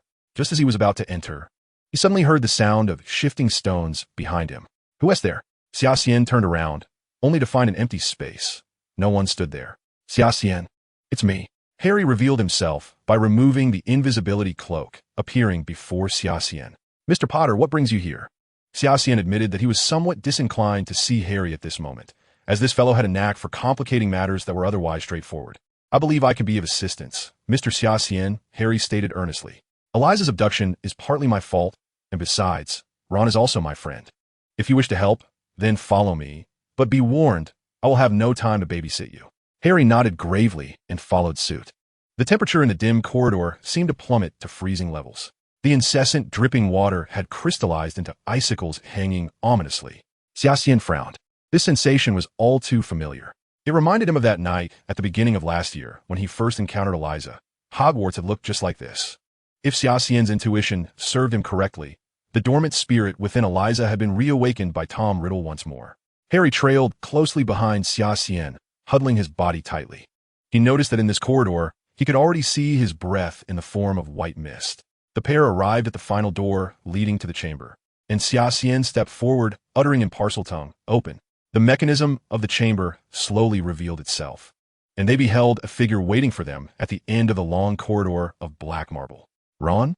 Harry rushed forward, but he failed to notice that his friend's expression was rather unsettling. A peculiar smile graced Ron's lips. It dawned on Harry that something was amiss with Ron, prompting him to draw his wand and adopt a defensive stance. Ron, seemingly unperturbed by Harry's presence, approached without a wand in hand. "Harry Potter, we finally meet." Harry realized that the entity conversing with him was not Ron, but rather the dark sorcerer who had slain his parents that fateful night. "Do not waste time with him. Quickly drink the potion of the magic apple." At that moment, Xia Xian approached, his expression icy as he gazed at Ron, who was under the control of Tom Riddle, likely on the verge of summoning the basilisk. Both of them consumed the potion of magical apples, while Tom Riddle, attached to Ron, merely observed the unfolding events with quiet anticipation. "Behold, the two renowned geniuses of Hogwarts. I shall proclaim the return of the Dark Lord to the world through your demise. You, unarmed, should refrain from making grandiose claims," Xia Xian retorted coldly. "Where's Elisa?" Suddenly, a wisp of black mist drifted towards them, and standing behind it was Elisa, her eyes devoid of focus. Tom Riddle directed Ron to turn around, and he began to utter that peculiar serpentine language. Naturally, Xia Xian would not allow Tom Riddle to summon the basilisk unimpeded. He raised the Elder Wand, prepared to cast a spell to incapacitate Tom. However, he was abruptly restrained by Harry's firm grip. The spell he intended to cast veered off course, striking the statue of Salazar instead. "What are you doing?" Xia Xian exclaimed, irritation evident in his voice. Harry was truly a hindrance in this moment. "That is Ron's body. You cannot act against him." Meanwhile, Tom Riddle's summoning had reached fruition. The once closed stone door on the statue of Salazar slowly creaked open with a thunderous rumble, revealing the ghostly green creature once more before Xia Xian, this time accompanied by Harry. Instinctively, Harry shielded his eyes with his hand, while Xia Xian grasped Mr. Potter, saying, "Harry, we must focus." Harry hesitated, realizing that dealing with Elisa seemed far simpler than confronting the basilisk. The sight of the enormous serpent sent a chill through Xia Xian's heart. However, when the black mist charged at him like a frenzied beast, Harry's perspective shifted. After casting 3 protective armor spells upon himself, Xia Xian still found himself pushed back several meters by the force of the oncoming mist before he could regain his footing. "Stop staring at me, you fool!" Xia Xian shouted at Harry.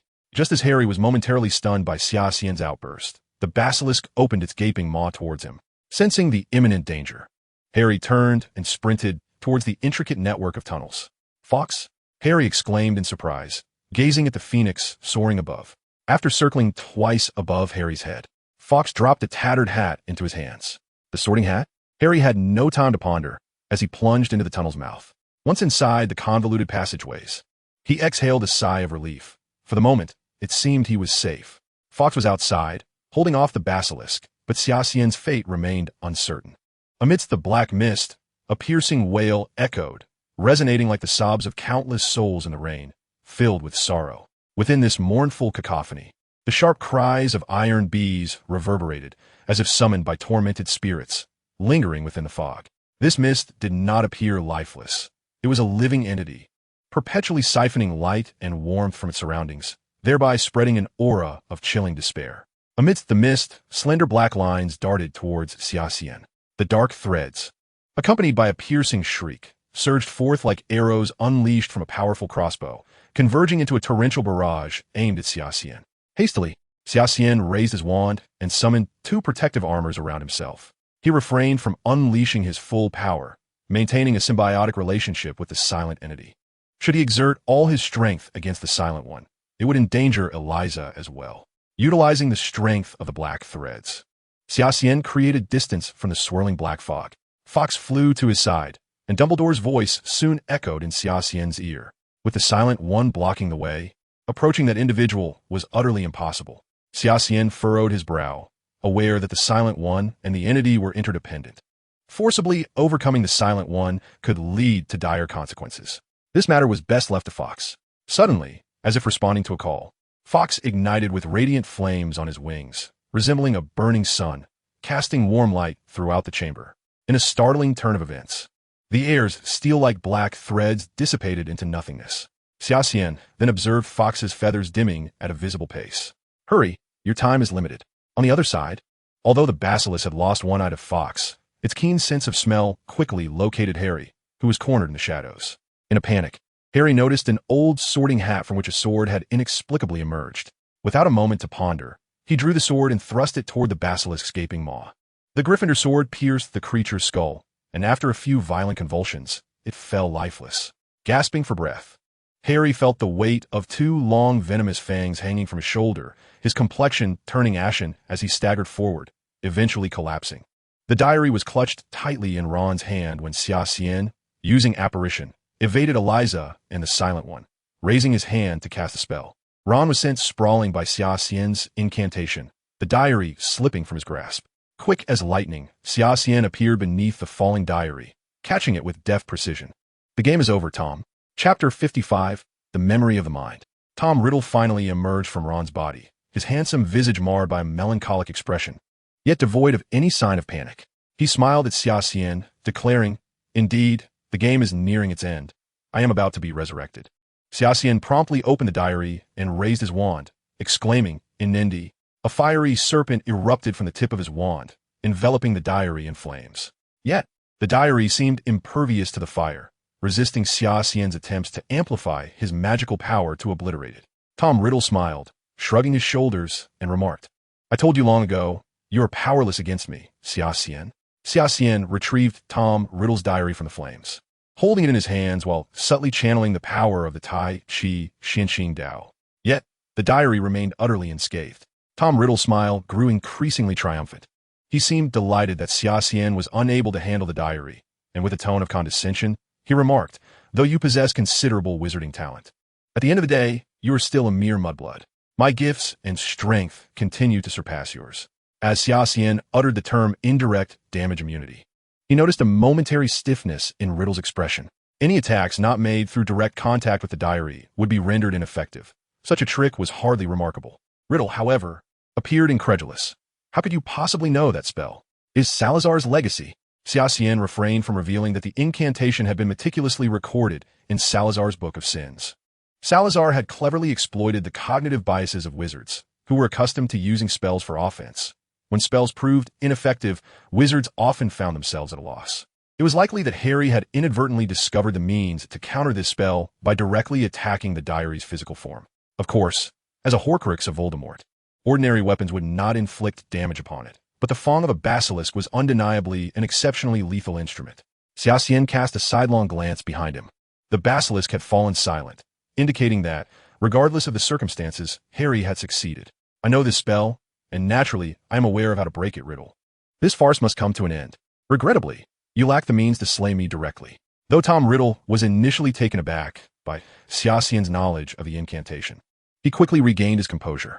"I hope you can still laugh afterward." Xia Xian used apparition to materialize beside Harry, extracting a venomous fang from his shoulder. He then opened the diary and pressed it against the wall of the chamber. Grasping the fong like a dagger, he plunged it directly into the diary. Jet black ink flowed from the pages like blood, and Xia Xian reappeared before Tom Riddle, brandishing the diary triumphantly. "Because you're just like me," he declared. Riddle's enigmatic smile returned. "To defeat him, you must first kill yourself." He slightly nodded, closing his eyes as if to embrace the impending arrival of death.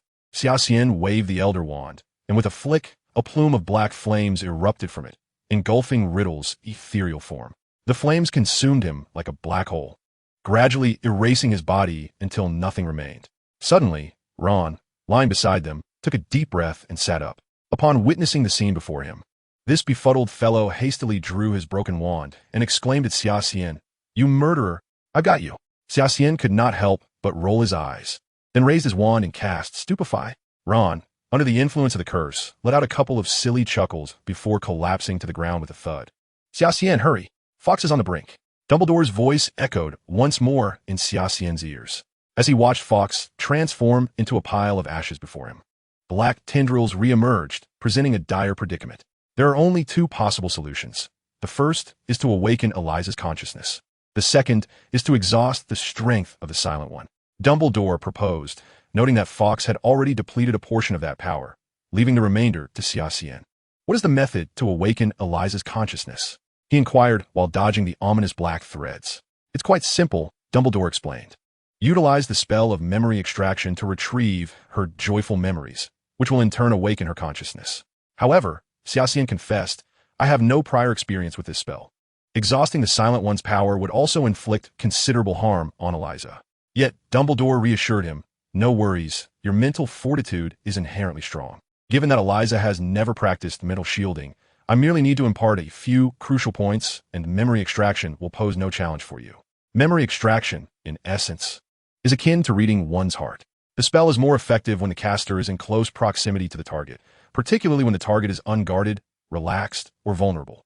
Eye contact is often pivotal for this process. Thus, if the caster can use words to direct the target's gaze towards their eyes, it greatly enhances the efficacy of the spell while simultaneously stirring the target's emotions, awakening relevant feelings and memories. "All right, I will attempt to evade this dark mist and reach Eliza's side." Xia Xian nodded, swiftly using disapparition to evade the Silent One's assault, reappearing before Eliza. Eliza, look at me," he urged, but the girl remained as unresponsive as a marionette. "Concentrate your spirit. Gaze in her eyes." Xia Xian felt time slipping away. The protective armor behind him was nearing shattering. He took her face in his hands, locking his gaze onto hers. Eliza's pupils regained focus, and as the dark mist dissipated, Xia Xian exhaled in relief, knowing he had succeeded. Nearby, the pile of ashes stirred, and with a piercing cry, the reborn Fox emerged from the remnants. Tears glistened at the corners of Fox's eyes as Xia Xian retrieved a potion vial from his robe to catch the phoenix's tears. He then found Harry, who lay unconscious in the passageway, and dripped the tears onto Harry's wounds. Harry soon awakened, dazedly gazing at the body of the basilisk, struggling to believe it was his own handiwork. "Let us go. It's time to leave." Xia Xian extended his hand towards Harry. After a moment's hesitation, Harry clasped Xia Xian's hand firmly in his own. Xia Xian cradled the unconscious Eliza, while Harry supported Ron. Harry recalled the nearly vertical pipe and inquired, "How shall we escape?" "Speak to me, the greatest among the 4 titans of Slytherin at Hogwarts," he urged. Xia Xian stood silently, gazing at a nearby statue, as the massive stone visage of Slytherin animated. Its mouth opened wider and wider, ultimately forming a vast black void. Something stirred within the statue's mouth, slithering upwards from its depths. "How are you so familiar with the Chamber of Secrets?" "Such knowledge is trivial for one of Slytherin." Xia Xian could not divulge to Harry that he had visited the chamber long before, so he casually remarked instead. In the restroom, Dumbledore awaited alongside several professors, seemingly having evaded dismissal due to the resolution of the incident. Gilderoy Lockhart, however, bore the brunt of the blame, and the best-selling author found himself dismissed. The entire school hall erupted into a sea of jubilation as the quartet emerged, only to be besieged by the throngs. Hermione, in a flurry of excitement, congratulated them on discovering the key to the chamber, while first-year Colin appeared to have found yet another idol in Xia Xian, ready to capture his likeness from various angles. Though Simon was obstructed, Daphne and Matthew beamed from the Slytherin table, observing Xia Xian surrounded by students. Attired in pajamas, the celebration continued throughout the night. It was only when Dumbledore and the faculty made their entrance that the crowd dispersed from around Xia Xian. First and foremost, I must announce that the creature of a chamber has been thoroughly vanquished thanks to the efforts of Xia Xian, Harry, and their fellow students. Dumbledore waved his hand, prompting a resounding cheer from the students in the hall. The shadow that had loomed over the school was entirely dispelled. The metaphorical boulder that had weighed upon their hearts finally dropped. Chapter 56, New Plans. Harry's expression turned inexplicably somber. It seemed that this year, once again, the house cup would elude him. It could be said that sharing a year with Xia Xian was both a stroke of fortune and misfortune for him, as Xia Xian and his cadre of Slytherin elites rendered the competition for the house cup utterly predictable. Professor McGonagall rose from the staff table to announce that, due to the successful resolution of this incident, examinations would be cancelled. Hermione's lips curled in discontent, her expression sour. Most students erupted in celebration. The absence of exams this term was indeed a splendid surprise for them. Professor Lockhart, having failed to demonstrate the requisite competence befitting his position during the chamber incident, has been dismissed from school. A new professor will be appointed to oversee your defense against the dark arts course next semester, Dumbledore proclaimed.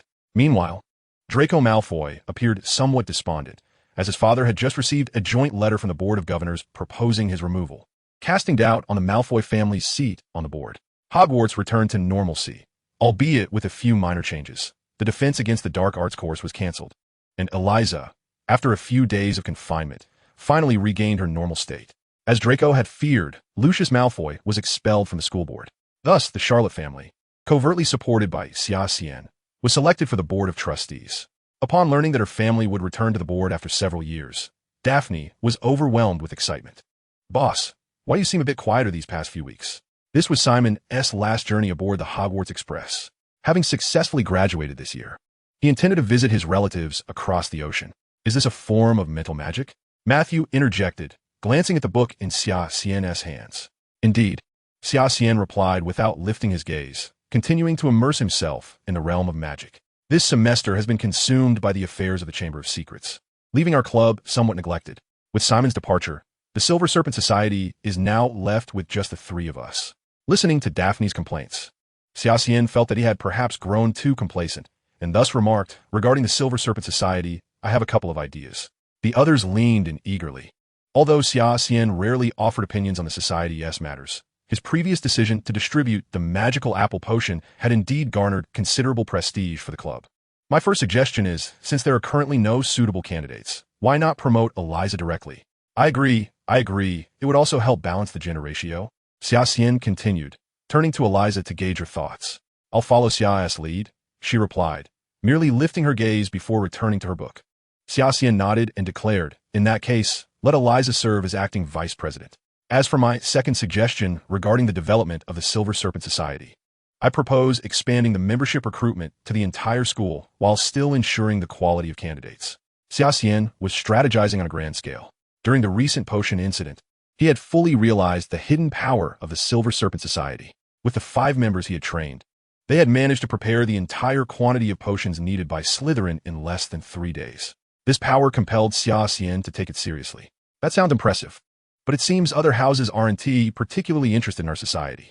"It's simple. We can attract their attention using Professor S. shadowless charm," Xia Xian suggested. "Those eager to improve themselves will undoubtedly be exceptional individuals." As the train slowly approached platform 9 3/4, students began to disembark in waves. The Scarlet Hogwarts train sounded its horn twice, and after all students had alighted, it departed once more amid the shrill whistle. "Boss, are you considering joining me for a trip to America this summer?" Simon suddenly asked as they prepared to part ways. America? A spark of interest ignited within Xia Xian. Indeed, it was an excellent option. If he spent the entire holiday cooped up in his home in London, he would surely go stir crazy. "If we have the time, Eliza and I will come to find you." Hearing that from the big guy makes me a bit interested too, Matthew chimed in. "Me too. By the way, do you have any news about Al and Sarah?" "Our minister, Mr. Fudge, appears to be somewhat perturbed. The Ministry of Magic has been exceedingly busy of late, and Senior Albus has been on business in Ireland. As for Sarah," Daphne pondered, "she is likely in Romania at this moment. Well, if the opportunity arises, we shall invite the two of them." Xia Xian made a final decision. He had long harbored a desire to explore the enchanting lands of America. If his memory served him correctly, The third installment was the only one that did not extensively involve Voldemort. Although Xia Xian could not guarantee the impact he might have on the storyline, for now, all seemed tranquil. There was no endeavor more enticing than embarking on a quest in America. He was somewhat acquainted with Hermione, while his interaction with Harry was limited to their brief alliance within the Chamber of Secrets. As for Ron, it seemed he held some bias against him. Despite having repeated this countless times, Xia Xian felt compelled to mention that the moment Hermione spoke, he had already surmised her intentions. "Thank you for saving my best friend," Hermione expressed. "Ron is here today. He has been eager to thank you in person." Xia Xian saw Ron lingering at the back of their trio, appearing somewhat reluctant. Harry and Hermione effectively dragged Ron before Xia Xian, who scratched his head awkwardly and said, "I apologize for my previous prejudices, but truly, thank you for saving my life." "There is no need for thanks," Xia Xian replied with a smile. "I merely hope that you and Mr. Potter can temper your curiosity." With that, Xia Xian departed the station with Eliza and the others. "Look at that icy demeanor," Ron scoffed. "Hoping you and Potter can temper your curiosity. He's as infuriating as Snape. It seems I truly am incompatible with Slytherin." "Enough, Ron. I believe he has a point," Hermione interjected. "If it weren't for you two, things wouldn't have escalated, and those two might not have perished." Harry remained silent for a moment. Ron chimed in. "Why do you always defend that Slytherin? I believe my words are justified." "All right, enough bickering." Harry abruptly halted Ron and Hermione. After a moment of silence, he added, "I think this time we might indeed be in the wrong." Upon returning home, Xia Xian swiftly finished his dinner and locked himself in his room. He retrieved the Sinister Tome from his backpack. Recently, his practice of the Tai Chi Xianqing path had encountered a plateau, and during his time at school, he had resolved to explore a different path, with magical arts concerning the mind and spirit becoming his foremost interest. Soul-Sucking Spell. Chapter 57. An extraordinary encounter with Iron Man, absorbing the powers of Dementors to enhance his own spiritual strength. In truth, Xia Xian had long been aware of this incantation within the Sinister Tome. Initially, his interest was tepid, but it seemed that many Dementors would be available as practice material in the upcoming semester. So he considered it an opportunity to assist Hogwarts in ridding itself of a menace. Xia Xian's eyes swiftly scanned the methodology of the soul-sucking spell, which could be unleashed in two manners. The first being a counterattack while the Dementor employs the kiss of the Dementor. The second involves casting the spell directly upon the Dementor. However, given the swift flight of the Dementor, the former method boasts a higher probability of success. Notably, this incantation is a silent spell. Experienced magical scholars can discern the function of a spell merely by its pronunciation. Yet the silent charm allows Xia Xian to surreptitiously siphon the Dementor's power and convert it into his own mental fortitude. As he traversed the corridor of the manor, now dimmed by the onset of twilight, Xia Xian entered the parlor where Shui Yuanshan and Clint were engaged in conversation. Upon noticing Xia Xian's entrance, Shui Yuanshan halted his discourse, a smile gracing his face as he gestured for Xia Xian to take a seat. Xia Xian. The charity gala in America is once again approaching, and I have just received an invitation from across the ocean. My old bones can hardly withstand the rigors of such a journey. Would you be so kind as to go in my stead?" Shui Yuanshan regarded Xia Xian with the shrewdness of a seasoned fox. "With Clint assisting you in business matters, you need not worry. Simply focus on your own endeavors." Xia Xian felt a twinge of unease. How did the old man know of his plans to travel to America? A glance at Eliza, who was seated beside Shui Yuanshan, suddenly illuminated everything. Indeed, Eliza had preemptively divulged his intentions to the elder. A wry smile crossed Xia Xian's face. Who, after all, was the true progenitor? "No problem," he replied, his tone revealing an unexpected concern for the elder's business affairs. This subtle shift brought a flicker of satisfaction to Shui Yuanshan, as it seemed his grandson was finally directing his energy towards the family legacy. "The time is set for next weekend. When do you intend to depart?" Shui Yuanshan inquired. "This weekend," Xia Xian proposed. "What do you think? Oh, and please arrange for 4, no, 6 additional plane tickets. The final party would consist of 5 individuals: Xia Xian, Eliza, Daphne, Matthew, and Simon. Before long, the day of departure arrived. The 3 pure-blood wizards, embarking on their maiden flight, exhibited visible anxiety. Xia Xian found himself chuckling as he observed Simon trembling with unease while traversing the elevator.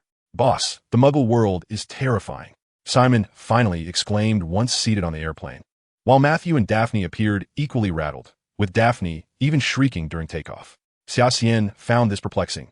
Wizards could soar through the skies on broomsticks, yet seemed paralyzed by fear when it came to flying in an aircraft. After several hours of flight, the plane smoothly descended at New York Airport. Upon arrival, the group appeared somewhat drained, prompting Xia Xian to decide on spending a night in New York before accompanying Simon to visit his relatives in the countryside the following day. However, as they neared Manhattan, the two young ladies seemed to regain their spirits instantly. Gazing through the transparent glass doors, they beheld the luminous crystal chandeliers casting a radiant glow upon the pristine floor, reflecting a kaleidoscope of vibrant garments. To Daphne and Eliza, it appeared as though they had stepped into an entirely different realm. "Summer, what are we doing here?" As Xia Xian was about to push the door open, Eliza hurriedly followed and grasped her arm, whispering a question. Summer surveyed the attire of her four companions, then furrowed her brow and remarked, "Your outfits appear rather peculiar in the Muggle world. I suppose I shall take you to purchase a suitable ensemble." Half an hour later, the five of them emerged from the clothing store, transformed in their new garments. Simon and Matthew, adorned in their fresh attire, exhibited a degree of awkwardness, their limbs restless and unsure of where to place themselves, fearful of soiling their new clothes. However, the sparkle in their eyes betrayed their delight. In contrast, Eliza and Daphne maintained a more composed demeanor. Eliza was familiar with navigating the Muggle realm alongside Summer, while Daphne was entirely captivated by the allure of their splendid outfits.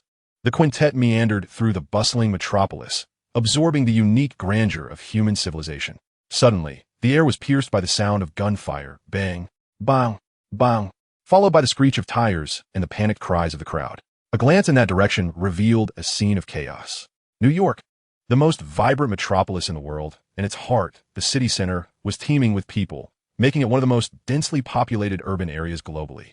Yet, the center of New York was far from its usual tranquility and prosperity. On this day, the streets were filled with terrified individuals fleeing, their cries for help rising and falling in a cacophony of distress. "God, those damn robbers! Heavens, that gang is attacking us! Help!" A truck barreled through the thriving city, shattering the existing order. From the vehicle emerged several bloodthirsty men, brandishing machine guns and unleashing a hail of bullets towards the rear. Simon discreetly drew his wand, aware that he was the only adult wizard among them, bearing the responsibility to protect his companions. Summer subtly pressed down on Simon's hand and exchanged a glance with the massive figure nearby. Understanding her unspoken command, Simon sheathed his wand. The fusion with the power of death bestowed upon Summer an icy perception, allowing her to see clearly, even from hundreds of meters away. The cold firearms in the hands of the assailants, glistening ominously as they spewed forth deadly flames, sweeping through everything behind them. Naturally, trailing closely were the relentless police cars, their sirens blaring throughout the street. Though unintentional, the bullets flew indiscriminately, inevitably striking innocent civilians, compounded by the rampaging truck, inciting further chaos among the crowd. In mere minutes, hundreds were caught in the turmoil, with several losing their lives on the spot. Summer observed the unfolding scene with a tranquil demeanor, as if she were a mere spectator. Her eyes clear and pure, resembling two serene pools, undisturbed by the tumult, exuding an air of detached indifference. "Boss," Matthew called out beside her, but Summer remained as still as a cold statue, her gaze fixed upon the unfolding chaos. Countless lives extinguished before her, yet Summer felt no ripple of emotion. It was as if a child, naive and unfeeling, played with a colony of ants, their fates eliciting not even the slightest tremor within her heart. In the chaotic streets, a young girl of about 5 or 6 with bright, expressive eyes surveyed her surroundings with trepidation. The intermittent sounds of explosions made her uneasy, causing her to lower her head and walk along the road, her delicate hands tightly gripping the hem of her clothing, incessantly fidgeting, clearly revealing her inner turmoil. She appeared to have become separated from her parents. Suddenly, a deafening crash echoed behind her. A speeding car, propelled by the pandemonium, careened directly toward the child. Observers would quickly recognize the vehicle as a limited edition Bugatti, a car that only the affluent could afford. It was a close call, nearly ensnaring her mind in the clutches of death's energy. Xia Xian, ensnared in a profound chill of perception, was jolted back to reality by the astonishing scene unfolding before him. Just as the girl seemed destined to perish in the impending accident, a figure flashed by, cradling her in his arms. In a moment of distortion, the figure reappeared not far away on the street with the child in tow. Xia Xian offered a smile he deemed gentle, gazing at the girl in his arms, softly inquiring, "Little sister, are you all right?" Despite his efforts to appear kind, the peculiar sensations following his icy perception rendered his expression somewhat odd. "I'm fine. Thank you, big brother, she replied. Are you all right, Junior? Daphne, hastily navigating through the crowd, asked with concern. I'm fine, just pondering whether using magic in America would attract the Ministry of Magic summons, Summer Xian jested. I'll leave this little sister in your care. What are you going to do then, boss? Matthew questioned. I'm going to check if this reckless driver still has breath in him and address the troubles over there along the way. The opulent sports car had now been utterly mangled, rendered indistinguishable from the scrap metal in a junkyard.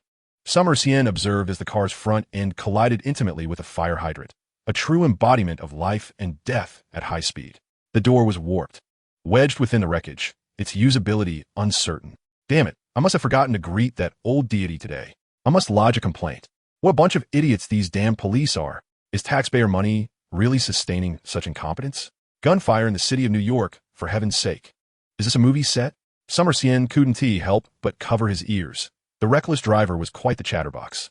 He smashed the already shattered windshield with his fist, revealing a white gentleman babbling incessantly within. Summer Xian couldn't help but furrow his brow. This man appeared strikingly familiar. What the hell? Iron Man? Inside the vehicle, Tony Stark caught sight of Summer Xian, wearing a bemused expression as he exclaimed, Huh? Chapter 58, Tony Stark. Hey kid, don't stand in front of my car. Tony Stark clearly misunderstood Summer Xian's words, waving his hand to signal him to move aside. Sir, you should leave this place at once. In but a minute, the impending events surely would not be to your liking. Amidst the chaos, Xia Xian heard the harsh, mechanical voice of Tony's artificial intelligence assistant, Jarvis. Jarvis, I see nothing. This little fellow is obstructing my view, and frankly, I cannot imagine a situation worse than the one unfolding right now. Tony remarked with self-deprecation. Jarvis, make a note to cancel all sponsorships with the police department. There's a gunfight occurring in downtown New York. Heaven knows what those ruffians are up to. Oh, and also, inform my legal team to initiate a lawsuit against the NYPD for their dereliction of duty. We pay them handsomely each year. They ought not to be idle. Sir, I apologize for the interruption, but before you proceed with those matters, I must insist you vacate the vehicle. The fuel tank has developed a leak and will explode in less than a minute. Damn it. Tony Stark, valuing his life above all else, turned ashen, cursing loudly while pounding on the car door. Yet, regardless of how fervently he struck, the door remained steadfast. Curse car, he bellowed, hitting the steering wheel in frustration. Amidst the cacophony of gunfire, explosions, and a panicked crowd, a dark-haired boy stood idly by, observing the vehicle with an air of curiosity. Tony felt a wave of despair wash over him, yet he clung to the flicker of hope that resided in this boy. Hey, could you give me a hand? Tony implored, gazing at Xia Xian with hopeful eyes. Get me out of this car, and once I'm free, I'll gift you one of these vehicles. I have one of these at home, Xia Xian retorted, a dismissive curl of his lip. Not impressed. Hey, you little rascal, Tony Stark exclaimed, exasperated. Are you really going to let me perish? Xia Xian shook his head, raising a finger in a gesture of negotiation. How about a meal instead? Treat me to dinner, and then I'll rescue you. Taken aback, Tony stared incredulously at the boy. Sir, if I were you, I would accept this gentleman's proposal. As the vehicle has but 20 seconds before it detonates, Jarvis interjected, jolting Tony from his stupor. In this life-and-death moment, there was no time for hesitation. All right, you get me out, and I shall host you for a private dinner. Without further contemplation, Tony acquiesced to Xia Xian's somewhat peculiar request. Tony Stark, a businessman at heart, understood that the value of a meal could scarcely be compared to that of a limited edition car. Yet for Xia Xian, extricating Tony from the vehicle would require little effort. A mere trifle. However, the door was jammed. How would he manage to extricate him? Time was of the essence. With the agreement in place, Tony exhaled in relief and surveyed his surroundings, only for his spirits to plummet once more. The car door was severely deformed, and the windows were riddled with cracks. It was clear he was trapped within. Under such pressure, even Tony could not help but feel a sense of despair. He was still young, with ample time ahead to squander. However, who had gained a clear understanding of his current predicament, realized that the boy before him was unlikely to be able to extricate him from this dire situation. You must leave at once. It won't be long before this place explodes.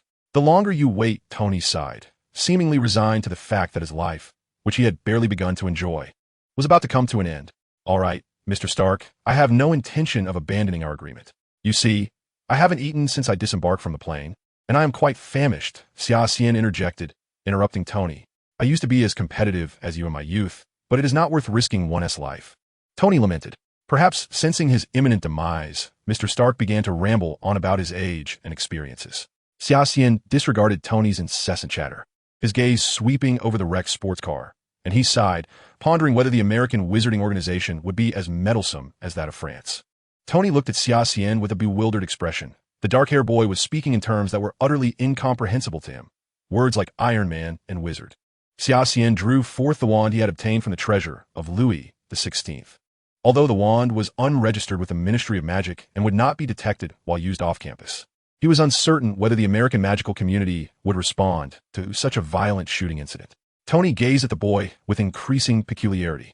He had just realized that the boy before him appeared rather unusual. Bullets had already been hurtling towards Xia Xian, yet strangely, they hovered in midair. The dark-haired boy, holding a peculiar stick, bore a subtle smile at the corner of his mouth. Xia Xian tapped the stick against the car several times, and to Tony's astonishment, the shattered glass and the deformed car door instantaneously restored to their original state. "I'm not certain, sir." Jarvis's cold voice carried a hint of confusion. "The vehicle is operating normally, and the explosion alarm has been deactivated. Mr. Stark, the transaction is complete. It seems you are obliged to fulfill your promise." Extending his hand and waving it before Tony, Xia Xian reminded him, his expression unchanged, his eyes calmly fixed on his companion, as if the cacophony of gunfire and deafening explosions were of no consequence to him. "Thank you for saving my life. Let us proceed." With a sharp intake of breath, Tony's complexion turned ashen, a sheen of sweat instantly covering his forehead as waves of excruciating pain surged through him. "Damn it, it hurts like hell," he exclaimed, grimacing in agony. Upon hearing his cries, Xia Xian noticed that Tony was in a dire state. His once dashing hairstyle was now dust-laden, and his forehead, besides being slick with sweat, bore numerous dark red stains of blood. Moreover, Tony's awkward movements indicated that something was amiss with his skeletal structure. 3 ribs were broken, and his arm was fractured. In the heat of the moment, his nervous system had been in overdrive, temporarily blocking pain signals, but now, with his mind relaxing, all these issues had converged and erupted. With a swift glance, Xia Xian placed his hand firmly on Tony Stark's shoulder. "Hey, what are you doing?" Ignoring the protest, Xia Xian's gaze sharpened as he concentrated on sensing the changes in Stark's muscles and bones, one hand stabilizing his shoulder while the other explored downward. His demeanor was serious and focused. Tony, a genius rather than an ordinary individual, had merely been startled moments before. Now, observing Xia Xian's actions and with J.A.R.V.I.S. offering no alarm, his astute mind quickly deduced that the boy bore no ill intentions. Relieved by this realization, Tony began to chatter. "You know, kid, you've hit the jackpot. If those lovely ladies knew you had encountered the enchanting physique of Tony Stark, they would go absolutely mad with jealousy." Xia Xian facepalmed internally, bemused by the man's unabashed narcissism. "Shut up. Hey, kid, be gentle. You know that every day the documents I sign with this hand are worth billions." Tony continued, his mouth unceasing. "Does this hurt?" Xia Xian pressed on Stark's arm, then shifted to another spot. "How about here?" Not painful." Tony was evidently distracted by Xia Xian's probing until a sudden, forceful tug elicited a deafening shriek. "Ugh, that sound is truly unpleasant," Xia Xian remarked with a mischievous grin, relishing in Stark's predicament. Then, producing his wand, Xia Xian addressed Stark. "This next one might hurt more. Would Mr. Stark prefer my assistance in healing or a hospital visit?" "I choose the hospital," Tony replied hastily, still reeling from the previous pain. "Mr. Stark wouldn't be trying to evade responsibility, would he?" "What did you say?" "Tony Stark never shirks his obligations," Tony asserted emphatically. "Then take care of your injuries. I'll check ahead. And don't forget, you owe me a meal." Xia Xian waved goodbye and walked towards the more intense skirmish. Tony, momentarily taken aback, suddenly recalled a crucial detail and leaned out the car window to call after Xia Xian's retreating figure. "Hey, I still don't know your name." It seemed Xia Xian did not hear, as he continued to distance himself. Tony scratched his head, a perplexed expression crossing his face, muttering, "How did he know my name? Strange. J.A.R.V.I.S. Look into that boy from earlier. Also, when ordering custom sports cars in the future, exclude Bugatti. And call the police. Get those fools from the New York precinct here immediately." "Understood, sir." I had already alerted the authorities when the gunfire started. "Well done, J.A.R.V.I.S. Tony said with a stern expression. Chapter 59. The matter is resolved. "You too, hurry and stop him. This is America." Daphne suddenly recognized the gravity of the situation. It was not just one person who had witnessed the bizarre phenomenon of bullets failing to approach Xia Xian. Should he truly desire to ascend, who could possibly impede him? Matthew muttered from the side. The cacophony of turmoil, the sounds of struggle, and the wailing of children perpetually reached Xia Xian's ears. In his hand, he had long since raised his wand, for he harbored his own intentions. Xia Xian was not inclined to let his American journey unfold without excitement. However, if some commotion were to erupt in New York, it would undoubtedly transform his mundane travels into a vibrant adventure. Xia Xian closed his eyes, immersing himself once more in that chilling perception. The clamor of noise was incessantly captured by his keen senses, and it seemed as if countless voices were whispering around him. He struggled to discern among those sounds. "We need a hostage. Over there, seize him." Tony Stark had never anticipated such misfortune on this day. Not only had his vehicle narrowly escaped an explosion, but he now found himself entrenched in a far more perilous predicament. Before him stood 5 or 6 masked assailants, guns raised, targeting his vehicle. "The tire has been shot out, sir, but I have activated the emergency systems. With the vehicle's bulletproof glass, you should remain unharmed." Tony's car once again stalled. After several shots were fired at the window, the assailants found themselves momentarily at a loss. Meanwhile, the leader of the gang shifted his focus to the other side of the street, where they had dragged a 5 or 6-year-old girl towards them. The child's mother desperately attempted to intervene, but the assailant callously fired a shot at her, leaving the woman crumpled to the ground, her life uncertain. The girl struggled to reach her mother, but was firmly grasped by her hair by the assailant. "Jarvis, lower the window," Tony commanded, his demeanor cold as he observed the unfolding chaos. After an unsuccessful attempt to lower the window, he addressed Jarvis once more. "Sir, my assessment indicates that lowering the window would place you in considerable danger." "Lower the window," Tony insisted, each word deliberate. Perhaps it was the stirrings of personal heroism within Tony, or perhaps the girl's plight reminded him of his own past. Regardless, Tony Stark opened the window and declared to the gang leader, "Release the child. I will take her place. I'm Tony Stark, and I believe you have heard of me."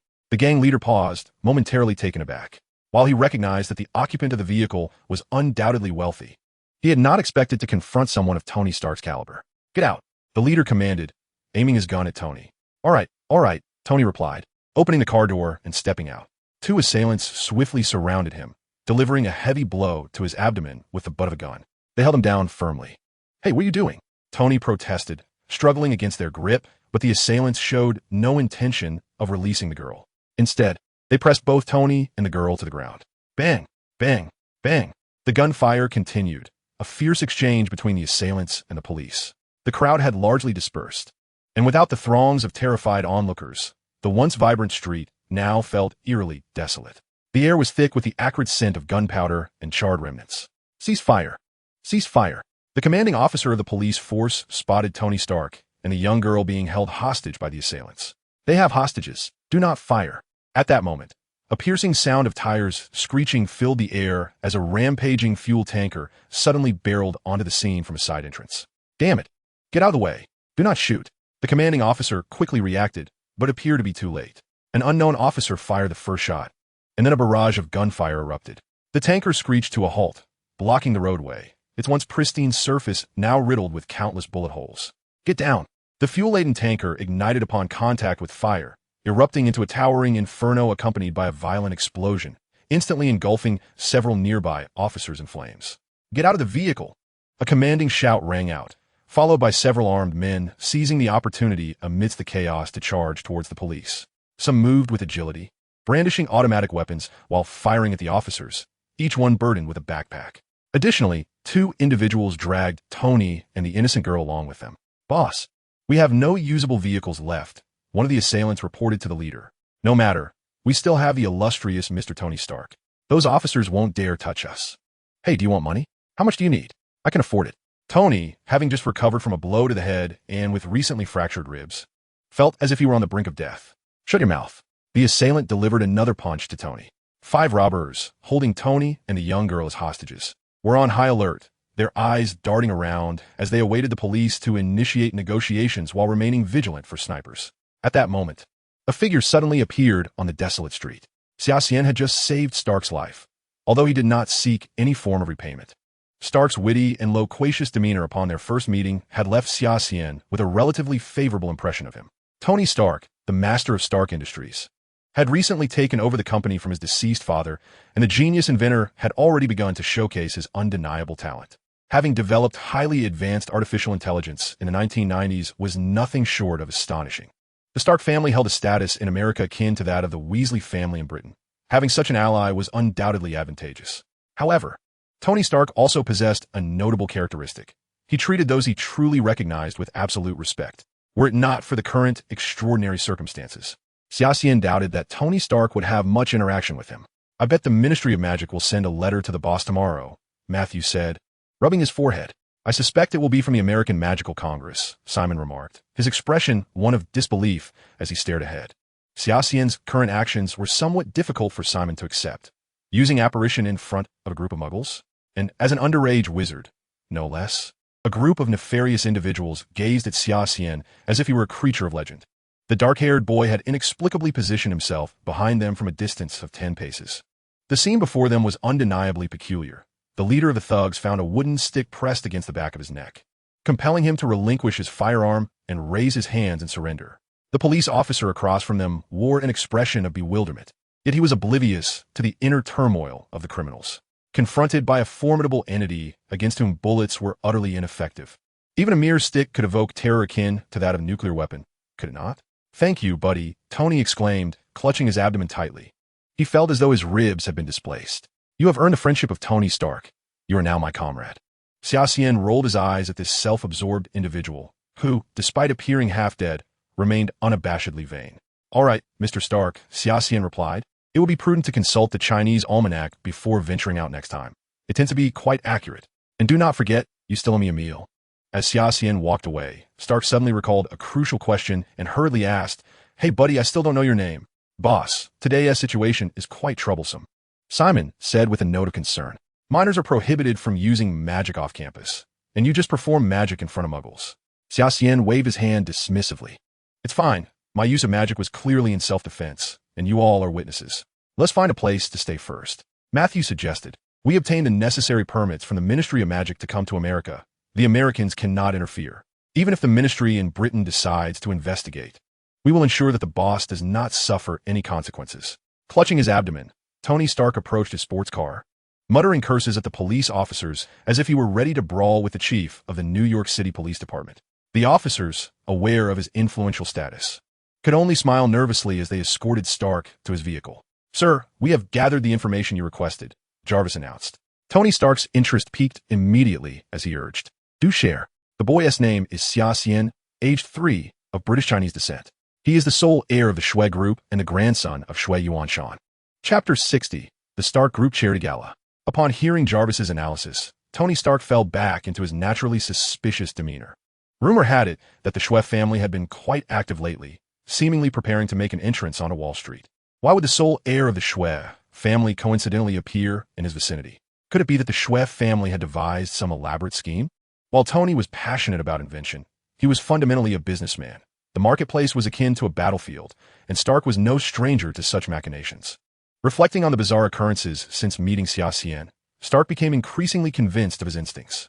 Jarvis, now that our most important guest has arrived, please notify everyone that the charity gala will be held tomorrow evening. Tony rested his chin on his hand, intending to carefully probe Xia Xian during the event. However, sir, after scanning your physical condition, it has been determined that you require assistance from your personal physician. Tony inhaled sharply and replied, I am perfectly fine. Please proceed with the arrangements. The Shui family had long embarked on their strategic endeavors in America, though all of this was orchestrated in secrecy by two cunning foxes, an elderly one and a young one. The news of Xia Xian's arrival in the United States, disseminated by Stark both intentionally and inadvertently, alerted the capital tycoons of Wall Street to the fact that these two foxes had quietly amassed a considerable number of shares. From oil and military industries to clothing and food, Americans awoke to find that even the fast food they consumed before work bore the Shui name. Thus, it was hardly necessary for Stark to take the lead. The magnates of Wall Street voluntarily requested Mr. Stark to host a banquet in honor of the esteemed British guests arriving from afar. Shortly after Xia Xian and his companions settled into their accommodations, they received 2 letters. One was delivered by an owl. Upon opening it, the letter floated into the air, transforming into the shape of a mouth. It was a missive from the Ministry of Magic. After listening to the lengthy, official rhetoric, Xia Xian discerned that the primary content of the letter revolved around his violation of regulations concerning underage wizards using magic, particularly in the presence of muggles. He was summoned to appear before the American Magical Congress within 3 days to answer inquiries from the British Commissioner. Xia Xian realized that it was not merely the exposure of his wand that had revealed his use of magic. There must have been members of the Magical Congress present who witnessed his series of actions, deemed perilous within the magical realm. The second letter was an invitation. Upon opening it, Xia Xian discovered that the charity gala hosted by Stark Industries had been rescheduled to the following evening. Moreover, this letter was penned by Stark himself, markedly different from the one his grandfather had sent him previously. It was evident that Tony Stark held him in high regard, which was fortuitous for Xia Xian. With Stark's support, he felt significantly more at ease in the presence of Wall Street's elite. Daphne was engrossed in her plate of baked escargot, which was far more delectable than the infamous British cuisine. After contemplating the invitation in his hand for a moment, Xia Xian turned to Daphne and inquired, "Senior, would you be interested in joining me to broaden your horizons tomorrow?" "Huh?" Daphne, lost in her culinary delight, was momentarily taken aback by Xia Xian's question. "Broaden my horizons? What do you mean?" "Here," Xia Xian said, extending the invitation toward her. "Take a look at this." Daphne examined the invitation for a moment before asking, "Why not take Elisa along?" Xia Xian discreetly glanced between Daphne and Elisa. The young girl certainly resembled a delicate porcelain doll. Yet an event like a charity gala would be far more impressive with a financially savvy senior like Daphne by his side.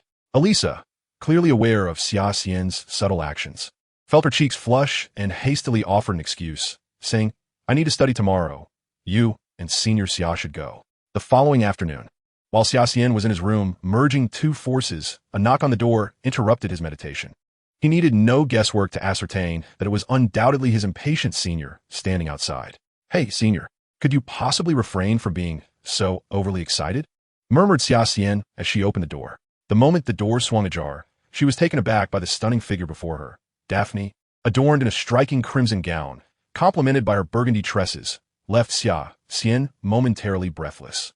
"I thought it was about time, so I came directly," Daphne said, slightly embarrassed under Xia Xian's gaze. "Then let us depart," Xia Xian replied, inhaling deeply. At merely 13 years of age, having a fiery beauty by her side felt somewhat reminiscent of a playboy's charm. A quarter of an hour later, a Rolls-Royce Phantom appeared before the Stark Industries building.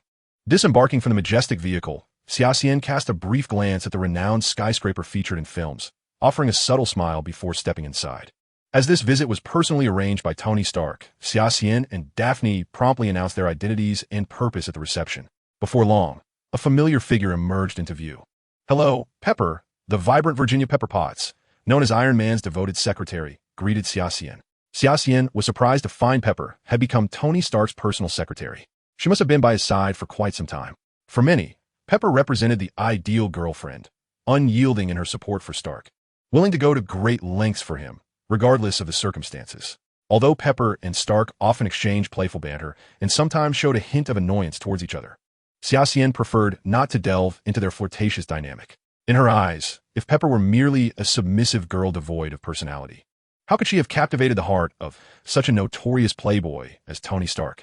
"I am truly delighted to see you, Mr. Xia," Pepper exclaimed, her face radiating warmth as she stepped forward to extend her hand. It must be acknowledged that while her beauty might not be extraordinary, her smile effortlessly uplifted the spirits of those around her. "I am equally pleased to see you, Miss Potts," Xia Xian replied, shaking her hand with a smile. "This must be Miss Charlotte. You are truly lovely." "Thank you. You are as well," Daphne said, appearing somewhat anxious, as this marked her first foray into a Muggle social gathering. "Mr. Xia, Miss Charlotte, please follow me. Tony is awaiting your arrival," Pepper said, stepping aside with a gracious gesture. "After you," Xia Xian replied gallantly, smiling. "I wonder what Mr. Stark wishes to discuss with me?" She inquired of Pepper within the private elevator. "Primarily to express his gratitude for your 2 heroic rescues yesterday. The boss would like to befriend you," Pepper responded. It was at this moment that Xia Xian noticed Daphne's peculiar expression, which suggested a hint of unease. The Stark Industries tower exudes a profound sense of technological advancement, its current decor reminiscent of the 21st century. It is evident that Tony Stark has remained at the forefront of innovation in this world. It suddenly dawned on Xia Xian that this might be Daphne's inaugural encounter with a Muggle elevator, which starkly contrasts with the antiquated lifts of England. It is no wonder that Daphne felt an overwhelming sense of trepidation merely standing within it. As Tony Stark's personal secretary, Pepper Potts was intrigued by her employer's sudden desire to meet the heir of the Sioux Corporation, particularly after conducting a habitual investigation. She was astonished to discover that Sue Corporation had rapidly ascended to become Stark Industries' foremost competitor in the military-industrial sector. Although the heir had saved Tony Stark's life under circumstances where no one else could have, it was in Tony's nature to keep such matters to himself. Hence, filled with concern, Pepper Potts enthusiastically engaged in conversation with someone as they entered the elevator. Xia Xian did not mind the subtle inquiries. The more Pepper probed, the more it indicated her concern for Tony Stark. Moreover, as she sought to uncover his background, Xia Xian too was intrigued by Tony Stark's narrative. Aside from a nervously apprehensive Daphne, Xia Xian and Pepper conversed amiably. Thus, when the elevator chimed and opened, the two emerged as if they had been long-standing friends. Tony, this is Mr. Xia Xian from the Sue Corporation in England. Mr. Xia, this is the true master of Stark Industries, Tony. However, as Pepper made the introduction, Xia Xian noticed that Iron Man was glaring at him with a rather displeased expression. Upon reflecting on this unexpected response, Xia Xian soon understood. His engaging conversation with Pepper had inadvertently stirred jealousy within the Iron Man Chapter 61. A win-win situation? Although Tony and Pepper had yet to confront the underlying tension, Tony Stark's demeanor towards Xia Xian remained somewhat unfriendly. After all, for him, Pepper had already been branded with his personal mark. Hello, Tony. It is a pleasure to see you again, Xia Xian said, extending his hand with a smile. Tony Stark scrutinized the 13-year-old boy before him, yet he discerned no flicker of emotion in his eyes, leaving him somewhat disheartened. After a casual handshake, he remarked, Mr. Xia, I am uncertain whether to feel pleased or displeased at our meeting. Upon learning of Xia Xian's identity, Tony Stark initiated an investigation into him. The more he delved, the more he uncovered the enigma surrounding Xia Xian, especially given the blank slate of his records following elementary school and the peculiar legends surrounding his birth. Consequently, Tony felt compelled to reassess the individual standing before him. A profound silence enveloped the office. As Tony's devoted secretary, Pepper quickly cast a reproachful glance at her boss, then dutifully attempted to break the tension. Mr. Xia, Miss Charlotte, would you prefer tea or coffee? Tea, please. Thank you, Xia Xian replied with a smile. Daphne nodded in agreement, indicating her desire for the same as Xia Xian, and soon 2 cups of exquisite red tea were placed before them. The purpose of today's invitation was primarily to express gratitude to Mr. Xia for his life-saving assistance on 2 occasions yesterday. Additionally, there were numerous common topics to discuss between Xue Corporation and Stark Industries.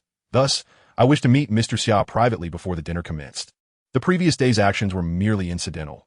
As for the business of Xue Corporation, I am but an outsider, and all decisions rest with my grandfather. Xia Xian sipped his red tea, maintaining an air of composure while engaging in a verbal spar with Stark. Come on, my friend, Tony said, exasperated, raising his hands. I'm a man of straightforwardness. It is better we speak plainly. Stark paused momentarily before continuing. I am aware that Mr. Xia is no ordinary individual. The activities of Xue Corporation in America have already drawn the ire of many capitalists, and Stark Group alone cannot contend with them. Therefore, I believe it is best we lay our cards on the table. Are you here to discuss a partnership, Mr. Stark? Xia Xian narrowed his eyes. The alliance of Xue and Stark could indeed dominate the American capital sphere. Yet could we first discuss what I stand to gain? Xia Xian had navigated the business world for over a decade, albeit always in the role of a behind-the-scenes strategist. Faced with this assertion, Tony Stark was not particularly surprised. From the moment he laid eyes on this young man, he had never regarded him as a mere child. As a commercial prodigy, despite often being unreliable, Tony Stark was well aware of the adage that nothing comes without a cost. Speak, what is it you desire? Money? Orders? Or something else? Unable to discern Xia Xian's true intentions, Tony resorted to conventional reasoning to gauge his thoughts. I have presented a few options for your consideration, Mr. Stark, Xia Xian stated, producing a document he had meticulously prepared and sliding it across the table. Tony was taken aback. Where had Xia Xian procured such a file? Yet, upon receiving the document, Tony Stark's smile quickly faltered. He had initially assumed Xia Xian would ask for something exorbitant, but after scanning the document, he realized he had underestimated the young man's ambition. Artificial intelligence technology? How did you learn about the formula for Edmund metal? Tony Stark nearly exclaimed, This is nothing short of robbery. Mr. Xia, while I do not know how you came by Stark Industries' trade secrets, I must inform you that we are fully capable of suing Xue Corporation at any moment. Tony Stark forcibly calmed his emotions and expressionlessly discarded the document Xia Xian had handed him into the trash bin. Unfazed by the fury in Xia Xian's eyes, the latter smiled and made a gesture for patience, calmly stating, Mr. Stark, please do not be agitated. This is merely our preliminary intention. Xia Xian epitomized the Oriental business tradition of asking for fortune while being willing to negotiate, adding, of course, we do not seek so much, Mr. Stark may choose between two options. Whether it be the Edmund metal or artificial intelligence technology, one can only speculate the potential repercussions should either fall into the wrong hands. Do you believe you have me at a disadvantage? Tony Stark's countenance was so dark it seemed as though it could drip with discontent. So, Mr. Stark, Summer Xian said with a smile, gazing directly into Tony Stark's eyes, what compels you to hastily pursue collaboration with the Shui Corporation? Is it to repay the favor of my life-saving intervention? Do not jest.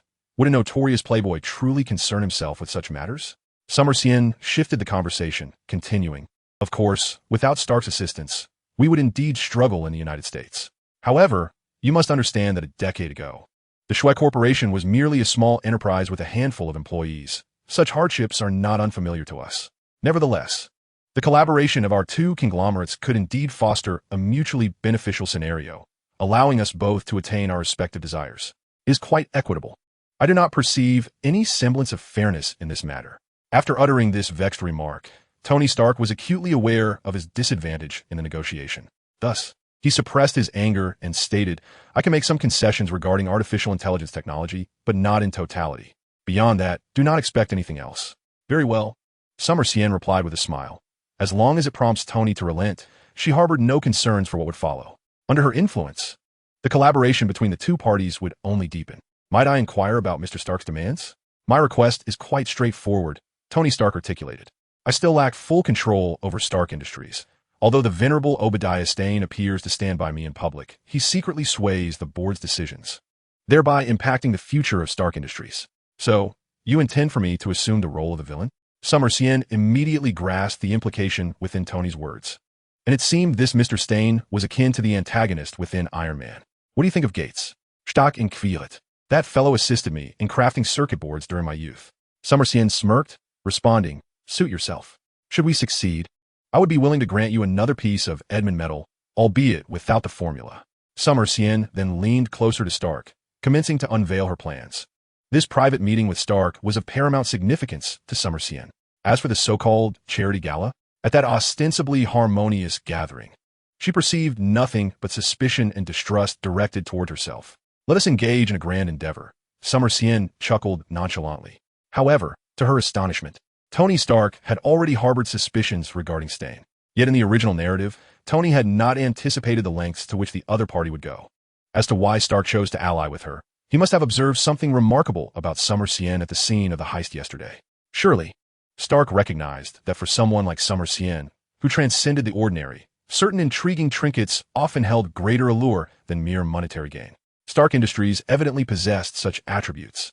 Edmund metal is indeed the true desire of Xia Xian, while the artificial intelligence technology merely serves as a stepping stone. Early the next morning, Xia Xian received a call from Tony Stark, who informed him that Bill Gates was quite willing to assist the two young men in their endeavor.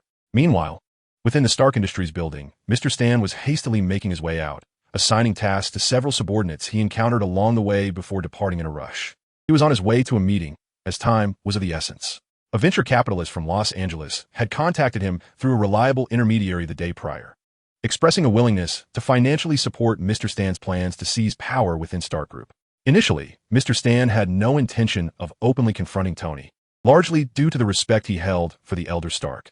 He also believed that without assistance, he could not overturn Stark's dominant shareholder position.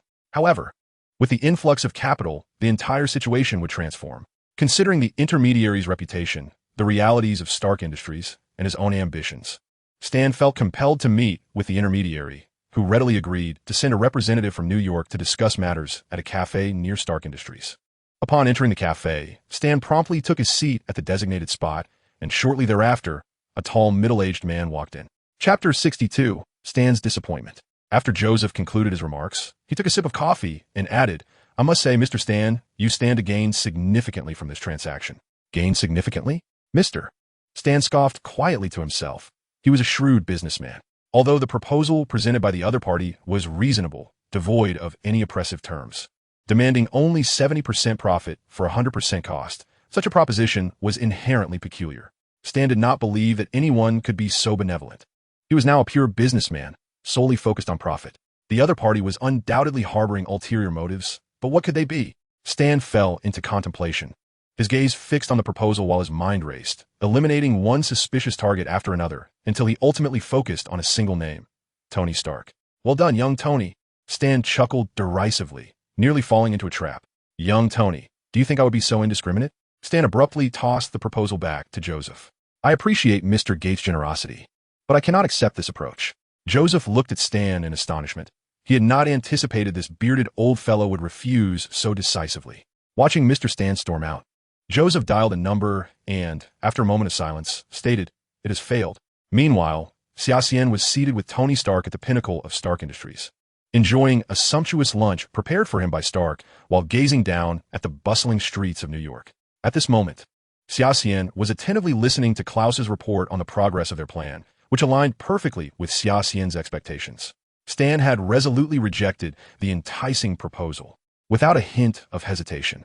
The matter was quite straightforward. Stan sought absolute leadership within the group, while you aimed to undermine his unyielding authority. Thus, when power began to erode, the first person that Stan thought of was you. Xia Xian appeared to be in good spirits, casually dining while engaging in light conversation with Tony. Of course I am aware, but will your direct approach not raise his suspicions? Tony expressed his lingering unease. I would hate to see the reactor I have invested so much effort in turn into a mere heap of scrap metal. Through his interactions with Tony, Xia Xian learned that a significant rift had developed between Stan and Tony regarding the research direction of the reactor. Tony, facing Stan's entire research team alone, seemed somewhat outmatched. That is non-existent.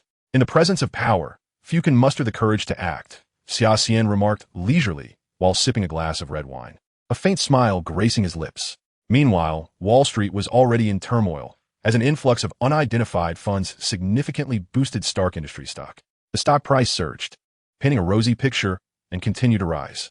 Stan's team quickly identified the anomaly, and Stan himself was promptly informed. This situation did not bode well for the market, given that the reactor plan had not been made public, nor were there any financing plans. The sudden influx of capital could only signify one thing. Someone was plotting against Stark Industries. The source of the funds was traced back to the United States, specifically Los Angeles. Upon hearing this, Stan's initial thought was of Tony Stark. In less than 3 hours, the opposing party had mobilized billions of dollars to elevate Stark Industries stock price, a boldness that genuinely astonished Stan. The stock had reached its upper limit, yet a crisis loomed, should the adversary choose to offload their shares en masse the following day. A chain reaction could ensue, causing the stock price to plummet, potentially rendering it worthless. Stan's assistant chimed in. By evening, the Wall Street Journal splashed the news of Stark Industries' soaring stock price across its front page, igniting a whirlwind of rumors. Stan and Tony were reported to be at odds, while Stark Industries faced a potential division. One can only imagine how frantic Mr. Stan must be now, within a publicly traded company. It is the shareholders who truly control the stock price, not the stakeholders. With the Wall Street Journal fanning the flames, it seems likely that Mr. Stan would take the bait. Xia Xian, holding a copy of the Wall Street Journal, smiled at Tony and remarked, I must say, your maneuver is rather impressive.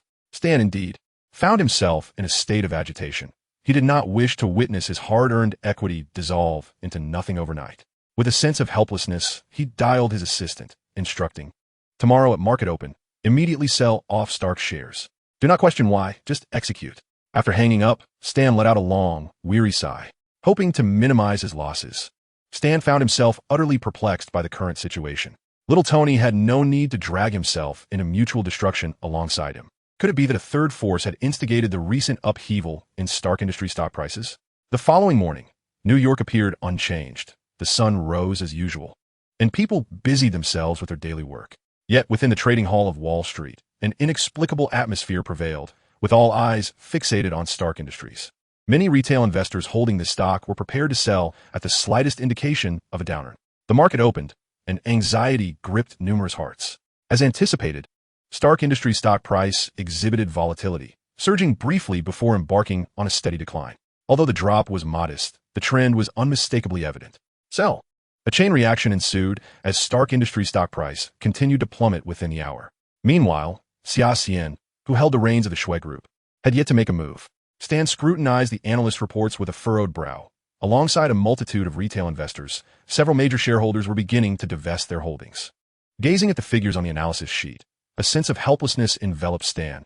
He could not possibly absorb all these stocks alone. Was he truly on the brink of a final decision? Stan hesitated, having spent a sleepless night either scrambling for funds or analyzing the situation. He finally discerned why this operation felt so familiar. It bore the hallmark of the Xue Group. He resolved to inject the funds he had gathered last night into stabilizing the market. It was imperative that it did not collapse before noon. Stan issued commands to the traders and then departed from Stark Industries headquarters, intending to locate someone he had previously dismissed, Joseph. Currently, it appeared that the Xue Group was biding its time, while the shareholders were mercilessly exacerbating the situation. If the Xue Group refrained from intervening, Stan was confident he could navigate through this crisis, potentially emerging as a beneficiary who would possess a greater share of the group and thus wield absolute influence. In an instant, a feeling of being manipulated washed over him. At the entrance of the Xue headquarters, Stan furiously shouted, "Isn't Xia Xian, the current head of the Xue Group in America? Haven't come out."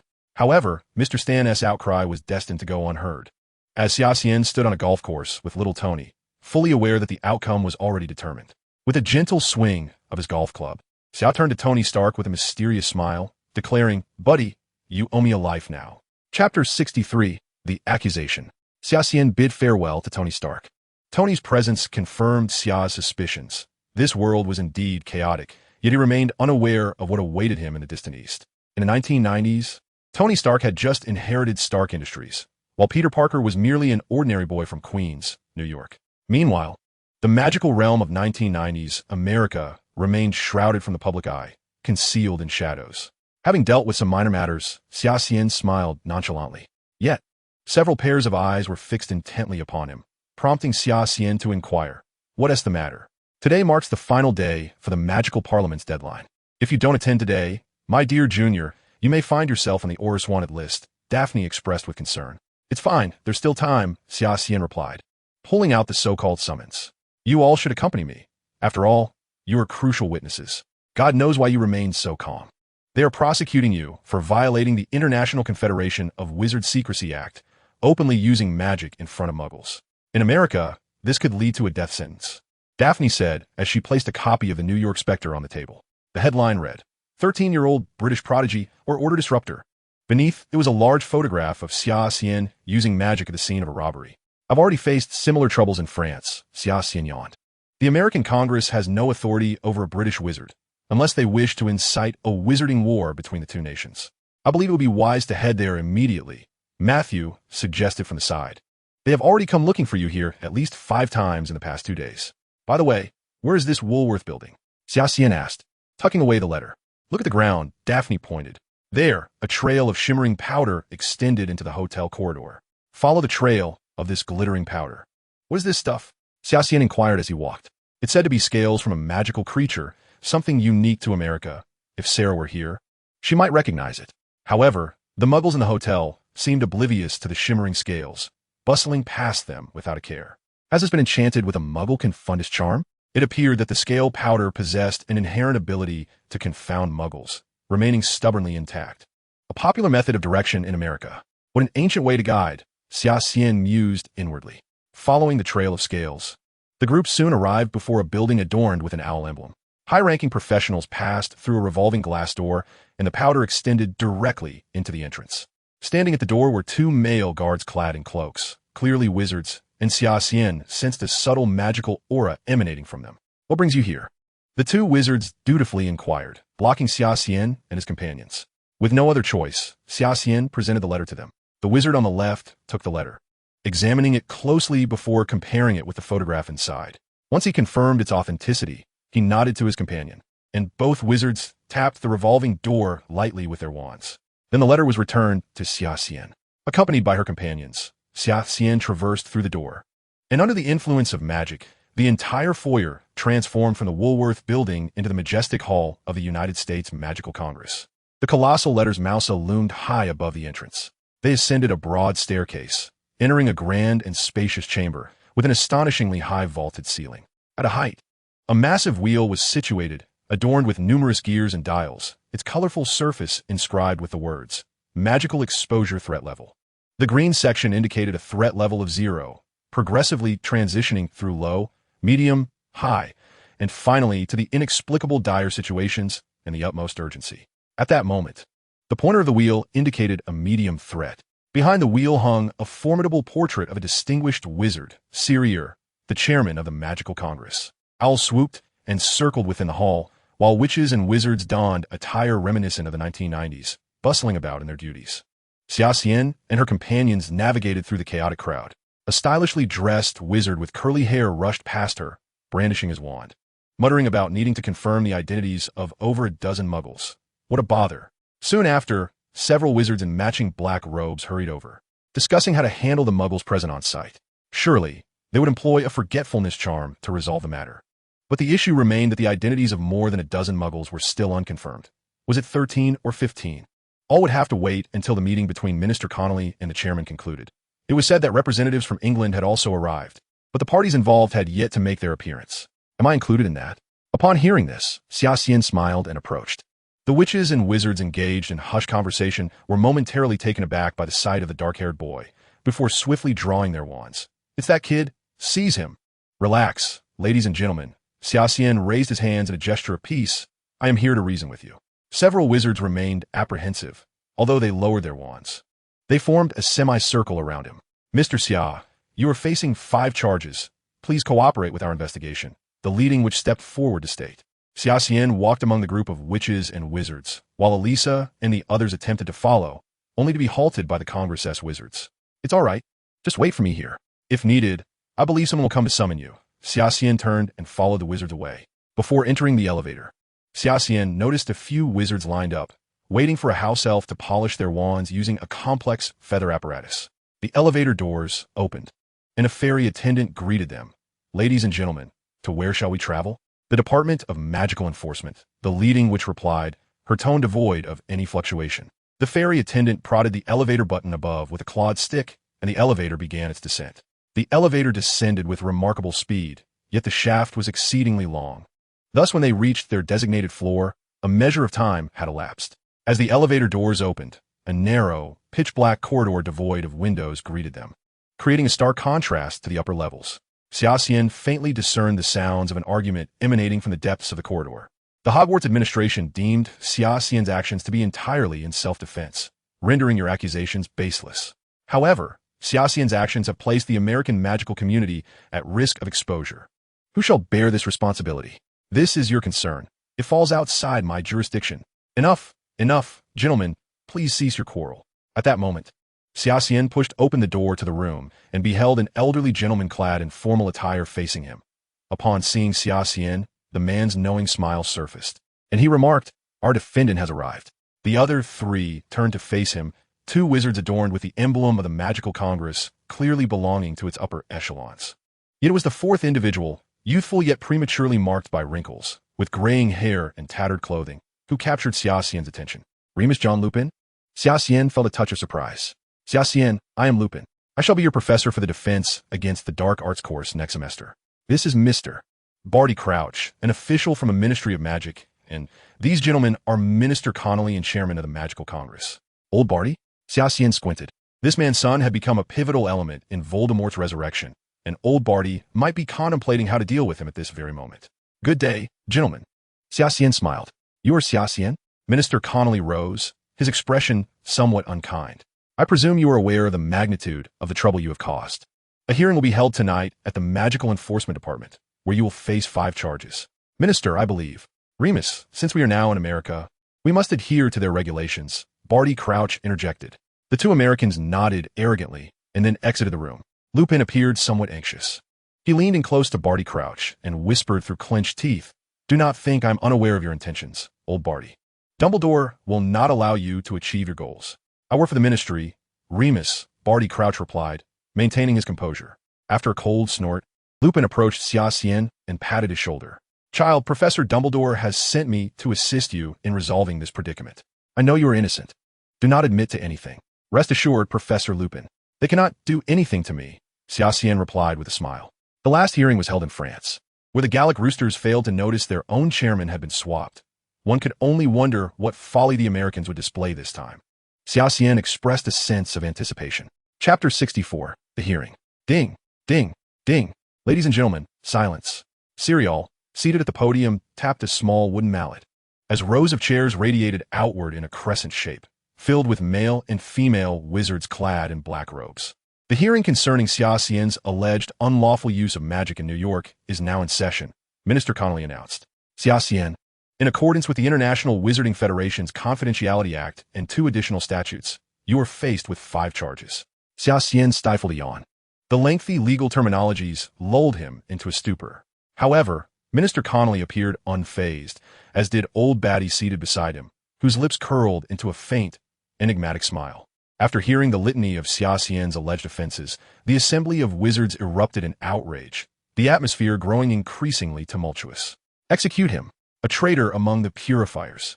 It is worth noting that British wizarding law is relatively humane. Even the gravest of crimes merely results in a lifetime at Azkaban. Yet, the laws governing American wizards differ significantly, granting the Magical Congress the authority to impose the death penalty directly upon wizards. Although theoretically, the Magical Congress lacks the jurisdiction to execute Xia Xian, old Batty, representing the Ministry of Magic, clearly opposed him, possibly wishing for his demise more fervently than any other American present. If old Batty voiced no objection, the Magical Congress would indeed possess that power. Minister, I have a statement to make, Xia Xian declared, his demeanor calm as a placid lake, even graced with a hint of a smile. Upon hearing Xia Xian's voice, the venue fell into an immediate hush. Those seated at the farthest end, including Eliza and Daphne, could not help but feel a surge of anxiety for him.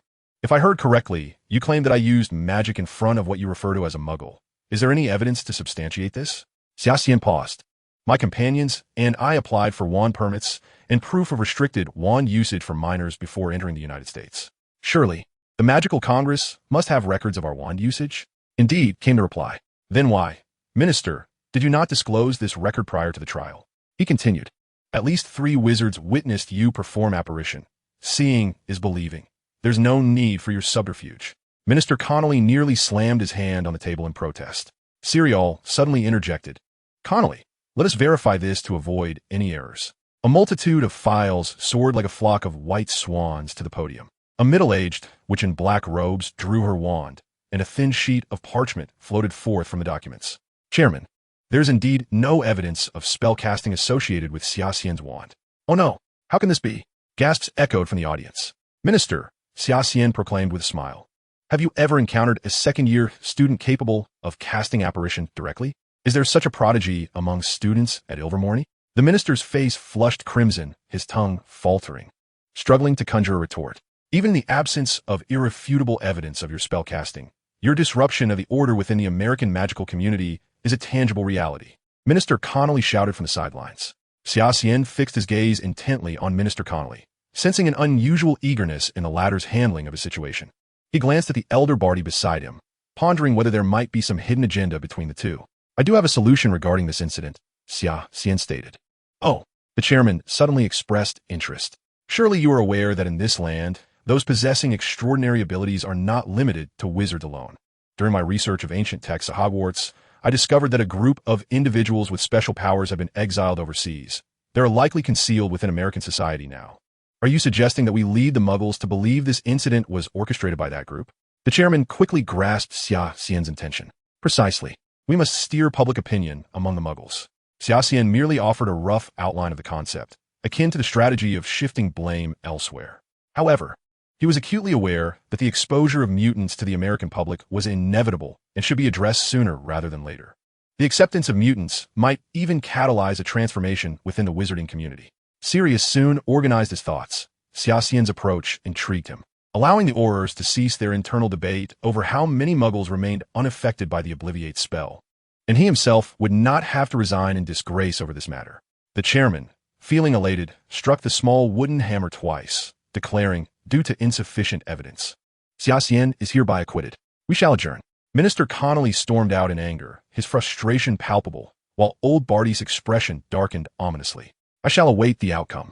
Xia Xian mused, recognizing that the fourth part of Barty's escape was undoubtedly intertwined with this individual. He would not foolishly wait until Voldemort was restored to confront him. Denying the opportunity for resurrection and systematically dismantling the Horcruxes was the most prudent course of action. As for Minister Connolly, Xia Xian had discerned his ambitions and motives. Should this situation be mishandled, it would be Sirius who faced the consequences, while Connolly would likely emerge as the most favored candidate for the next chair of the Magical Congress. In the realm of power, few can maintain true equanimity. Junior, you truly frighten me, Daphne exclaimed, throwing herself into Xia Xian's arms. Behind her stood a relaxed Matthew and Simon, along with a seemingly frostbitten Eliza. Xia Xian hurriedly pushed Daphne away, intending to offer some words of comfort to Eliza, only to find Lupin approaching. Fortunately, all is well, my child, Lupin sighed in relief. Will you not introduce me to your friends? Xia Xian proceeded to introduce each person to Lupin, also mentioning him as the professor for the defense against the dark arts class in the upcoming semester. Now I can report back to Dumbledore, Lupin remarked, visibly relieved. By the way, that book from Hogwarts you mentioned, I have never seen it before. Xia Xian felt a bit awkward scratching his head, thinking he could hardly admit it was derived from the Book of Sin. Well then, if there is nothing else, I shall see you all in the new semester. Lupin waved his hand, preparing to bid farewell to the group. Yet, Xia Xian noticed Lupin subtly reaching in his pocket, his expression tinged with some remorse and helplessness. Xia Xian was acutely aware that due to his condition as a werewolf, Lupin struggled to find gainful employment, leaving him unable to afford even a decent set of clothing. His tattered robe was riddled with patches, and his few possessions bore the marks of wear and tear. Nevertheless, Lupin traversed great distances to assist him, which was more than enough to touch Xia Xian's heart. He retrieved a pouch of gold galleons from his robe and placed it in Lupin's hand. Yet this somewhat obstinate individual adamantly refused to accept it. How about this? Teach me a spell, and consider this money as compensation for your instruction, Xia Xian proposed. Understanding Xia Xian's intent to assist him, Lupin relented and accepted his kindness, inquiring, what type of spell do you wish to learn? During the summer of my first year, I encountered an attack by Dementors, so I wish to learn the Patronus charm, Xia Xian replied. This was a rather advanced spell. Lupin found Xia Xian's request peculiar, as it was not even covered in the intermediate wizarding exams. I have made up my mind, Professor, Xia Xian asserted. Then come to the Leaping Horse in Queens tomorrow at noon. I need tonight to prepare some essential materials and tools, Lupin stated, adding, also, take this evening to reflect on something that brings you great joy. Queens, New York? ISNT, that where Peter Parker resides? Xia Xian mused, surprised that Lupin would reside in such a place. He wondered if the Leaping Horse bore any resemblance to the Leaky Cauldron in London, perhaps with a proprietor of equally alarming appearance. Tonight, I will share with you the fundamental principles of the Patronus charm. Most individuals believe that the Patronus charm is solely a defense against Dementors, but is much more than that. Originally, this spell was designed to counter the mental magic of ancient dark wizards, which has largely fallen into obscurity. Such magic could induce feelings of sorrow and despair, akin to the effects of a Dementor's kiss. The fundamental effect of the Patronus charm is to erect a shield that protects wizards from the attacks of Dementors and dark mental magic. Almost all texts state that happiness facilitates the casting of this spell. Similarly, hope, determination, or the courage to protect others can also summon a Patronus. However, during the casting, one must provide themselves with a strong mental affirmation. Hope, determination, the courage to protect others? Xia Xian withdrew his wand, pondering Lupin's words intently.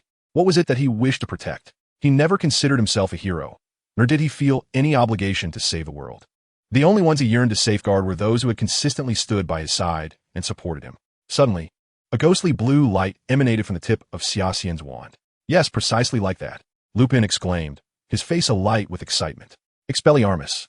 Xia Xian raised his wand high, the beam of light swirling and intensifying at its tip. Passers-by, both male and female wizards, gazed in astonishment at the unfolding spectacle. A 13-year-old wizard was on the verge of successfully summoning his Patronus. The dazzling light appeared to stabilize, infused with energy. Xia Xian lifted his gaze, and amidst the interplay of light and shadow, he seemed to glimpse a solid form, his Patronus. Chapter 65. The Guardian of Summer Xian. The ethereal blue light at the tip of the wand suddenly dimmed. Before Summer Xian could discern the nature of his guardian, it transformed into a cluster of luminous particles, gradually vanishing into the air. Achieving such a feat on the first summoning of Guardian was already commendable. Lupin patted Summer Xian on the shoulder, suggesting that perhaps his thoughts were not sufficiently joyful, and that a change of focus might yield better results. It could be that this place was steeped in an oppressive atmosphere. Summer Xian smiled, casting a meaningful glance at the surrounding male and female wizards. In response, he was met with a chorus of disdainful snorts from the crowd. Is that our new defense against the dark arts professor? It seems rather underwhelming, Matthew commented, observing Lupin's retreating figure. Nevertheless, he appears to possess considerable strength. Simon's criteria for assessing an individual remained their prowess. which was also why he held Summer Xian in high regard. Privately, he had learned much from him. Summer Xian mused that this might be the most reliable defense against the dark arts professor in years. In Professor Lupin's class next semester, you may acquire a wealth of valuable knowledge. Perhaps the upcoming lessons will be far more substantive than those in recent years, he remarked with a mysterious smile. Concealed around the corner of the corridor, Old Batty was discreetly observing the unfolding events. His voluntary representation of the Ministry of Magic in America had motives known only to him. For the first time, he felt a sense of wariness toward another, a pressure Dumbledore had never exerted upon him. Arriving at the opportune time and place, he disrupted the plans, particularly troubling given that this child had just turned 13. Not only was Summer Xian calculating Old Batty, but Batty had also set his sights on Summer Xian, determined to ensure that the boy would be unceremoniously expelled from America. The following day, in Queens, New York, following Lupin's directions, Summer Xian located the position of the Galloping Horse Inn. Despite its designation as an inn, it appeared to be an unremarkable small house from the outside, surrounded by a Mugglekin-founding charm, causing passers-by to perceive it as the abode of a financially struggling family, when in reality, it served as a stronghold for American wizards. What are underage wizards doing here? Two ghostly face pendants hanging on the wall shouted at Summer Xian and his companions. We are here to see Mr. Lupin, Summer Xian replied, stepping forward to address the pendants. Oh, did you hear that? They're looking for that Englishman. Judging by their accents, they must be a bunch of Brits. The pendants exchanged sly glances. Daphne emerged from behind Summer Xian, promptly striking the pendants with her wand, silencing them instantly. I recall a few pendants in some London pubs that were just as obnoxious, Daphne remarked. All right, let us go inside and find Professor Lupin. Summer Xian was the first to enter the tavern. Inside the tavern's hall, several rickety tables were haphazardly scattered about, with groups of wizards seated together, most appearing ragged and embittered. Considering Lupin's financial circumstances, it was no wonder he had chosen a place frequented by such a motley assortment of individuals. A few individuals ascended the staircase, although the exterior of the inn appeared to be merely a single story. When Xia Xian looked up, she was astonished to find the staircase winding upward with no discernible end in sight. How many floors could this possibly have? Simon exclaimed. By the way, boss, how many floors did Professor Lupin say he resides on? Xia Xian let out a resigned sigh and replied, the top floor, the attic. Though wizards possess physical attributes that are extraordinary, even they could not withstand the ordeal of climbing so many stairs. As they progressed, the group found it nearly impossible to count the number of floors they had ascended, with even Simon, accustomed to close combat, becoming breathless. How many flights have we climbed? Matthew inquired, leaning his hands against a pillar upon reaching the top floor. Eliza, hurry up, Xia Xian urged. You all go find Professor Lupin. I will wait for you here. Eliza plopped down on the steps, unwilling to take another step. Xia Xian. Eliza resolutely refused to rise from the steps, leaving Xia Xian with no choice but to lead Daphne and the others to Lupin's room. They all had to stoop to avoid hitting their heads on the ceiling, and it was a mystery how the tall Lupin managed to squeeze himself into such a cramped space. After a brief knock, the weathered wooden door creaked open, revealing Lupin, hunched over with disheveled hair. It's a bit too low here, but it will have to do, Lupin said with an awkward smile. I actually wanted to spend more time with you last night, but as you can see, the stairs. It's all right, Professor. I must thank you for your assistance, Xia Xian replied with a smile. Lupin ushered the group into the room, where they found a bed in the center, with his suitcase beside it and a large wooden chest on the other side. Lupin tapped the chest and said, Today, you will confront the Dementors, the Guardians of Azkaban. In America, they are quite a rare species, and I managed to acquire them with great difficulty. This could very well be my inaugural lesson as the defense against the dark arts professor. He surveyed the room and asked, Who will go first? Xia Xian drew her wand and declared, Of course, I shall go first, Professor. What you must do first is to conjure a Patronus in the shape of a shield. Once you master that, you can attempt to materialize your own animal Patronus, which you can command to attack, or even use to deliver messages. Just like Xia Xian experienced a minor issue when conjuring her animal Patronus yesterday, Lupin explained. Furthermore, once you become a powerful wizard, you can even use your Patronus charm to envelop a vast area, safeguarding everyone within. However, to achieve this, you must possess an unwavering belief in your protection, which requires extraordinary courage and magical prowess. Lupin then drew his own wand and said to Xia Xian, Prepare yourself. I am about to release it. Remember to think of something that brings you joy. Xia Xian nodded. Lupin waved his wand, and one by one, the locks on the chest were undone. He then lifted the lid with both hands, and a chilling, shadowy aura instantly spread throughout the room. The faceless figure cloaked in black drifted towards Xia Xian. Expedo Patronum. Xia Xian raised his wand, aiming it at the Dementor.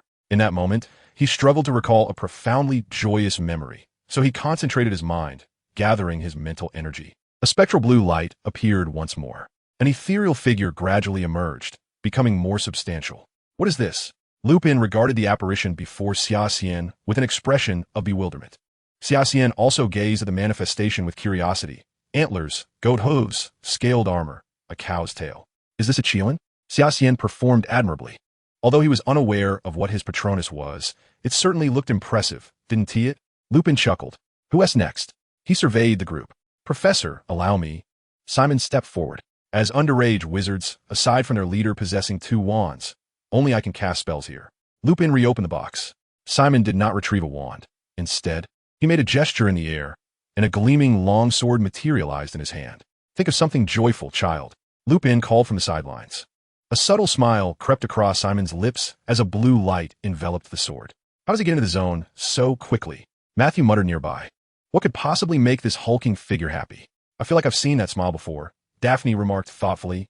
Perhaps when the junior taught the big guy a new sword technique. The Dementor reappeared before them, the temperature in the room plummeting. Suddenly, a solidified apparition of a roaring lion manifested at the tip of Simon's sword. Simon thrust the sword forward, and the lion leaped toward the Dementor alongside the blade. A flawless attack. Lupin smiled approvingly at Simon, his eyes brimming with admiration. Well done, everyone. We shall conclude here for today. When a new term begins, I will introduce you to more challenging spells. But Professor, I'll be graduating this year, Simon replied, a hint of regret in his voice. It matters not, my child. Lupin patted Simon on the shoulder. I have never encountered a wizard capable of casting spells with a longsword. With such talent, you will undoubtedly carve your own path. Simon hesitated, for Xia Xian had subtly signaled him with a glance. Chapter 66, Shield Agency. The group exited the Leaping Horse Inn. Xia Xian still found it hard to believe that his Patronus was a Qilin, a creature of Eastern legend, now serving as his guardian spirit. However, now that they were in Queens, New York, Xia Xian was eager to seek out traces of Peter Parker. He had once seen a Spider-Man figurine on the streets of London, indicating that the high school student had indeed become Spider-Man, embarking on his own superhero journey. Meanwhile, in the distant Arctic, a group of figures unexpectedly appeared on the once desolate plains of Greenland.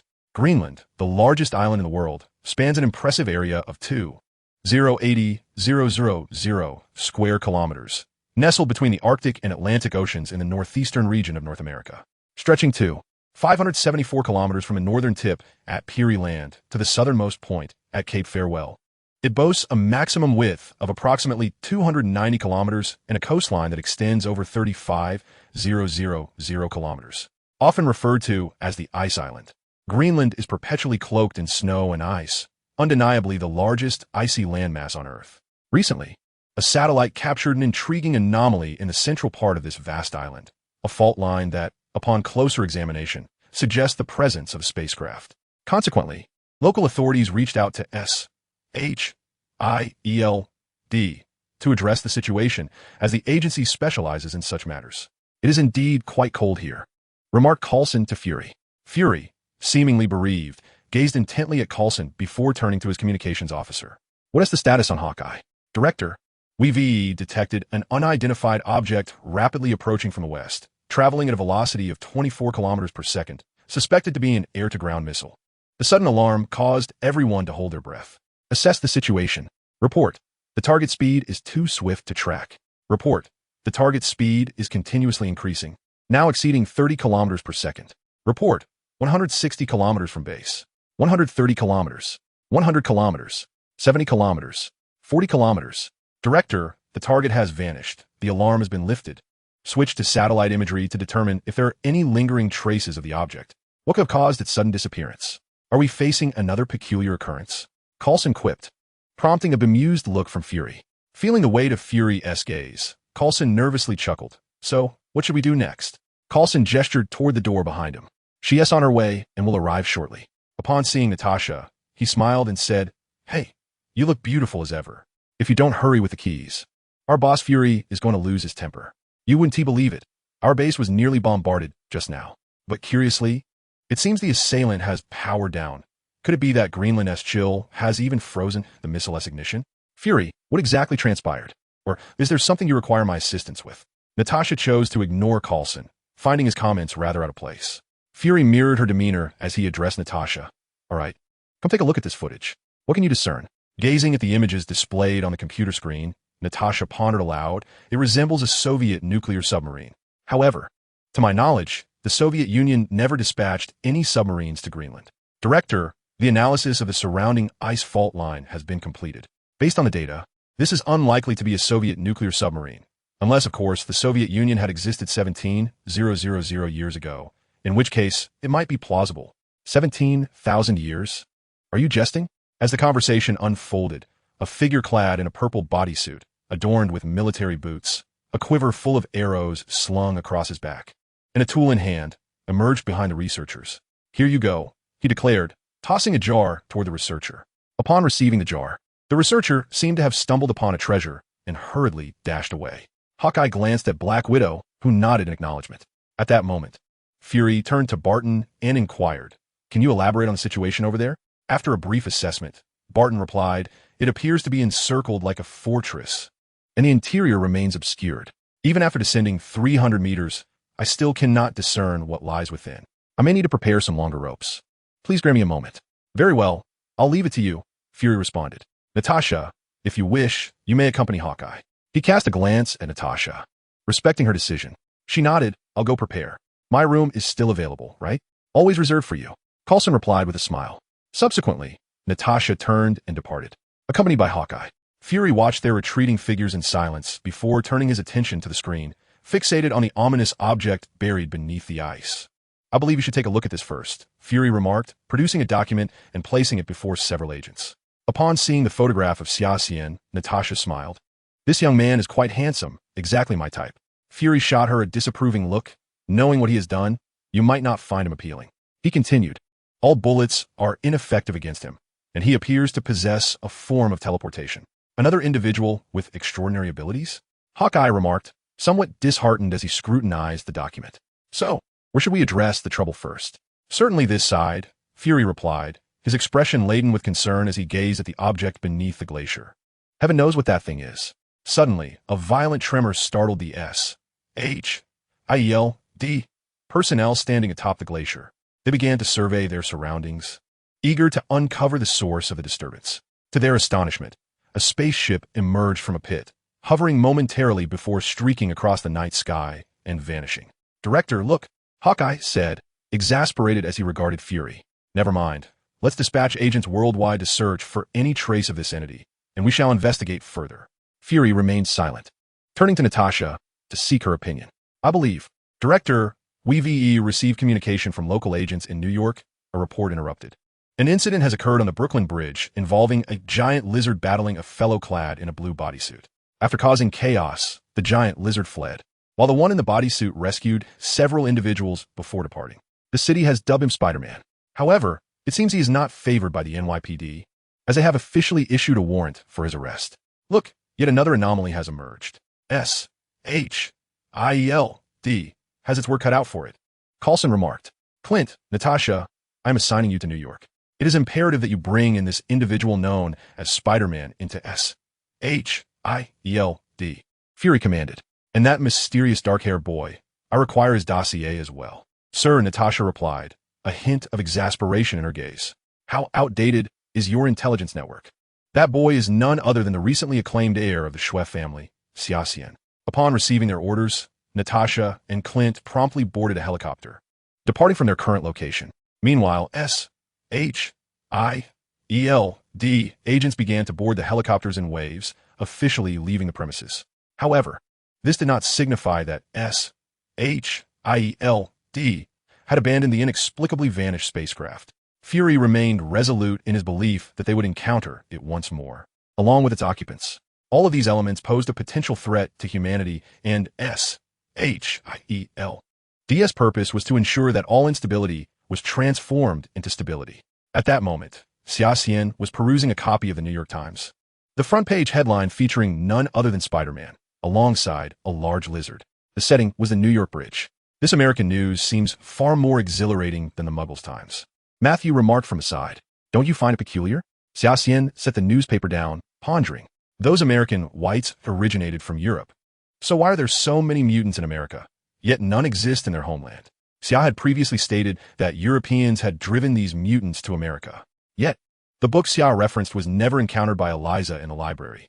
Eliza, exuding her scholarly demeanor, interjected, "What you said was indeed correct." Xia Xian paused for a moment. But who were the ones that forced this powerful group of mutants into what was once a wilderness?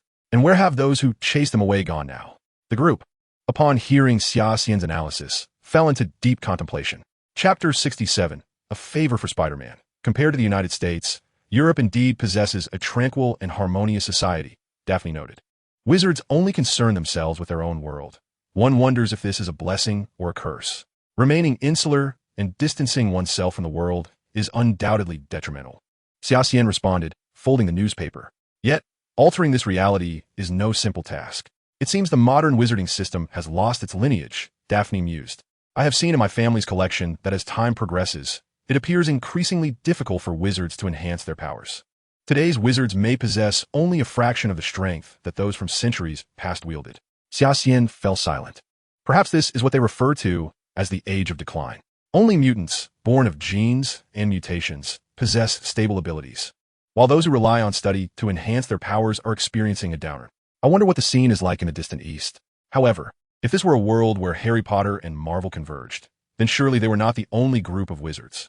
Judging by their capabilities, Dumbledore would likely not stand a chance against Nepal's Ancient One. Was there a connection between them? If Xia Xian were to stand in that convenience store, he would undoubtedly recognize the young man before him as Peter Parker. Peter had just entered the store, weighed down by a sense of desolation following a quarrel with his Uncle Ben regarding his father. He picked up a bottle of milk and placed it on the counter, emptying his pockets of all his money and tossing it onto the countertop before the hefty cashier. The cashier glanced at the meager sum Peter had thrown, realizing it was insufficient to cover the cost of the milk, and loudly exclaimed, "That's $2.07. Don't drag my dad into this." Peter retorted angrily. However, his diminutive stature offered little intimidation against the cashier's bulk. Just then, a case of beer sailed past Peter, who was glaring at the cashier, and landed on the counter. Realizing he had inadvertently blocked the subsequent customer, Peter, in frustration, picked up his money and headed towards the door. Yet, upon reaching the entrance, he heard a clattering sound of goods tumbling to the floor. Turning to investigate, he saw a long-haired man in sunglasses, who had been behind him in line to purchase beer. Seizing the opportunity while the cashier was occupied picking up the fallen items, the man swiftly snatched money from the register and stuffed it into his pocket, clearly the culprit behind the scattered products. Noticing Peter watching him, the man casually tossed the bottle of milk Peter had intended to buy back to him before hastily departing. Catching the milk, Peter chose not to alert the still busy cashier, instead feeling a sense of vindication at the man's audacious act. With a surge of satisfaction coursing through him, he stepped outside.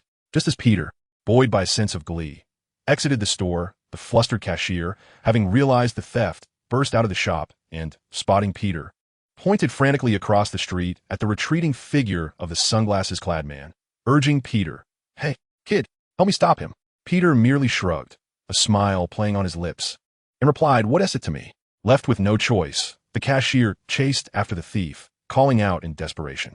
Amused by the sight of the portly cashier bounding down the street like a bouncing ball, Peter felt a sense of retribution for the earlier insult he had endured. He unscrewed the cap of the milk and took a hearty swig, turning to continue on his way. Suddenly, a gunshot rang out, capturing Peter's attention. He halted, curiosity piqued, and glanced across the street, only to witness a familiar figure slowly collapsing to the ground. With disbelief etched on his face, Peter mechanically approached, and upon recognizing his Uncle Ben lying on the ground, having come in search of him, he sprinted forward. "No, Uncle Ben, no. Someone help him," he cried in panic, kneeling beside Uncle Ben, whose chest was bleeding profusely. Xia Xian instantly recognized Peter Parker and understood that the fallen man was none other than Uncle Ben. "Boss, let this matter go," he advised. Simon grasped the arm of Xia Xian, who was about to step forward, cautioning that members of the magical parliament might still be observing us. Peter, in a state of confusion, glanced around anxiously, and then his eyes fell upon Xia Xian and his companions not far off, watching the unfolding scene. Despair creeping into his voice, Peter cried out, "Please, save him. He's a good man." Xia Xian retrieved a small vial from his robe and addressed Simon. "It is not in my nature to stand idly by in the face of danger. if we wish to evade those wretched members of the magical parliament? The solution is simple. We shall employ a potion. He shook the vial in his hand, then poured half of its contents onto Ben Parker's wound, administering the other half directly into Ben Parker's mouth. Noticing the steadying breath of his Uncle Ben, Peter looked at the dark-haired boy and expressed his gratitude with a quivering voice. Thank you. Thank you. I have merely stabilized his condition. It would be wise to summon an ambulance promptly, Xia Xian said, patting Peter Parker on the shoulder. Peter, still fervently expressing his thanks, hurriedly sought a nearby telephone booth to dial for emergency assistance. He conveyed the situation with remarkable speed. However, upon exiting the booth, he found that the dark-haired boy had vanished. On the ground, he spotted a newspaper, the front page of the New York Times featuring a photograph of Xia Xian. 2 days later, Peter sat quietly beside Uncle Ben, who lay peacefully. Though Uncle Ben had been rescued, Peter remained haunted by the near tragedy. He could scarcely fathom how their lives would change in the absence of Uncle Ben. The medical expenses had already burdened their modest household. Yet the sight of Uncle Ben's safe brought Peter a measure of relief. Uncle Ben, pale but finally awake, looked at Peter. It's me, Uncle Ben. I'm so sorry. Peter apologized, his voice thick with emotion. There's no need for that. I should not have been angry with you, Uncle Ben replied, raising his hand to gently wipe away Peter's tears. I recall being shot, but now. Peter produced the newspaper, having meticulously cut out the photo of Xia Xian. Uncle, this is the person who saved you. If given the chance, we must thank him in person. Uncle Ben glanced at the headline and asked, Do you remember what I told you, Peter? Peter nodded affirmatively. Of course, Uncle. You said that with great power comes great responsibility. Indeed, and it is good that you remember. The greater the power, the greater the responsibility, just as that boy helped us today. Hearing these words, Peter paused momentarily, falling into a contemplative silence. Gazing into Uncle Ben's meaningful eyes, Peter pondered, Did Uncle Ben send something more? By the way, Uncle, do you remember what the person who shot you looked like? Upon hearing Uncle Ben's description, Peter was suddenly reminded of the man who had robbed the convenience store. At that moment, he couldn't help but berate himself, wishing he had intervened to prevent Uncle Ben from getting hurt. He recalled that he could have easily subdued that man. This reflection led Peter to remember Uncle Ben's words. With great power comes great responsibility, and he made a resolute decision in his heart. Just then, a series of urgent knocks echoed from outside the hospital room. Come in. Peter, somewhat on edge, observed a group of individuals clad in black entering the room. After a moment of silence, he asked, Would you like some tea? Or just hot water? Thank you, replied one of the black-clad figures. Shortly afterward, another man entered, carrying 2 cups of steaming tea. He placed one cup in front of Parker and the other in front of the leader of the group. Once the black-clad figure departed, the man introduced himself, saying, I am Coulson. No need to be anxious. I'm merely here to inquire rationally. Coulson's words caused Peter's tense nerves to relax slightly, and his spider sense detected no imminent danger. Meanwhile, at the hotel where Xia Xian and the others were staying, Simon entered Xia Xian's room, where Xia Xian was quietly engrossed in a book. Boss, it seems we're being watched, Simon stated. A group of men in black is guarding all the exits of the hotel. Xia Xian closed his book and replied, Is it the people from the Magic Council? No, just a bunch of muggles, Simon scoffed. Then there's nothing to worry about, Xia Xian chuckled, already having guessed who they were. By the way, have you found what I asked you to investigate? Yes, boss, Matthew said as he walked into the room. Chapter 68, Midnight Raid. Xia Xian raised his eyes. Tomorrow morning? He lightly tapped his fingers on the table, calculating that he only had until midday today to prepare. Xia Xian was accustomed to nipping any danger in the bud. Since old Batty had set his sights on him, it would be prudent to strike first. Junior. A knock sounded at the door, and Daphne's voice came through. There's a woman here who claims to be your business partner. Business partner? However, when Daphne brought the woman inside, Xia Xian recognized the trouble immediately. Natasha Romanoff, the infamous Black Widow. Predictably, the individuals downstairs were indeed agents of S.H.I.E. Ed. She was still dressed in her signature tight black suit. Xia Xian couldn't help but facepalm. How utterly ignorant could the money-driven senior be to let her in? This clearly did not resemble a business partnership at all. Mr. Xia Xian, I have a batch of orders that I wish to discuss with you privately. The Black Widow smiled, her eyes hinting at deeper intentions. Everyone else, please leave. I will speak with this lady alone, Xia Xian gestured. As the expressions of the Silver Serpent members grew peculiar, especially Daphne, whose demeanor towards the Black Widow was filled with hostility. It seemed that the rivalry among beautiful women was indeed fierce, Xia Xian mused. I believe your people have disrupted my vacation, Ms. Romanoff. The Black Widow was evidently taken aback by the fact that Xia Xian was aware of her name. After a brief moment of surprise, she replied, "It appears you have done your homework, Mr. Xia." The Homeland Strategic Defense Attack and Logistics Support Bureau, commonly referred to as SHIELD. Am I correct? Indeed, you are, Mr. Xia, the Black Widow said as she settled onto Xia Xian's sofa. You seem to have a profound understanding of us. So I shall refrain from beating around the bush. What do you desire? Will you kill me or imprison me? No, I believe you have misunderstood. SHIELD does not exist to control those with superpowers. Rather, it aims to establish a harmonious connection with individuals like you, Natasha explained. In essence, you are merely overseeing these superpowered beings, correct? I regret to inform you that as a British-born Chinese, the reach of your American influence does not extend across the ocean. We hope you will consider joining SHIELD. Based on your actions that day, you are exceptionally well suited to become one of us. Furthermore, the United States is the United Kingdom's staunchest ally, and we can offer you support. The staunchest ally? Xia Xian scoffed at this notion. In this world, only interests remain eternal. For Americans, they will unhesitatingly cast you aside when you are no longer of use to them. I hope you will contemplate this over the week. Should you change your mind, seek out the receptionist in the lobby below. She is one of ours. With that, Natasha turned to leave. I must say, your habits are truly exasperating. Xia Xian was not in a position to concern himself with SHIELD at present. He was preoccupied with devising a plan to keep Old Batty in the United States. He was acutely aware that Old Batty was also plotting against him, a pivotal figure in the resurrection of Voldemort, who had long hidden away in the Ministry of Magic like a turtle retreating into its shell. Xia Xian was not inclined to relinquish this advantageous opportunity easily. What is wrong, boss? I saw that woman storm out. Visibly upset, Simon hurried in to say, What did you say to provoke her so? Upset? She is likely 4 times your age. Xia Xian chuckled as he observed the large man, marveling at the rarity of finding something that piqued Simon's interest beyond swordsmanship. By the way, boss, Matthew said, suppressing a laugh. It seems there are many unfamiliar wizards in town lately, and their attire is quite peculiar. Peculiar? Could they be the sorcerers under the command of the Ancient One? New York, indeed, serves as a sanctuary for these mages, although I am inclined to engage with them. My foremost priority remains to resolve the issues surrounding Old Batty. As time swiftly passed, midnight approached. Xia Xian stealthily exited the hotel from the balcony. After SHIELD personnel had vacated the premises, he sensed at least 5 or 6 magical auras surrounding the hotel. It seemed that not only did he intend to confront Old Batty, but the adversaries also wished to silence him permanently. Before departing, Xia Xian summoned several companions, as they were evidently encircled by their foes. After contemplating all possibilities, they finalized a plan. Xia Xian directed his wand towards Central Park on the map. Central Park stands as the largest park in all of New York. Even amidst the throngs of tourists during daylight hours, this locale is not the favored haunt of visitors. It is evident that the upscale hotels and residences situated further south are far more appealing to travelers and celebrities alike. Xia Xian deliberately maintained a pace that was neither hurried nor languid. A tail had been following him from the city center, clearly exhausted. Disappearance.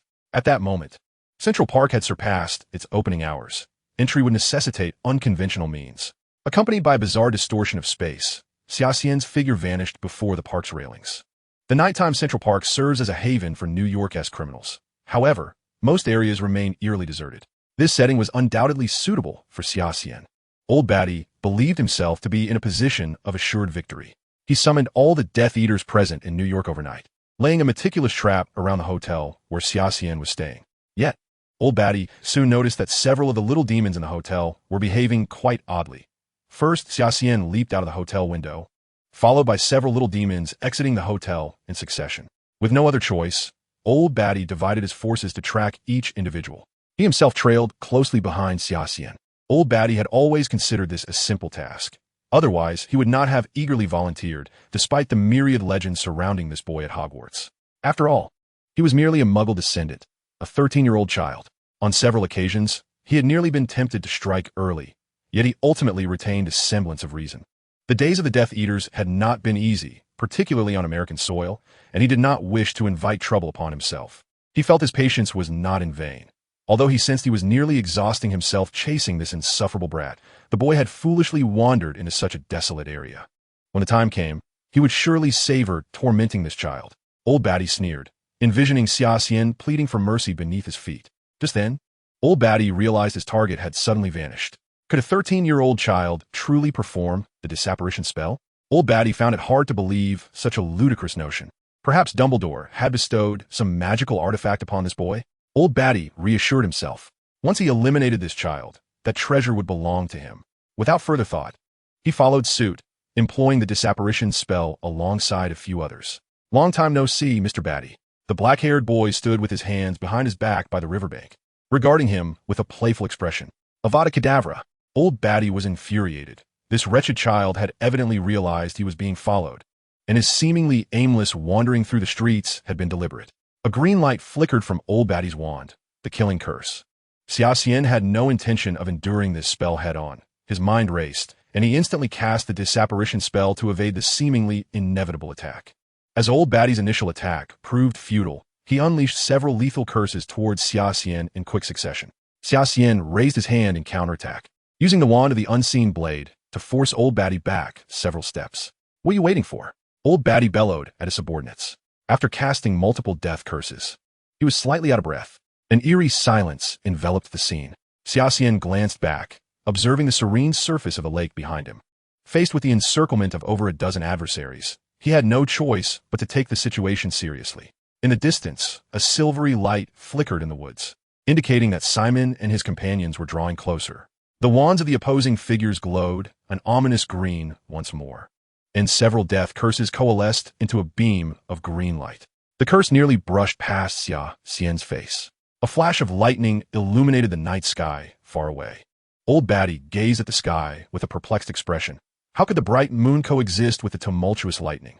A strange smile crept across Xia Xian's lips as he faintly heard the thunder's roar. "Gentlemen, the tide of battle has turned." Xia Xian drew his wand, ready to retaliate.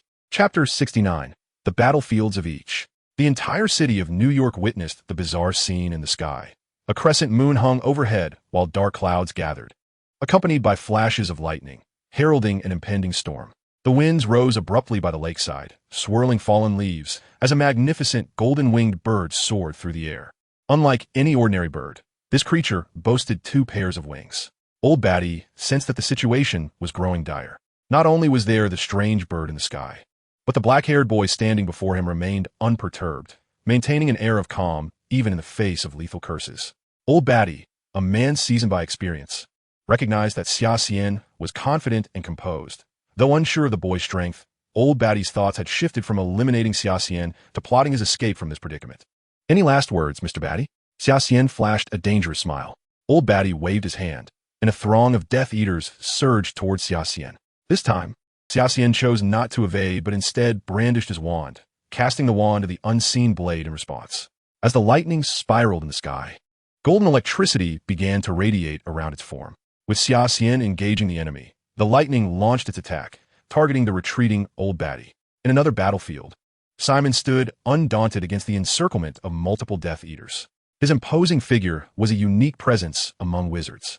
The wizard's robe clung tightly to his robust muscles, exuding an aura of mountainous pressure simply by standing still.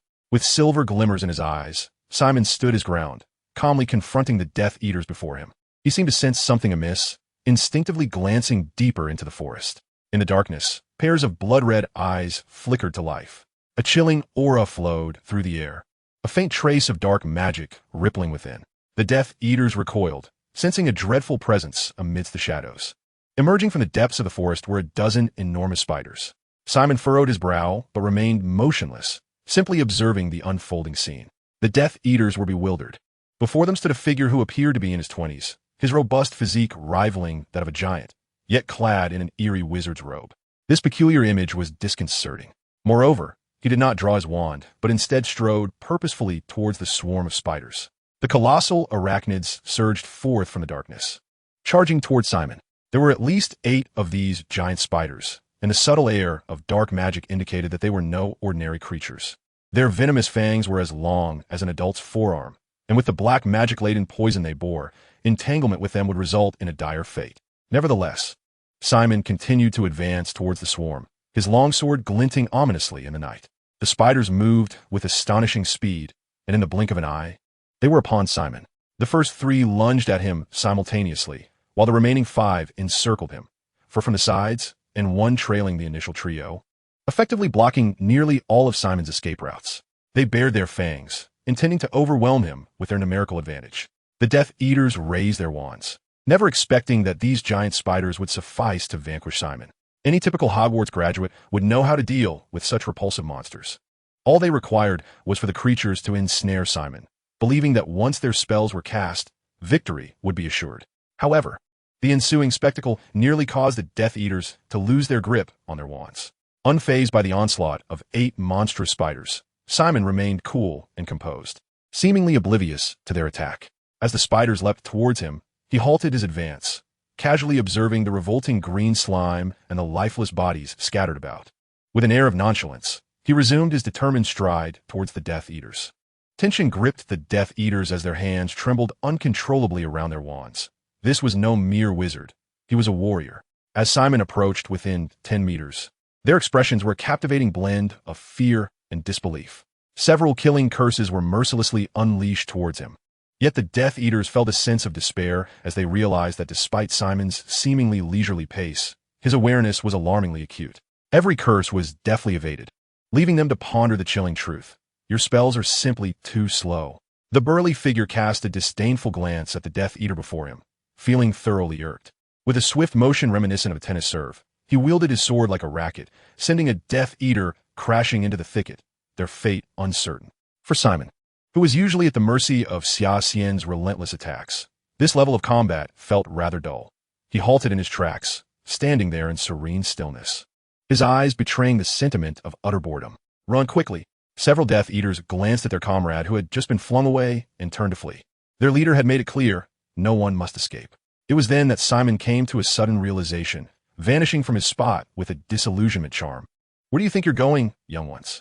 The 2 fleeing Death Eaters found themselves unable to proceed further, as if ensnared by an iron grip. Simon, with one hand, easily seized each by the shoulder, their wands tumbling to the ground, leaving them no chance to escape via apparition. Now let the games begin. Numbers 1 and 2. Meanwhile, on a park bench, Matthew lounged lazily. A few Death Eaters stood vacantly beside him, as Matthew spoke.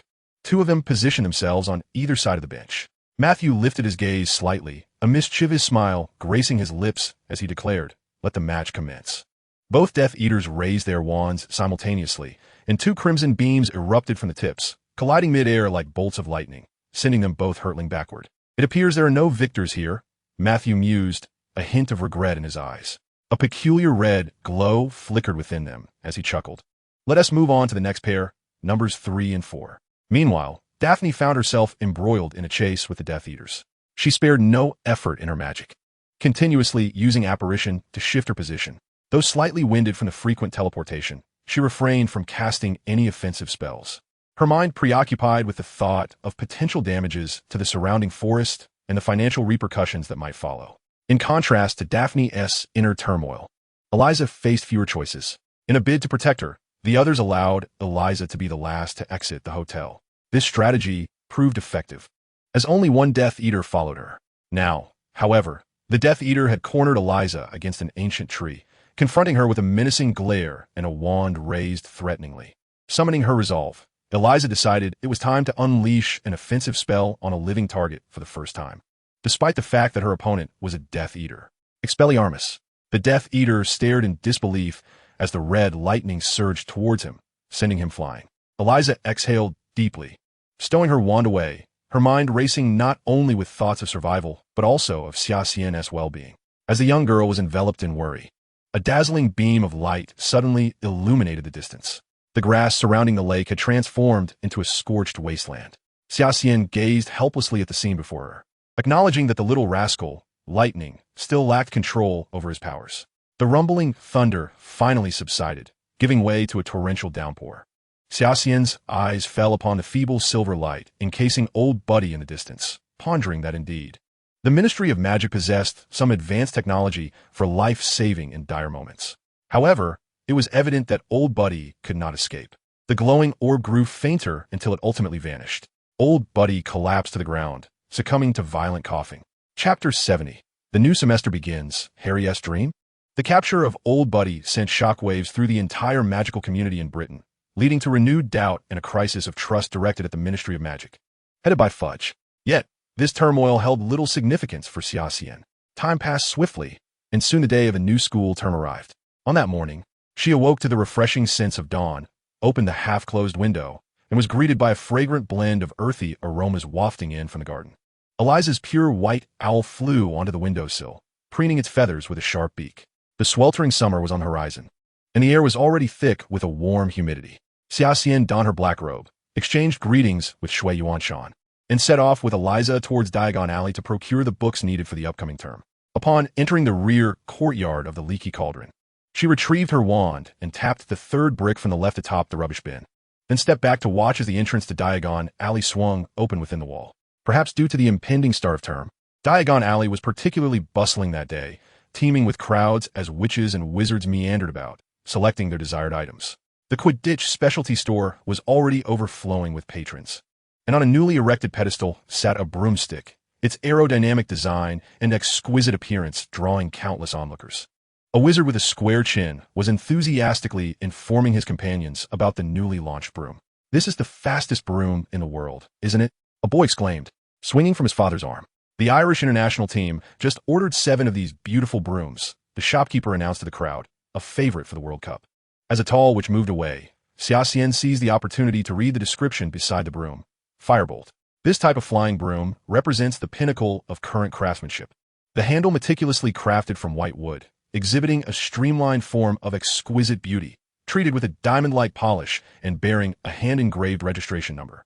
Every bristle at the tail end has been carefully selected to ensure perfect aerodynamics, thus rendering this product unparalleled in balance and precision. The Firebolt can accelerate to a speed of 150 miles per hour within 10 seconds, and its braking system is a marvel. Price upon inquiry. It must be said that wizards indeed possess a peculiar obsession with Quidditch, as evidenced by the throngs gathered before a newly unveiled broom. Eliza was clearly among them. Suddenly, Xia Xian recalled that Eliza had always excelled in her flying lessons. Had it not been for last year's chamber incident, the young girl would have undoubtedly been selected for the Slytherin Quidditch team by now. Eliza found herself momentarily unable to move her legs in front of the Firebolt display. Xia Xian, ever observant, noticed this and inquired, "Do you wish for this broom?"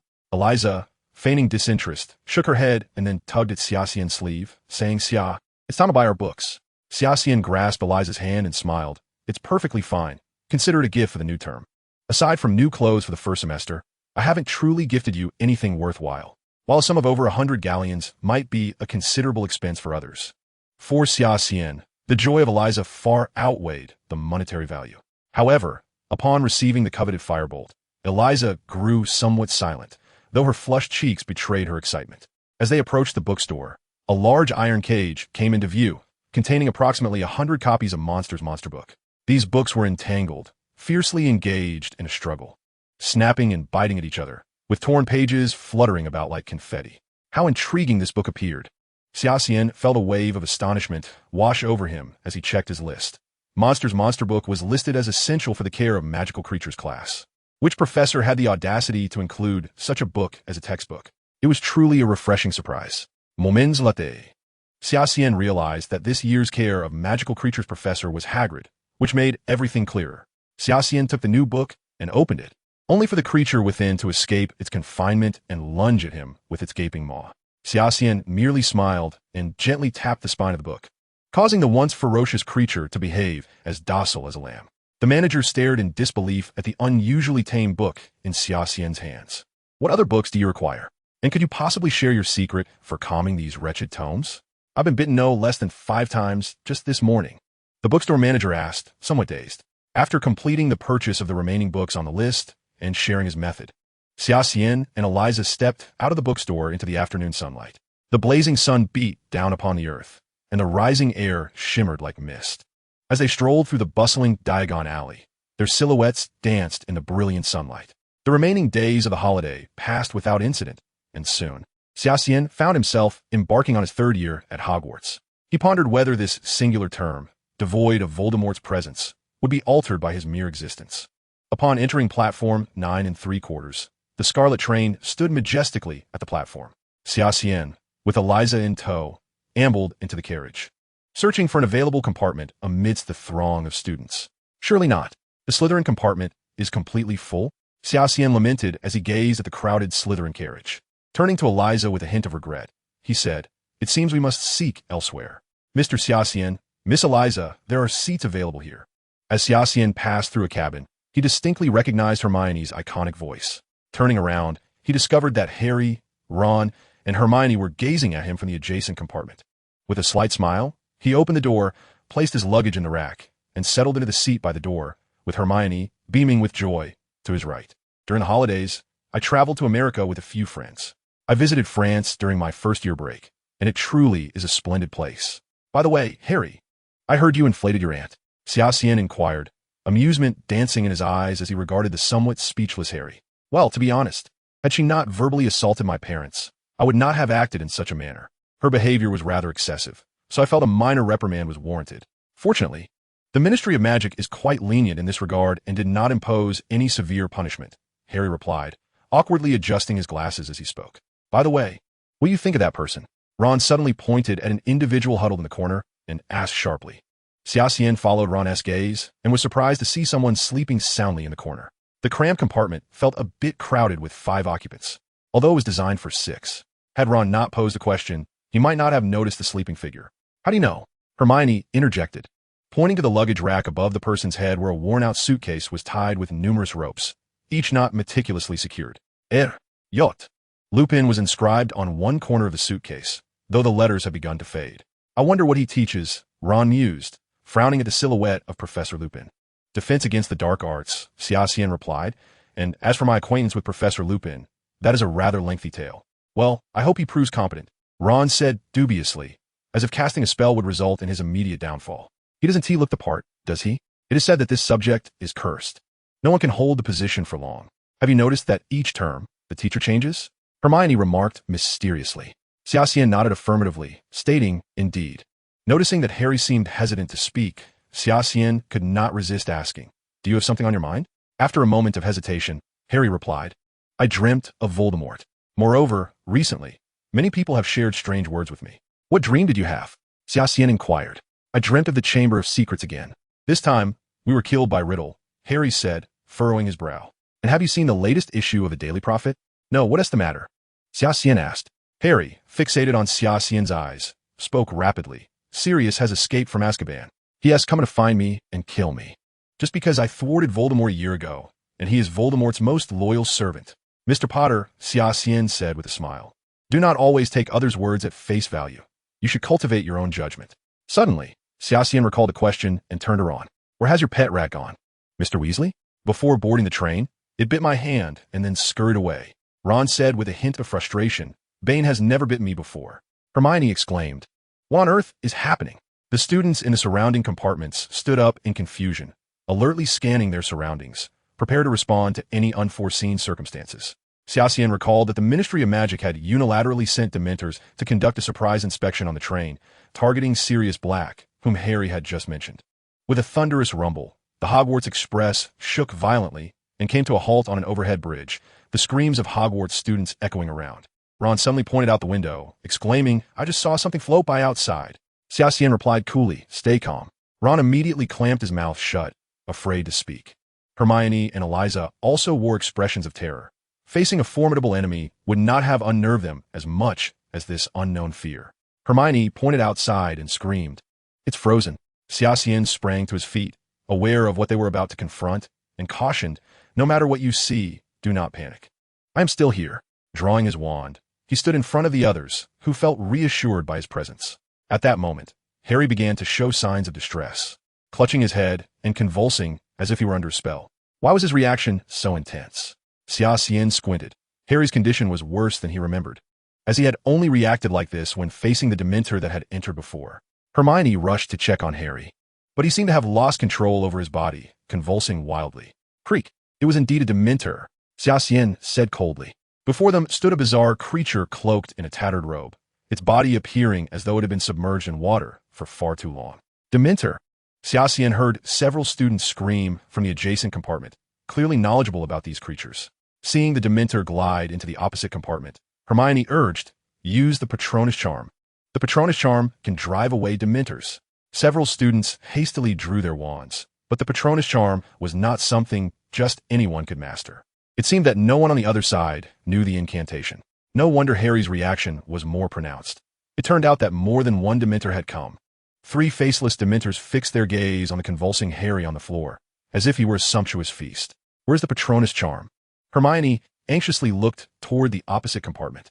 With the towering Dementors encroaching into the carriage, their proximity severely impacted the students' ability to perform, and even if they could cast the Patronus charm, it appeared they had no opportunity to do so.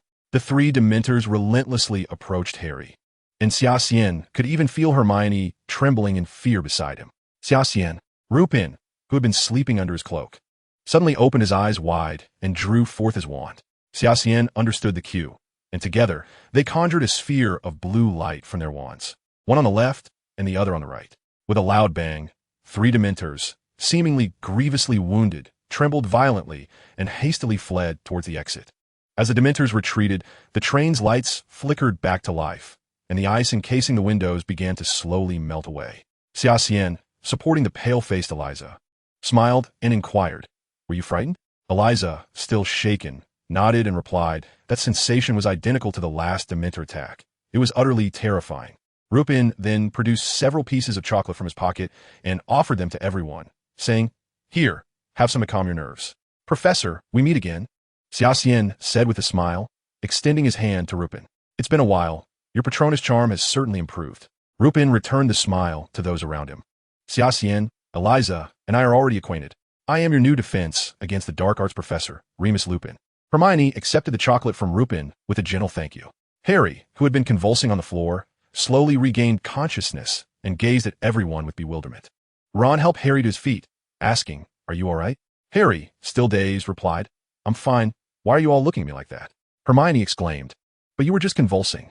Harry, astonished, was oblivious to his earlier condition and asked, "Didn't TU hear any screams?" Hermione lightly patted Harry's face and laughed. "We didn't hear any screams. Rather, your convulsions frightened us." Xia Xian pressed a piece of chocolate into Harry's hand, saying, "Eat this.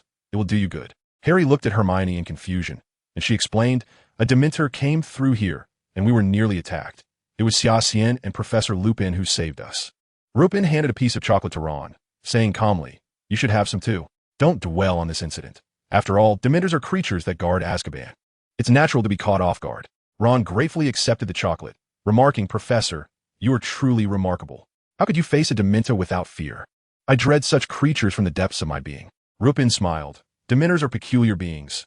Wherever they go, they drain happiness and evoke one's most horrifying memories." He insisted that there had been clear screams earlier and that he had never experienced convulsions, questioning how he could have suddenly acted that way. Hermione continued to comfort Harry, and although he had calmed slightly, Xia Xian could still sense his profound unease and agitation. Xia Xian fell into deep contemplation. This semester, Hogwarts would sporadically encounter Dementors. He recalled that in Salazar's ominous tome, there lay spells concerning the consumption of Dementors. Faced with such abundant subjects for experimentation, despite the repugnant nature of the task, Xia Xian found it hard to relinquish such a wealth of research material. Harry remained deeply unsettled by the earlier events, completely forgetting his desire to seek assistance from Xia Xian. Xia Xian, too, refrained from broaching the subject with Harry. Hermione, concerned, frequently cast glances at Harry, fearing he might slip back into his previous state. However, thinking of Xia Xian's presence nearby and the brilliance of the Patronus charm he had conjured, which rivaled that of Professor Lupin, Hermione felt a slight relief. "Xia Xian, how did you master such an advanced spell as the Patronus charm?" Hermione inquired with curiosity. "It's not particularly difficult. One simply needs to focus on joyful thoughts while casting the spell," Xia Xian replied directly to avoid further questioning from Hermione. "Those Dementors, they're here to capture Black, aren't they?" Harry suddenly interjected. It seemed that the esteemed savior could not escape this particular dilemma. Xia Xian nearly revealed the truth of Sirius's identity to Harry, but ultimately decided against spoiling it. He increasingly perceived that Voldemort was far more complex than he appeared on the surface, with traces of him found in both America and France. Xia Xian concluded that it was imperative to covertly monitor Voldemort's movements, rather than indulging in the familial drama unfolding between Sirius and Harry. Chapter 72. The Prophecy of Conclusion. The Great Hall of Hogwarts. The students of the Hogwarts choir, each cradling a large toad, sang hymns under Flitwick's direction. Below, students at the 4 long tables joyfully indulged in the feast before them, exuding a festive spirit. As the choir concluded their performance and descended from the stage, all eyes turned to Dumbledore.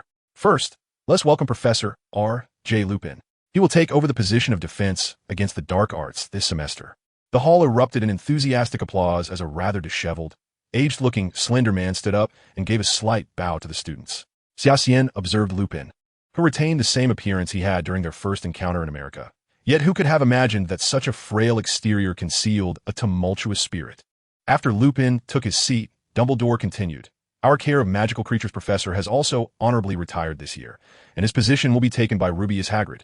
A thunderous applause filled the hall for Hagrid, the large and affable half-giant, who was undoubtedly well-liked by the majority of students. Even Xia Xian offered a subdued clap, gazing at Hagrid at the staff table.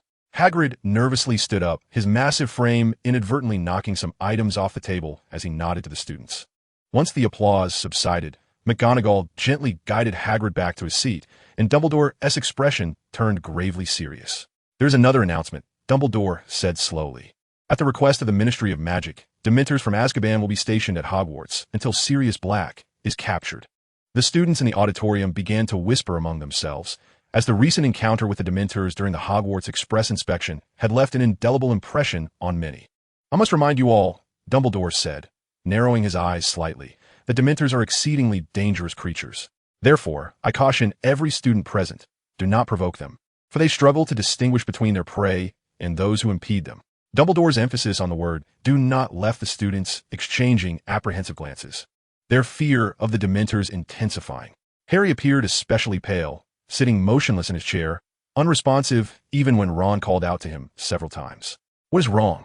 Xia Xian glanced at Harry from a distance, a slight frown creasing her brow. Since Dumbledore had agreed to allow Dementors to reside at Hogwarts, it seemed inevitable that she would encounter them in the future. This thought prompted Xia Xian to recall the methods outlined in the Book of Sin, which described how to absorb the power of Dementors to enhance one's mental fortitude. Eagerly intrigued, Xia Xian contemplated these dark spells, having long transcended the simplistic notions of good and evil in magic. After the opening ceremony, Xia Xian proceeded to her divination class, clutching her book. The professor, Trelawney, was an eccentric woman known for her unreliable behavior. Nevertheless, she had made several remarkably accurate predictions. As someone who had traversed time, Xia Xian understood that Trelawney's accuracy stemmed from her prophetic lineage rather than her scholarly prowess. Hence, Xia Xian had no intention of taking her class seriously. Instead, she brought along Gilderoy Lockhart's latest novel, Teaching Defense Against the Dark Arts at Hogwarts, eager to admire Lockhart's literary style. Speaking of Lockhart, his demeanor had not succumbed to madness due to Xia Xian's presence, unlike in the original narrative. Instead, after being dismissed from Hogwarts, he lived a more carefree life, with his newly published book setting sales records. Although Dumbledore was aware that Xia Xian and Harry had resolved the Chamber of Secrets incident, and that Lockhart had been expelled for his inaction, this did not diminish Lockhart's devoted fanbase.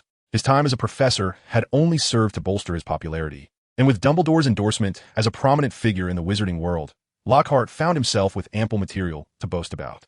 Thus, the title of his new work, Teaching Defense Against the Dark Arts at Hogwarts, once again sparked a frenzy among wizarding readers. Xia Xian approached this book as mere entertainment, particularly during such a tedious class as divination. As she perused Teaching Defense Against the Dark Arts at Hogwarts, she found it filled with vivid descriptions of Lockhart's exploits at Hogwarts, how he cleverly uncovered the chamber and ultimately resolved the incident. Xia Xian could not help but marvel at Lockhart's remarkable ability to conjure a captivating narrative from thin air, rendering a fictitious tale vividly compelling. Bang! A sudden loud crash resonated sharply across Xia Xian's desk. Xia Xian looked up in displeasure, only to find Trelawney glaring intensely at him, her voice laced with indignation. "Mr. Xia Xian, how dare you read a novel during my solemn and sacred divination class? This is a profound disrespect towards the art of divination." Xia Xian regarded Trelawney with a calm demeanor, replying, "I was merely perusing the pages in search of inspiration for divination. Did you not mention, Professor, that the art of divination is derived from all aspects of life? But not from novels, not from such tainted thoughts," Trelawney exclaimed, her voice rising with fervor. "Divination is sacred and exalted. Your actions could invoke calamity from the divine realm of divination." Xia Xian responded coolly, "Pray tell, Professor, what calamity might I endure?"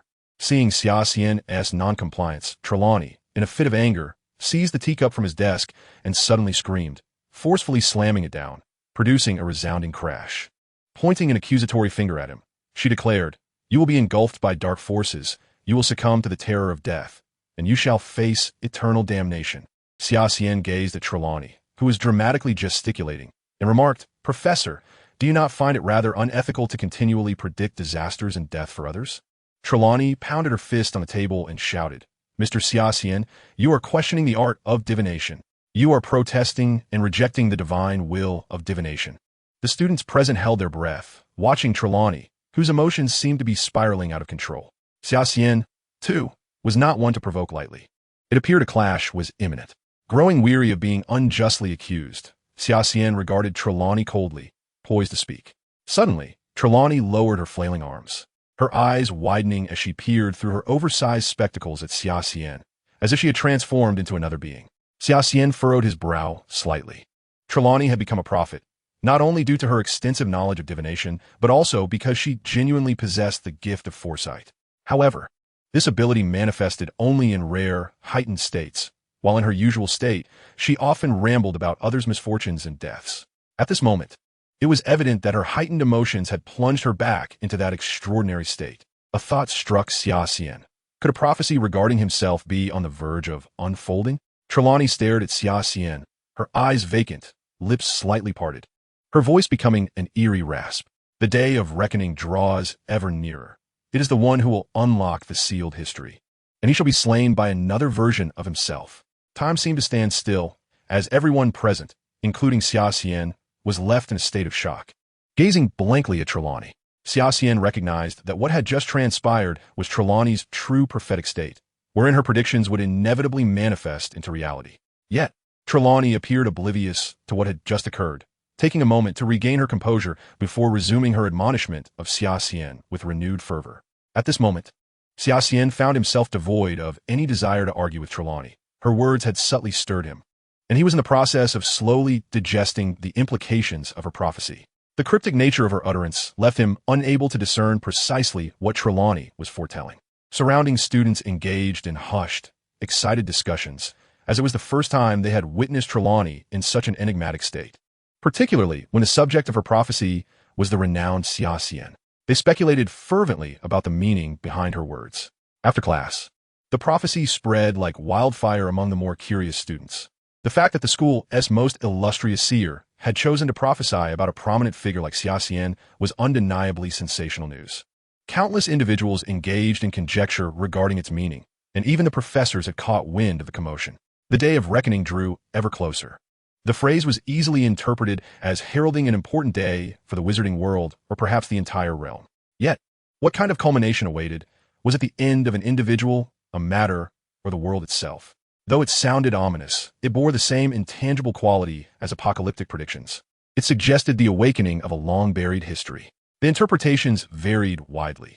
Some believed it indicated that Xia Xian was on the verge of unveiling history, while others posited that the person referenced was not Xia Xian, but Harry, as he was the one prophesied to save the wizarding world.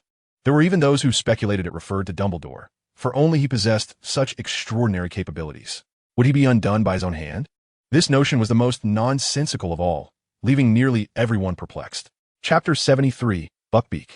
In an instant, a whirlwind of rumors erupted, primarily revolving around Xia Xian, Harry, and Voldemort, even implicating Dumbledore. In an effort to curtail the spread of these rumors, Xia Xian summoned the resources of the Silver Serpent Society. On one front, he disseminated within Slytherin House the notion that nearly all of Professor Trelawney's prophecies were alarmist nonsense, an assertion acknowledged by many, given the rarity of her accurate predictions. On another front, he propagated that Trelawney employed her prophecies as a means to intimidate disobedient students, though in reality, they were unlikely to ever materialize. Trelawney herself was quite unclear about her own state. She was rather muddled regarding the rumors circulating about her on campus and was unable to mount a rebuttal. Furthermore, certain professors who harbored less affection for Trelawney, perhaps because she frequently prophesied their impending doom, were understandably displeased. While it is a universal truth that all must eventually face death, few relish the constant reminder of their mortality in such a manner. Thus, although they refrained from openly declaring that Trelawney's predictions were utterly without merit, they subtly conveyed to students that they should not heed the ramblings of this woman. At this point, the rumors surrounding Trelawney's prophecies gradually subsided within the campus. However, Xia Xian remained deeply concerned about Trelawney's predictions, for he was acutely aware that while the majority of her forecasts were dubious, those uttered in a peculiar state held a considerable degree of credibility. Every prophecy made by Trelawney in such an altered state had come to fruition, suggesting that her statements were indeed grounded in some tangible truth. Yet, the meaning of Trelawney's words remained an enigma, even to Xia Xian himself. The nature of prophecy, with its elusive and intangible essence, left him pondering the identity of this other self, unable to decipher its implications. Xia Xian chose to set aside the matter of the prophecy for the time being, as he had more pressing concerns at hand. Before him lay the piece of Edmund metal gifted by Stark, and he meticulously began to sketch the outline of a long sword upon a sheet of parchment. At this juncture, Stark Industries was likely still working with the initial iteration of Edmund alloy, the very material for which Captain America's first shield was forged. It was only through the continued refinement by Tony Stark, who infused it with vibranium, that the alloy's strength was significantly enhanced. Xia Xian envisioned crafting a sword from this Edmund alloy. His mastery of the Taiji Xianxing Dao was still in progress, and he found himself increasingly reliant on sorcery, which had its apparent weaknesses, particularly its lack of close-range defensive capabilities. In dire situations, he could only resort to the art of illusion for escape. Inspired by Simon's combat style, Xia Xian recognized that while larger opponents often struggled with ranged attacks, he possessed an advantage that distinguished him from other wizards: his versatility in both melee and ranged combat. With the hardness of this alloy, he surmised that it could effectively bear the sword spirit of the skylight during battles, thereby concealing his vaporous sword technique, which would likely baffle those in the Western world. Additionally, Xia Xian contemplated another strategy involving seeking assistance from the dwarves dwelling deep within the Forbidden Forest. Though the dwarves led a reclusive existence and harbored a disdain for the combat methods of wizards, it was undeniable that no faction within the magical realm dared to challenge the dwarves' prowess in metallurgy. Xia Xian had already devised a plan to inquire about the whereabouts of the dwarven clans through Hagrid or the Centaurs, offering a piece of Edmund alloy as an inducement. He was confident that these avaricious dwarves would not turn down such a proposition. Hagrid, shrouded in mystery, led the students directly toward the Forbidden Forest. Upon reaching their destination, he proclaimed, "Listen carefully to my instructions. Line up over there, and open your books to page 49. Neville, pointing at the fidgeting book in his hands, inquired, "How do we open it?" Hagrid replied, "Simply give its spine a pat." Many students scrutinized the restless tome, titled The Monster Book of Monsters, which seemed to possess a life of its own, incessantly shrieking in their grasp. Neville, inadvertently unfastening the book's clasp, triggered an explosion of chaos as the book, seeming to revel in its newfound freedom, lunged at him, gnawing at his clothing, much to his fright and dismay. Hagrid expressed his discontent, stating, "Did I not instruct you to photograph its spine? Otherwise, it may bite." Xia Xian gazed at the restless tome in his hands, gently caressing its spine. Indeed, the book calmed down, and upon unfastening the binding, there was no sign of it becoming aggressive.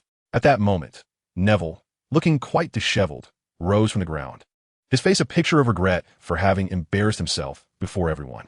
Xia Xian glanced at page 49 of the Monster Book of Monsters, which depicted a majestic creature with the body of a horse and the head of an eagle, exuding an impressive aura. Suddenly, a roar echoed from the Forbidden Forest, drawing everyone's attention toward its depths. A proud creature, with the head of an eagle and the body of a horse, emerged slowly from the trees, emitting loud, resonant cries. "How beautiful, no, how magnificent!" The students exclaimed in admiration, yet they dared not approach too closely, mindful of the inherent dangers associated with the creatures of the Forbidden Forest. Hagrid retrieved a ferret's corpse from his attire and tossed it to the creature, exclaiming, "Come on, Buckbeak, have a bite." Buckbeak leapt into the air, its expansive wings unfurling with a rush, and with its sharp beak, it deftly caught the ferret, savoring it with audible crunches. The spectacle elicited gasps of astonishment from the students, their eyes reflecting envy as they watched the creature feast. Xia Xian, however, felt little fascination for this imposing creature, as it was merely a pet raised by Hagrid and lacked the wild essence of a truly magical beast. Having witnessed the sheer might of lightning, this creature appeared rather ordinary in comparison. Contemplating this, he instinctively traced the golden lightning mark on his hand, a testament to his bond with lightning. As for Kakaya, the nocturnal creature now preferred to hang upside down in the shadowy corners of Xia Xian's room. Hagrid, brimming with pride, introduced the creature to the students, declaring, "This is Buckbeak, a proud hippogriff. But first, you must remember, do not insult it, or that will be the last thing you ever do. Buckbeak huffed, surveying the cluster of Hogwarts students with low, rumbling cries.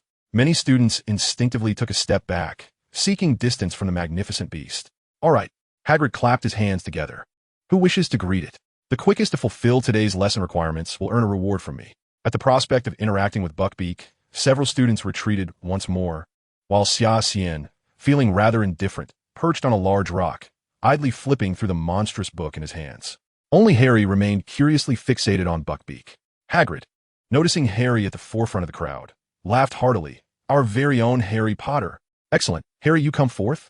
Harry paused for a moment, only to realize that Ron and the others had retreated several steps, leaving him alone at the forefront of the crowd. Me? Harry hesitantly pointed to himself, instinctively feeling a twinge of fear towards the imposing hippogriff. Yes, indeed, you. Trusting Hagrid, Harry reluctantly approached, taking cautious steps closer to Buckbeak, and slowly bent down to bow.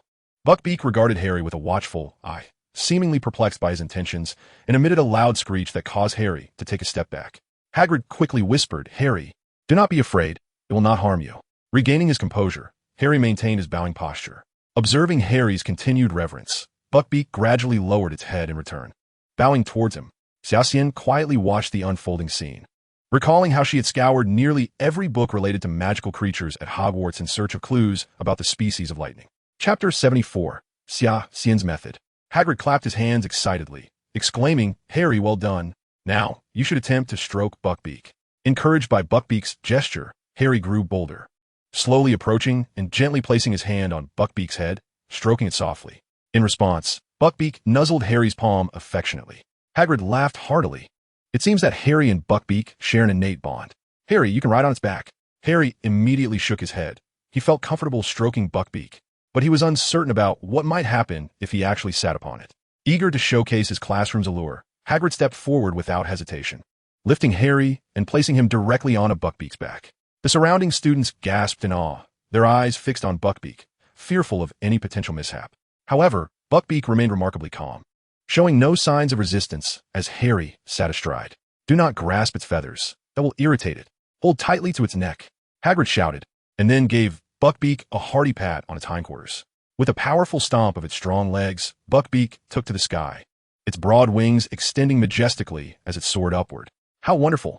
The students below erupted in admiration and envy, reveling in the thrill of witnessing someone ride such a magnificent creature through the air.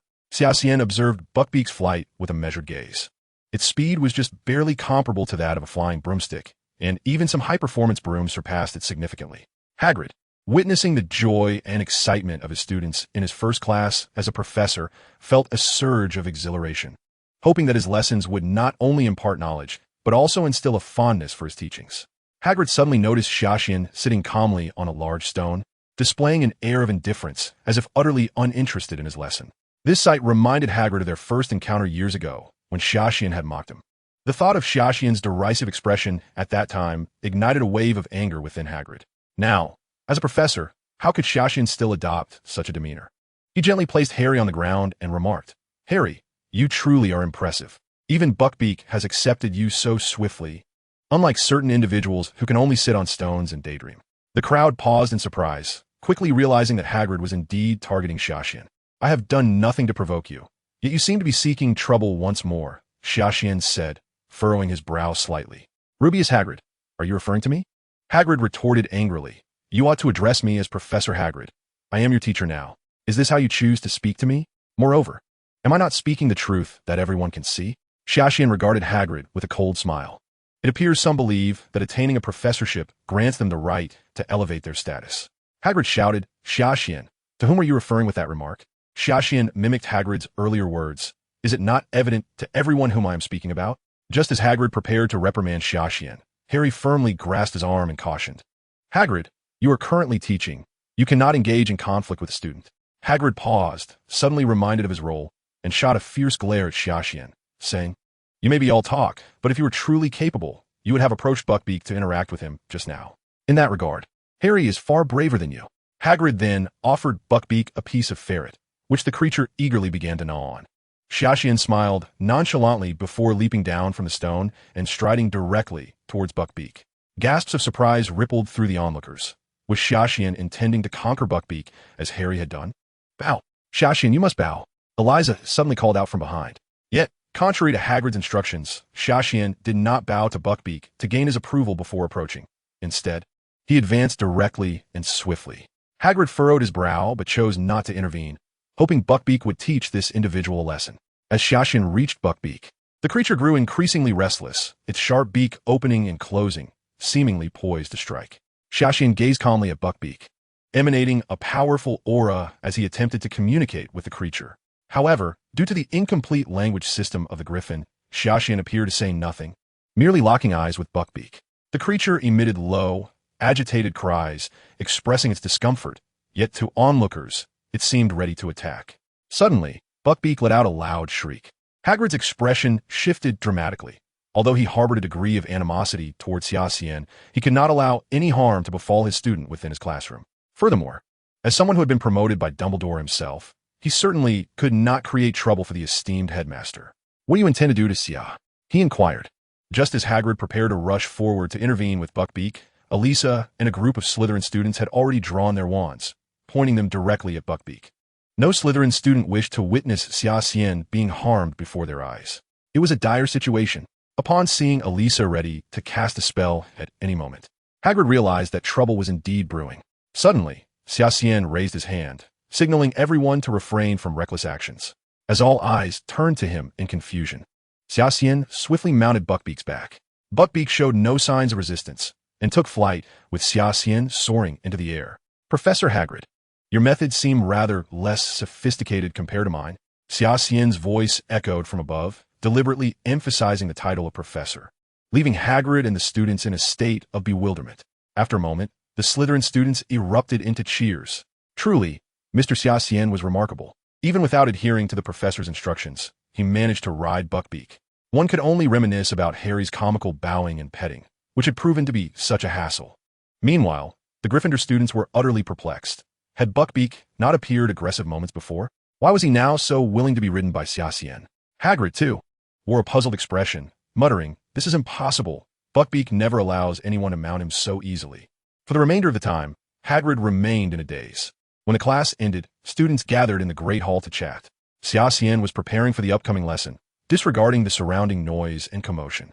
Suddenly, a student burst into the Great Hall, brandishing a newspaper, instantly capturing everyone's attention. "Who did you see?" someone inquired. The student with the newspaper shouted, "Sirius Black." The students in the Great Hall were immediately stunned by this explosive revelation. This semester, Hogwarts had already been haunted by the terrifying Dementors, all due to the notorious Sirius Black, and now news of him had finally emerged. He had arrived in Hogsmeade, which was quite close to Hogwarts. Surely, his intention is not to come to Hogwarts? Someone exclaimed. "It's fine. Our school is already protected by Dementors. He wouldn't dare to come here." But, having escaped the Dementors' pursuit in Azkaban, who could guarantee that he wouldn't succeed in evading them again? The entire Great Hall buzzed with whispers about Sirius Black, speculating on his intentions. Xia Xian furrowed his brow, closed his book, and left the Great Hall. The fact that Sirius Black was coming to Hogwarts was undeniable, and various unexpected occurrences were sure to follow. He needed to be prepared. Soon, it was time for Professor Lupin's class. Xia Xian arrived at the classroom, where they were about to commence their lesson on the defense against the dark arts. Professor Lupin awaited the students' arrival. Within the classroom stood a quaking wardrobe, which drew the students' curious gazes and pointed fingers. Professor Lupin inquired, "Does anyone know what lies within?" Hermione replied, "That is a boggart, a shape-shifting creature." Lupin nodded appreciatively. "Excellent. Can you describe its appearance?" Hermione explained, "A boggart has no fixed form. It can transform into the deepest fears of the person before it, making them exceptionally terrifying." Lupin added, "Indeed, boggarts are quite fearsome, which is why we must learn how to confront them." The students murmured amongst themselves, instinctively wary of the boggart, as it could unveil their innermost fears. Lupin smiled. "Fortunately, we possess a simple spell to banish them. Repeat after me." "Ridiculous." The class echoed, "Ridiculous." "Very well." Lupin clapped his hands. "Remember, when facing a boggart, do not succumb to fear. The more frightened you are, the more it revels in your terror." Xia Xian gazed curiously at the restless wardrobe, wondering what form the boggart might take before him, while Ron cowered in a corner, visibly anxious. Lupin continued now. "Who wishes to volunteer first?" The students recoiled, except for the slow-moving Neville, who found himself pushed to the forefront. Excellent, Neville, it's your turn, Lupin encouraged, guiding him to the wardrobe. What do you fear the most? With a trembling voice, Neville replied, Professor Snape. Lupin asked, do you live with your grandmother? This made Neville even more apprehensive. I don't want to turn into my grandmother, he exclaimed. Fear not, Lupin reassured him. I merely want you to envision your grandmother's attire. Just focus. He whispered into Neville's ear, do not be afraid. The boggart cannot harm you. Gathering his courage, Neville stood before the wardrobe. Ready? Lupin drew his wand and gently cast a spell at the wardrobe's handle. The wardrobe began to shake violently, and a hand slowly pushed open the door. Clad in black, Snape emerged with a stern expression, indistinguishable from reality. Upon seeing Snape, Neville quivered, his grip on the wand trembling. Do not fear, recite the spell. Ridiculous. Lupin encouraged softly from the side. Gritting his teeth, Neville raised his wand towards Snape and shouted, Ridiculous. With a bang, the stern figure of Snape suddenly transformed into a plump old woman, a stark contrast to Snape's usual austere demeanor, rendering the scene particularly comical. The entire classroom erupted in laughter, for it was the first time they had seen Snape adorned in such an outlandish manner.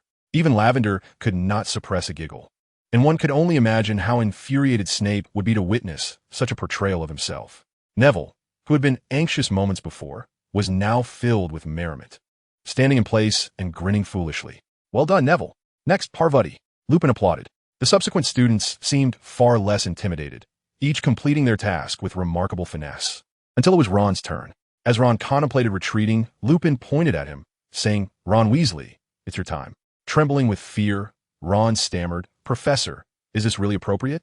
Lupin replied with a reassuring smile, Did I not mention that the more terrified you are, the more invigorated the boggart becomes? You must conquer the fears within you. With a shudder, Ron advanced to the front, casting a fearful glance at the wardrobe. His face flushed crimson, tears brimming in his eyes. Observing Ron's distress, Lupin quickly encouraged him, Ron, take a moment to breathe, calm yourself. There is nothing to fear. The moment the boggart caught sight of Ron, it began to morph. Ron, unable to steady himself, gripped his wand tightly, his palms slick with sweat. Suddenly, a gigantic spider materialized before him, causing Ron to collapse onto the floor. Terror etched across his features. Indeed, his greatest fear was a colossal spider. Lupin urged, Cast the spell. Cast the spell. In a panic, Ron scrambled for his wand, pointing it at the monstrous spider and shouted, Ridiculous. With a bang, roller skates appeared on the spider's legs, causing its immense body to topple helplessly to the ground, rendering it utterly ridiculous and provoking a wave of laughter from the class. Ron, too, began to chuckle, his face a strange blend of tears and laughter.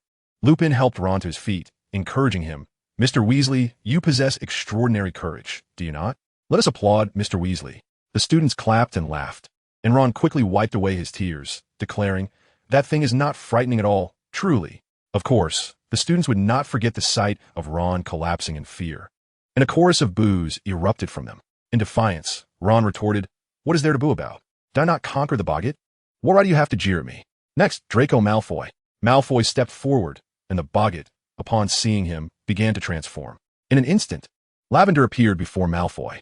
The classroom erupted in laughter, and Malfoy's face turned beet red.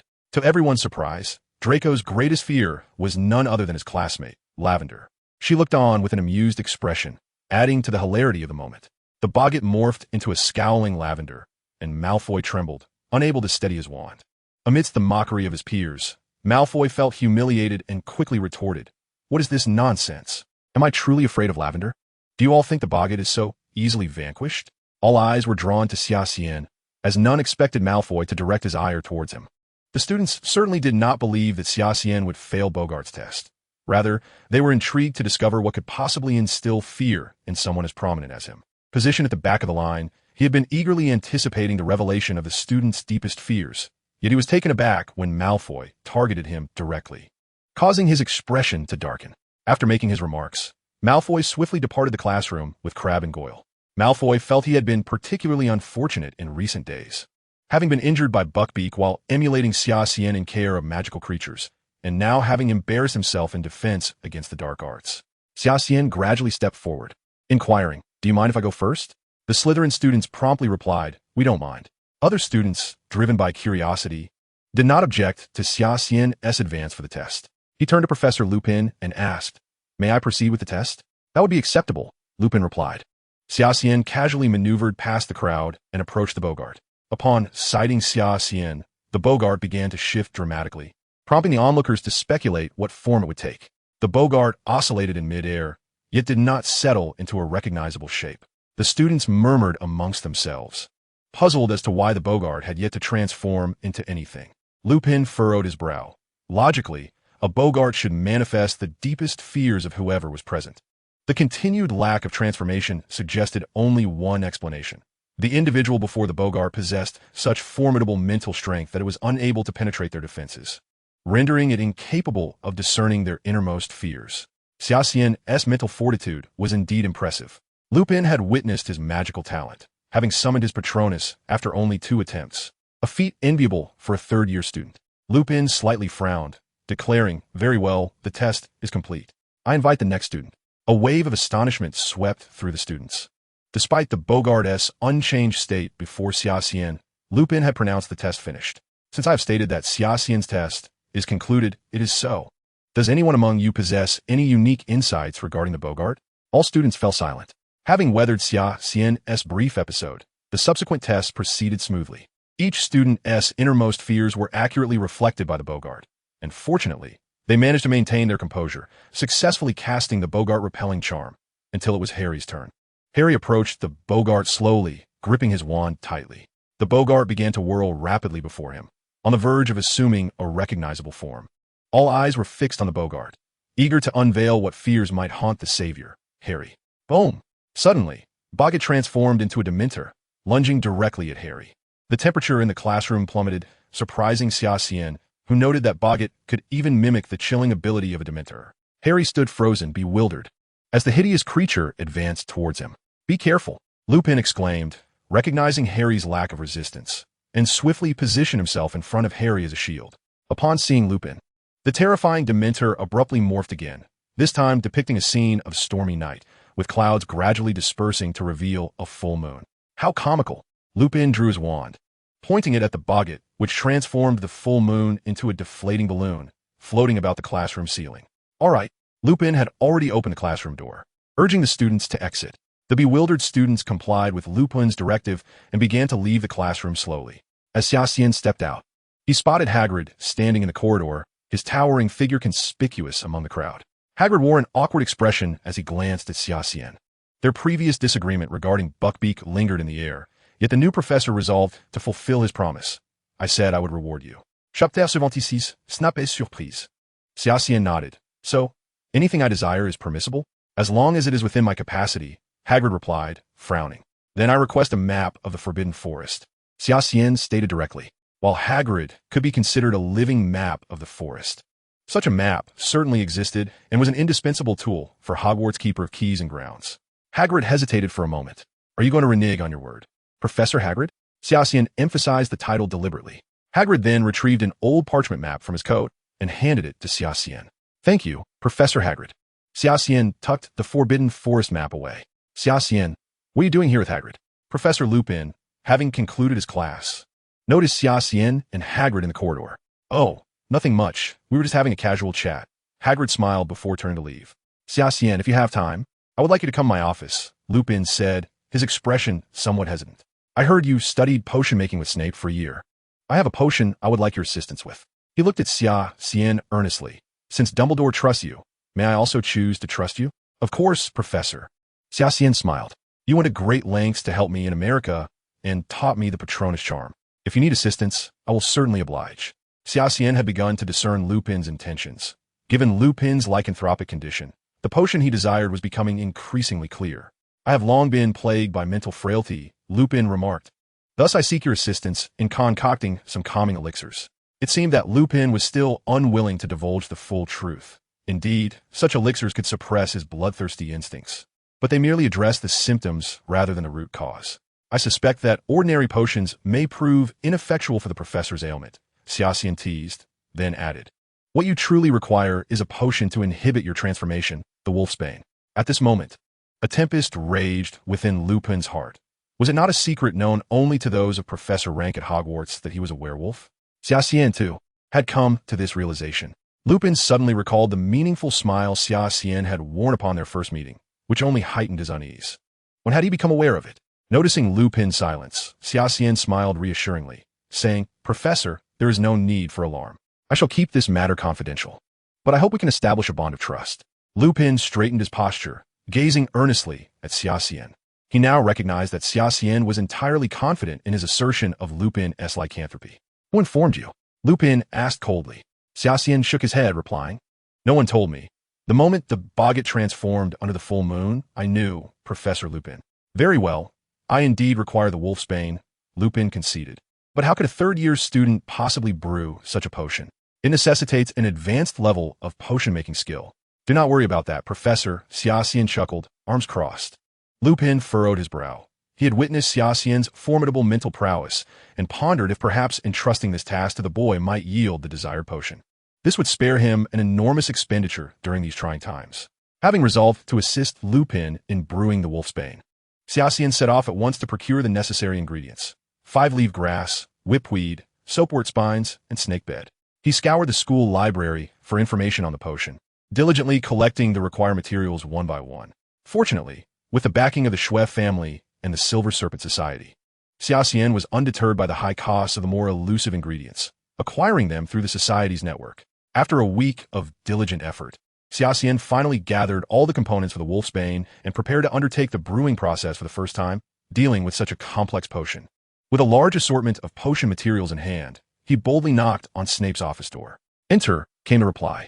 "Good morning, Professor," Xia Xian said, unceremoniously placing the ingredients on Snape's workbench. Furrowing his brow, Snape coldly inquired, "What is the meaning of this?" Xia Xian, closing the partially ajar door, replied, "I am brewing a potion. Do you not see this plethora of materials?" Snape retorted icily, "I only agreed to teach you about potion knowledge. I never said I would assist you in brewing. Remove it at once." With a faint smile, Xia Xian replied, "Who said I sought your assistance in brewing? This is a task I intend to undertake myself." Snape's brow furrowed deeply as he remarked, "You intend to concoct potions? Given the variety of materials you have prepared, I presume you aspire to brew a potion of considerable complexity. Do you truly believe that having learned a mere smattering of theory qualifies you to craft advanced potions? High-level potions differ vastly from the trivial concoctions you typically brew. You are far too naive in your understanding of potion making. And who granted you permission to create such chaos in my office?" Xia Xian shrugged and replied, "I shall handle the brewing, Professor. You need not concern yourself with it." At that moment, Xia Xian began to meticulously arrange the potion ingredients he had painstakingly gathered upon the table. This was the fundamental first step in potion making. Categorizing the ingredients was essential to effectively commence the brewing process. Snape paced slowly towards Xia Xian, scrutinizing the materials in his hands. 5-finger grass, whip vine leaves, soapod thorns, and snakebed seeds. Snape grew increasingly puzzled. The only potion that seemed feasible with these ingredients appeared to be the wolfsbane potion. He promptly inquired, "What precisely are you attempting to brew?" "I have agreed to prepare the wolfsbane potion for Professor Lupin. You cannot possibly lack such basic discernment, Professor Snape," Xia Xian retorted, not forgetting to jab at Snape as he spoke. At this point, Snape disregarded Xia Xian's sarcasm, his expression shifting to one of concern. "What secret do you know about Lupin? Did he enlist you to assist him in this?" Snape's mind was flooded with questions. The fact that Lupin was a werewolf was known only to those at the level of professor or above. How could Xia Xian possibly be aware of it? Despite Snape's deep-seated disdain for Lupin, Dumbledore had already tasked him with preparing the wolfsbane potion, so why was Xia Xian also aiding Lupin? Xia Xian lacked the patience to elucidate Snape's confusion, merely stating, "Some matters are best left understood without explicit explanation." Snape inwardly cursed. Pondering what understanding he could possibly have, he was utterly in the dark. At that moment, Xia Xian had completed the categorization of the potion ingredients, and the next step involved their preparation. Snape, of course, kept his thoughts to himself, maintaining a stern facade as he feigned comprehension and began instructing Xia Xian on his technique. "Do not presume that a mere superficial acquaintance with potion-making allows you to independently brew such advanced potions, particularly the wolfsbane potion, a concoction recently developed, for which both experiential knowledge and experimental documentation are woefully scarce. Know this, crafting high-level potions is a profound discipline, demanding both skill and experience. Without substantial references on the wolfsbane potion, how could someone with your lack of experience ever hope to succeed?" Xia Xian remained silent, diligently working on the materials at hand. "You see, potion making first requires the adept handling of materials to ensure their efficacy. Then, one must apply specialized techniques to elicit the desired effects of the various components. These intricate steps are precisely why only a true master of potions can successfully brew the Wolfsbane potion. Xia Xian remained silent, her eyes fixated on the leaf in her hand, intent on extracting its precious juices. Your technique is far too crude. Such an approach will squander a great deal of sap. Do not presume that by merely consulting a book borrowed from the library and following its so-called recipes, you can achieve success. Never overestimate your own abilities. Professor, if I ruin it, the materials are mine alone. Must you stand by and critique my every move? Xia Xian sighed, for Severus Snape was indeed terrifyingly stringent when it came to the realm of potions. However, after 2 years of learning under his watchful eye, she had developed her own independent method for brewing potions. Her technique was both precise and steady, surpassing even Snape's capabilities during his less-than-optimal moments. As Snape observed her, his initial smirk gradually faded into a furrowed brow. Impossible? He mused. Xia Xian exhibited a hint of awkwardness while executing certain advanced potion procedures, making it apparent that she was still a novice in the art of crafting high-level potions. It was evident that her pace in merging materials and concocting the potion was both slow and cautious. Yet, her progress was uninterrupted, flowing seamlessly like a gentle stream. And her handling of the ingredients was flawless. The properties and efficacy of the materials were preserved to an optimal degree, and she even employed techniques unfamiliar to Snape. While they appeared haphazard at first glance, upon reflection, one could discern a certain logic behind her methods. Gently, Xia Xian poured the specially treated fragments of the leaf into a glass vessel, subsequently placing it over a burner to carefully ignite the alcohol below. The leaf began to release steam, and she sealed the vessel, ensuring that not a single wisp of vapor escaped. Snape, now thoroughly astonished, found himself entranced by Xia Xian's skillful execution.